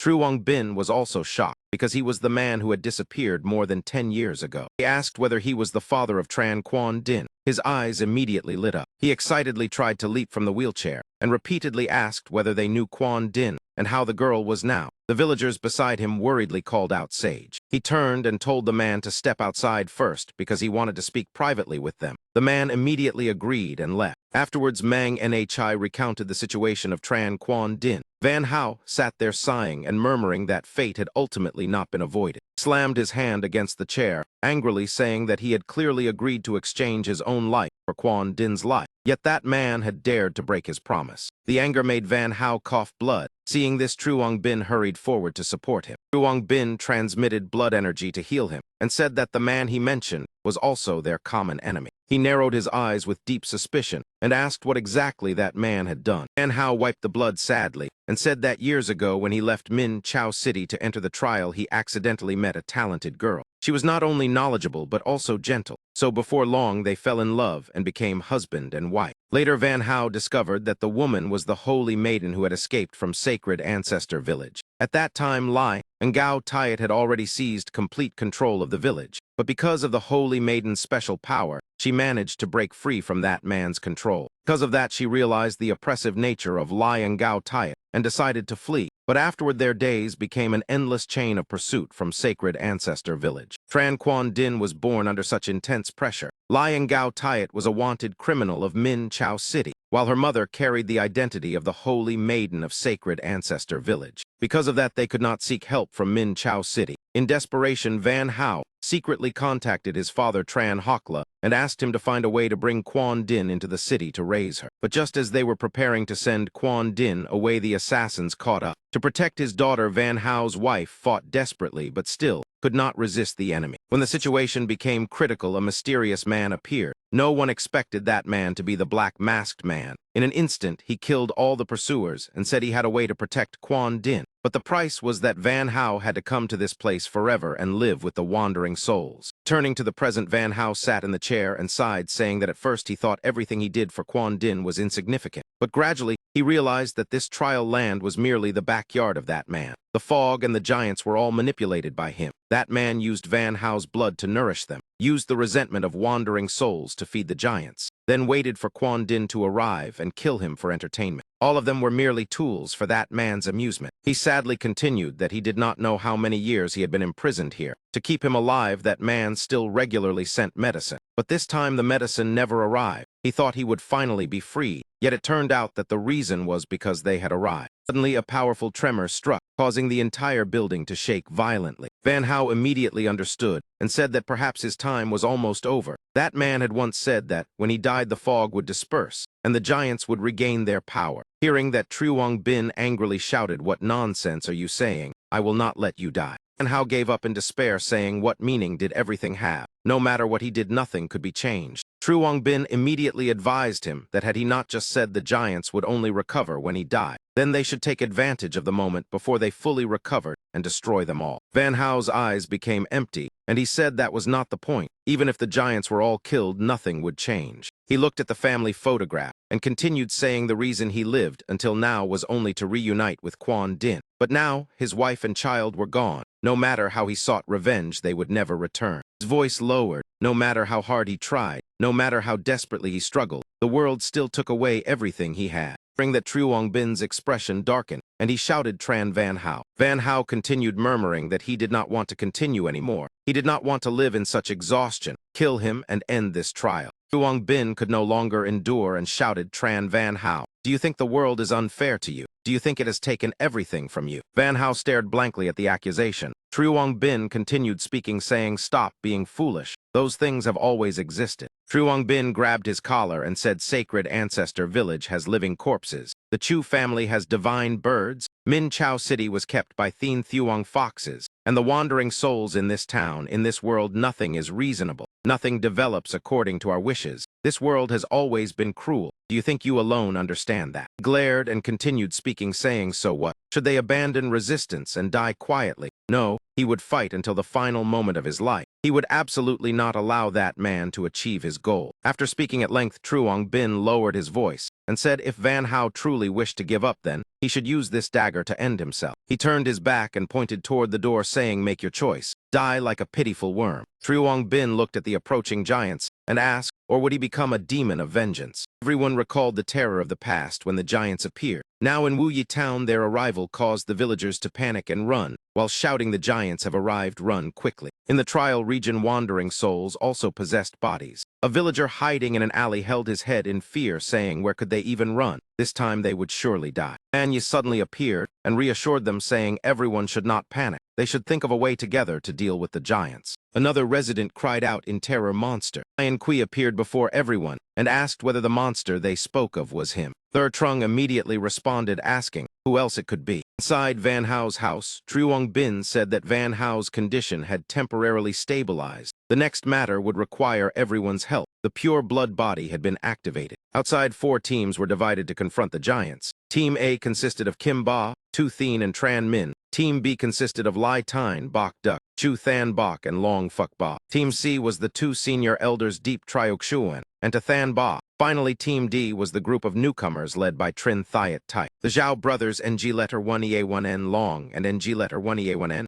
Ho, along with a Dai of Ku Za. Everyone answered in unison, understood. In the room, Truong Bin frowned while thinking. The giants had not yet fully recovered, so dividing into 4 teams to deal with them simultaneously was the most effective plan. He only hoped nothing unexpected would happen. The scene shifted to another area in the labyrinth forest. Team A entered. Kim Ba observed the surroundings and said the fog had indeed dispersed. That mysterious man truly possessed great ability. Now they could clearly see the giants. A massive figure gradually appeared before their eyes. Kim Ba raised his head and said this was the target of Team A. Then he called Tran Min. A flying sword appeared. Tran Min stepped forward and answered understood. He rode the flying sword and flew up to the giant's head level. The monster extended its long tongue, and its crimson eyes looked extremely terrifying. Tran Min released streams of green energy and shouted attack. The streams of energy struck directly against the giant's body, but they only created a small hole in its body. The giant glanced over indifferently. Tran Min summoned more swords and remarked that it had no blood. The wounds healed extremely quickly like the two puppets before. Suddenly, the giant's massive arm swung toward Tran Min. Fortunately, Kim Ba rushed forward in time to block it and reminded him to stay focused. After blocking the blow, Kim Ba jumped down, saying that meant these giants also had control cores. Tran Min nodded, saying yes, just like the symbols on the heads of the previous puppets. But its body was too large,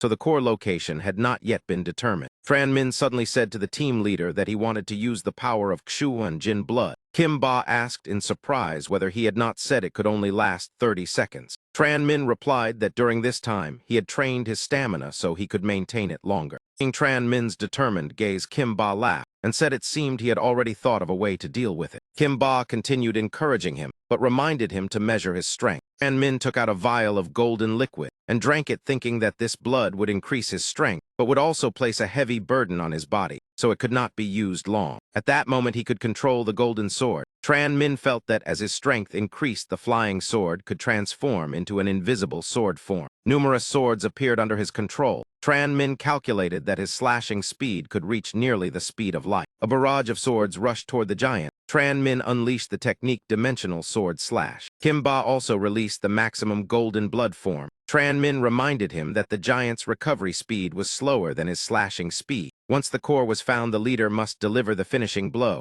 Kim Ba replied understood. Tran Min frowned, thinking the efficiency was still too low, so the attack range needed to be expanded. He looked down and shouted, Liu Tu Thien, can you create mirrors? Can they be placed around the giant? She hesitated, saying that ability was mainly used to confuse enemies. Tran Min urged her to just do it and trust him. Blue energy surrounded her, and she quickly responded understood. Tu Thien executed the technique Mirror Flower Water Moon, creating countless mirrors surrounding the giant. While circulating power, Tran Min praised her, saying well done. He combined his technique with hers, forming the move Water Mirror Sword Dance. The swords continuously stabbed the giant and finally revealed a red core. Tran Min immediately shouted, it has been found, that is the core. Kim Ba immediately used the move Golden Final Strike and rushed forward. Tran Min shouted encouragement for the leader to finish it. Kick flashed like lightning, piercing through the giant's body and striking the core in its chest. The core shattered, leaving a large hole in the giant's body. After losing the core, the giant collapsed before the three members of Team A. Kim Ba praised Tran Min, saying he had done very well. He said that in such a short moment, Tran Min had already devised a strategy to counter it. The future battle team leader would surely be him. Tu Thien quickly reported as well.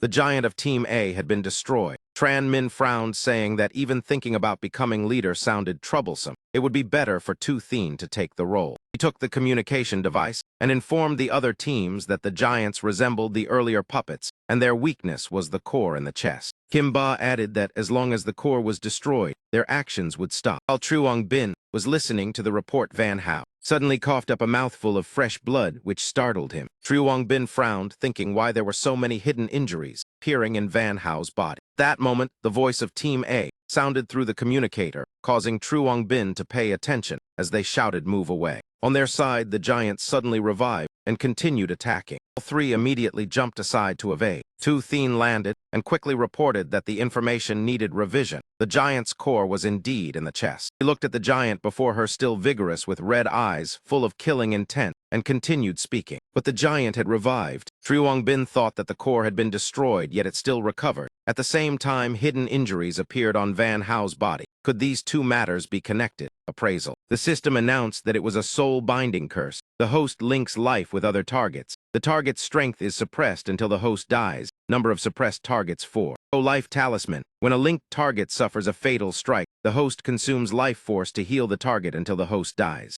Truong Bin realized there was more than one curse. These hidden injuries could not be healed in a short time. They had been tricked by that man. He immediately spoke through communication, saying, "Everyone listen carefully. I know why the giant revived. That man placed two types of curses on Van Hao. One uses him to suppress the giant's power. The other means that when the core is destroyed, Van Hao's life force is consumed to restore the core. If they keep destroying the cores, he will die faster." Tran Min, while riding the sword, could not help cursing. Using sword light had already consumed much stamina. Even maintaining sword flight was becoming difficult. Wait if the chain reaction was, as Truong Bin said then. At that moment, Team A was being chased by the giant. One strike slammed down, causing Tran Min to fall to the ground. Everyone exclaimed in shock that the giant's strength seemed even greater than before. Ground trembled and shattered into fragments. Only then did Kim Ba truly realize that this was the giant's real power. On Team D's side, they also reported that during this whole time the giant had not detected them. Yet they had been constantly under the pressure of a gravitational field. Its range was far too wide. One member of Team D anxiously asked how they could possibly leave this area.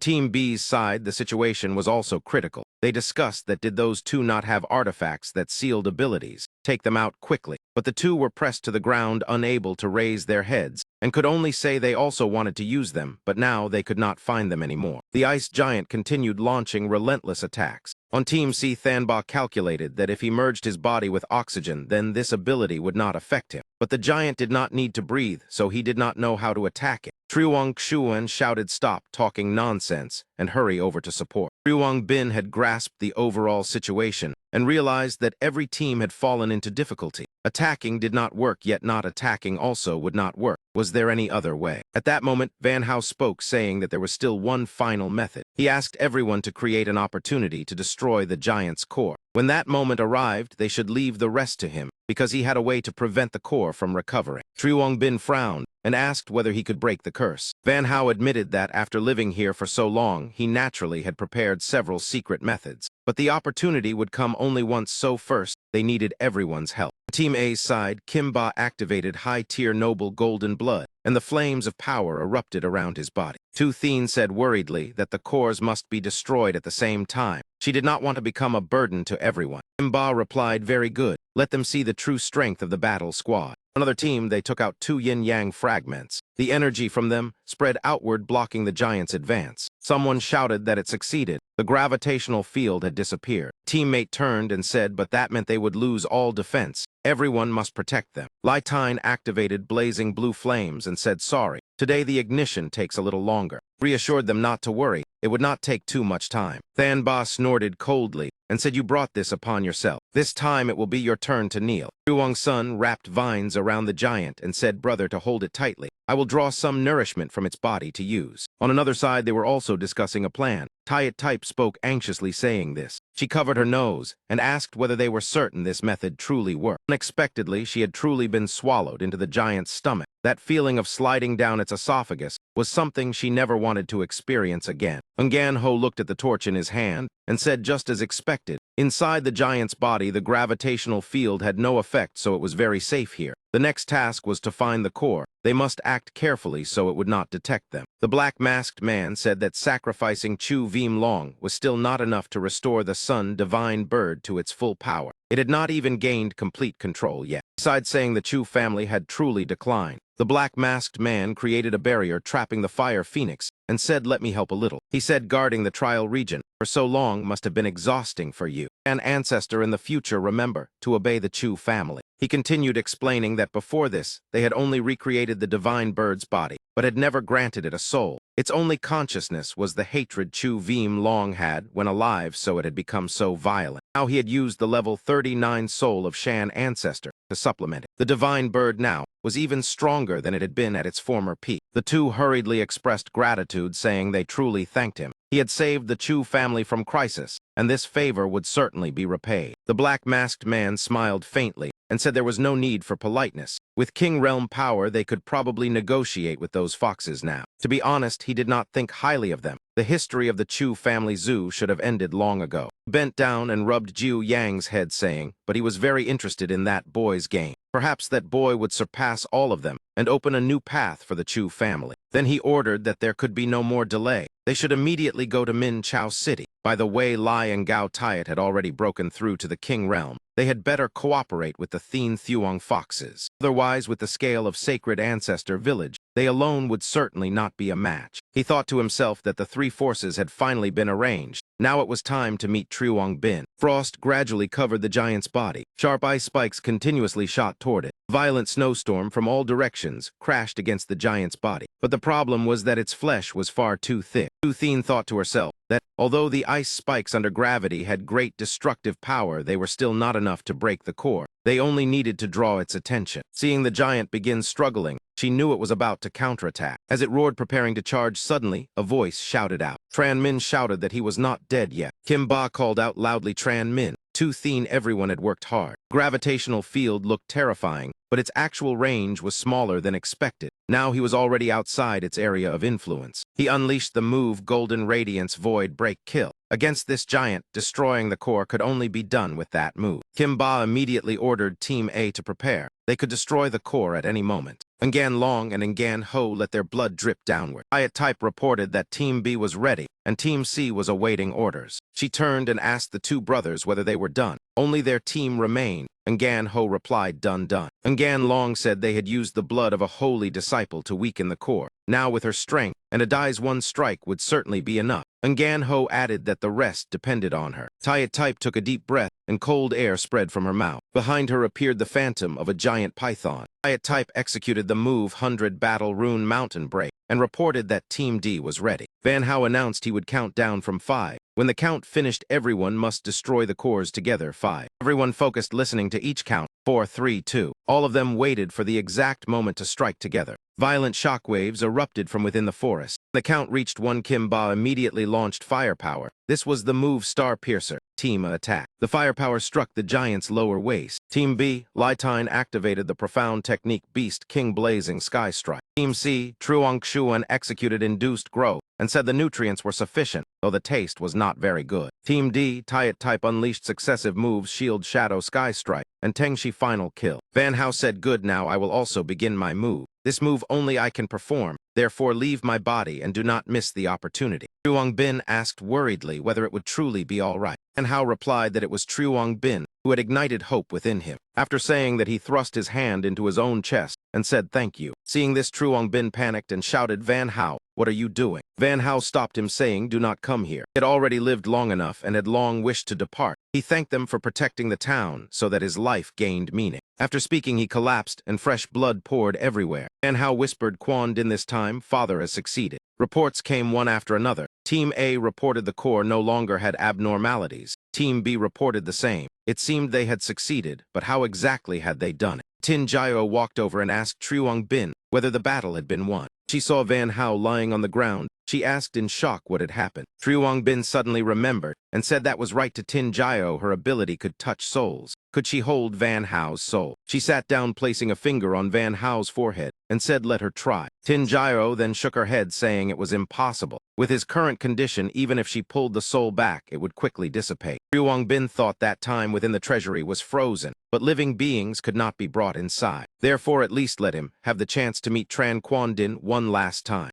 Peaceful mountain region with lush green trees. Van Hao's funeral was held. Everyone stood around his coffin. Outside, Lai Tine asked sadly whether Van Hao was not a native, so his soul could not remain here. Truong Bin blamed himself, saying if he had discovered it earlier, things might have been different. Tu Thien said that the fate of a warrior was not to die in bed. This was the most honorable departure for him. Suddenly, behind Truong Bin, a spatial gate opened. Before Truong Bin, a gate gradually condensed into shape, leaving him astonished. He wondered whether this was the special gate that led directly to the final checkpoint. A voice sounded, announcing that all experimental data from the 4 giants had been fully collected. Akdeen appeared and continued speaking, saying he did not expect someone could defeat the masterpiece he once took pride in. In Truong Bin's palm, his weapon was slowly being summoned. That man stood in the middle of the encirclement, laughing with contempt, saying it took only 2 seconds for the reflexes to reach the standard. Akdeen spoke halfway with hidden meaning, then stopped, as if there was still something behind his words. He reminded them that using a potion within the master's territory was clearly an unwise decision. Truong Bin's body suddenly stiffened completely. He could not understand what was happening when he could no longer move. Reminded them that this place was not suitable for using abilities. It would be better to move somewhere else. Akdeen lightly snapped his fingers with a crisp sound. Everyone was instantly teleported into a forest. He glanced around and remarked that this place was quite suitable while Truong Bin activated the appraisal technique. Hak Dean showed interest and asked whether those people were also their companions. System immediately warned that administrative authority had disabled the appraisal technique. Looking toward Tyet Type's group, he praised that their method of destroying the giant's core was quite interesting. Facing them, Hak Dean continued speaking, but his tone carried a hint of regret. As soon as he said 3 words, "I do not like," black energy instantly wrapped tightly around the entire group. Truong Bin bit his lip until blood appeared, struggling desperately, move already. Finally, the gray space surrounding Truong Bin began to show cracks. Raised the war scythe and shouted loudly, demanding the opponent stop. Blade of the war scythe immediately slashed straight toward the enemy. Hak Dean was surprised seeing Truong Bin rush forward to save Tyet Type, thinking this brat had already been acknowledged by Liat Lion Tri Dean, even before stepping onto Thong Thien then Fong. That man curled his lips into a smile, feeling this matter was becoming increasingly interesting. Truong Bin reached out toward her and shouted, "Tyet Type, grab my hand." Her body gradually dissipated, and she said, "Remember to feed the ants for me. This time I will go ahead." All efforts were useless. Even though Truong Bin tried to break the contract, their figures were still burned by the nether flame. Hak Dean laughed coldly and said, "Look how the nether flame is cutting off the contract. How does it feel to be abandoned by the world? If you want to blame someone, you can only blame yourself for being too weak." Truong Bin's anger erupted. He roared that he would chop the opponent to pieces. A series of notifications appeared. Contract gem activated. Weapon enhancement increased by 100%. Nightwalker of Dark Mist activated and speed increased by 300%. High-rank Devourer of Fire reached 300. Dark Mist Dominion 1000. Damage surged to 10,000% along with Nether Flame plus 300, and the Blood of the Old King activated. King Gem activated. All attributes doubled for 10 minutes. Hak Dean still stood calmly as if nothing had happened. Truong Bin continuously swung the war scythe, launching a relentless assault toward him. Yet Hak Dean effortlessly dodged every attack. Refusing to give up, Truong Bin seized the moment and struck directly at the opponent's back. Slash was so powerful that the surrounding area shook violently, but Hak Dean used only one hand to firmly hold the war scythe, and coldly said Truong Bin was still not qualified to be his opponent. Truong Bin was shocked seeing his war scythe stopped so easily. He immediately changed his move. Black energy gathered and formed a gigantic claw reaching toward the opponent. That attack passed through as if touching the surface of water. Truong Bin stared in surprise at Hak Dean, who was surrounded by water power. It was the pure water body. Said Truong Bin's despair was valuable experimental data, and he wondered which of the 3 factions would tear him apart first. As soon as he finished speaking, countless monster shadows appeared, and he told Truong Bin to survive until the end so he could return to collect the data. In the labyrinth forest, leaves drifted and fell everywhere. Truong Bin reached out and caught a green leaf that had just fallen. Space around him became so quiet that only the faint sound of wind remained. Behind him came the voice of Third Trunk, saying the most useless person was clearly himself. He blamed himself deeply and kept asking why. Third Trunk remembered the moment Tyet Type shielded the attack for him and the memories he shared with her. Tears ran down his cheeks as Third Trunk painfully asked why the one who left first was her. Manhwa also cried bitterly, saying she once promised to teach me how to braid hair. Fran Min trembled all over, regretting that if only he had been a little stronger. To Du's voice transmission treasure came his voice asking everyone to listen. He said his body was now like a lamp before the wind. He feared he could only accompany them this far. Kimba asked anxiously what they should do next, and he replied that he understood everyone's feelings. No matter how powerful the enemy is, they must never lose hope. After months of fighting, he discovered the weakness in Ho Vuong's illusion technique, but breaking it required the power of the Saintess. Before returning to Minchow City, they must rescue the Saintess from Lion Gao Tyet. Also, if I die, help me deliver a message to Ho Vuong. His throne stabbing into my back really hurts. Truong Bin resolved that he must rescue Captain Tu Du. At the same time, he must also eliminate that damned mysterious enemy. Looking at the teleportation gate appearing before them, Truong Bin said, "Everyone, let us move." At Thong Thien then Fong, voices echoed loudly calling for them to advance and become king. Standing before the steep staircase, Manhwa remembered this was the final trial, and only an infinite awakener could step onto the God Ascension stair. Truong Bin turned back to call Jiao and Tu. They told him to be careful because they would wait here. He nodded reassuringly and said, "Do not worry, I will go and return." Truong Bin stepped onto the first stair. He silently told himself there were still 999 steps left, and he would carry everyone's will to the very end. 726 steps remained. A sinister voice tempted him, saying all this effort was meaningless and he was only a pawn in the experiment. Truong Bin replied coldly, "Shut up." When 489 steps remained, the illusions of Ngan Ho, Ngan Long, and Tayat Type appeared calling him boss. He walked past them and apologized, knowing they would not want him to stop here. A new battle suddenly erupted, causing Truong Bin to immediately turn his head back. In front of him stood Ngao Tayat and Ngayat Na Chai, making him sigh because enemies truly meet on a narrow road when only 247 steps remain. Truong Bin activated Dark Mist and Devouring Fire, then coldly told both of them to come together. Ngayat Na Chai immediately launched her gigantic claw. The claw wrapped tightly around his body like a cocoon. Truong Bin swung his sword to shatter the cocoon, then activated Dark Mist combined with the pure water body of Min Hai. The opponent's head was instantly cut off, and he said this slash was for Captain Tu Du. A violent flame erupted and blocked Truong Bin's path. He immediately shifted into combat form and rushed straight toward the Divine Bird as the system displayed Dark Mist transformation. Truong Bin poured all his hatred into that strike and said this was for Min Chao City. Ngao Tayat controlled gigantic hands rising from beneath the staircase. Two enormous hands immediately tightened around Truong Bin's body, returned to human form, and continuously swung his axe to attack, saying this strike was for Van Hao and Tran Quan Din. Ngao Tayat struggled to withstand 3 consecutive waves of attacks. In the end, she vanished into an illusion, and Truong Bin continued forward alone. Crown shining with light ahead waited silently. Truong Bin had reached the finish line. Before him now only 2 steps remained. Gripped that object tightly in his hand and said to the trial ground, "Deliver this message to your master." When the crown was crushed so tightly that it shattered, within a sparkling fragment, the familiar face of Hak Din suddenly appeared. Truong Bin coldly swore that today he crushed the opponent's crown. Next time it would be his throat. The system sounded a notification of advancement. He reached the king rank, his level rose to level 40, all abilities were strengthened, and the skill king who rules the world was unlocked. On Hak Din's side, he was informing his companions that Tu Du Thoi Bok likely could not hold on much longer. He said his forces had suffered heavy losses in the trial ground, and now was the opportunity to sweep away all obstacles. Ta Min asked suspiciously that during this time you were in Than to village. How could you know such information? Hak Din replied calmly, "Who knows, in any case. Good luck to you all." After speaking, he vanished from that place. At the entrance of the trial ground, Ta Min had appeared and thought that Madman dared to use a water clone to deceive him. But if he could refine a family-level awakener, then this trip would be worthwhile. The army behind him stretched endlessly without a visible end. He looked ahead and ordered, "They have arrived, form the formation." Lai Tine stepped out from the teleportation gate and laughed coldly, saying, "Perfect timing. I was about to look for you, yet you delivered yourselves to the door. Ta Min, today I will definitely end you." A violent shockwave immediately exploded in midair. He snorted coldly as he remained completely unharmed, causing Lai Tine to be shocked because even his strongest strike in Yang Flame form still could not break the opponent's defense. Ta Min released his ability with disdain and said, "Such a weak punch, and you still want to kill me."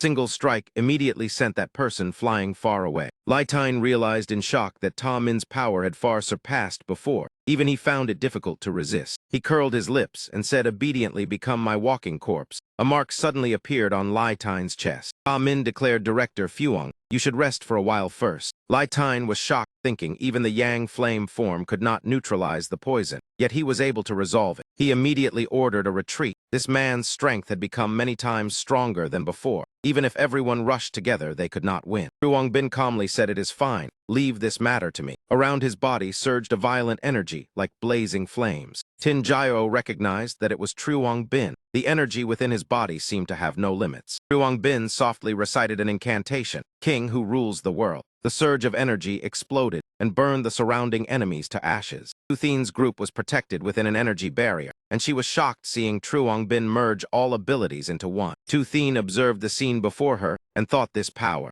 Seeing the gigantic and powerful body of Truong Bin, she could not help but sigh that it was truly exaggerated. The enemies beneath his feet were no different from ants. Ta Min raised his staff and sneered that after clearing a little trash you already feel proud. Countless demons immediately flew out around his body. Ta Min transformed into a gigantic body formed from countless small monsters and laughed coldly, asking, "Do you think merely relying on size can frighten me?" Truong Bin's giant hand reached forward as if to crush everything. 2 hands clenched tightly, and the one crushed was him. Truong Bin placed his hand on Ta Min's head and coldly said, "Die." He laughed coldly and replied, "Who dies is not yet certain." Ta Min's body sprayed countless streams of toxic liquid rushing toward Truong Bin's legs. Lai Tine panicked, thinking this is bad, That man intends to inject corpse poison directly into the body this way. I was once struck by this move. Min laughed wildly, saying, only now you realize. It is already too late. I wonder what will happen when using infinite walking corpses. Hearing that laughter, True Bin condensed a massive sphere of energy and shouted enough. That enormous energy immediately invaded Ta Min's body. He screamed in disbelief.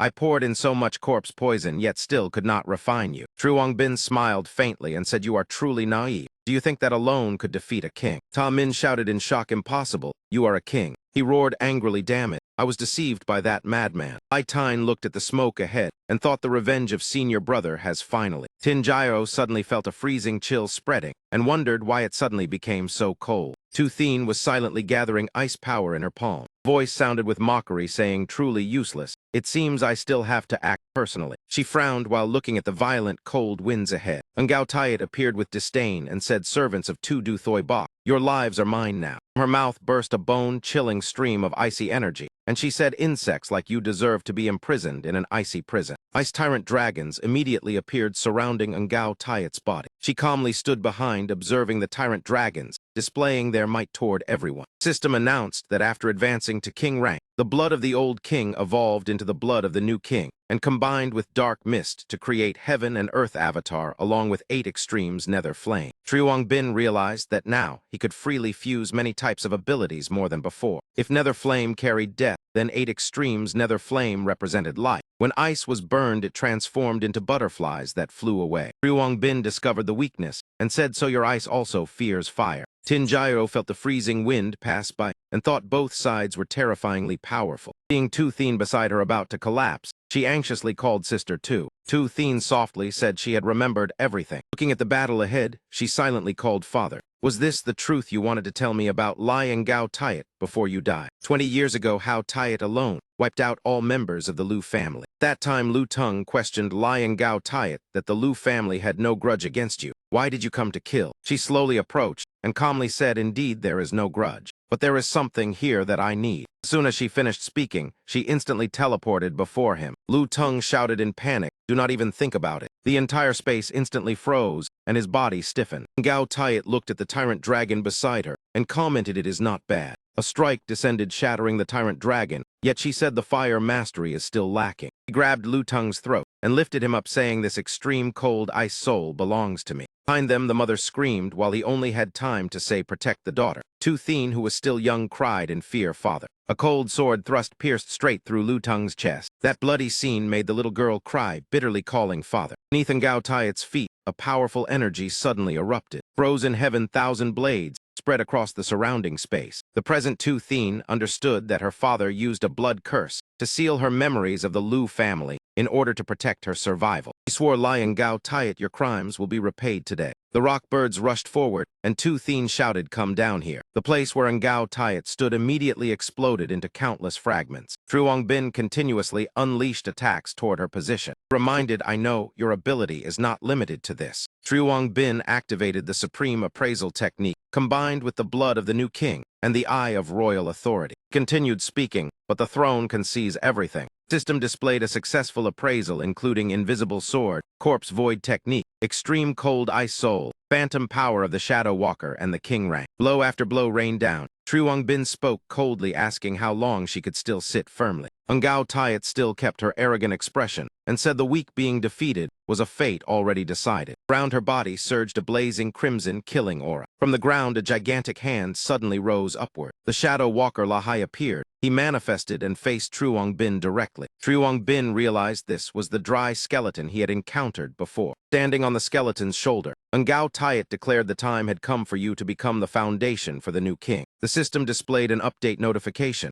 Lahai level 40, Lai and Gao Tiat level 40. A true nightmare began. Skeleton swung its sword, creating countless shadow bullets. True Bin noticed this was very similar to dark mist. Crescent-shaped waves of power struck repeatedly. He raised his hand to block and realized this energy was even stronger than the ultimate strike of Director Fuon. From that gigantic palm spread a terrifying purple light. Two hands tightly restrained Truong Bin. He was shocked discovering within that mass of energy the true hand was still hidden. Within his mind, Truong Bin secretly activated 8 extremes nether flame launched. Gao Tiat said with disdain, "It is useless. Surrender and accept death." She emphasized that La Hai was the strongest shadow walker ever refined with infernal fire. Burning his body would not be so easy. A sharp ice spike plunged straight down toward where Truong Bin stood. Truong Bin's voice echoed, "Lion Gao Tiat, you truly have a formidable subordinate." She looked around in shock. He had disappeared. System announced activation of pure water body, combined with the bloodline of the new king and invisible royal authority. Truong Bin's figure appeared again, but do not forget one thing.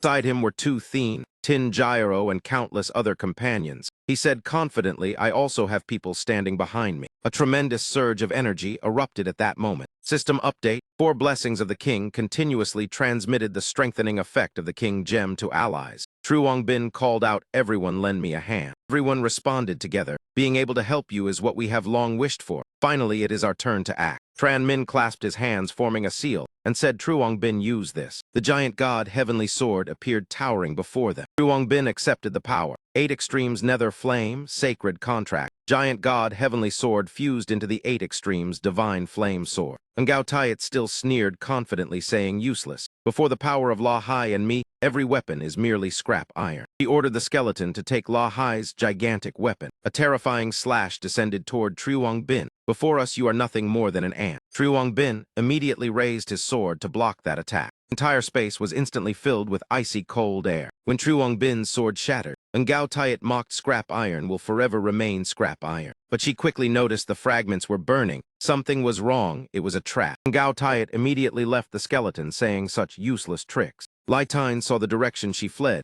and shouted, "Lai and Gao Tiat over there." Gao Tiat extended her hand toward them and shouted, "Extreme ice convergence." A wave of icy attacks stronger than before surged forward. She snorted coldly, saying, "Truong Bin, your so-called 4 blessings of the king is only this much." Tin Jio's group immediately activated the verdant healing barrier. Kim Ba's body swelled with strength. This level of power. Shattering star fist smashed straight into the ice flower. "You want to imprison us?" Firepower blasted directly into the ice flower, causing it to crack apart. Taking that chance, he stepped over the shattered ice fragments and chased after Ngao Tiat. The distance between them and Ngao Tiat grew closer and closer. She laughed with interest. "Let me see how long these brats can shine." Ngao Tiat called La Hai. The skeleton immediately appeared, blocking the two. From below, someone suddenly attacked the skeleton, lying Gao Tiat. The skeleton immediately leaped high to evade the attack. The axe in its hand began gathering power. It delivered a deadly slash. Infernal ice sky halberd poured down violently. Explosion of energy shattered the ground. The skeleton landed right before Truong Bin. Ngao Tiat was shocked. "What is happening?" Truong Bin laughed coldly, saying, "No matter how strong it is, this thing is still just a pile of bones."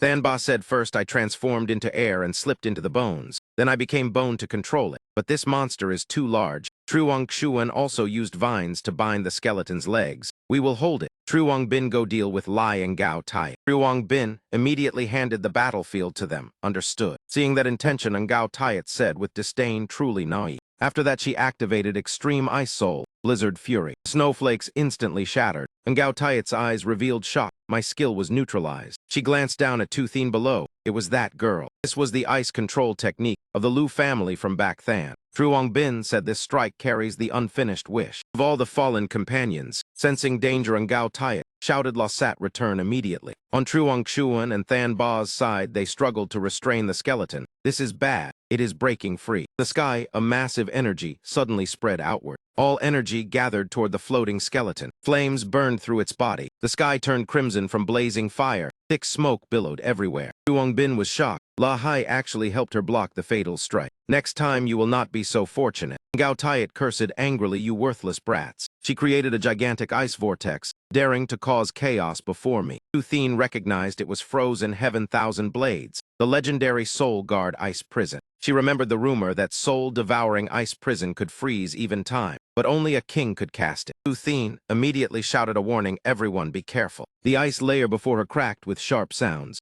Gao Tiat unleashed soul-devouring ice prison. eternal winter coffin, absolute 0 minus 273.15 degrees. She declared no one can escape the domain of a king. Sleep forever here. Firepower erupted, burning across the entire area. Flames surged upward into the sky. Truong Bin shattered the ice layer and appeared. Gao Tiat offered a few words of praise. Enduring the Soul Guard ice prison proves you have some ability, but the lives of these ants are still in my hands. A sandglass appeared beside her. After 5 minutes, their abilities will be absorbed by me. Their lives will also end. Enjoy the feast of death. Thine immediately spoke to interrupt. I will not let you achieve your goal. She allowed the frost to cover her body, while still stepping forward step by step. Truong Bin shouted worriedly, step back. This madwoman, let me handle her. Gao Tiat sneered with ridicule. Your whole family is gone and you still dare to bark. Yang Heat of the Lu family, look around and see who stands beside you. Thine turned her head and froze. This is. In her eyes flashed joy mixed with shock. Around her were familiar faces. Thine choked and called father, mother, and all the uncles and elders. Lu Tung was casting Bone Dragon Ice Collapse. Seeing her father attack her, she could not understand what was happening. Why was it like this? Truong Bin appeared and cut apart that illusion.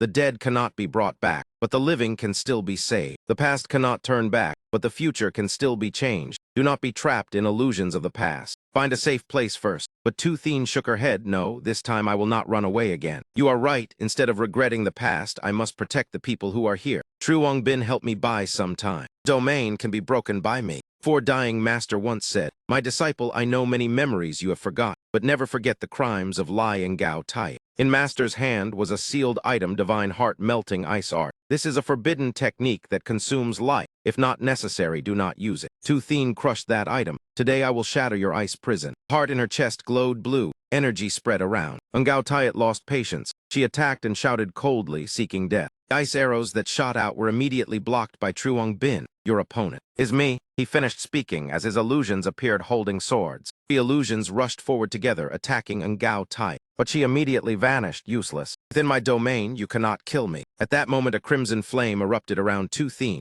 She called coldly Lai and Gao Tai. Fire sphere gathered in her hand. This move. The grand formation beneath her feet expanded. She continued, is for the 73 lives of the Lu family. Thine raised her hand and clenched it. Forbidden art, divine heart melting ice art activated. Waves of icy energy spread everywhere. He declared, whether it is soul devouring ice prison or your crimes, I will shatter them. Both waited for the moment the other's spiritual domain collapsed. When sunlight shone down, the ice covering the allies slowly melted. Kim Ba asked in shock what just happened. Someone said we seem to have been frozen. Thine felt the joy of victory. That is good. But she collapsed from exhaustion. Luckily, Truong Bin caught her in time. A voice full of hatred echoed, hateful ants. Do you think this means you have defeated me? Kim Ba and Lai Tine recognized it was Lai and Gao Tai. Countless monsters appeared before them. She said the Shadow Walkers are not only La Hai. And Gao Tiat commanded, my loyal servants, kill them all, leave none alive. Shadow Walkers rushed forward together. Truong Bin held Thine and swung his hand, casting devouring fire.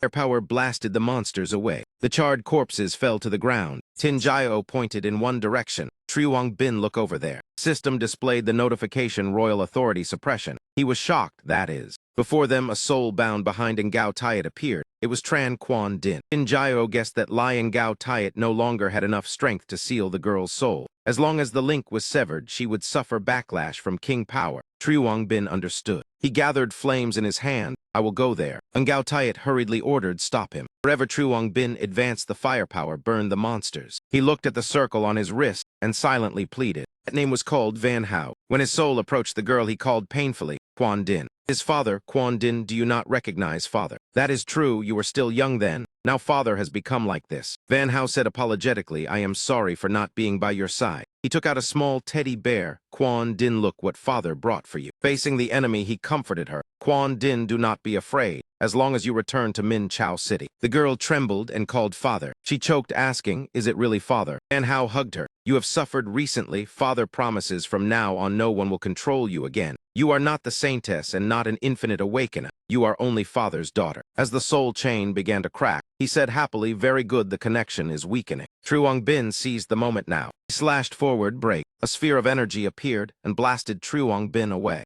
Gao Tiat screamed in despair, no. A crown floated in midair. Her body aged rapidly as she tried to reach it. I am the one. Gao Tiat's voice trembled, the true king. Her body slowly dissolved into the void, her mouth still murmuring king. Truong Bin looked at the chain in his hand. This is the tool captain mentioned to deal with the Fox King. Someone called ahead Truong Bin. Van Hao appeared saying thank you for saving my daughter and me. We can now leave in peace. Guan Din released her power. This is the power of La Hai and the Shadow Walkers. They also thanked you for freeing their souls. I hope this power will help you in the future. Farewell, Truong Bin. And Min watched the fading streams of energy and sighed with relief. It is finally over. But Truong Bin still said seriously, no, not yet. He shouted loudly, it is time to reclaim Minchow City. On the rooftop of a tall building, Wu looked into the distance and saw a powerful aura disappear. That chilling aura, someone said Lion Gao Tiat has been defeated. An old man said if Lion Gao Tiat dies, Than to village will collapse. Gather the forces quickly and prepare to face Truong Bin. He spoke coldly. Here it is not your place to give orders. Fuck Hong said, I believe you understand that a life and death battle now has no meaning. For defeating the other forces, it is best we maintain peace. The divine bird blazed with fire atop the roof.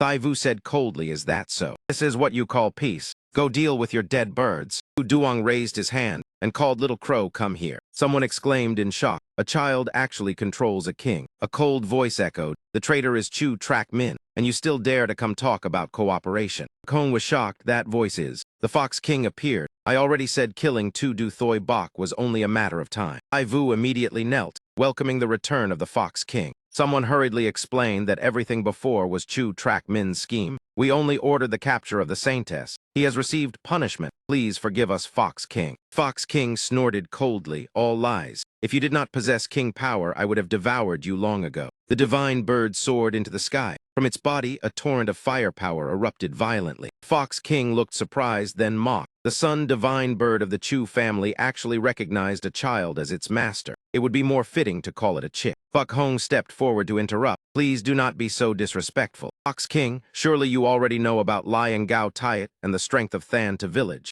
With an army of walking corpses, and even a king, they still failed to defeat Truong Bin. This proves how terrifying the strength of him and his companions has become. Right now, only by joining forces can we completely eliminate Truong Bin. All of us fight for our own clans, so we hope you understand. Those words made the Fox King fall into deep thought. He said when Than to village surrounded Min Chow City, the strength of Lion Gao Tiat was nearly equal to Tu Du Thoi Bok. If Tu Du Thoi Bok had become a king, perhaps I would have lost to him. Now Truong Bin has defeated Lion Gao Tiat at king level. This is truly a great trouble. Do not dream of commanding even one of my soldiers. I will personally lead the entire Thien Thuong Fox clan. Fuck Hong nodded. We understand. We promise not to violate any rules and will fully support you. The Fox King asked Thai Vu how many clan members remain. She replied that after mastering the cultivation method, their numbers increased greatly. Currently, there are about 100,000 Thien Thuong foxes in the city capable of fighting. He praised it as very good. Fox King said confidently, Truong Bin, this time, no matter how many tricks you have, Min Chow City will be your grave. Tens of thousands of Thien Thuong foxes assembled into a massive army. The scene shifted to secret base number 10. Hua Kiat ran out to greet them. It is great everyone has returned, but why is Trin Tiat type not here? Truong Bin replied she and the Zhao brothers have all fallen. Hua Kiat froze in shock. He spoke of the plan. I intend to retake Min Chow City. Who wants to go with me? Everyone responded together.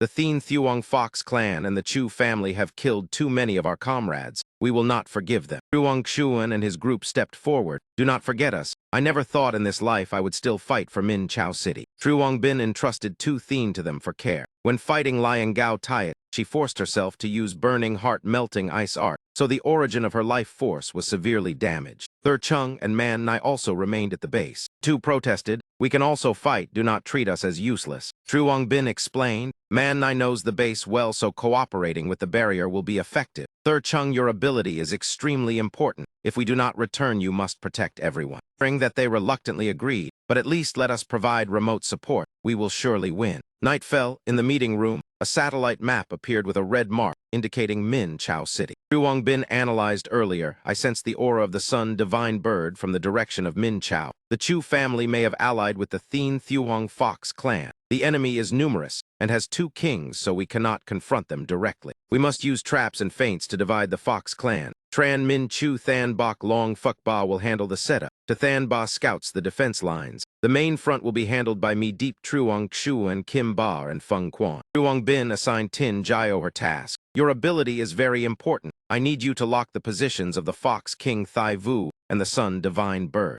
Most important is the spatial location of Captain Tu Du. Tingyro replied, "Leave it to me, I will sense with all my strength." She asked worriedly, "How can we recognize the true body of the Thien Thuong Fox with only your pure blood body?" Truong Bin shook his head. "No need to make it that complicated." At midnight, the operation officially began. Elsewhere, the Thien Thuong Fox guards were standing watch strictly. Suddenly, a sword shot through the air. The blade pierced through one guard. They shouted, "Enemy attack." The group chased after Tran Min. "Hurry, chase him, do not let the brat escape." But as they ran forward, someone blocked their path. They shouted, "There is an ambush." Trying to win with numbers, how naive. Firepower erupted from a Nightwalker puppet. A violent explosion burned the enemies. The system reported Grass Soldier's self-detonation version. Fuck Ba and Lao Bok said with satisfaction these bombs were made by Truong Bin and Thur Chung. These straw soldiers are truly useful. Inside the base, Thai Vu saw the flames and immediately said, "Truong Bin has arrived." Fox King calmly stopped her. "Do not rush. The enemy deliberately caused such a commotion. They likely want to lure us away. The real Truong Bin is elsewhere." At that location, Truong Bin had already appeared. Flames burned around his feet. In the sky, the sun divine bird blazed brilliantly. On the ground, Truong Bin in combat form blocked the path. Firepower from the divine bird's mouth poured down like molten lava. Truong Bin stood below without any injury. He laughed with contempt. "Is that all the sun divine bird can do?" The Fox King stepped forward angrily, shouting, "Arrogant brat." His aura surged violently, but at that moment, Lai Tine and Kim Ba appeared behind him. The two unleashed firepower, together Beast King shattering Star Fist. The Fox King understood, so that is it. The power is not bad. Relying only on you two to defeat two kings. Everyone looked up at the divine bird, cooperating with him. The Fox King raised a crimson crescent moon. Around the moon, white mist drifted in the air. The ground beneath their feet trembled violently. Truong Bin activated Appraisal and was shocked. This is the Fox King's king domain, Central Ember Wisdom Palace. The system reported that within Central Ember Wisdom Palace, the caster can ignore space and become immune to physical attacks. The temperature of the domain increases by 100 degrees every minute until everything is burned away. The caster is unaffected. Fox King said proudly, "Do you think numbers can make up for the gap in power?" He attacked Kim Ba and Lai Tine directly. Fox King rushed past them. Ants will always remain ants. Deep Truong Chuan bound him with vines, got him. Truong Bin shouted now. Firepower from Kim Ba and Lai Tine blasted forward. Beast King shattering Star Fist carried terrifying power. It pierced through the Fox King's chest. Seeing him standing still, someone wondered, did it succeed? Kim Ba and Lai Tine remained alert. The Fox King laughed coldly. "Look around." His clones surrounded them. Silver Phantom Queen shot fired beams like binding cords. Truong Bin warned anxiously, "Watch your back." He raised both hands to block the strike ahead. Looking at his wounded arm, Truong Bin murmured, "Inside the city, he could not use full power." Fox King asked, "Before this firepower, do you still dare be arrogant?" World-burning golden spirit erupted, drowning Truong Bin. In the sky, the divine bird burned fiercely. Truong Bin struggled to resist. The temperature is too high, the avatar cannot endure much longer. The firepower from the divine bird increased even further. Elsewhere, two guards chatted. "Why is it so cold? Then eat someone to warm up." Tin Jio and Than Ba in soul form had arrived. She said the aura is weak, but it should be here. Than Ba asked how this thing works. She replied, "We must first find the entrance to the spatial gate." Suddenly a voice sounded behind them. The king said tonight there would be rats, and indeed we found them. Ai Vu arrived with her subordinates. "You came here alone. What is Truong Bin planning?" Than Ba sneered. "How could you understand his plan? It seems they have not discovered us yet." Than Ba said, "Let me deal with you." Thai Vu mocked, "You alone." A lightning-fast strike hit Than Ba, causing him to spit blood. How could this be? Behind Vu, a grotesque form suddenly emerged with countless tentacles. To Than Ba,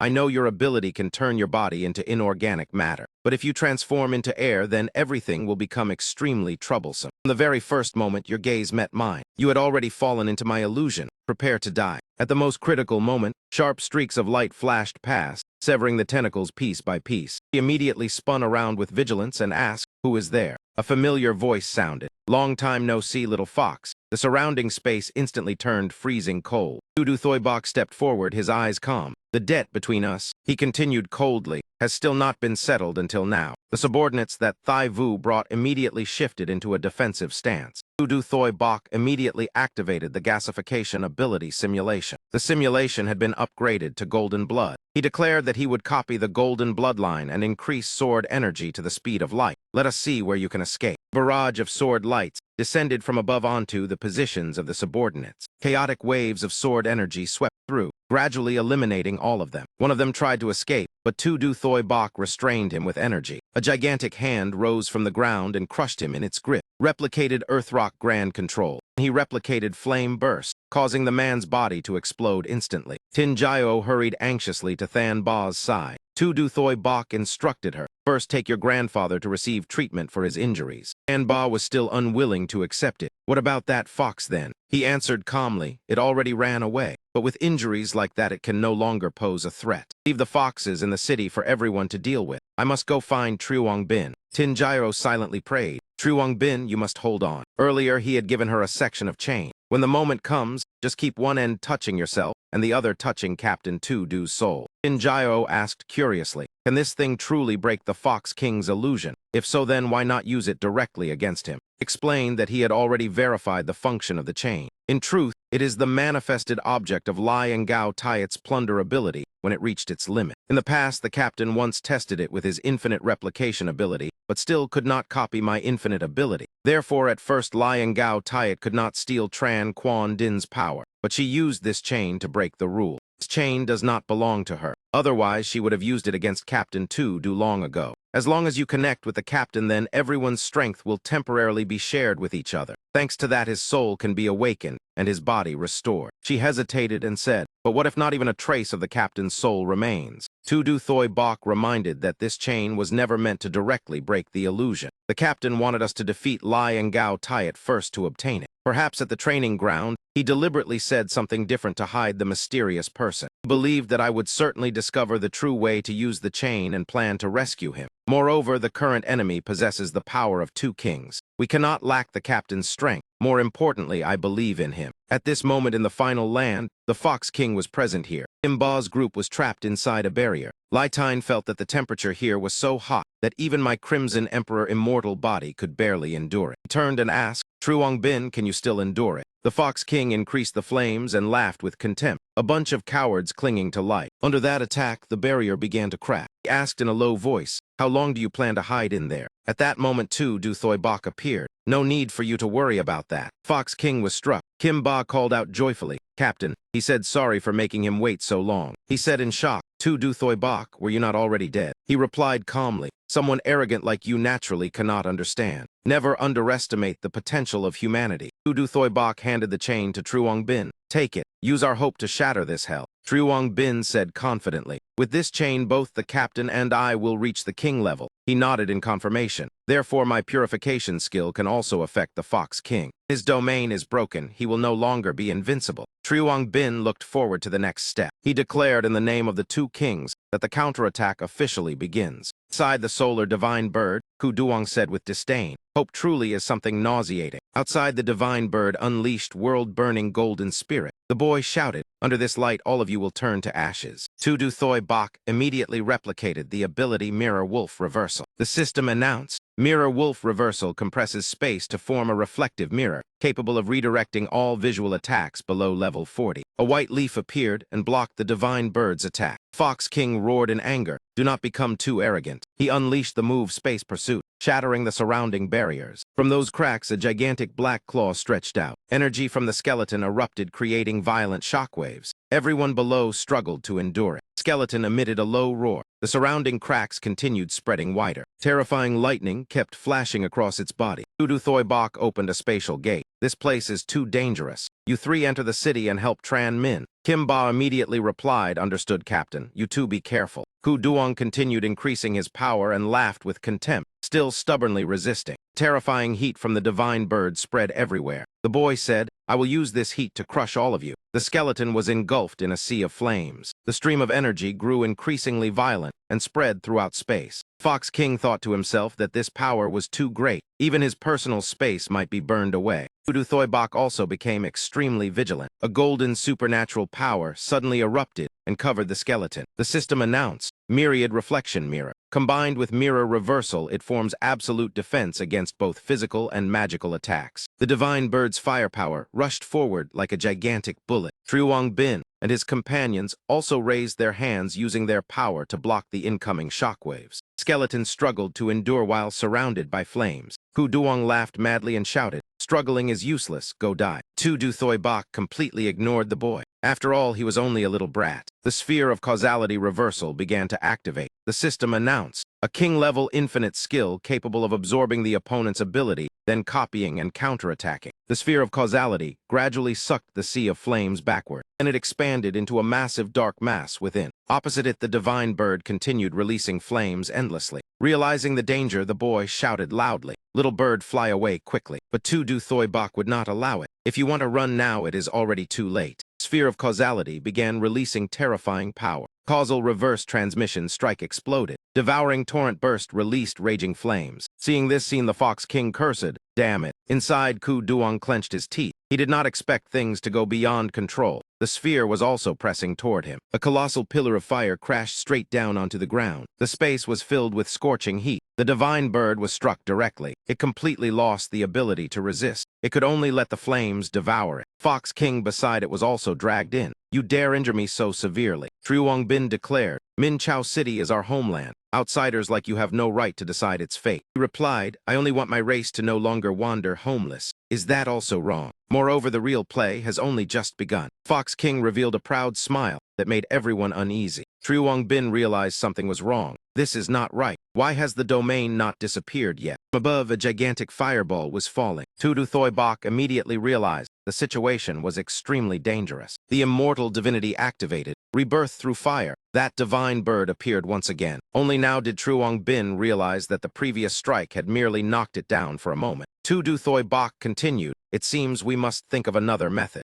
Tran Min's side, the battle situation was also extremely tense. The subordinates surrounded him from all directions, forcing him into the center. "Capture him, do not let him escape." Fortunately, Kim Ba's group returned just in time and immediately rushed in to assist. Kim Ba unleashed a powerful punch. Ice Mountain Force shattered the blazing flames. Lai Tine also deployed the ultimate skill beast King Fist Art. The move Phoenix Sweep swept across and blasted the enemies away. In another room, someone was awakened by the violent noises outside. He rubbed his eyes and looked out the window, muttering why it was so noisy. His movement suddenly froze. "What is this thing?" Seeing the corpses of mutated beasts scattered outside, he was horrified. Mutated beasts have appeared inside the city. Outside, Lai Tine reported, "The foxes on our side have almost all been dealt with." Tran Min asked about their situation. Kim Ba looked at the pillar of fire in the distance and thought, could that be Truong Bin and the captain? Another group also sent a message. "Our side has been cleared. But how many of these foxes are there? No matter how many we kill, there are still more." Tran Min looked around at the slain beasts. "I also feel something is wrong. Earlier it was said that Heavenly Fox Paradise had only a few hundred, but now we have already eliminated more than 1,000. Forget it, we must find the Fox King first. To capture the bandits, we must capture the king.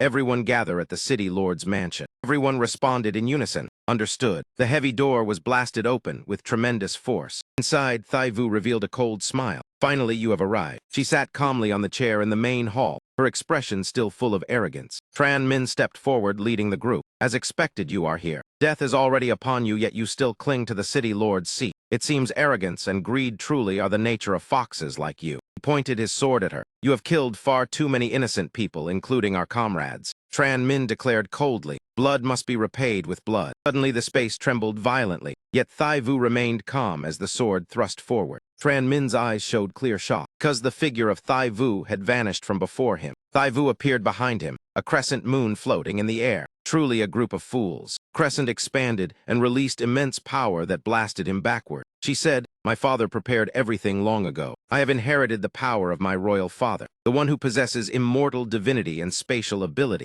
If father meets misfortune, all of that power will be passed to me. Now I am the true Fox King." System announced, "Fox King Lak Thai Vu, King level 40. Hundreds of heavenly spear tigers immediately rushed forward. Truong Chuan reacted extremely quickly. Chaotic bow hands. His two arms transformed into long branches that bound the beasts tightly. Lai Tine also unleashed fire magic to burn the enemies. Beast King Essence. Primordial Chaos Unity. Tran Min immediately announced, "The target has evolved. Confirmed the Fox King is inside the City Lord's mansion. Repeat, the Fox King's true body is here." Kim Ba roared and rushed forward to attack Thai Vu. Dark Star Fist. She looked at him coldly and lightly raised one finger. A spatial crack suddenly opened right in front of Kim Ba. On the other side, Tran Min was startled when he saw Kim Ba suddenly appear behind him. "Why is team leader Kim Ba standing behind me like this?" Brown-haired young man immediately pushed him aside. "Be careful." Kim Ba hurriedly shouted, "Tran Min." He replied, "I am fine." Her spatial manipulation ability is far too flexible. Ordinary attacks are completely useless. Kim Ba gritted his teeth. She is truly difficult to deal with. Elsewhere, Truong Bin shouted in anger, "Stop it. You cannot win."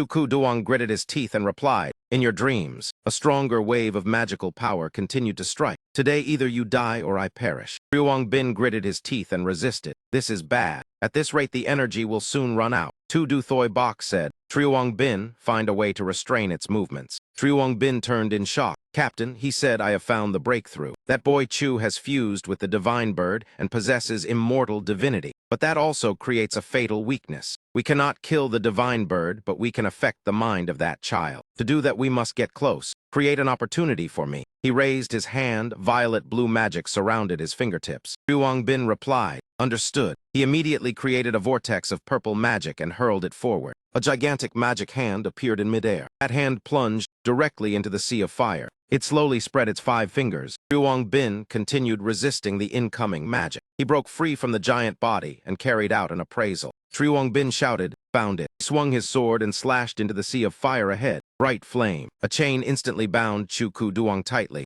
Ryuong Bin reported joyfully, "Captain, I have found him." The boy looked at Tu Du Thoi Bok coldly. "What do you intend to do?" He placed his hand on the boy's head. "Will overwrite." 2 circles appeared around the boy's head. Chuku Duong's eyes gradually lost consciousness. The sea of fire around them began to weaken. Tu Du Thoi Bok looked at the falling divine bird. "His will is too firm. For now, I can only make him fall into eternal sleep. That is enough to resolve this great threat." Elsewhere, Thai Vu was surprised. "The divine bird has been restrained already." She slowly stood up. "It does not matter. I already expected this. Killed my royal father. You exterminated my clan. Ryuong Bin, today I will let you taste the feeling of losing everything." Ryuong Bin looked around and saw his injured comrades lying everywhere. Director Fuong, team leader Kim Ba. "What exactly happened here?" Tu Du Thoi Bok helped Kim Ba up. "The injuries are too severe. Treatment must begin immediately." Green magic appeared in his hand. "Replication, healing wave." Kim Ba said weakly, "We were deceived. The Fox King's real target is the base." Ryuong Bin's face instantly darkened. Tu Du Thoi Bok immediately ordered, "I will treat everyone."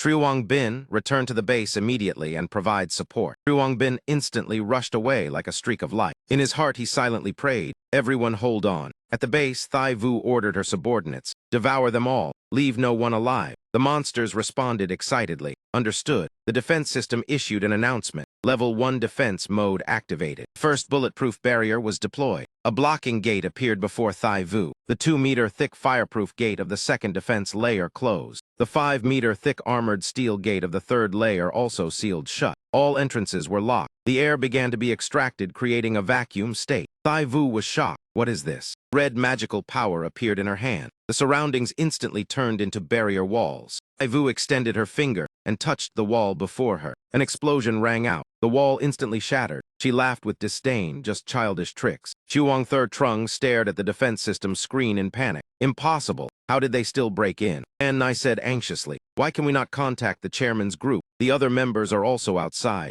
Have we been isolated?" Thai Vu's voice echoed, "All of your signals have been blocked by me, because I have erected a stronger barrier surrounding this base." She laughed loudly. "The people inside this building should not dream of escaping." Man Nai looked at the object she threw down in shock. That was the communication device of the Purge team. She suddenly understood and immediately became vigilant. She used that device to determine the base's location. Tin Jio supported Tu Thien as they stepped forward. "There is still a chance. Everyone do not be afraid." Tu Thien immediately launched a magical strike toward Thai Vu. The system sounded an announcement. Teleportation space activated. Lak Thai Vu swung her hand and cut the attack apart. "It is useless. I can redirect all damage elsewhere." Immediately the subordinates behind her were struck and instantly frozen into ice. However, Tu Thien calmly asked again, "Are you truly certain that everything is useless?" She suddenly turned around in shock and stared at the man. "To Than Ba, did you transform into ice and hide within Tu Thien's attack just now?" He secretly observed and thought, "This is bright flame that Truong Bin accumulated with the Martial Pact gem. As long as it detonates, will become bright flame itself." The Than Ba rushed forward and shouted, "Go die, you filthy foxes." Surveillance space. Thai Vu merely waved her hand lightly. His body was instantly torn apart into 2 halves. Jinjiro cried out in panic. "Grandfather." Thai Vu said coldly, "It is useless. His technique was broken by me long ago." However, Thai Vu still sensed something unusual. "My barrier is still being destroyed. Could it be that Truong Bin has already arrived? Such swift action. It seems I can only end this quickly." In shift, Truong Bin hurriedly controlled the golden giant. "Break it for me." Thai Vu's barrier rapidly cracked apart. He immediately rushed inside. "Fox King, your opponent is me." Trace of confusion flashed across his face. Thai Vu laughed coldly. You arrived at the perfect time, Bin. She narrowed her eyes at him and said, next. Spatial shift open. She spread her arms, one side blue, one side red. Who do you intend to save first? Tu Thien was imprisoned within a trembling lava space. On the other side to Tin, Gyro raised her hand, pleading for help within a deep-sea space. Bin immediately charged straight toward Thaivu. He swung his sword in a fierce slash. She immediately dodged and sneered, have you lost control already? Thaivu cautiously thought to herself. Aside from that slash, there is also a hidden sword energy that cannot be seen with the naked eye. Must avoid it.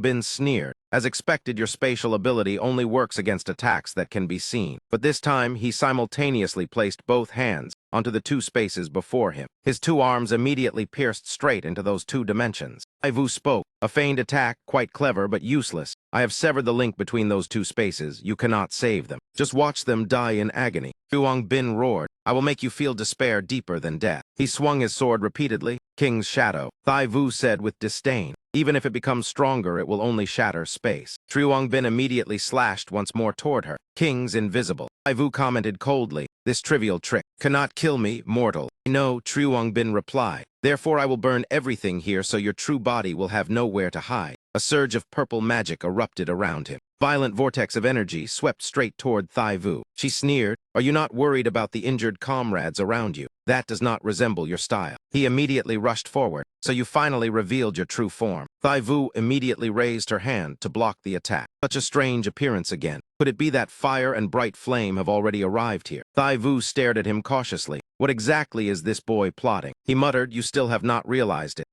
Bin sneered. It seems even after becoming a king you have not improved at all. He looked around in shock. This is not right. Where did the members of the Purge team go? This is Illusory Radiance, Heavenly Tomb. Thaivu recalled the moment Bin once unleashed the King's Shadow technique. Was it at that exact time? I have no way to break the Illusory Light Sky Tomb. The current terrain is completely unfavorable for me. I must shift space quickly. Inside the space that belongs to the Fox King, Thaivu was completely confused, not knowing what exactly was happening. Bin swung the long chain filled with killing intent forward. I already left a mark on your body earlier. You have nowhere left to run. Do not dream of escaping. The chain immediately wrapped tightly around Thaivu's wrist. She was shocked with surprise. What kind of artifact is this? What are you trying to do? Bin replied calmly. Is it not obvious? I use this chain to link with you. For a short time, I can borrow your teleportation ability. Thaivu angrily asked. How can you open my space? The two spaces imprisoning Tu Thien and to Tin Gyro suddenly shattered. The two immediately seized the chance to escape. Thaivu roared in fury, damn it. She immediately launched blazing red magic streams toward them.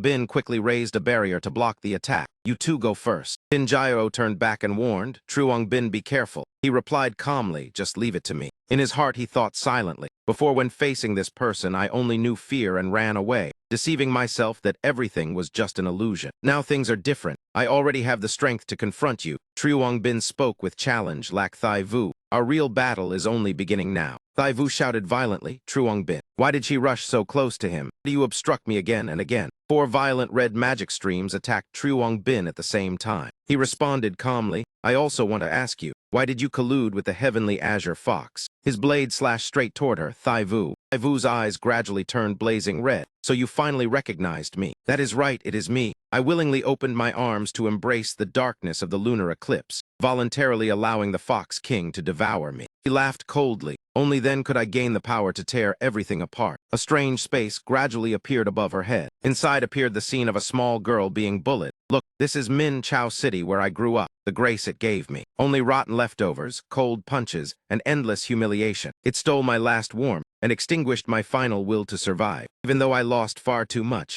no one ever truly saw me. He roared. From that moment I understood. In this place, kindness is only a burden. Tears are only useless things. If I do not want to be trampled, if I want those who hurt and despised me to pay the price, then I must become more ruthless than them, colder and stronger. And then it appeared. Saw the flame of hatred burning in my soul, a flame fierce enough to burn everything. In the end, we became one. Thaivu's reflected memory space instantly shattered. You ask why? Because I will return every pain this city caused me 1,000-fold and 10,000-fold. An orange-red energy sphere appeared between her palms. It fired beams of light that pierced through each fragment of memory, reflecting the image of young Thaivu. Eclipse mirror image, unquestioned execution. Bin immediately leapt away to dodge. The flying fragment struck him and injured his body. Immediately after, Truong Bin created a purple vortex that swept them all together. Flame Eye Returning Wolf erupted with its maximum power. He concealed himself inside the enormous body that had just been summoned. Truong Bin launched a gigantic punch straight toward Lak Thai Vu. He directly blocked the strike. A mouthful of fresh blood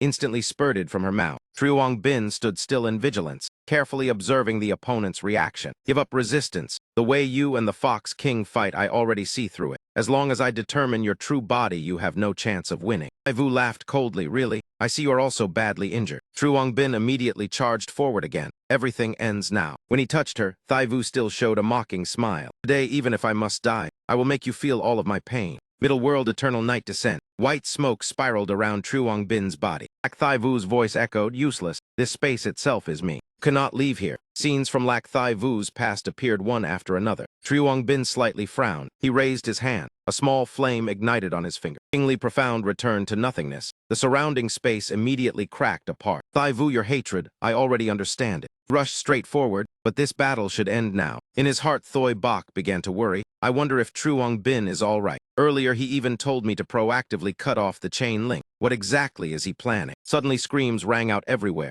There are some here, there are some there. What exactly are these things? Two young men panicked when they saw their comrades lying across the floor. Hurry, call the patrol team. Such a huge incident happened in the city, yet no one noticed. A heavenly azure fox immediately lunged toward him. Thoi Bok immediately took action. Grave training copy. The young man shouted in panic. Someone has been killed. Tudu Thoi Bok reassured him. Calm down, these are not humans. He immediately realized they were mutated beasts. He continued explaining, I know it is hard for you to accept immediately, but the explanation is complicated. In short, you must find a place to hide first. If there is no notice, then absolutely do not go outside. The young man hurriedly left. Master, please be careful as well. Thoi Bok calculated silently. The Fox King will be handled by Truong Bin. As for me, I will clear out the foxes in the city. The scene shifted elsewhere. Truong Bin was lying motionless on the ground. He slowly opened his eyes. Truong Bin was surprised to realize this was Minchow City. Behind him were Thai Vu and the heavenly azure foxes. Strange blue-white light enveloped Thai Vu's body. I really still hate this place, but everything is over now. So this is feeling of being free. Immediately afterward, her body gradually dissolved. Tudu Thoi Bok suddenly appeared. Truong Bin, why are you here? Where is the Fox King? Looked at the place where Thai Vu had just stood and replied, dead. Tudu Thoi Bok added, right? While I was clearing the foxes in the city, I discovered inside the city lord's mansion there was a cultivation chamber like the one seen before. The heavenly azure fox must rely on it to increase their numbers quickly, but I already destroyed them all. Truong Bin frowned and thought, could it be that? Tudu Thoi Bok continued, that person very likely once came here. Truong Bin asked worriedly how the others were. He replied, there is no major problem. The foxes in the city I already dealt with completely. Hearing that, he said, there are still many injured people in the headquarters. We should return there first. Scene shifted to another forest. An old man fled with his companions. Damn Truong Bin, damn the cleanup team. We worked so hard to awaken the divine bird, yet it was destroyed. Another voice comforted him. What is done, at least we are still alive. As long as we are alive, the Zhang family can rebuild countless times. When that time comes, we will surely reclaim everything. Suddenly they stopped, my lord. The old man said with joy, I knew my lord would not abandon our Chu family. If my lord grants us a little more power, we will certainly destroy Truong Bin and reclaim Minchow City. But the black-faced man looked at them coldly, who said, I want to help you. You already lost. Loser should leave the chessboard. Flame ignited and burned away the final remnants of the Chu family. That man muttered, I did not expect you could survive until the very end. Truly surprising. That man slowly removed the mask. It is time to retrieve the world line. And this as well. The mask shattered, peach blossom mask common grade already broken, Truong Bin. That man revealed his true identity. It was Truong Bin. Zhang Shuzhang was working inside the Fat Technology Research Room. Zhang Shuzhang level 30 sighed with boredom. In the end, this kind of task still has to be handled by myself. The scene shifted to a cemetery. Kayat Man has now reached level 21. Her eyes became slightly moist. She softly called out mother. Kayat Man placed the bouquet before the gravestone. Minchow City has finally returned to peace as before. Inside the Iron Soul Forge shop, Lu Thiat Fong exhaled a stream of smoke and said, Tiu Chuang, when will you cook? He replied in annoyance, did we not just eat vegetables? I truly cannot tell whether you are pretending to be muddle-headed or truly senile. Just then Tin Jiao hurried inside. Sister Chuang, where is Vuong Kayat Man? Kai Kiu Sao replied, she went out early this morning. Do you need her for something? Tin Jiao said while catching her breath. The induction ceremony today is about to begin, yet she is still nowhere to be seen. Deputy Captain of the patrol team to Tin Jiao level 34. The scene shifted to the headquarters of the patrol team. Lai Tine loudly announced, "New comrades, welcome everyone to join the patrol team. From today onward, you are the first line of defense protecting this city. Together, we protect the light of every household. Join forces to create a safer future for Minchow." New Captain Feng Lai Tine, level 39. Everyone below shouted in unison, "Understood. We will never fail the mission." Scene shifted elsewhere. All equipment has been prepared. New investigation team captain to Than Ba, level 39. Although Lion Gao Tiat is dead, and most of the Saint Ancestor Village forces have turned into living corpses, it is not certain that none escape. This trip to the former location of Saint Ancestor Village must be extremely cautious. Absolutely do not act recklessly.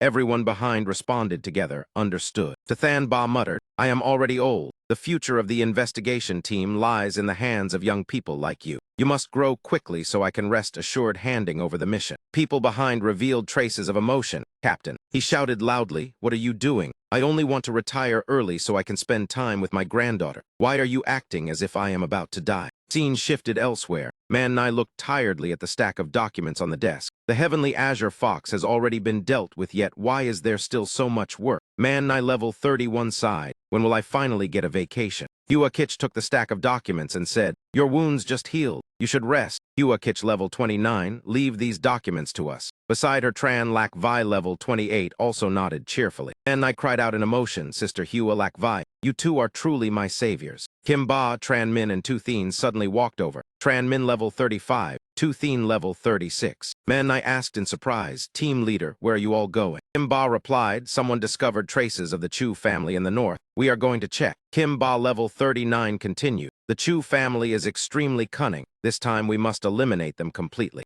The scene shifted to Min Chao Academy. Ruang Bin recalled what Tin Jiao once said, "Tomorrow morning I must report to the patrol team. You do not need to wait for me." He thought silently. Who would have expected so many things to happen since then? Tu Du Thoibok spoke and asked, "What is wrong, remembering your days as a student?" Truong Bin replied with a smile, "City Lord Tu Du also has time to visit me." Truong Bin, level 40, King rank. He laughed and said, "No matter how busy, one must still rest." Truong Bin continued, "To break through to King rank, one must pass the trial land and gather enough faith. Now the citizens all support you. I believe you will soon reach King rank as well." Thoibok lowered his head gratefully. "It is all thanks to your blessing. On behalf of all Min Chao City, I thank you once again." He asked, "Do you truly not want to attend the commendation ceremony? The citizens hope to meet their hero." Tu Du Thoibok, level 40, about to break through King rank. Truong Bin scratched his head and declined, "Please spare me. I am not used to such occasions. Although the city is temporarily safe, the whereabouts of the mysterious person remain unknown.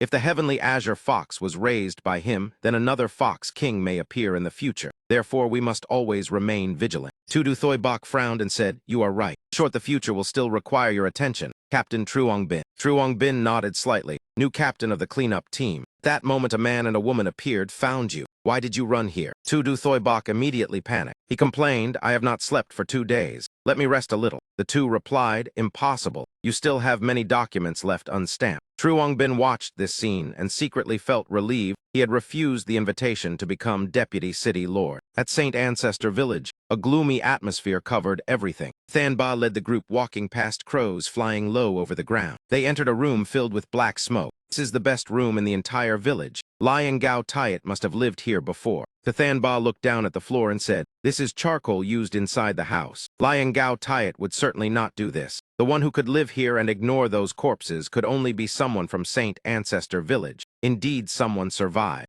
Ba picked up a glass bottle and said, "Captain, this is medicine from Min Chao City." Than Ba examined it carefully. The bottle body is clean. The smell of medicine is still strong. It seems it was left here recently. He immediately ordered, "Quickly report to the city lord. The remnants of Saint Ancestor Village may have contacted someone in the city recently. I and a few people will stay to search for more clues." Fuck Ba replied, "Yes." In Min Chao City, True Dai Hawk Pharmacy, woman cried bitterly, "My husband has always been kind. He never made enemies with anyone. How could this happen?" Tin Jiao comforted her. "Madam Triu, please accept our condolences. The patrol team will certainly investigate thoroughly, but we need your cooperation." Thuong Duong whispered to Tin Jiao, "Deputy Captain, the preliminary autopsy result is out. Boss Chu likely did not die because of the fire." She immediately tossed the stack of files to him. "This part is for you. Go comfort Madam Triu." Thuong Duong replied awkwardly, "Yes." Scene shifted to the forensic room. The Tin Jiao showed a surprised expression. Truong Bin, why did you come here as well? He replied. I received news that medicine from Minchow was found in Saint Ancestor Village, and something happened in the city again. Perhaps the two matters are related. Forensic doctor said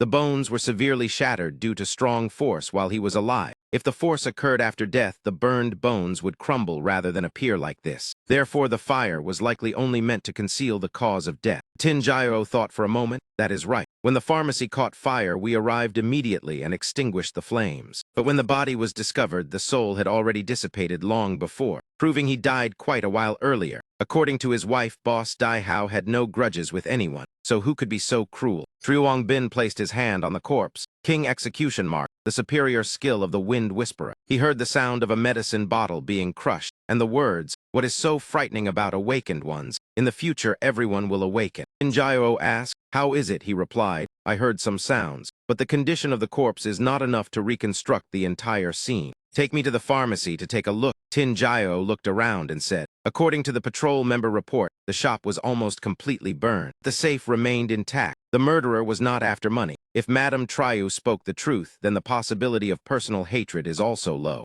Truong Bin continued, the motive of the murderer is still unclear. This case will be very difficult to investigate. Suddenly his eyes lit up. He saw a strand of purple magic power drifting toward the door. This is spatial energy. Tin Jio was startled. Could it be the Fox King? He shook his head. No, this energy is different. Moreover, it feels familiar. His eyes immediately shone brightly. I can trace the source of this energy. Follow it and see. Little girl brought a bowl of medicine to the bedside and said, Aunt, please drink the medicine. Thai Vu drank the medicine and said, the poison in my hand still cannot be cured for now. Lion Gao Tiat has been dead for a long time, yet still refuses to let us go. Do they truly want to hunt us to the end? He coughed out a mouthful of blood. Tiu and Gok said anxiously, Aunt, do not get agitated. It is already fortunate that we are still alive. Suddenly a noise sounded outside. Truong Bin and Tin Jio stepped inside. So it is indeed you, tell the truth. Death of Uncle Dai Hao and the fire at the pharmacy, were they caused by you? Truong Bin asked in a low voice, what conspiracy does your Saint Ancestor village still have? Tu only silently looked at him. The little girl Tiu and Gok shouted, what Uncle Dai Hao, what conspiracy, what does it have to do with us? We only want to live. Truong Bin continued questioning, then why are you secretly hiding here, and even keeping the medicine from Boss Dai Hao Pharmacy? Ivu stopped Tiu and Gok. Tiu and Gok let Aunt speak. When Lion Gao Tiat went into seclusion, the madman Ta Huang Min turned all the villagers of Saint Ancestor Village into materials for corpse refinement. I was almost turned into a living corpse as well. To survive after the corpse army was teleported away for training, we escaped from the village. But the corpse poison he implanted in our bodies eventually erupted, which is why we became like this. At that time, Thai Vu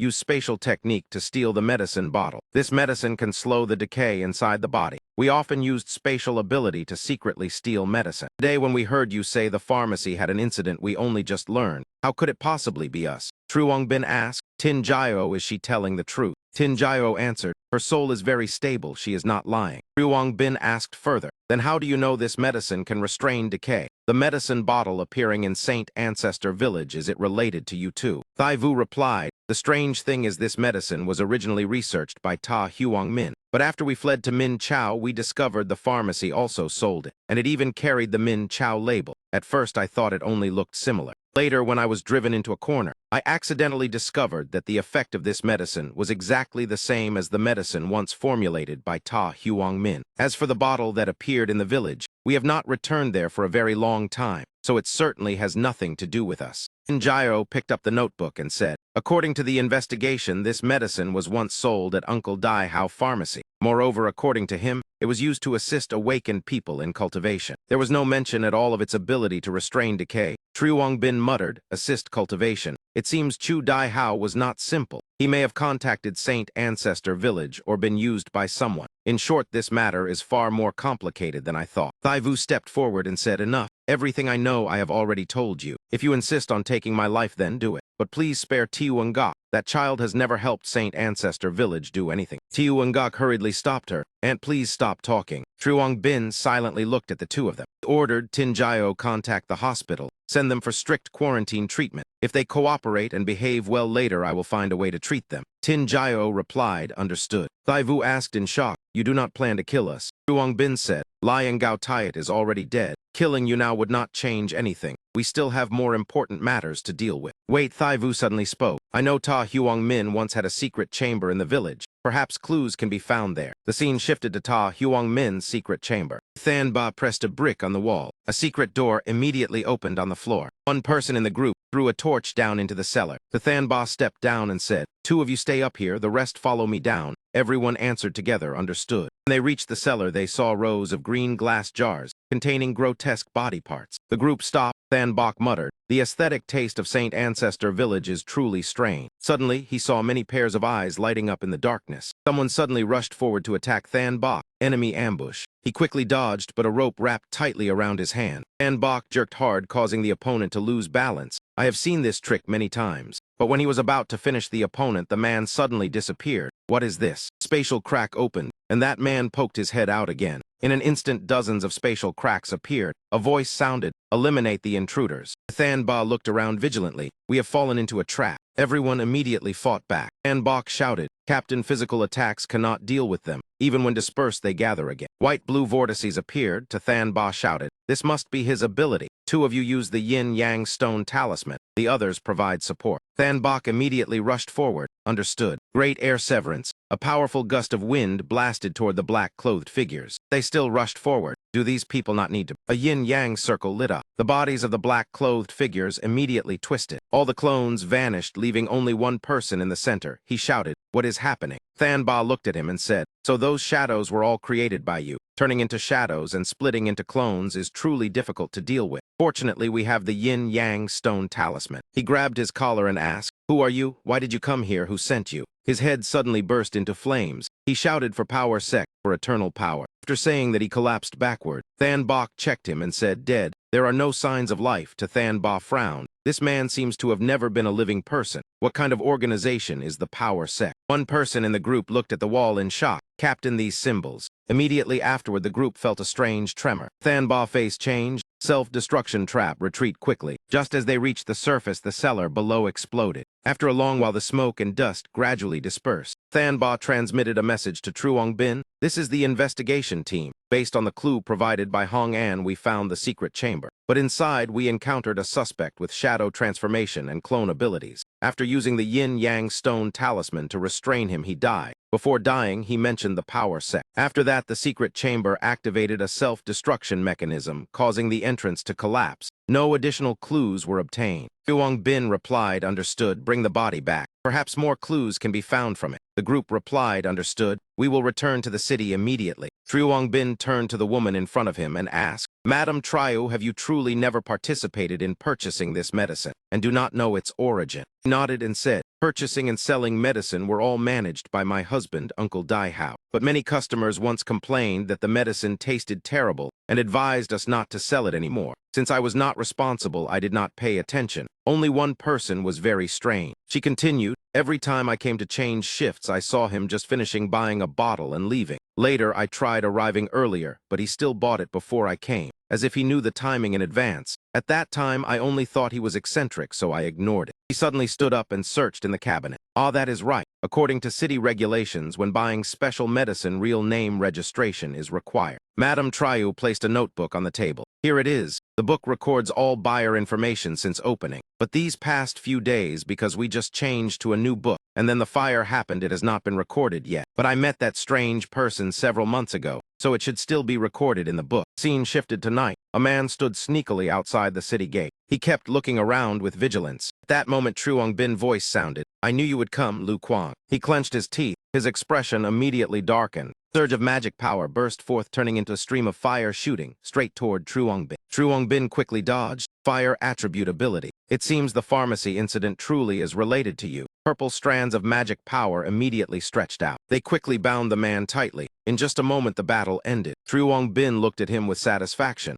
"I did not expect an unexpected gain." Lu Kuang gritted his teeth and glared at him with hatred. Truong Bin noticed the scar on his face. "You are also a survivor from Ta Huang Min Laboratory." Bound by Truong Bin chain, Ta Huang Min gritted his teeth and used fire to burn the chain around his neck. After breaking free, he immediately grabbed the chain and burned it. Truong Bin stood at a distance watching the chain being destroyed and thought, he can escape the Ming Mist chain. While he was still thinking, Ta Huang Min had already rushed forward, launching flames to attack. Truong Bin looked at the approaching flames, yet remained standing still. It seems he has already lost his reason. Immediately afterward, an invisible punch from Truong Bin struck out, sending Ta Huang Min flying to the ground with a loud crash. Truong Bin withdrew his hand. Ta Huang Min staggered to his feet with flames still burning across his body. He roared madly and burned his entire body with fire. Immediately afterward, he transformed into the illusory reality flame prison form, a fire monster covering his entire body. He launched flames toward Truong Bin while shouting, "Power has granted me new life." Truong Bin only calmly raised his hand. An energy circle immediately appeared like a shield blocking the flames.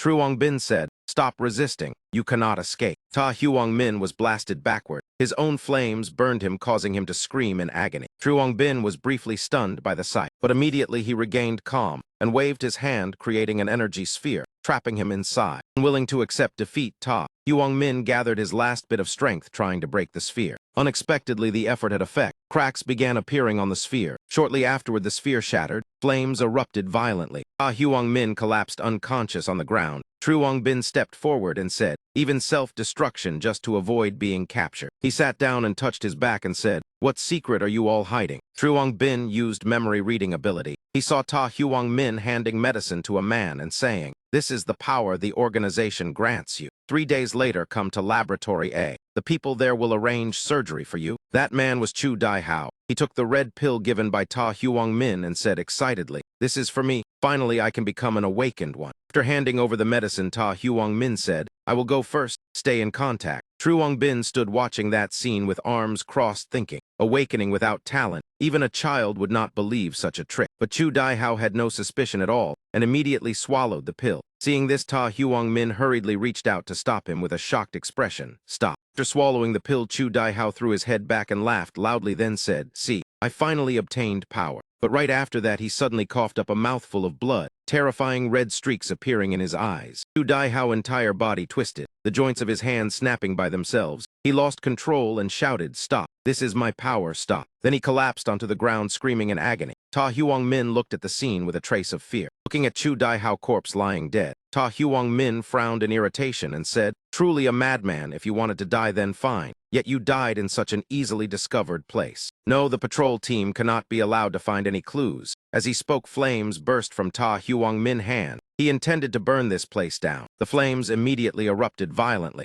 the entire room quickly sinking into a sea of fire. Truong Bin watched Ta Huang Min back as he left and thought, artificial awakened ones, the power sect, did they truly succeed? In Truong Bin's mind appeared the scene of Chu Dai Hao once saying, "What is so great about awakened ones? In the future, everyone can awaken." Truong Bin pieced the events together and thought, so it was Chu Dai Hao who said that. He had long been a member of the power sect. Truong Bin closed his eyes and used the system search, King Archive, search Liu Kuang, related to the power sect. "What else do you know?" A man in black appeared before him and said, "Boy, do you want power? We need more of our kind." In Truong Bin's mind, the words echoed, "Power eternal." The man in black continued, "You are the most perfect product ever created by Laboratory A." Another voice answered, "City Lord, sir. What do you think of my proposal?" Suddenly a cold voice sounded, "Someone daring to probe this place." Truong Bin did not expect to be discovered. He immediately opened his eyes in shock. A pair of gigantic eyes appeared before him and said, "This is not a place you should come." After speaking, the figure instantly disappeared. Truong Bin could only clench his fists and stand there. He looked at Ta Huang Min lying on the ground and muttered, "Who exactly was that person? He could actually interfere with my king rank power." At that moment, his communication device suddenly rang. A voice came through, "Truong Bin. Something happened at the hospital." Hearing this, he immediately asked, "What happened?" The person on the other end immediately replied, "Guan Hong Ying has been kidnapped." The scene shifted to Tin Jiao. At this moment, covered her mouth in extreme worry. Truong Bin had just arrived. He asked urgently, "What is happening?" Tin Jiao quickly explained, "The enemy took advantage of the patrol shift change to strike. They clearly prepared in advance." Hearing this, Truong Bin's eyes lit up. He activated Royal Authority True Sight. Light radiated from Truong Bin's body into many streams. He clenched his fist and said, "The new patrol members have all been strictly screened. There cannot be an insider." Truong Bin observed the surroundings while speaking. "Perhaps they have a way to track our movements." Hearing this, Tin Jiao asked doubtfully, "Is that possible?" Truong Bin replied seriously, "It is hard to say, because the power sect may also possess king rank figures." He recalled the gaze that once looked at him. Tin Jiao exclaimed in shock, "King rank." Soon afterward, a strand of black aura spread from Truong Bin's feet. He said, "Found it." Tin Jiao immediately looked in the direction he faced. Truong Bin turned to leave and instructed, "I just obtained clues from Liu Kuang. The power sect seems to have once contacted the previous city lord. Contact City Lord To-Do and investigate whether there are any related relics. Tin Jiao nodded in agreement. Hearing this, Truong Bin left with peace of mind. While running, he said, I will go rescue Guan Hong Ying, protect Zhang Tiu and Ga. The scene shifted. The figure of Guan Hong Ying appeared. Hands were bound by invisible red chains as she stood inside a magic formation. A group of people in black stood before her. One of them said, talent like yours would be wasted if unused. Guan Hong Ying woke up and struggled, asking, who are you? The chain around her neck tightened, causing her pain. A voice shouted, traitor of the village, you have no right to speak. Obediently become our power. Blood from Guan Hong Ying's neck dripped onto the floor. The magic formation immediately glowed and turned red. The formation then released a massive surge of energy. Guan Hong Ying's eyes gradually became lifeless. Her reason disappearing, she silently obeyed.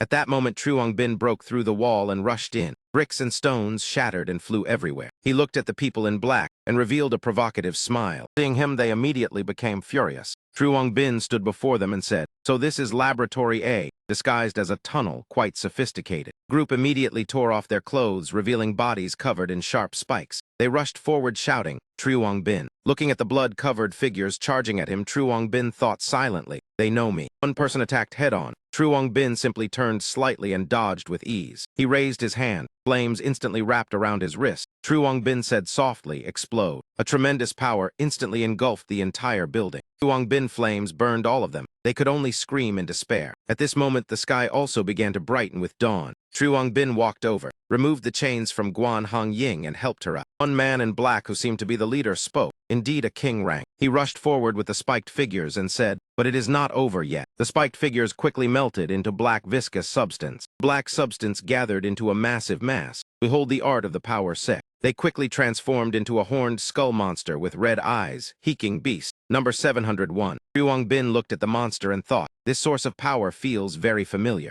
Beast lunged forward, slashing with its claws. Truong Bin carried Guan Hong Ying and leapt aside to dodge. The ground instantly shattered beneath its strike. The monster stomped and roared, power erupting immediately. Truong Bin set Guan Hong Ying down, then looked at it and said, I wondered why Ming Flame was ineffective against you. So this is the reason. This is the power of Luo Hai. The power sect and Saint Ancestor Village truly are connected. The leader raised a hand filled with black aura and said, this time you have no way to counterattack. Even a king rank is nothing more. Commanded the beast to attack. Truong Bin calmly replied, who said that? I only need one move. An invisible hand instantly pressed the beast down to the ground. It roared violently. Seeing this, the man in black immediately turned to flee. But Truong Bin had already predicted it and teleported to block his path. He stood before him and said coldly, speak, everything you know. The man in black suddenly grabbed Truong Bin's wrist. A source of green-black aura spread from the wrist. A voice sounded, Truong Bin, long time no see. He looked down at his wrist and thought, this voice is. The man in black grinned. Truong Bin saw the familiar face and exclaimed, Ta Huong Min. Realizing the scheme, Truong Bin immediately used flames to burn away the black aura on his wrist. After that, he used chains to lock the man in black and said, this trick cannot affect me. The man in black emitted black aura and laughed proudly. You have evolved to this level already. He used the black aura to burn his own body. Truong Bin calmly said, stop pretending. I once used this very power to kill you. Ta Huong Min laughed slyly and said, is that so? So that is how I died before. Truong Bin asked in confusion, I before. Black aura on Ta Huong Min body gradually faded. He said, I can control living corpses. I can also create them. Creating a few more of myself is nothing difficult. Even if they do not share consciousness, this consciousness was already backed up by my previous self before fighting you. Truly interesting. You now have even greater research value. Hearing this, Truong Bin shouted angrily, what are you plotting? Ta Huong Min did not answer and only said, before long you will know. I will lead the power sect to recreate the world. Truong Bin watched him disappear, clenching his fist and muttering the power sect. The scene shifted. Seeing Truong Bin return, someone called out, Captain, you are back. Truong Bin carried Guan Hong Ying and said to Sukayat, take her to a safe place. She immediately replied, understood. Truong Bin handed Guan Hong Ying to Sukayat, then asked Kim Ba and Tu Thien, why did you two return already? Did you find the Chu family? Kim Ba crossed his arms and said, the northern forest was burned across a wide area. No clues were found. The enemy likely erased the traces deliberately. But we heard the news in the city, so we returned to assist. Truong Bin said, the situation is more serious than expected. Gather everyone for an urgent meeting. Just in time, Captain Tu has also returned. This moment, Tu Du Thoi Bok poked his head out from the desk and said, Truong Bin, we have found the information you needed. The scene shifted. Inside the records archive room, a voice sounded from the recording. The earliest data about the power sect appeared about 30 years ago. At that time, Duthan Hai proposed the idea of breaking the awakening rules through artificial awakening. Others were searching for more documents. Tudu Thoi Bok pulled out a notebook and read while speaking. I found his experimental records. Inside it presents the theory of creating artificial awakened ones, mainly extracting abilities from living corpses and implanting them into living bodies. The only person capable of doing this is Ta Huang. He held up a sheet of paper and said through gritted teeth in anger, "It seems Duthan Hai had stood on Lai and Gao Tai's side from the very beginning. Truly a waste that I once trusted him." Looked at the person holding the documents and said, "Fortunately, when the Heavenly Azure Fox occupied the City Lord Mansion, these documents were not destroyed. In addition, we have confirmed the location of their laboratory in the city and a list of some power sect members. I will send the useful documents to you. As for me, I must stay to handle matters in the city. This matter will be fully entrusted to you." The person searching documents in the room replied immediately, "Understood. City Lord, you have worked hard." Before leaving, Tudu Thoi Bok still instructed the two people in the archive room, "Contact Captain Lai Tyne and coordinate with the patrol team to strengthen vigilance in the city. Strictly forbid anyone from leaving the city." The two immediately replied, "Understood." Tudu Thoi Bok frowned with worry and said, "I have a bad premonition." The scene shifted. Inside a large room, countless people in black stood around a dark sigil circle. Ah Huang Min was also present. He held a scepter and struck it on the ground, casting a spell. Immediately, the dark sigil circle radiated violent light. The people in black were immediately pulled into the dark force. After being absorbed, they gathered into a massive sphere of darkness. Not long after, it was refined into a bead, emitting sinister power. Ta Huang Min reached out and caught the bead, then said, "Only this much. It seems I must find more living sacrifices." Turned to the person behind him and said, "But this amount of nourishment should be enough for her to open her eyes." He lifted that person's hand and laughed proudly. "To create this body, I spent quite a bit of effort. An ordinary body cannot withstand her power. You understand that as well." Before him was the corpse of Lion Gao Tai, which had completely lost vitality. Ta Huang Min stuffed the dark bead into Lion Gao Tai's mouth. Immediately her body reacted. Light erupted, spreading throughout the space. Seeing this, Ta Huang Min laughed with great satisfaction, saying repeatedly, "Good,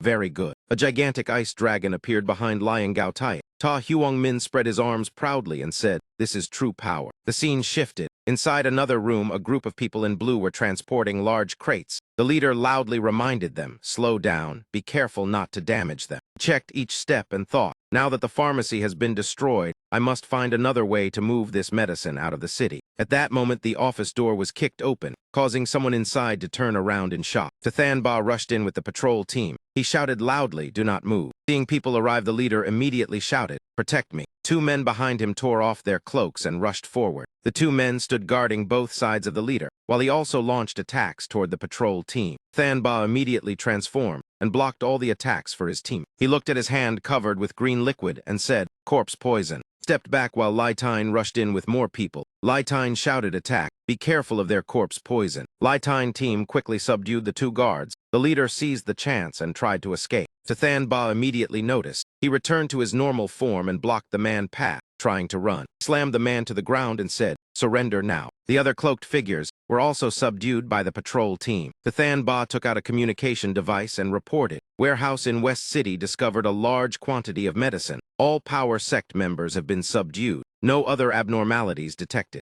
Huang Bin was looking at the map on the screen. Hearing the report, he replied, "Good work. Be careful, Ta Huang Min may have set traps." Tathan Ba replied, "Understood." The scene shifted. Tu Thien also reported to Truong Bin. Laboratory B has confirmed many cultists and composite beasts. She looked at the frozen beast skeletons and said, "All have been eliminated. No other abnormalities detected." After hearing the reports, Truong Bin began to doubt. Everything is going too smoothly. Before this, they clearly used many schemes. He marked another X on the map and thought, what exactly is he preparing? The scene shifted. Lai Tyne led the patrol team to inspect the city. He said, "Carefully check people entering and leaving recently, especially suspicious individuals." Suddenly screams rang out. Everyone immediately turned back. Lai Tyne asked what happened. In the alley, several citizens were being chased by living corpses while running and crying for help. Lai Tyne immediately transformed and used flames to block the living corpses. After rescuing the citizens, he said to his teammates, "Prioritize evacuating the civilians." Lai Tyne's entire body ignited as he charged forward. In his mind, he thought, why have living corpses appeared inside the city? Lai Tyne team quickly reported, South City has many living corpses appearing. Civilians are under attack, request reinforcements.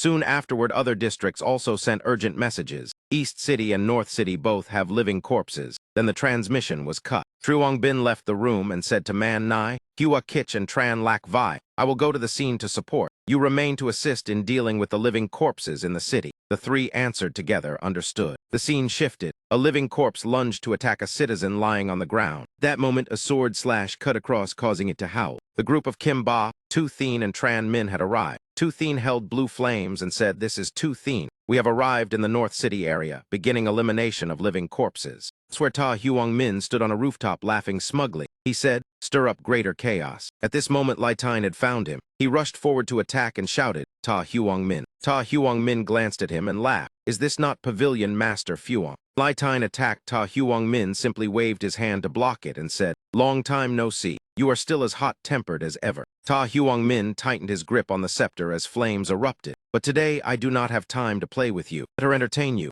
Ngao Tiat Ice Dragon immediately flew out. The two sides fought fiercely. Lai Tine launched a punch that shattered the Ice Dragon head. He landed on the ground and looked upward. So that is how it is. Seeing Lai and Ngao Tiat flying in the air controlling power, Lai Tine thought, this time it is troublesome. The scene shifted. The patrol team was escorting civilians to safety. Citizens ran in panic. Hurry inside. They had just killed one living corpse when another appeared. One person shouted, How many are there? Suddenly a huge force appeared, sweeping away all the living corpses. Tudu Thoibok appeared to help eliminate the living corpses. Everyone saw him and shouted, City Lord. Thoibok reported the surrounding area has been cleared. Man Nai. At headquarters, Man Nai, Hua Kitch and Tran Lak Vi were casting spells and replied together, We are ready. Man Nai shouted loudly. Illusory light sky curtain activate. A surge of energy erupted, forming a barrier, covering the entire city. Seeing the barrier form, Thoibok ordered, There are still many civilians outside. Quickly bring them inside. The patrol team answered together, understood. The scene shifted. Lai Tine was still fighting Lion Gao Tiat. He had begun to tire, veins bulging on his forehead. Lion Gao Tiat unleashed Extreme Ice Lotus. An Ice Lotus grew and attacked. He clenched her hand. Cold air spread outward. An ice sphere formed. Extreme cold ice burst. Countless ice arrows shot out. The ice arrows rushed forward. Lai Tine raised his hand to defend. After a moment, the ice arrows finally stopped. But immediately, the next wave of ice power surged forward, leaving him no time to react. Slammed to the ground, the stone pavement cracked apart. He looked at the ice spikes and said, Corpse poison, Ta Huang Min. He gritted his teeth and said, The methods are still as despicable as ever.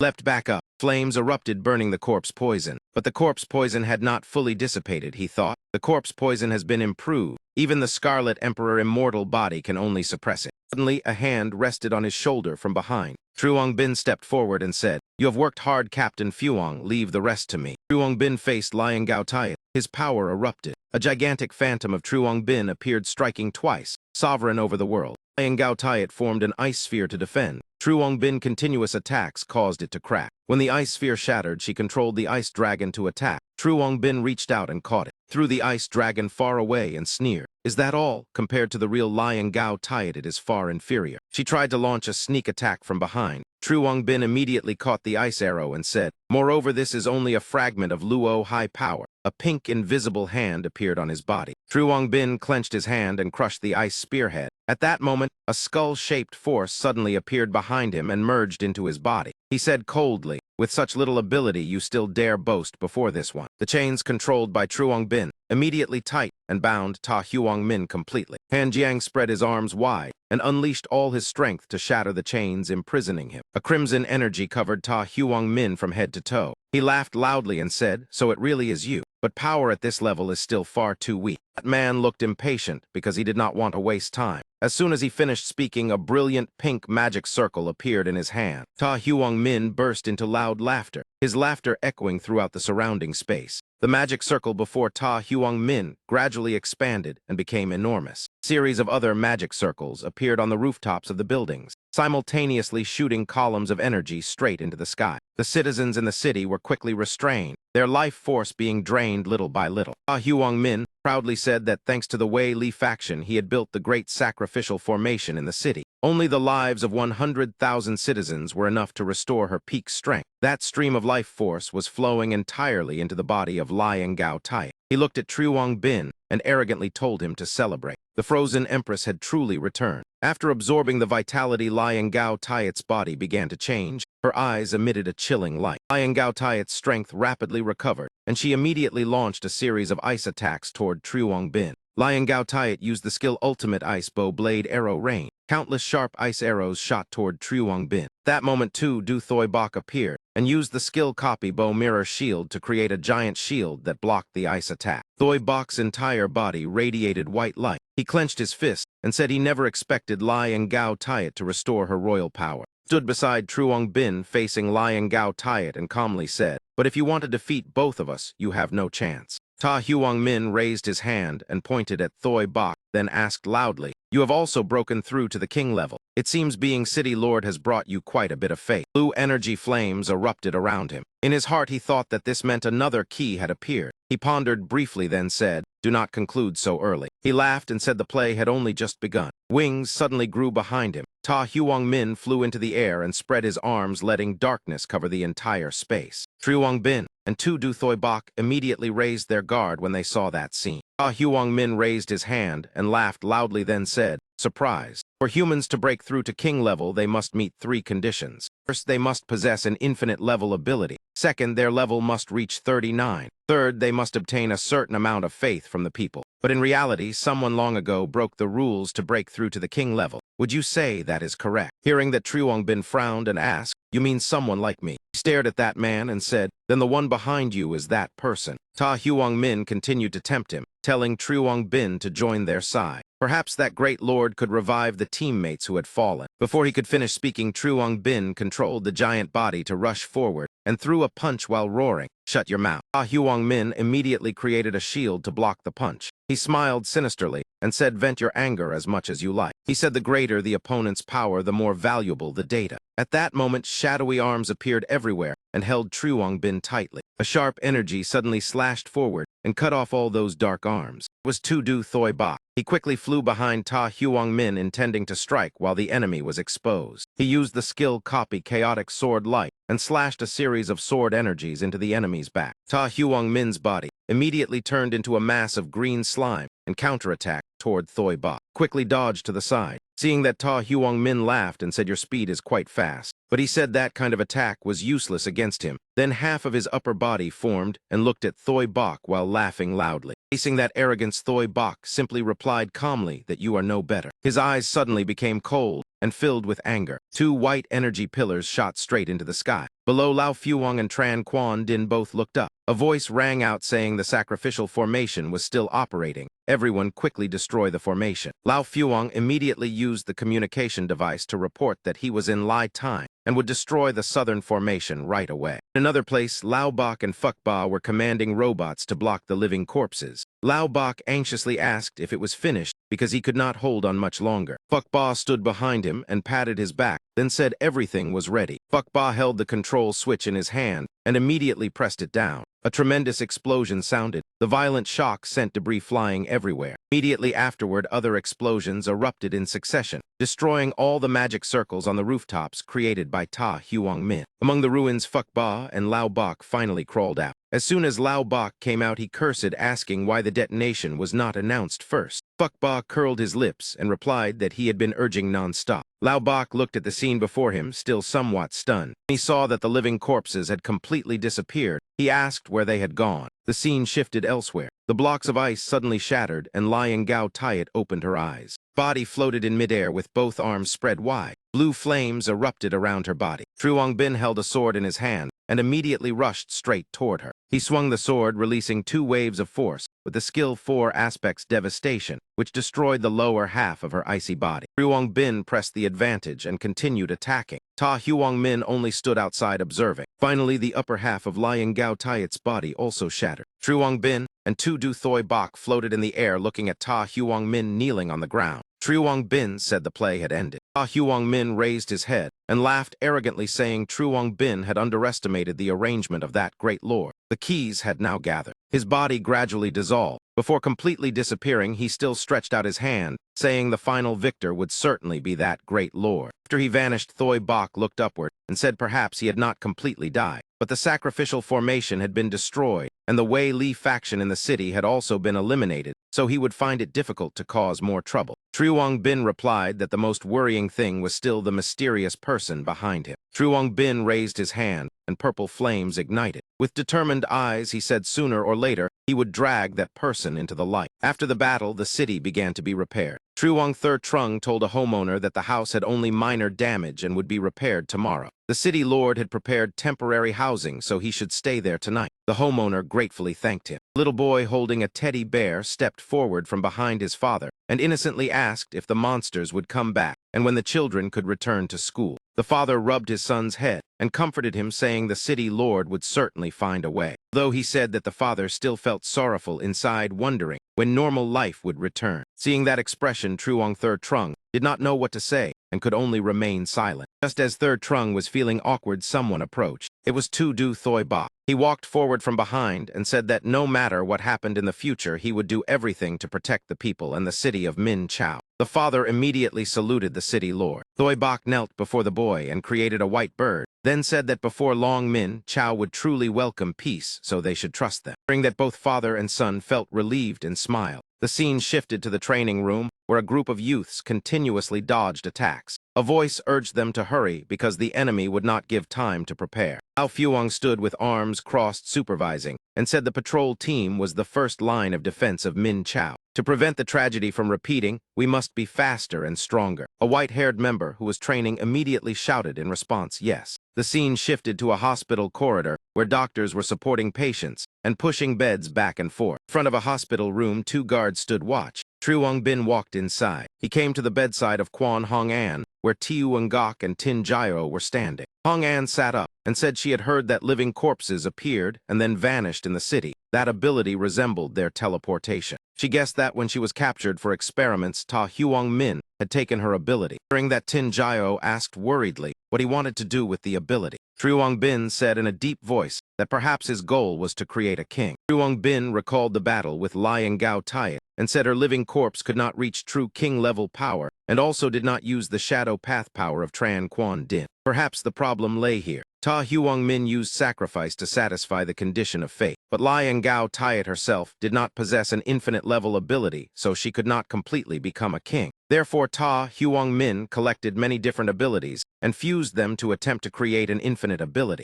Those fusion monsters were probably experimental products. Now he had completed the experiment, so the next step might be to create a true king, even an entire army of kings. Hong An, Tiu Ngok, and Tin Jio were all shocked when they heard that. Truong Bin remembered Ta Huong Min's final words before disappearing and wondered what the key he mentioned truly was. Without thinking further, Truong Bin turned to Tin Jio and said that now the Wei Li faction and the sacrificial formation had been destroyed. It would be difficult for him to continue sacrifices in the city, so defenses must be strengthened to prevent him from achieving his goal. Scene shifted to an office where Man Nai Hua Kayat and Tran Lak Vai were examining files. Man Nai said the soil test results showed human DNA, but it was not in the city database, so it might belong to the Chow family or the Holy Ancestor village. Tran Lak Vai said then it must be the arsonist. Man Nai continued reading another document and said there was also a report analyzing the residual energy in the soil. He suddenly exclaimed that it was impossible. Man Nai seemed unable to believe it, so she ran to the file cabinet and searched. Tran Lak Vai and Hua Kayat also asked what had happened. Holding 2 energy charts in her hand, Man Nai said the red line was the energy in the northern forest, while the blue line was the Ming Flame energy of Captain Truong Bin. The 2 were completely identical. All 3 carefully looked at the analysis. Hua Kayat suspected someone had deliberately imitated the captain's power. Man Nai said Ming Flame was a special energy created by the captain when he fused abilities, and the Ming Flame bomb was also his invention. It had never been lost. Man Nai seemed to think of something and suddenly spoke out. She immediately used the emergency communication device to call Truong Bin, saying, "This is Man Nai. If you hear me, please respond." Truong Bin was outside holding the device and replied, "I hear you. What has happened?" Man Nai immediately reported her speculation to Truong Bin. She reminded him that since he defeated Ho Vuong, he had never left the city. The great fire in the northern forest had been confirmed to be caused by Ming Flame. Previously, he had said that the mysterious man could also use Ming Flame. Hearing that Truong Bin asked if that was true, then that man had burned the northern forest. But what was his purpose? Man Nai on the other end clenched her teeth and continued. She said the problem was not there. Even City Lord Tu Du Thoi Bok could not completely replicate that energy source. Yet the Ming Flame in the forest was identical to the energy Truong Bin usually used. Who are you? The scene shifted to a forest where flames of power were gradually erupting violently. A figure in a black cloak appeared. Looking at the energies gathering together, he slowly spoke their names. Silver Moon Pool King, Blazing Sun Pool King, Frozen Pool King, and also the Decayed Realm King. He extended his hand, and all the energy was immediately drawn into his palm. Suddenly, the man in black noticed a golden energy mass and became rather curious. He held the energy mass and observed it for a while, then murmured, "I did not expect Tu Du Thoi Bok to create this in such a short time." He sneered and said, "It seems you still have some value, Ta Huang Min. The 6 keys have gathered." A calculating and sinister glint flashed in his eyes. The man in black turned to look toward Minchow City. Flames surrounded his body. He smiled confidently and said, "I wonder if you can withstand this power now, Truong Bin." At the foot of a mountain covered in dense fog, in the middle of the ocean, a massive vortex suddenly appeared. And Tich murmured softly that the energy signal here was extremely strong. That man had once passed through here. She stared in shock at the creatures before her radiating fierce auras. Lan and Hoi also commented that the creatures here seemed not to welcome them. Their arrival might break the balance here. Han Tich ordered them not to attack. Before finding that human absolutely no killing was allowed. Eyes flashed, everyone stepped back. A loud explosion rang out. The creatures immediately scattered to dodge.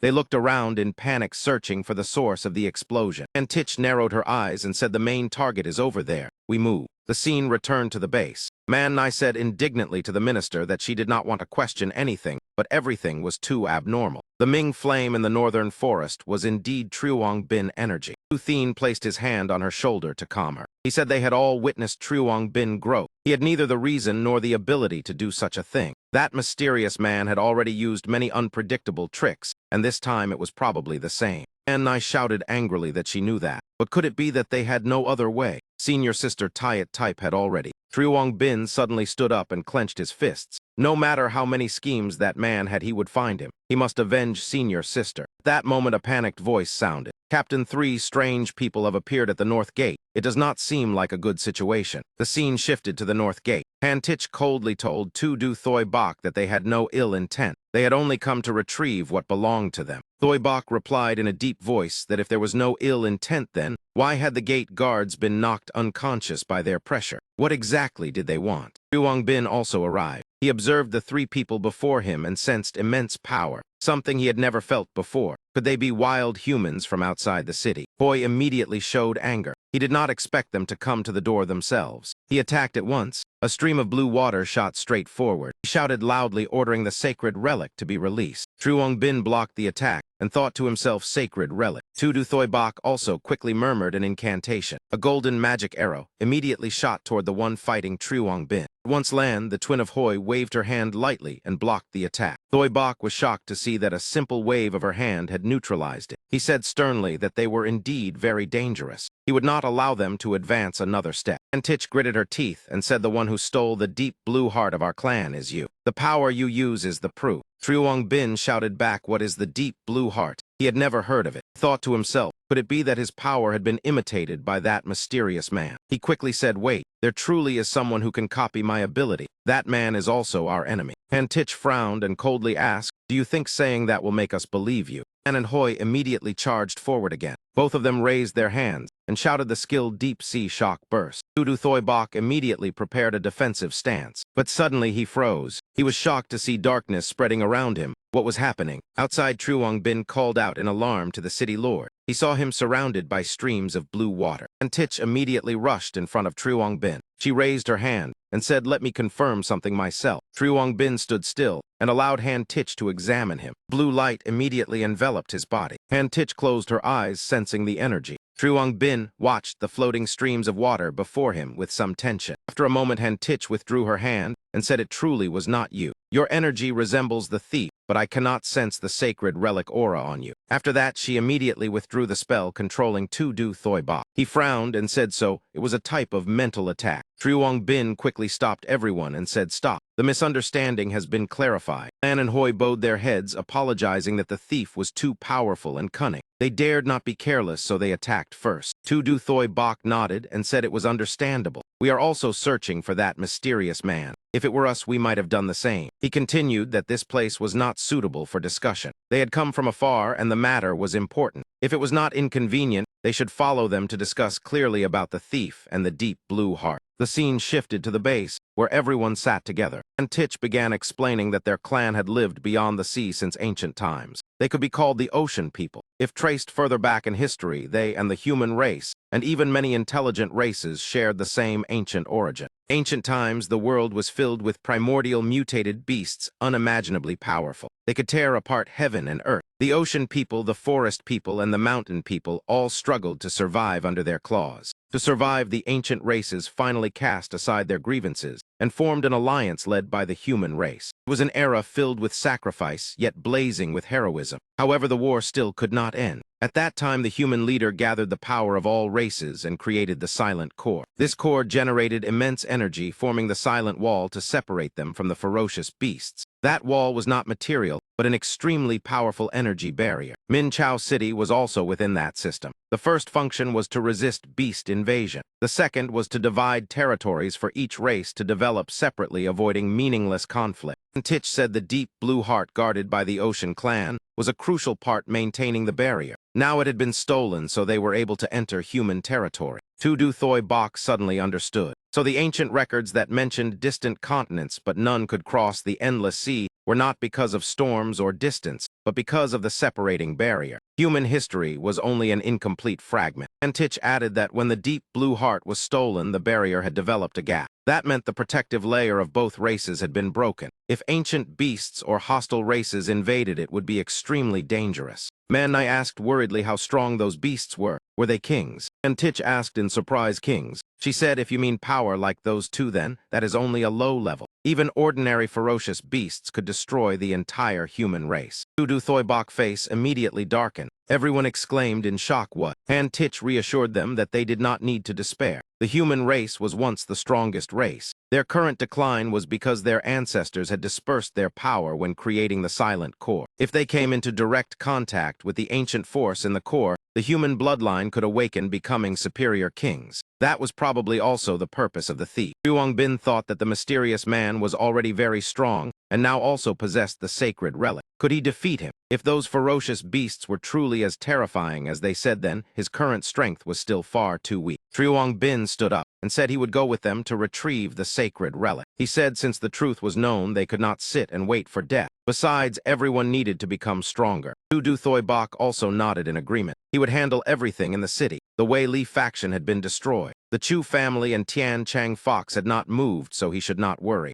And I also patted her chest and said that was right. The city still had them. After everything that had happened, the team members had grown greatly. Huang Bin looked around and asked Man Nai where Su Tin was. It also seemed Tu Thin was not here. At that moment, the two of them approached. He said how could they let him go alone like that? Tu Thin said avenging senior sister was also their responsibility. They had already asked the city lord and decided to go together. Tin Jiao happily said her ability was very useful when exploring unfamiliar lands. She would certainly not slow anyone down. Huang Bin could only sigh helplessly. Man Nai smiled, then hugged him, saying he must return safely, Captain. Huang Bin's face briefly showed surprise when he heard those words. Not long after, he and his two companions officially began their journey. The ship carrying the three departed the harbor and headed straight toward the open sea. In the blink of an eye, the ship had already shot far away from the shore. Tu Thin murmured that the speed was truly astonishing. Huang Bin also nodded in agreement, saying he did not know when Minchow City had obtained such a fast vessel. Tin Jiao's face turned pale from seasickness, and she complained that she felt extremely dizzy.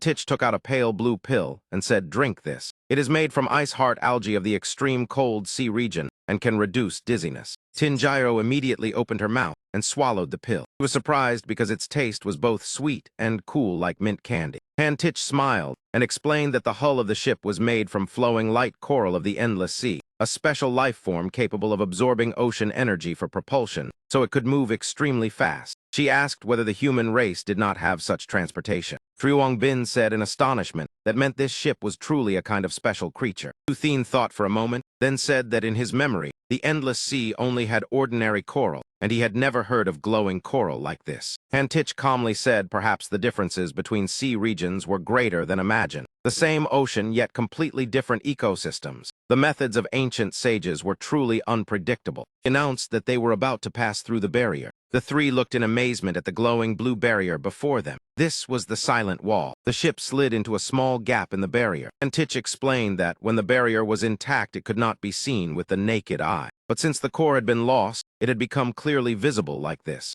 Truong Bin wondered how such a powerful wall could be broken by that mysterious man. Han Tich said she also did not know. First, they suspected there was an accomplice inside, but even with assistance, communication across the barrier was still difficult to explain. Suddenly, Tin Jiao exclaimed, telling everyone to look. That school of fish was truly beautiful. A few minutes later, she looked down at the water surface and exclaimed in shock, "What is that?" A beautiful azure city appeared beneath the sea. Han Tich introduced welcome to Ludus, the homeland of the ocean people. Around the city were countless coral and schools of fish swimming gracefully. Tin Jiao looked at the rays gliding nearby and asked whether those were also transportation. Han Tich said those were transport rays used to carry goods and bring important figures into the city. The scene shifted to the market where a man happily advertised glowing shells. At night, they could illuminate an entire small house. Cool sea mist spread through the air, making the atmosphere extremely refreshing. Another vendor shouted not to miss the cup of endless water. Tu Thien immediately paid attention and asked whether it truly never ran out. The vendor laughed and said yes.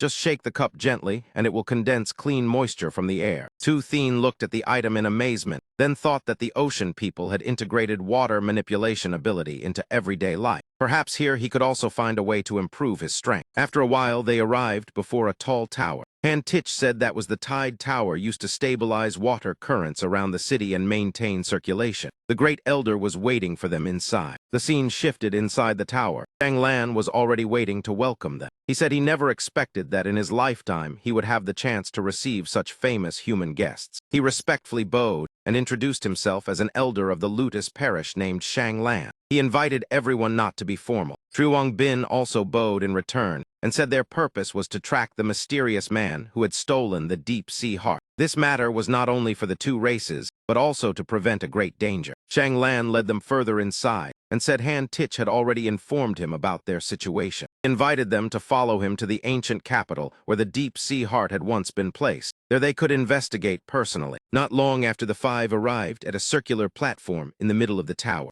Shang Lan reassured them that, although the ancient capital lay deep under the sea, they had a way to help humans move easily as if on land. He took out several gems called breath-condensing pearls. When worn, they created an air layer around the body, allowing breathing and resisting deep-sea pressure. Initially, this item was used for children or injured people not accustomed to the marine environment. Truong Bin smiled and thanked the elder for such thoughtful preparation. Immediately afterward, the three were enveloped in blue light. A moment later, they were transported to another area inside the tower. Truong Bin looked at the giant skeletons around him and asked whether those were the ferocious beasts they had mentioned. Han Tich nodded and said before the silent wall was built, their ancestors had fought countless giant beasts from the abyss. The skeletons before them were only ordinary ones. The ferocious beasts outside the barrier were far more terrifying. Shang Lan walked to a large stone altar and said this was the sacred hall that once kept the deep-sea heart. Upon it was the tide mark. Truong Bin frowned, looking at the mark, which resembled a royal emblem. He observed the magical flames swirling around and realized there were many traces of Ming flame aura. Suddenly, he noticed they were moving strangely.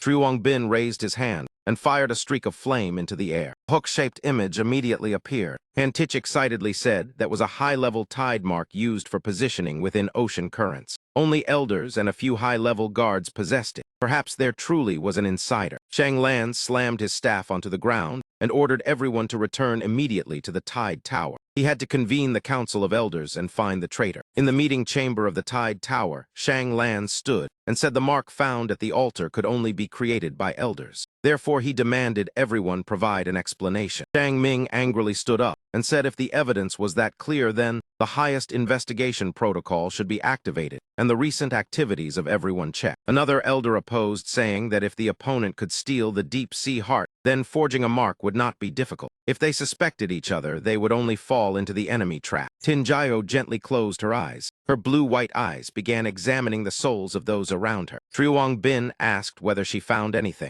She replied that the souls of everyone, including Tu Thien, were very hazy, as if covered by mist. It was unclear whether this was due to the environment or some other interference. Suddenly, a strange sound rang out, causing everyone to stop. A soldier rushed in, reporting that the seal at the Abyss Corridor was under attack. The attacker was Yuan Hai. Shang Lan froze in disbelief. How could it be him at a time like this? Truong Bin asked what the Abyss Corridor and Yuan Hai were. Han Tich explained that the Abyss Corridor was an ancient relic left by the ancestors of the ocean people. That place contained ancient energy and knowledge, and was also where the strongest warriors of the clan were trained. Truong Bin murmured that it sounded like a training ground. Tich added that Yuan Hai was a wandering spirit from the ancient capital with terrifying power. Normally, it only roamed the sea and did not cause harm unless provoked. The corridor was sealed by many powerful, mutated, ferocious beasts. If the seal broke, then Lotus City would face great danger. Yuan Hai had already rushed into the corridor. He had to stop it immediately. The monster glanced around. Shang Lan immediately ordered Shang Ming to lead the guard unit to intercept Yuan Hai. Lan Bak would handle civilian evacuation. The matter of the traitor would be discussed later. Shang Ming led the guards approaching behind Yuan Hai. He ordered the heavy water prison open to suppress it and prepare the tidal resonance cannon. Yuan Hai swung his scythe, creating a red beam rushing forward. Shang Ming and the guards immediately raised a defensive barrier. Truong Bin was shocked to see that a single swing from Yuan Hai was so powerful. Moreover, this energy felt strangely familiar to him. Soon a blue water sphere enveloped Yuan Hai. Shang Ming shouted that they had captured it. He ordered the resonance cannon fired. A blue energy beam shot straight toward it. Immediately, a spatial rift appeared beneath Yuan Hai. It teleported instantly and appeared behind them. Guard unit asked in shock since when it had gained such ability. Shang Ming frowned, watching it rush forward. Truong Bin swung his hand, releasing a golden chain. It was the power of the Moon King. Thought this monster must certainly be connected to the thief. Yuan Hai calmly grabbed the chain. Truong Bin felt tense. This power forced even him to be cautious. It was even stronger than Moon King. Yuan Hai raised the scythe again. Truong Bin shouted that attack could not be blocked. Everyone move away quickly. Waves of scythe slashes swept outward. Truong Bin suddenly realized something in alarm. Its true target was the seal. Giant ferocious beasts instantly appeared, shocking everyone. The barrier had been broken. The ferocious beasts advanced toward them. Shang Ming immediately ordered the entire formation to block them. Blue rays of light kept shooting into the pack of ferocious beasts. Everyone struggled with all their strength, absolutely not allowing them to flood into Ludus. Truong Bin immediately rushed to another side and attacked a ferocious beast that was closing in. "Leave this place to me." He quickly reminded Tinjayo to pay attention and observe the surroundings. Tinjayo immediately reported that 3 very weak soul fluctuations had appeared on the left. They were trying to escape. A stream of blue magic shot over from afar in support. Han Tich and Shang Lan also appeared. Han Tich said the ones that slipped through would be handled by them. Shang Lan immediately ordered the guard unit to maintain formation, while he would cast a spell to restore the seal. Yuan Hai continued rushing straight forward. He swung the scythe and slashed fiercely toward Shang Lan. Shang Lan immediately raised his staff to block the attack. His expression changed slightly, and he asked Yuan Hai why he was serving that man, what exactly his purpose was. Shang Ming roared angrily that the number of ferocious beasts was too many. Suddenly, Yuan Hai stopped midway. His body immediately scattered into faint skeletal shadows. He swung the scythe downward again. Tu Thien worried inwardly that this time things were bad. Truong Bin immediately rushed forward to block him and shouted that his opponent was him. Yuan Hai landed and swung the scythe directly toward him. A moment later, Tinjayo shouted that she had found the weakness. There was a core in his chest supplying energy to the entire body. Destroying that core was likely the only way to stop him. Tich immediately cast magic and shouted twin dragon rear slaughter. Yuan Hai turned and slashed fiercely to block the attack. Truong Bin seized the opportunity, rushed forward, and held him tightly, saying, "This time you will not escape." From afar, Shang Lan also unleashed a move called Severing Sea. Yuan Hai arm holding the scythe was blasted aside. Truong Bin raised his hand and used 4-word extinction, then said everything was over. Dense golden light immediately swept across Yuan Hai body. His body gradually disintegrated. After that, a blue stone was revealed among the remains. Han Tich was stunned, realizing it resembled the deep blue heart. Shang Lan shook his head, saying it was not. Its power was far weaker. This was only a replica carrying part of the energy of the deep blue heart. Truong Bin bent down, intending to pick up the stone. This was the core controlling Yuan Hai. The moment his hand touched the stone, a burst of blue light erupted powerfully. Tinjayo anxiously called out Truong Bin. A pillar of blue light shot straight into the sky. Then it slowly faded away. Truong Bin murmured that he had leveled up. The notification panel appeared showing that his level had risen to 41. Chang Lan raised his staff, causing the surrounding barrier to gradually close. He clenched his teeth with great strain while casting. Tin Jiao asked Truong Bin what had just happened. It seemed he had just leveled up. Tu Thien asked in shock had he not already reached level 40. Truong Bin turned and replied that he also did not know the reason. Not only had he leveled up, but now he could also control the power of primal elements. Tich said according to ancient legend, the human race had once been leaders because they possessed the ability to command countless spells. Perhaps when contacting the Silent Core, the ancient human bloodline had awakened. She said the power of the Silent Core was like a key meant for the human race. Truong Bin immediately remembered the words Ta Huang Min had once said about the key. He began to suspect that if this were true, then everything seemed to be happening too coincidentally. Tu Thien did not understand his meaning and asked what Truong Bin was thinking. Truong Bin thought and said that at the ancient capital they discovered clues only Ming Flame could detect. Then just as the council meeting began, Yuan Hai attacked. Yuan Hai's strength was great, but it caused no real damage. Everything seemed like a plan arranged in advance. Tin Jiao slowly said perhaps the mysterious man was guiding him to grow stronger. Truong Bin nodded, although he still did not know that person's purpose. He felt uneasy because that man could use power similar to his own. Perhaps there was a connection between the two. Truong Bin asked whether Yuan Hai had ever appeared anywhere else. Han Tich said his movements had always been mysterious, so the information they had was very limited. Chang Lan mentioned the ship graveyard because it was the first place they discovered Yuan Hai. And Tich asked in surprise, was that place not only historical ruins now? The skeletons of ships had almost completely disappeared. Chang Lan said perhaps like the ancient capital, only Truong Bin could discover the clues. Since the insider had not yet been found, he could not leave. He ordered Han Tich, Lan and Hoi to lead them there to investigate. The three immediately obeyed. The scene shifted as the ship departed once again. Tich explained that the ship graveyard had once been a major battlefield in ancient times where sailors fought ferocious beasts. At the same time, it was also the resting place of countless ancestral souls. So many terrifying legends existed there. Truong Bin asked what those terrifying legends were. Han Tich said that at night people could hear echoes of the battlefield and see shadows of ghost ships. Some also said anyone approaching the graveyard would be overwhelmed by ancient resentment and collapse mentally. Truong Bin frowned, saying it sounded like ordinary ghost stories. After a while, they arrived at the ship graveyard. Han Tich reminded everyone to be careful because the structure here had decayed and could collapse at any moment. Tin Jiao folded her arms. She used Soul Emperor language wide domain perception and explained that this was a graveyard, so there must still be many traces of souls.